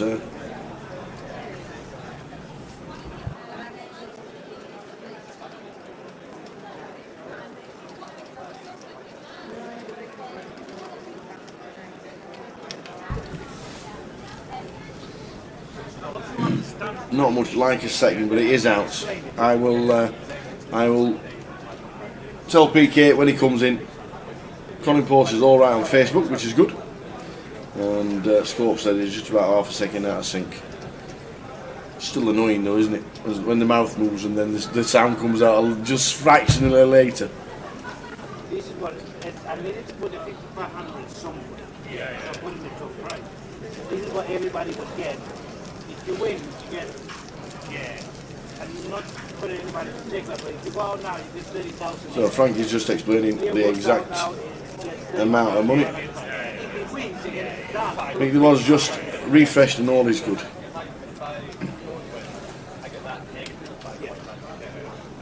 So well done everybody. If you've not seen the deal, there it is. Robbie, Andy, Leo and Andrew back. The span all locked up 33, 32, 31 and 30. And then played for 5.5, which is a nice chunk, 10% of the first place. Well done everybody.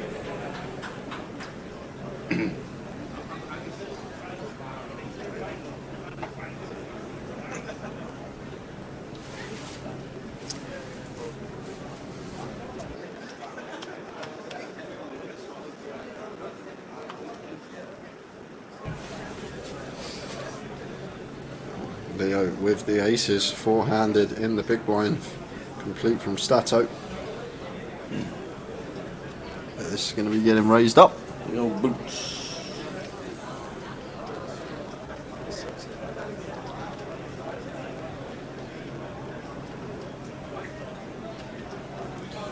Makes it 260.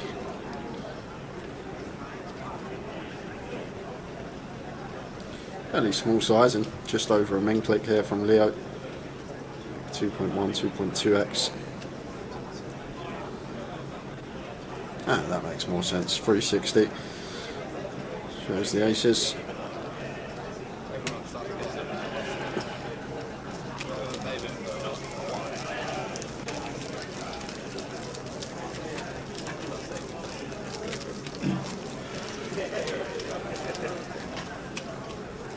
So bagging and tagging in the main. I'll give you a full rundown of the players that made it through today too. When we finish, we're on 4. Matt Davenport last out.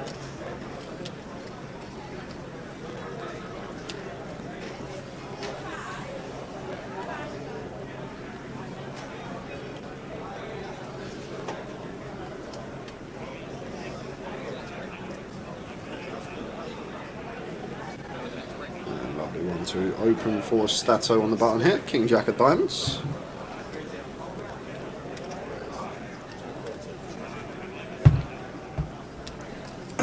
Where is the first GUKPT in 2023 and when? London, and I don't actually know the date. Back end of Jan, I believe. Actually, a bit earlier in Jan this year. It's I think it's middle of Jan. Middle of January. Middle of January. We'll have a full list up when we. I'll have to ask Jim. We did have the fixtures and of 2023, but I'm not sure if the date's all set in stone just yet. But if they are, we'll get Jim on the case, and hopefully over the weekend we'll give you a full rundown of 2023 because it's not that far away.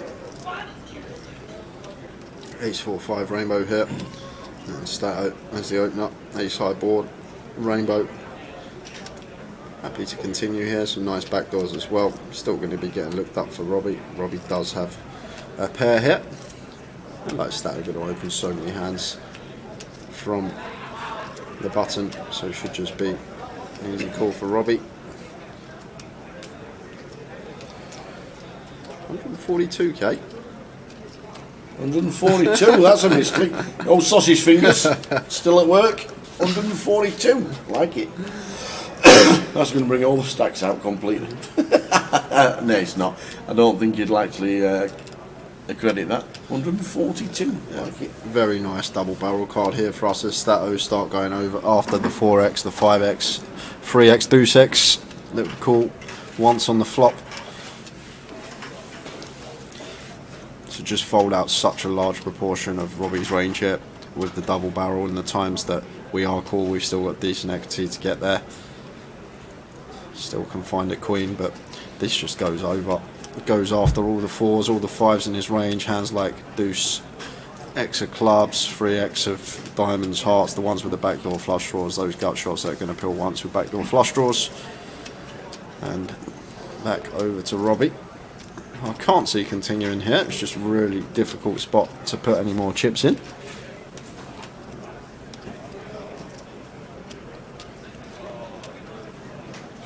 And there's the fold from Robbie. No schedule for London just yet as a template. We'll get that over the weekend. That'll be with us either mid-afternoon tomorrow or Saturday for London. Ricky Kebabs marks there's an NCL on there. What's the NCL? NCL?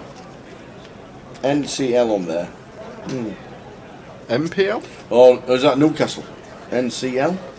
NCL. I don't know. Oh, Newcastle in 2023. I don't think so. Not that I've heard.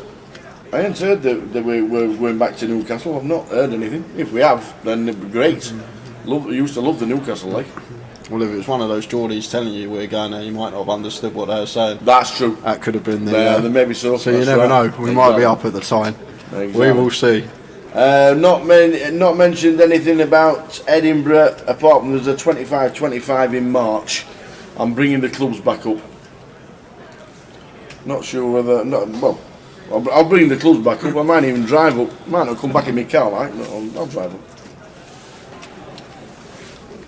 Leo just shoving the ace-5 suited, gets it through. Yeah, there's plenty of news coming for 2023 in the next 6 weeks or so. We've got 3 days left in Blackpool, plus tonight. We've then got 2 live streams in London, one at the beginning of the festival and one at the end of the festival. So looking forward to that. 10 days of live streaming in London to finish 2022 off. Looking forward to that.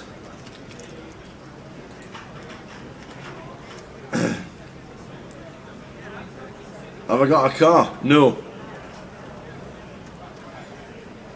Next question. Yes, I have actually, Johnny. I'll send you a message later. But yes. Took a lot of getting there. They actually found mine 9 days later. Well, there you go. Table games are banned in Belfast. Are they really? I didn't know that. If there's no table games, there wouldn't be a GUKPT there. Because every poker player likes a punt wandering down in the pit.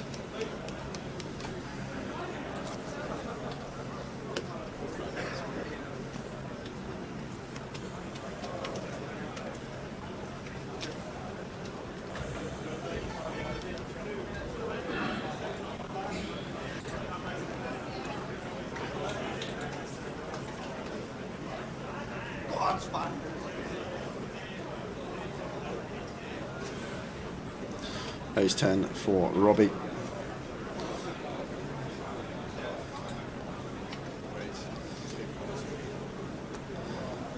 Choosing to open to 240.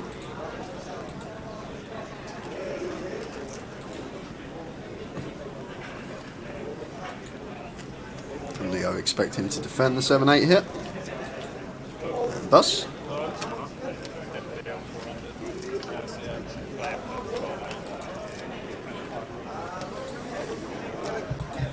Queen 9 flop, Queen 9-3, 2 diamonds.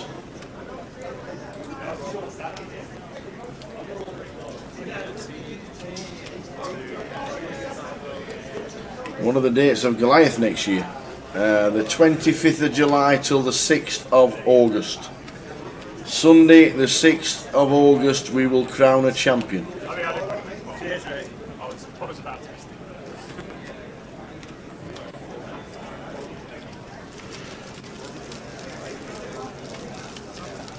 When we did the chopping, basically. Well done, all players. Yeah, thank you. Did the chop once you got rid of the change back? Yeah, the change back.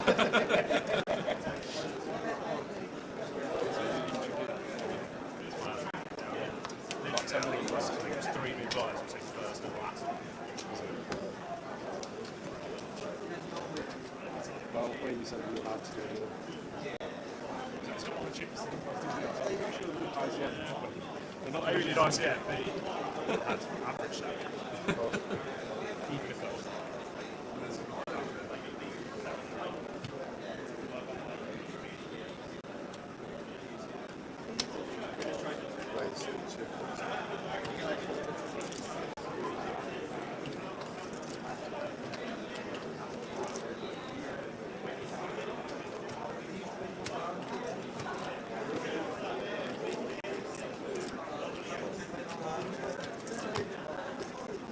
There you go, 27th of July till the 6th of August. I think I said the 25th, didn't I? But sorry about that. It definitely finishes on the 6th of August.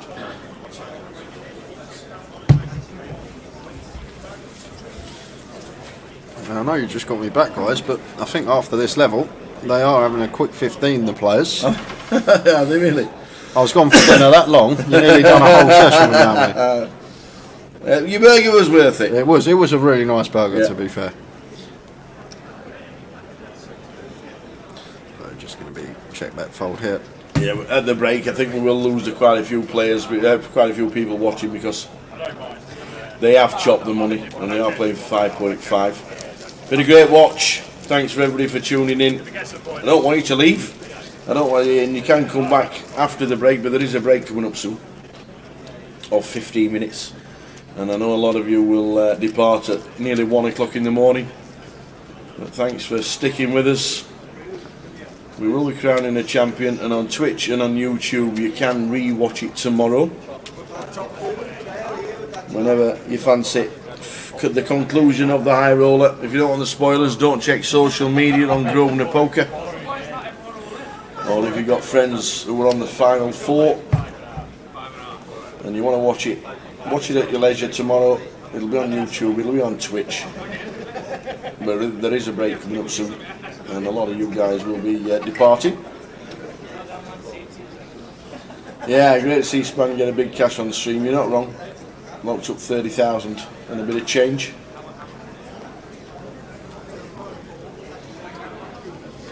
The jungle, 108. First ever high roller in Blackpool. We got 108. Thanks, Joanne. Joanne watching on Facey. She's staying till the end. Robbie, just easy shove spot for him with the ace queen here off of 17. Yeah. And gets it through.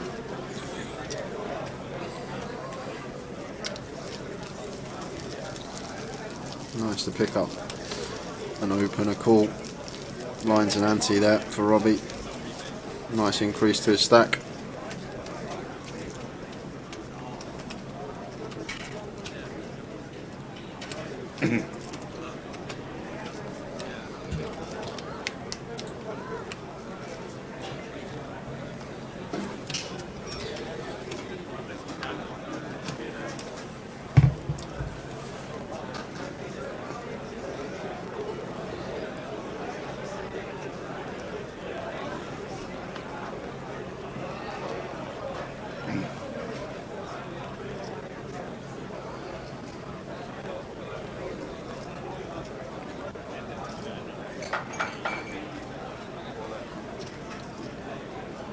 Span moves all in blind on blind with the queen 7.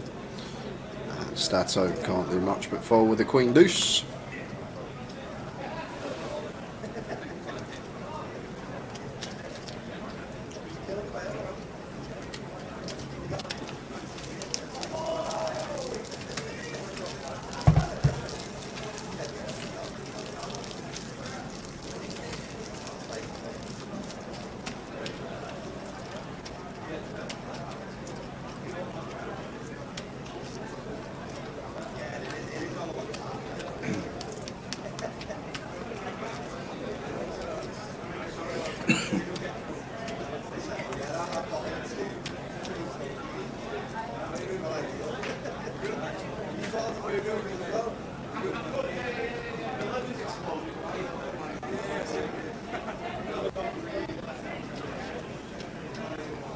Expand on the button here, should be moving all in.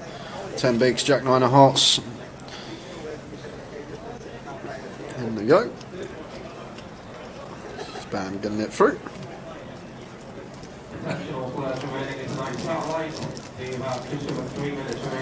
Satellite still going as well. It is. Is that the cash out satellite? 214 runs.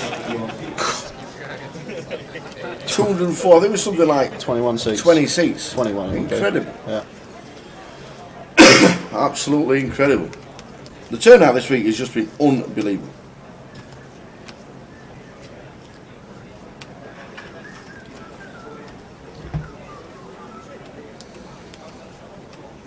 I'm going to big up to all the staff, the valets, the floor, the dealers, the media, Cardroom Direct, everybody from top to bottom in the club, the pit staff, what we don't see, all the bar staff that we don't very often see. They've coped admirably with the influx, the invasion that headed to Blackpool. Start opening with the pocket sevens. I expect Robbie to defend the suited 8-6 here in the big blind. Facing the button open from Stato.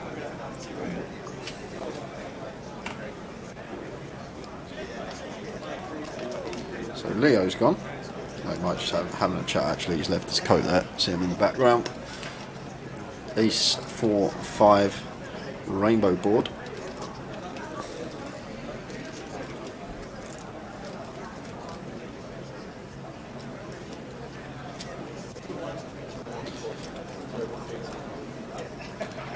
Robbie here with a gut shot backdoor diamonds. Expect him to be peeling once here versus Stato's C-bet with the 8-6.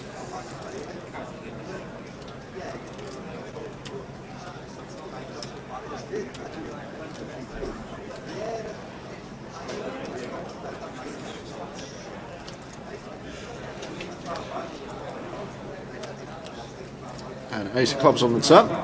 Nice one for Stato to see. Going to make it less likely that we are up against an ace-x type hand. Could even see him fire again here on the turn for value versus some 5x, 4x, denying equity to draws.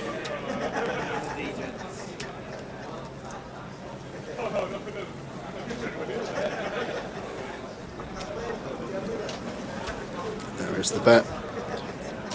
And this is where we're going to lose Robbie with his guard ball. Should be getting out of the way.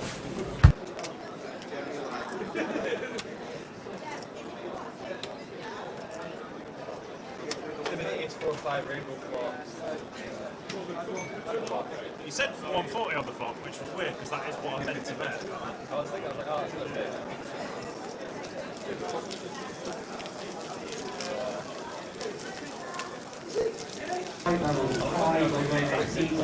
Yeah, obviously, like,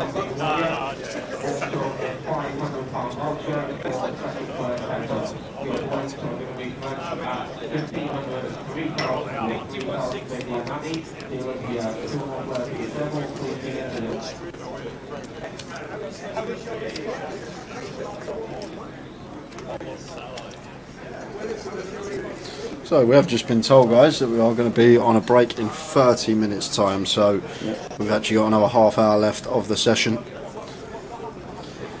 If we don't lose all players. Following round to Span. Blind on blind just moves all in.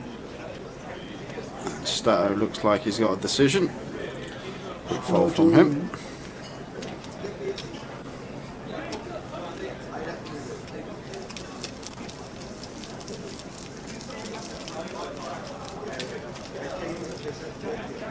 Into the 80k, 160k level. I wasn't expecting it to last this long. Nah, Tower was not. Thought it'd be close to done. 50k, 100k, 60k, 120k. I think it's going to be the first time we see the 100k, 200k level in the high roller. Unless this can get done in the next 30 minutes.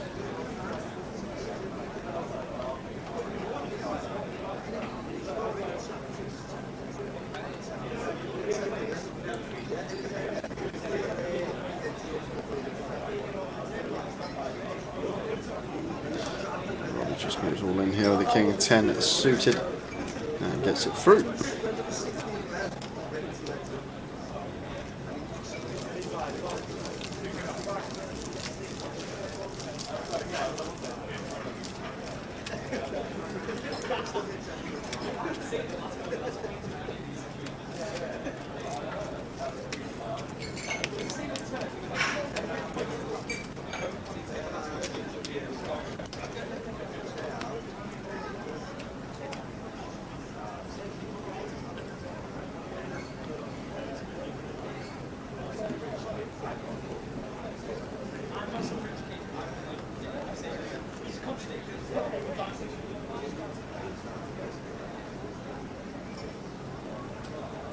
Jack 9 for Stato. Opening on the button. Makes it 320. And over to Leo here in the small. Offsuit wheel ace. 13 big blinds here for Leo. I think we can just let this one go. Maybe thinking about the light shove here. It is obviously a situation where only first place is getting paid, but much prefer this. Just letting it go, and Robbie 7-4 diamonds. Expect him to defend this one.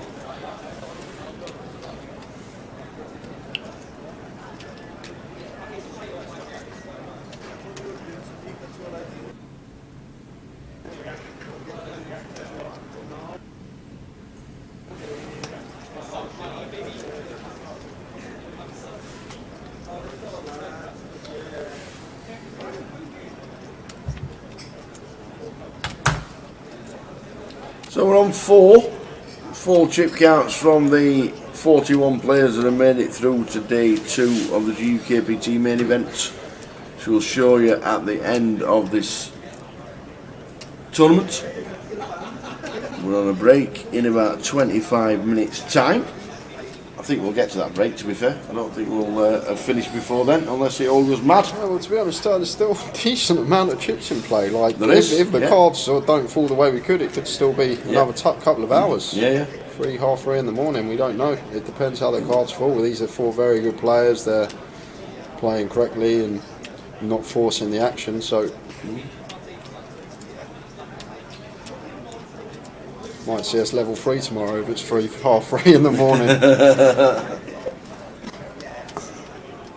For the old day 1 beat, which is kicking off at midday.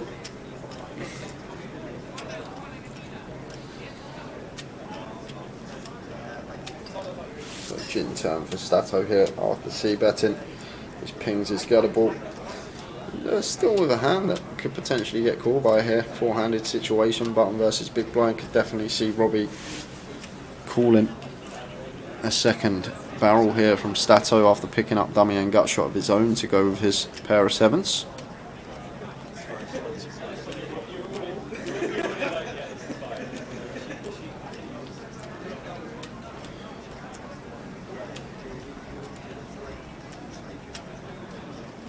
Well, Stato's not all in, guys.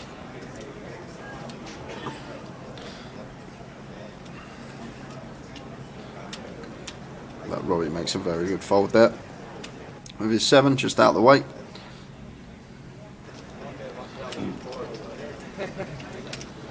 Four left. Money sorted apart from £5,500, which is 10% of first prize. You wanted to play on for the trophy.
show you the deal after this hand, just to make sure that your guys out there know exactly what they are still playing for.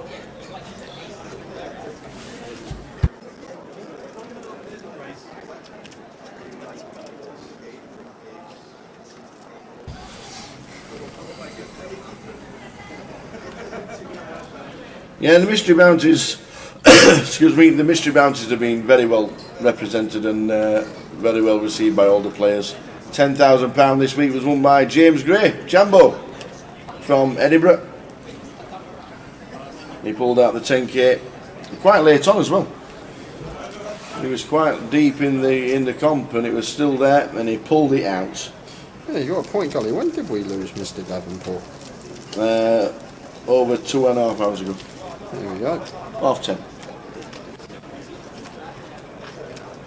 Yeah. 38, yeah. We have been four-handed over 2 hours. Yep.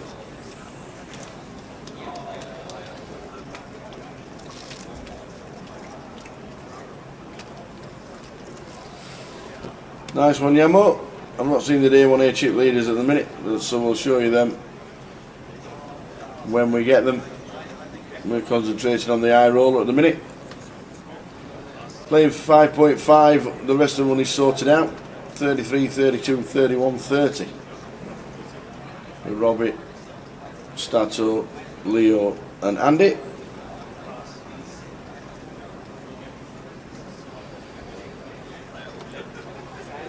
Jack 9 for Span in the small blind. Yeah, I agree, Gully. I think if Spans 10s does hold versus Andy's ace deuce, I was watching in the bar waiting for my food. I think it would be all over by now. That was a key moment, I think.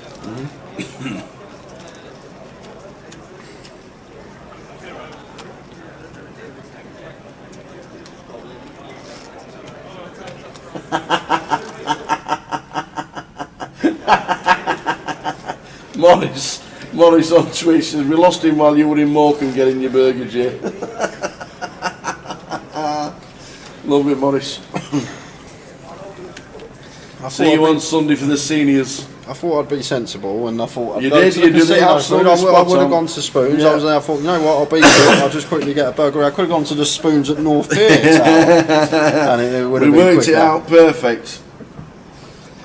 Dave came in, did half an hour. You have your break, get your dinner, have half an hour, and then come back. In theory, it was a good plan.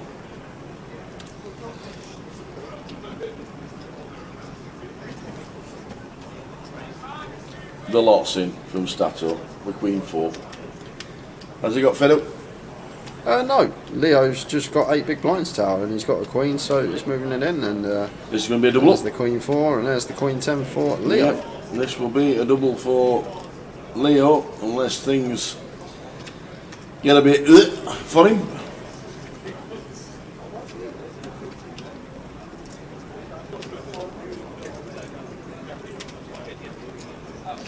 So just fading 4s at the moment. Chopping. Shooting seats with these two hands. Yep. Here's 2-3. 4 has got more outs. Any 5. A club on the turn would be interesting. 9 of clubs.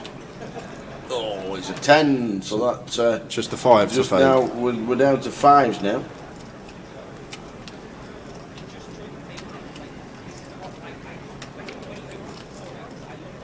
And an ace of hearts. Doubles up. Leo against Stato. Look at this, it's like all level again tower. Back to levels again. Can they do another deal and then play for 550? Oh.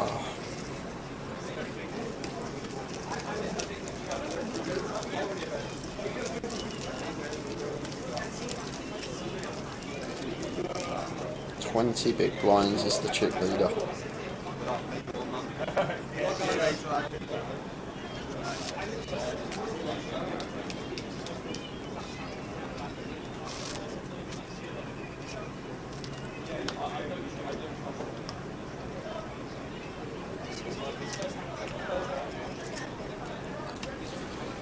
Evening, Go Chip. We have done a deal.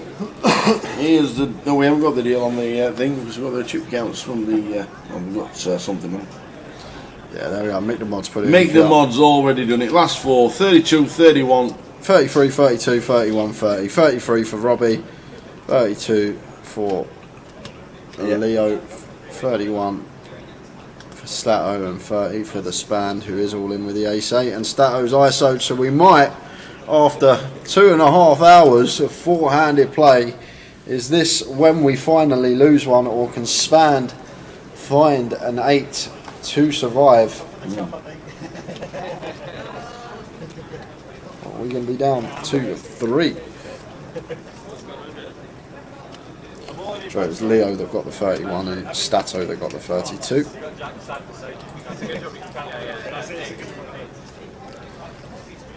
No help there for the ace 8 of Span.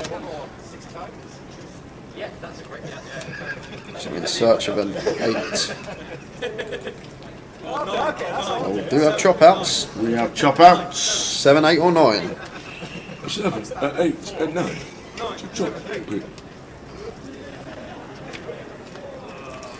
And it's the Jack of Spades. So after a grueling four-handed battle for 2.5 hours, well done, we Span. finally lose a player.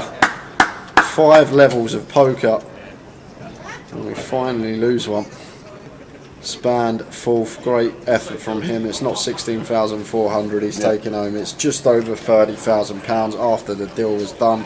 I think that's going to be Span's biggest live score as well, Tower, so he'll be chuffed with that. Well played, sir. Yeah. And now final 3, Stato, now the chip leader in 3, Leo in 5, and Robbie Ball is in 7. And in around 20 minutes time we're going to head out on a quick 15-minute break. This is the chip counts for day 1A. Pete Mason, Josh Musson. Wow, look at them. Who's that? Two local lads. No, I know. Who's Pete? Who's Pete? I know Josh. Pete's played for 30 years in the Blackpool area. Okay. He's been in and out. He played a lot of cash. There's Pete. Josh is I know Vinny's Josh. lad. Yeah, I know Josh. Josh is Vinny's lad. Lee Tatters is also, he's from Blackburn, very close. Wendy Watson. Yeah, Wendy's oh, up there. Wend. Dan Corbett, former GUKPT Blackpool winner. Johnny Kelly. Oi, oi. Tim Chung in the mix. We got Tom Lagzau up there as well. Final table last event, losing heads up to Chris Johnson. Tim Chung, the Warbs, John McCann. John McCann. Oh, he was in the high roller, wasn't he? He finished about 7th, didn't he? Sixth. He finished 6th. Jumped straight in and made 80, and got a stack up to 80,000. He thought, I'm having a spin. And span it. Tom Gill. Tom Gill. Your golfing buddy. Ferrari Tom. Jack Oliver also was in the... Jack O'Neill. Yeah, and Jack O'Neill was in the high roller. Mark Goodwin's back, by the way. Mark Goodwin is back, right up there. Another one, Nicholas Filoni, 4. Tony Filoni we're comes on our in final table. Wow, Jack Oliver, he cashed as well. What's happening here? They've all gone straight out of the high roller, straight into the main, and smashed that as well. Danny Laidlaw making another day 2. Wowzers. Yes, we can pull them up as we please. Guys who do want us to jump back to the chip count, just let us know. Is that Ryan Meikle, the darts player? I don't... well, I can't think there's 2 Ryan Meikles in the world. Never mind in Blackpool. It could be, but I don't know Ryan Meikle as a darts player. I still think John Lowe plays darts, and Leighton Rees.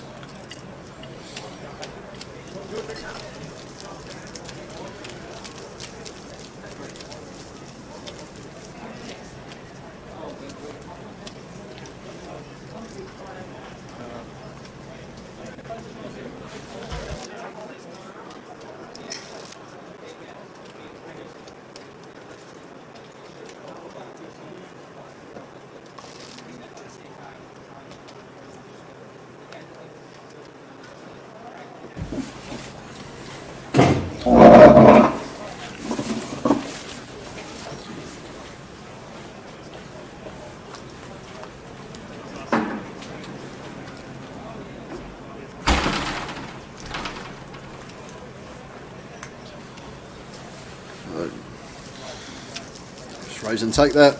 But look at this, it's still anyone could take the title. Obviously Stato going to be slight favourite with a slight chip lead.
So there's all the finishers at the bottom. No, to be honest, my missus said it. But going to be such a big turnout for the main event. I think that's one of the biggest day 1As I've seen outside of London that we had today. Usually day 1B, more than 2X's that. Then we got the turbo, day 2 buy-ins. 600 definitely possible to make for the main event, which means obviously Sunday. This is good prep for a long day on Sunday. Nick Slade said we wouldn't get 500. I said as a Yorkshireman, I'll go as much as you want, every point, every player over. And he logged out. Oh, he logged out. He logged out. He logged out. He went quiet. Blind on blind here. Stato just completing in the small, and Leo going to raise it up with a 10 deuce and gets the job done. Nice raise from Leo, nice hand selection as well. Polar in those spots, as we always say. Bottom and top of range of the good raises.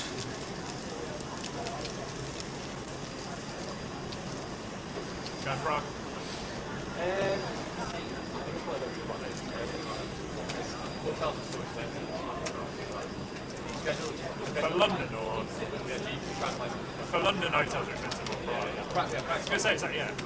I was looking for Prague. It's like a pretty nice place. It's like nowhere near expensive. I don't. It probably won't be as good this year because like no one can come from Russia, can they? Which is like it made it the best one. Just over 10 minutes, guys, and then it's going to be a 15-minute break. Yep. Unless we somehow get a double bust out, very unlikely, but not out of the realms of possibility.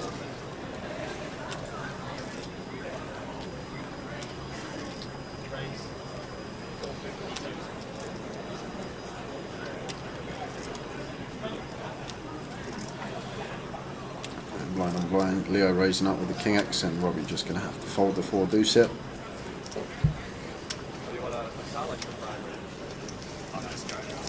My girlfriend's got a bet she better not get out of the street. Why?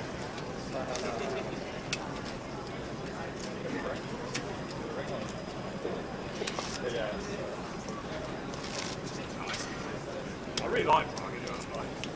Yeah, that'll be surprised for a while. 3 left, going on a break very soon. It's a nice time here to be.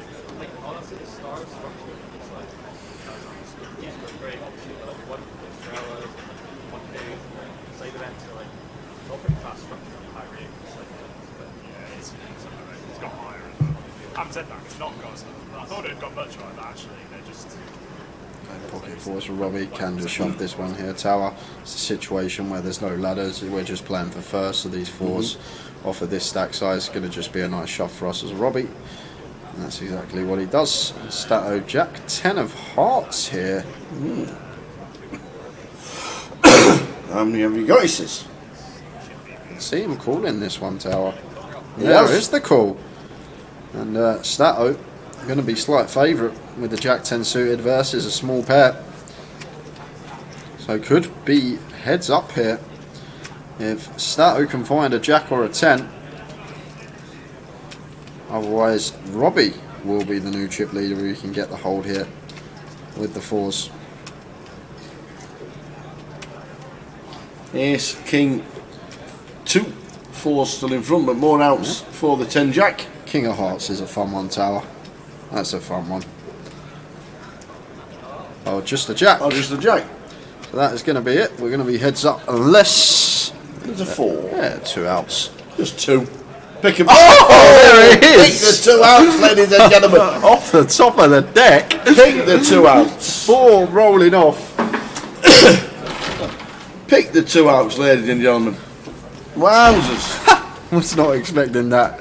Just expecting it to be heads up, and Robbie pings the 2 outer on the river. Gonna leave Stato with 8 big blinds.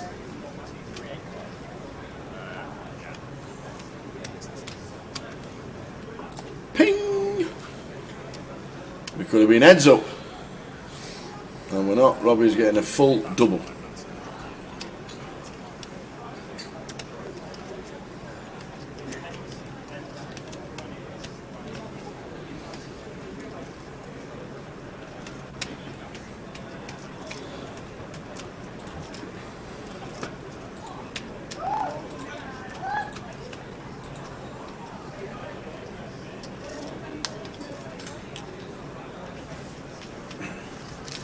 I think break time is bedtime for us retired pensioners. I need Tower to figure out to close it out with me, Morris. I need him here with me. Can't have Tower going. Oh, like that is it. I can't have Tower leaving for the heads up, can I? Absolutely not. See you on Sunday, Morris, with the chocolate hobnobs. Cheers, Morris. Thanks for tuning in. Enjoy the seniors, and we'll see you as you walk through the door, I'm pretty sure. We're down to the final 3. 3 players. Should have been 2. Could have been 2. 4 on the river. Still on at the line, says Paul Fletcher. Landlord's made it to day 2. That's one programme I shan't be watching. What's that? Apparently, I'm a celebrity. So Stato shoving with the King 3 here. And this is interesting, Tao, because remember him shoving the Queen 4 for more big blinds, and Leo called with the Queen 10. Yeah. But it's actually slightly better to call with the Queen 10 than it is with the King 6, simply because we're going to have more hands in dominated spots, and then the times that we are actually in front with the King 6, like Stato's NE2 here, like does perform well against our particular hand. And look, there's the fold from Leo, and puff of the cheeks from Stato. He looks like he wants to get home. Yep. He's a married man though now, Stato, so it might just be how he is now. Yeah, and then certainly dissed the wife straight away when he had a round of golf for his life. Did you see that? No. Did you not see that? I think he shot something like 4 over. He says, I thought my wedding day would be the best day of my life. Until today. He'd been married 4 days. I never knew that. Oh. I spoke to him. He was on my table in the Mystery Bounty the first day I got here, and I said to him, "How you been? I didn't expect to see you." He goes, "Yeah, well, I've just got married, and it's my first week out. I'm allowed out without a wife." So I was like, "Fair enough." He's been here all week, Stato. And still in the hunt for a high roller title. I know he's the shorty now, but one double and things do change pretty quickly. Yeah.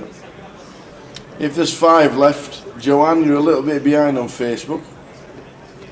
But if you're watching it, we'll try not to spoil it. But there's 3 left. And the dealer. Start opening on the button, 320. Robbie defending in the big.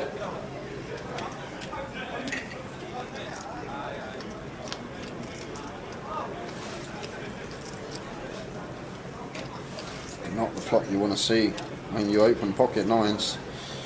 3 overcards here to Stato to contend with. Like probably a spot I think Stato's going to be happily checking here. Once checked to. Like it's just a situation if Robbie does have a Queen, Jack or King, we're drawing fin on equity. If he has 2 undercards, he's drawing fin on equity, so check works really well. But Stato does turn the set on this 9 of spades turn, and probably going to see a bet now from Stato after turning bottom set. Can't just instantly give Robbie credit for a 10 because the 4-liner is out there. We're free-handed, button versus big blind. Robbie's going to defend a wide range of hands here, so if I'm Stato, probably going to go small, getting value from my set, but chooses to check behind. It's the 8 of hearts on the river, so will be value better now when check to.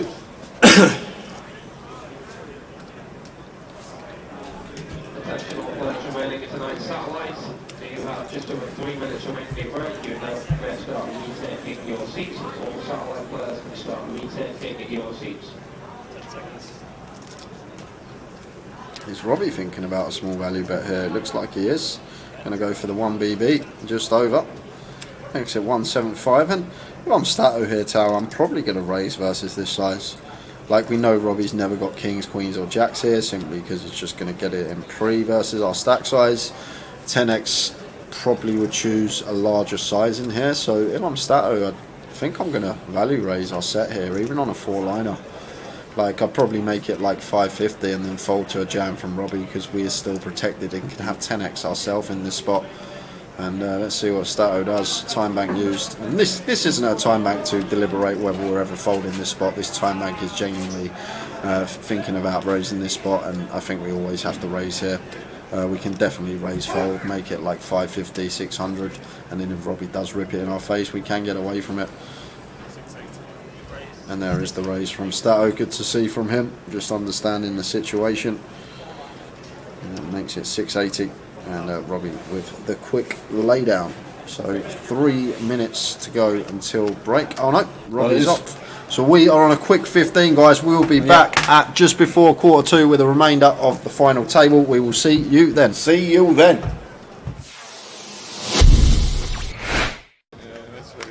I'm padlocked off now. I'm tilling now, I'm going for 10.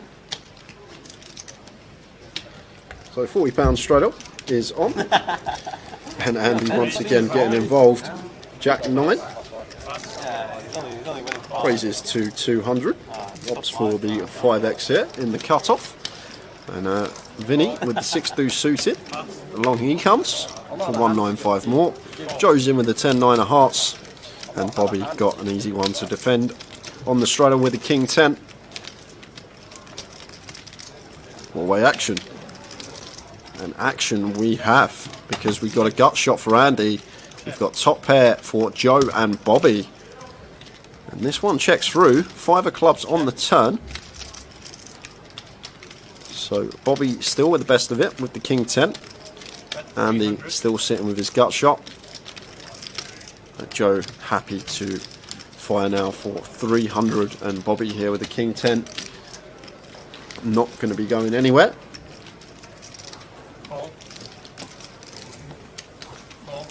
Andy calls with the gut shot, and Vinny's just going to call with a 6 deuce as well. Go on, Vinny. River. The queen of hearts is the river. Check. Check. Changes nothing. Nothing at all. Changes nothing. So Bobby here. Maybe thinking about going for thin value here, Tower, but I much prefer this from him, checking this one over to Andy, who's just sitting here with Jack high. What on earth have I just seen? Andy just rips 5.4 into 2 bag, 2.6, 2.7x pot shove. Bobby says, can I have a count, please? Wow! Can I have a count? This is serious. What a hero call this would be. What's Andy got, Tower? What makes sense? What hands are we going to play in this manner? Flop checks through. Turn we call. And the river comes a queen. And like, what hands do we shove for this amount? Like, we're not shoving 1 pair for this amount. So we're repping 2 pair plus shit. What on earth is this? We're literally repping 2 pair plus, but what 2 pair do we have? Andy's been playing a whole host. I guess Queen 7 suited can be in there. You got 2 combos of that. Queen 7 of clubs, Queen 7 of diamonds. But what else are we meant to have here? What are we repping? A set of 5s, but why are we not raising turn? We're going to bet sets on the flop 4-way. We're going to bet our 10x. Queen 10's probably not going to be in there. This don't make much sense, Tower. I can see Bobby calling this. I can really see him heroing this off. What I've seen from Bobby, he seems to be very solid, good thinking player. And if you really think about this one, what is Andy supposed to have here? He's never doing this with one pair. He never opts for this size with a one pair hand. It's two pair plus. And what hands get to the river in this manner with two pair? And then flip it on the other side. He's got bluffs. He's got missed clubs. He's got some random, like, maybe some random gut shots, some up and downs, these type of holdings here. Maybe a hand like 5-6 suited he's turning into a bluff, blocking a straight and two pair. But I wouldn't be surprised if Bobby called this off, even though it's for an insane amount and we need to be correct fairly often as Bobby to make this a good call. But what is Andy supposed to have? What's he representing? This is a crazy, crazy move. Could Andy raise pre with sevens? Yeah, but he's going to bet flop tower. Once we go four-way, we're not checking sevens with our reputation on that flop ever once we go four-way. So that's out of the question. Threes are out of the question. 10x going to bet. Like Queen 10... Queen 10 may be in there, but I think like heads up, yes, we can incorporate some checks with Queen 10, but in a multi-way situation, when we go four-way, we're just going to be continuing Queen 10 there. So even Queen 10's out of the question. Overpairs are going to continue as well, so Queens aren't going to be in there. So what's he got, Tower? Like, I think the only hand that makes sense is Queen 7 suited, and the way he's been playing, he probably would open Queen 7 suited. You've got Queen 7 of diamonds, Queen 7 of clubs in there. But other than that, I'm really clutching at straws for value hands that Andy's ever going to have in this situation, whereas bluffs he can have. Obviously the clubs, the backdoor clubs are definitely in there that would take this particular line, check flop, then call turn once getting that price, as well as obviously we can see some gut shots. But this is a mad but brave move from Andy, and I think we have to call. I know I can see the cards, but I always try to portray to you guys on stream like about ranges and what's making sense and try and take the whole cards out of question. But Bobby seems like a pretty solid player and a thinking player and very competent, and this just doesn't make any sense. And I'd probably flick it in, and if you've got Queen 7 of clubs or Queen 7 of diamonds, nice hand. But other than that, I'm really clutching at straws for value here, Tower, because there's no need. We're never going to go 2 point over this size. We're never going to choose with a one pair holding. So it's two pair plus we're repping. Only straight out there, 4-6 suited, which is probably going to raise turn after all the action. Build a pot as well, especially with Vinny in there on the turn. We're probably going to raise 6-4 suited. So it's just so thin, and like the hands that we're repping here. And if it gets called, I'd love to see a call from Bobby here. And the way Andy's been playing, we saw him with the 4-3 of diamonds hand, like the way he just spewed off in that 4-bet pot with the 4-3 of diamonds. It's a really gross spot for Bobby, but really in the blender here with this decision. I know I can see the whole cards, but I think we have to call. The way Andy's been playing, the hands that he represents here, and like I can only come up with two combos that he plays in this manner, and that's even clutching at straws because he still needs to open the Queen 7 suited, but we've seen him open a lot wider than that so far this cash game, so I guess that's in there. But will he remember the 4-3 hand and then just work it out and then just eventually call? I don't know, Tower, because Bobby's been very tight and solid. Like, he's probably going to fold because of the size, but when you... Oh, he's called! He's made the call, and he's going to get the good news. And he's going to show him the jack high. He doesn't even show him it. And Bobby with the King 10. What a hero. Someone go find that man a cape. Wow. Wow, what a pot. 12.8k pot is that. 12.8k going the way of Bobby, and that's going to make him the big winner in this game. And I said I wouldn't be surprised if he made the call, and that's going to be it for Andy. The coat is on. He's going to be heading out. Could potentially get another player in. We've only got less than an hour left, but what a pot that was for you guys. Andy just leaving the door.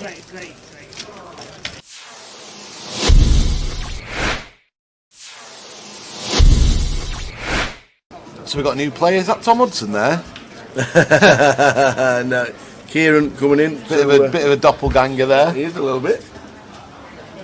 For the online manager, Mr. Tom Hudson. Deborah's called now, and Richard. Which Richard is it? Do we know which Richard it is?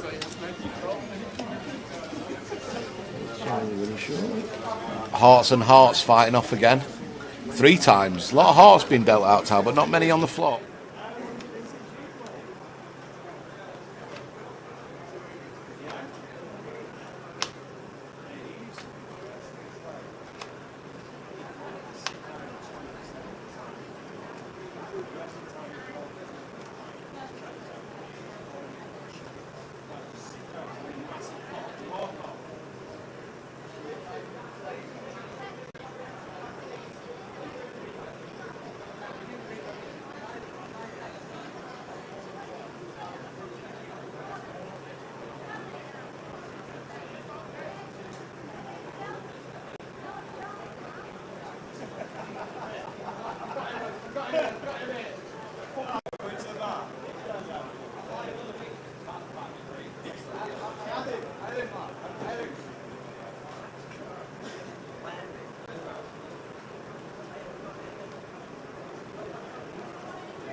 players remain in the high roller event. Please start taking your seats.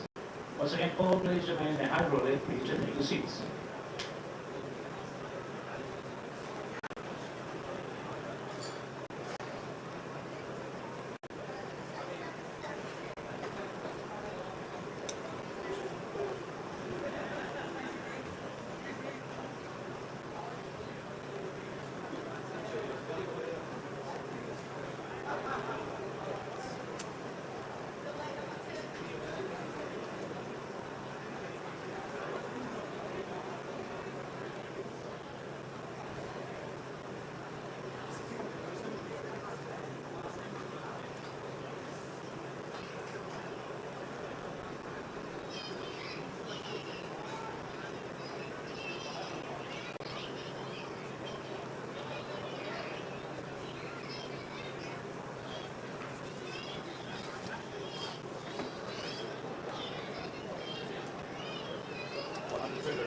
So we're back. We are back. As you can see, the final three. And this is what they did. Oh, oh. Pan.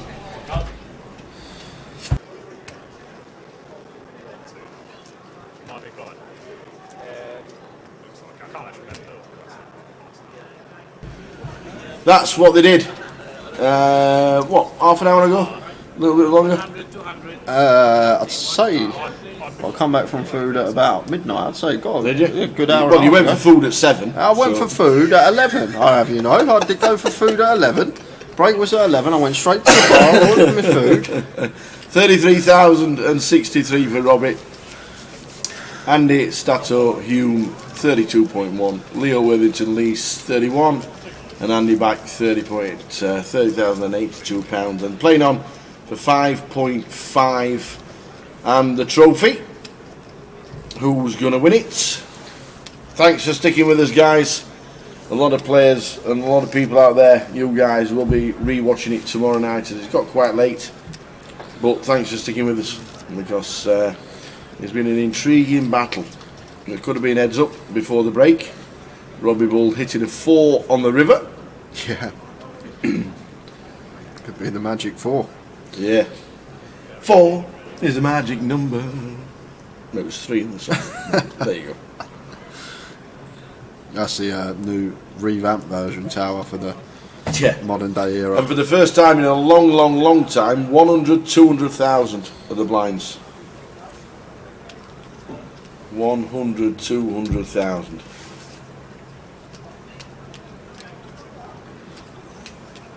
Unbeknown to us what Leo's raised with on the button. But Robbie says, I'm all in and a snap call. First hand back after the break, and there could be heads up if Robbie. No, we've not seen the cards yet, but Stato's out there, and Leo's all in, Robbie's all in. We'll get the cards shouted by the dealer to Dave, the action tracker. Ace Jack for Leo. And 8-9 of diamonds for Robbie. 8-9 of diamonds for Robbie Bull. And Leo Worthington Lease has got Ace Jack. Robbie's got Leo covered. And it's a 60-40 in Leo's favour. Gonna need to get there for Robbie. Yeah. We've got a flop. Not seen the flop. 8 on the flop and a 9 on the turn and a Jack as well. Jack, King 8 flop. 9 on the turn gives it to Robbie. King, Jack or Ace to fade. And it's a 2! So first hand back. And we are heads up. We won't be going for a break. If we go for a break, I'm quitting. Just thought I'd let you know. We won't be. Sure. They'll either be staying where they are, or they'll slightly move them round to 3 and 7. But I think they're quite happy. Keep them where they are. It's They're been a long quite day. happy, Let's get this heads up underway. Yeah, they are quite happy. I suppose you want to take, just because you've got a bigger stack, you don't want to take these greens, do you? Just because my stacks are what actually count. You give us. Well done, Robbie. And well done, Stato. It's just really it's counting, wasn't it?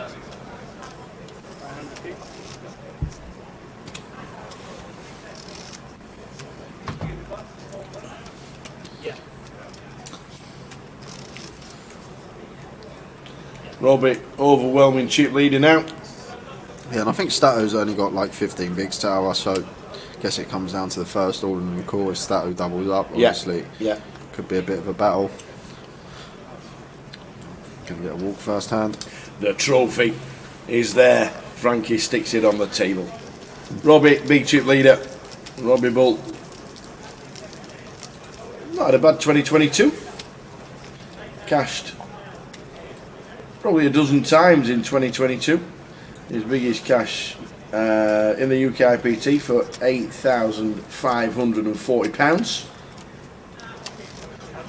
No massive cashes, but he did win a UKIP back in the day. His biggest cash, £113,000.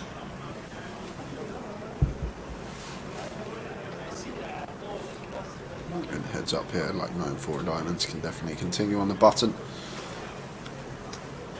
Any two suited cards good enough, and Robbie going to choose to complete, and Stato with the 7-6 off here.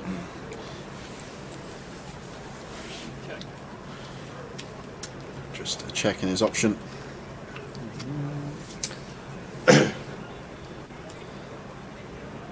7-4 Jack. Yeah, this is Action Tower and sub 13 deep here. Definitely going to see some chips going. Robbie going to continue for half, one big blind, and Stato shouldn't be going anywhere here with his middle pair. We'll be making the call at the very least, and there is the call. Turn card. 5 of spades on the turn. So now Stato picking up and down to go with his pair. And Robbie with bottom pair here. And takes a free one. 8 or 3 of diamonds, and this is over. Deuce of diamonds. Next 2 of diamonds would have been. You nearly called it. But the flush for Robbie with the check mark. Saying that, Tower, if Stato checks here and Robbie obviously goes for value, well, Stato's not going to check, but Stato had a really nice bluff raise candidate here with a 7-6, so he's going to block small here for 250. And Robbie obviously raising, it's just what size does he want to go. And I was going to say, if Stato opted to check here and Robbie bet, could have potentially seen a rip here with this particular 7-6 combo. Would have been a lovely little hand to bluff raise on the river. However, now that Stato's bet here, may be able to bet fold. A time bank. Interesting. It's just thinking here as Robbie whether to go for the lot. Or Is he thinking about the sizing? Yeah, or if there's more merit here in just raising small, like to $1 million. That's all he's deducting here. Trying to come up with the best size.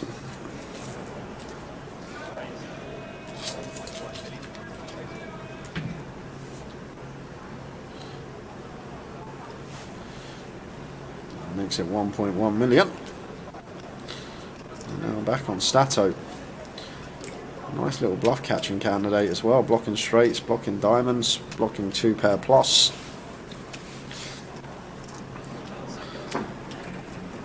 But it's a tough one. Like, I expect Stato can fold here, Tower, but there we go. Does make the call. So non-believer, and Robbie shows him the flush, and that's going to leave Stato with 6 big blinds. 6 bigs and a dream. Well, they did chop most of the money. They left 10%.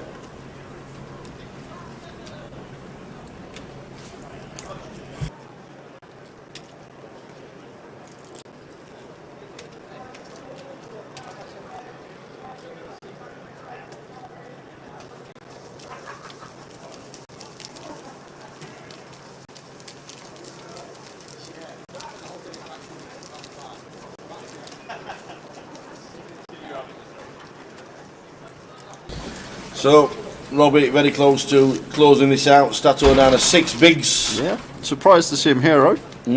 Obviously a lovely little candidate there, like we said, but I think if we're going to continue with that hand, I think maybe check rip's going to be the better option. Yes, Robbie would have called it off with a 9-4 of diamonds there, but 7-6, 6 of diamonds, blocking straights, 2 pairs, and flushes. I think check rip as a bluff would have probably been better for Stato, but decided to go for the bet call. We have an ace with 6 bigs. And there it is. And they're in. And it goes. Robbie asked for a count, but could. Yeah, it has to be a call, doesn't it? He's got big invested, queen high. Yeah. Still can have some of Stato's hand dominating spots. Going to shove like 9-7 suited, 9-8 suited, these type of hands. So I think we could see the call here, Tal, with the queen 9, and there it is. Ace deuce for Stato. We could have a high roller champion. Queen 9 for Robbie.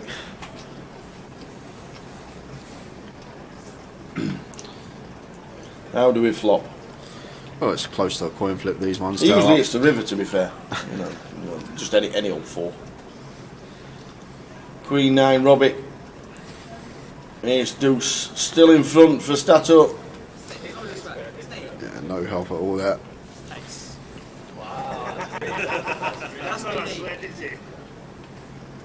And no help on the turn, so looking like a double for Andy. A queen or a 9, and we have a champion, ladies and gentlemen. Queen or a 9. It is! Oh, there it is. Oh, what a result. There's kisses and cuddles and love bites going on that rail, let me tell you. Let me just have a look at that face. It's just look little at Dan. It's just, no one else is there, just little Dan. Oh, that's amazing. And as if by the magic of the powers that be and the internet, the man's here. Oh, he's here. Here he comes. Have a sit down, young man. Congratulations. How we doing, Tower? Thank you. Oh, man, congratulations. Thank you. Fantastic. Oh, well, I think 4's your best friend, isn't it? But I don't know if you heard the microphone. Before the river came, I was like 4 ball, corner pocket, just drilled the 4. Like I was, that was a nasty one. Oh but, man, you've done the circuit for a lot of years. Obviously, the UKIP back in 2013 was obviously a highlight, your biggest cash. Yeah. But you're grinding the circuit on a regular basis. You turn out the GUKPTs on a regular basis for us to watch. What's it like winning the high roller? Oh, it's amazing. It's amazing. Yeah, I mean, obviously the high roller is probably the toughest field out of the kind of GUKPT schedule. So it's there's a lot of UK legends in this, you know. Yeah. So it's to be battling with those guys, and you know, obviously I ran very well. I won all ends of the final table, so that's kind of what it takes to win these things. But yeah, no, I'm over the moon. Not the most explosive final. Yeah. But everyone was disciplined. You know, there wasn't any. There was almost no big, huge blow-ups or blunders. No. Everyone was just playing very solid. You know, taking their spots. You know, like no one was getting. You know, so yeah, it was good. Yeah. We've had Dave Doherty doing a couple of hours in the chat. Nice. Obviously, you drove down with him. I did. Yeah. So you can the karma run good. You can relive it all the way back home as well. Yeah. Whenever you drive back home. That's the thing. I was in France in October with him for FPS, and he won the high roller. So I was on the railing him, and he got the trophy, and then we went back to. So it feels good to. Brilliant. I've been beside my friend in the winners photo. I've been in like 5 winners photos this year, but I'm not. This time I've actually got the trophy. So very happy. I was up in Edinburgh a couple of weeks ago and was in the Mary on the Friday night, and everybody said we're coming to Blackpool. Yeah. And I texted the boss and I said there's going to be an invasion. And there literally has this week. There's a big Edinburgh crew. Everybody's shout out to the Edinburgh crew. Yeah, there's a lot of guys here and grinding away. You know, they love the game. Everybody has turned out. This man is the champion of the high roller. A lot of guys that have played the high roller today went straight into the main and have bagged up. Nice. I think there's 4 out of the top 10 really that jumped straight in and bagged up. Is your plan to play the main tomorrow? I'll be here 12 noon. I might be a little bit hungover, but I'll be straight in the mix. 200 big blinds deep. Let's go. Let's get the back to back. The structure says you can have a couple of hours off in the morning. That's true. It's true. Yeah, it is fantastic. Jay. Yeah. Anything to add? No. Really good field. Brilliant. Jay's in the background. Thanks to Dave Doherty, but thanks to this man for entertaining us. Thank you guys. Because we have a new champion of the high roller, Mr. Robbie. Oh, one last thing. I hope the rubby's not stuck. Robbie. I'll get that engraved on the trophy, Robbie Bull, you know. I hope that's not stuck because it was Jay's highlight of the last leg when we found out there was a spelling error of your name on the chat, and then PK sent the message. It's just so PK. That's why I was laughing so much, because it's something like it was hilarious. It really was. And Jay come back in tears. He's like, that 10 minutes of chat, finding out who Robbie was. It was amazing. I just hope it's not stuck. Robbie. Thanks, Tower. Thank you, guys. Absolute superstar. Ladies and gentlemen, that is a way to end a High Roller live stream. I hope you've enjoyed it. I hope you enjoyed all the live stream. Thanks to Jay, thanks to Dave, thanks to Robbie for the trophy. There's the pictures as well.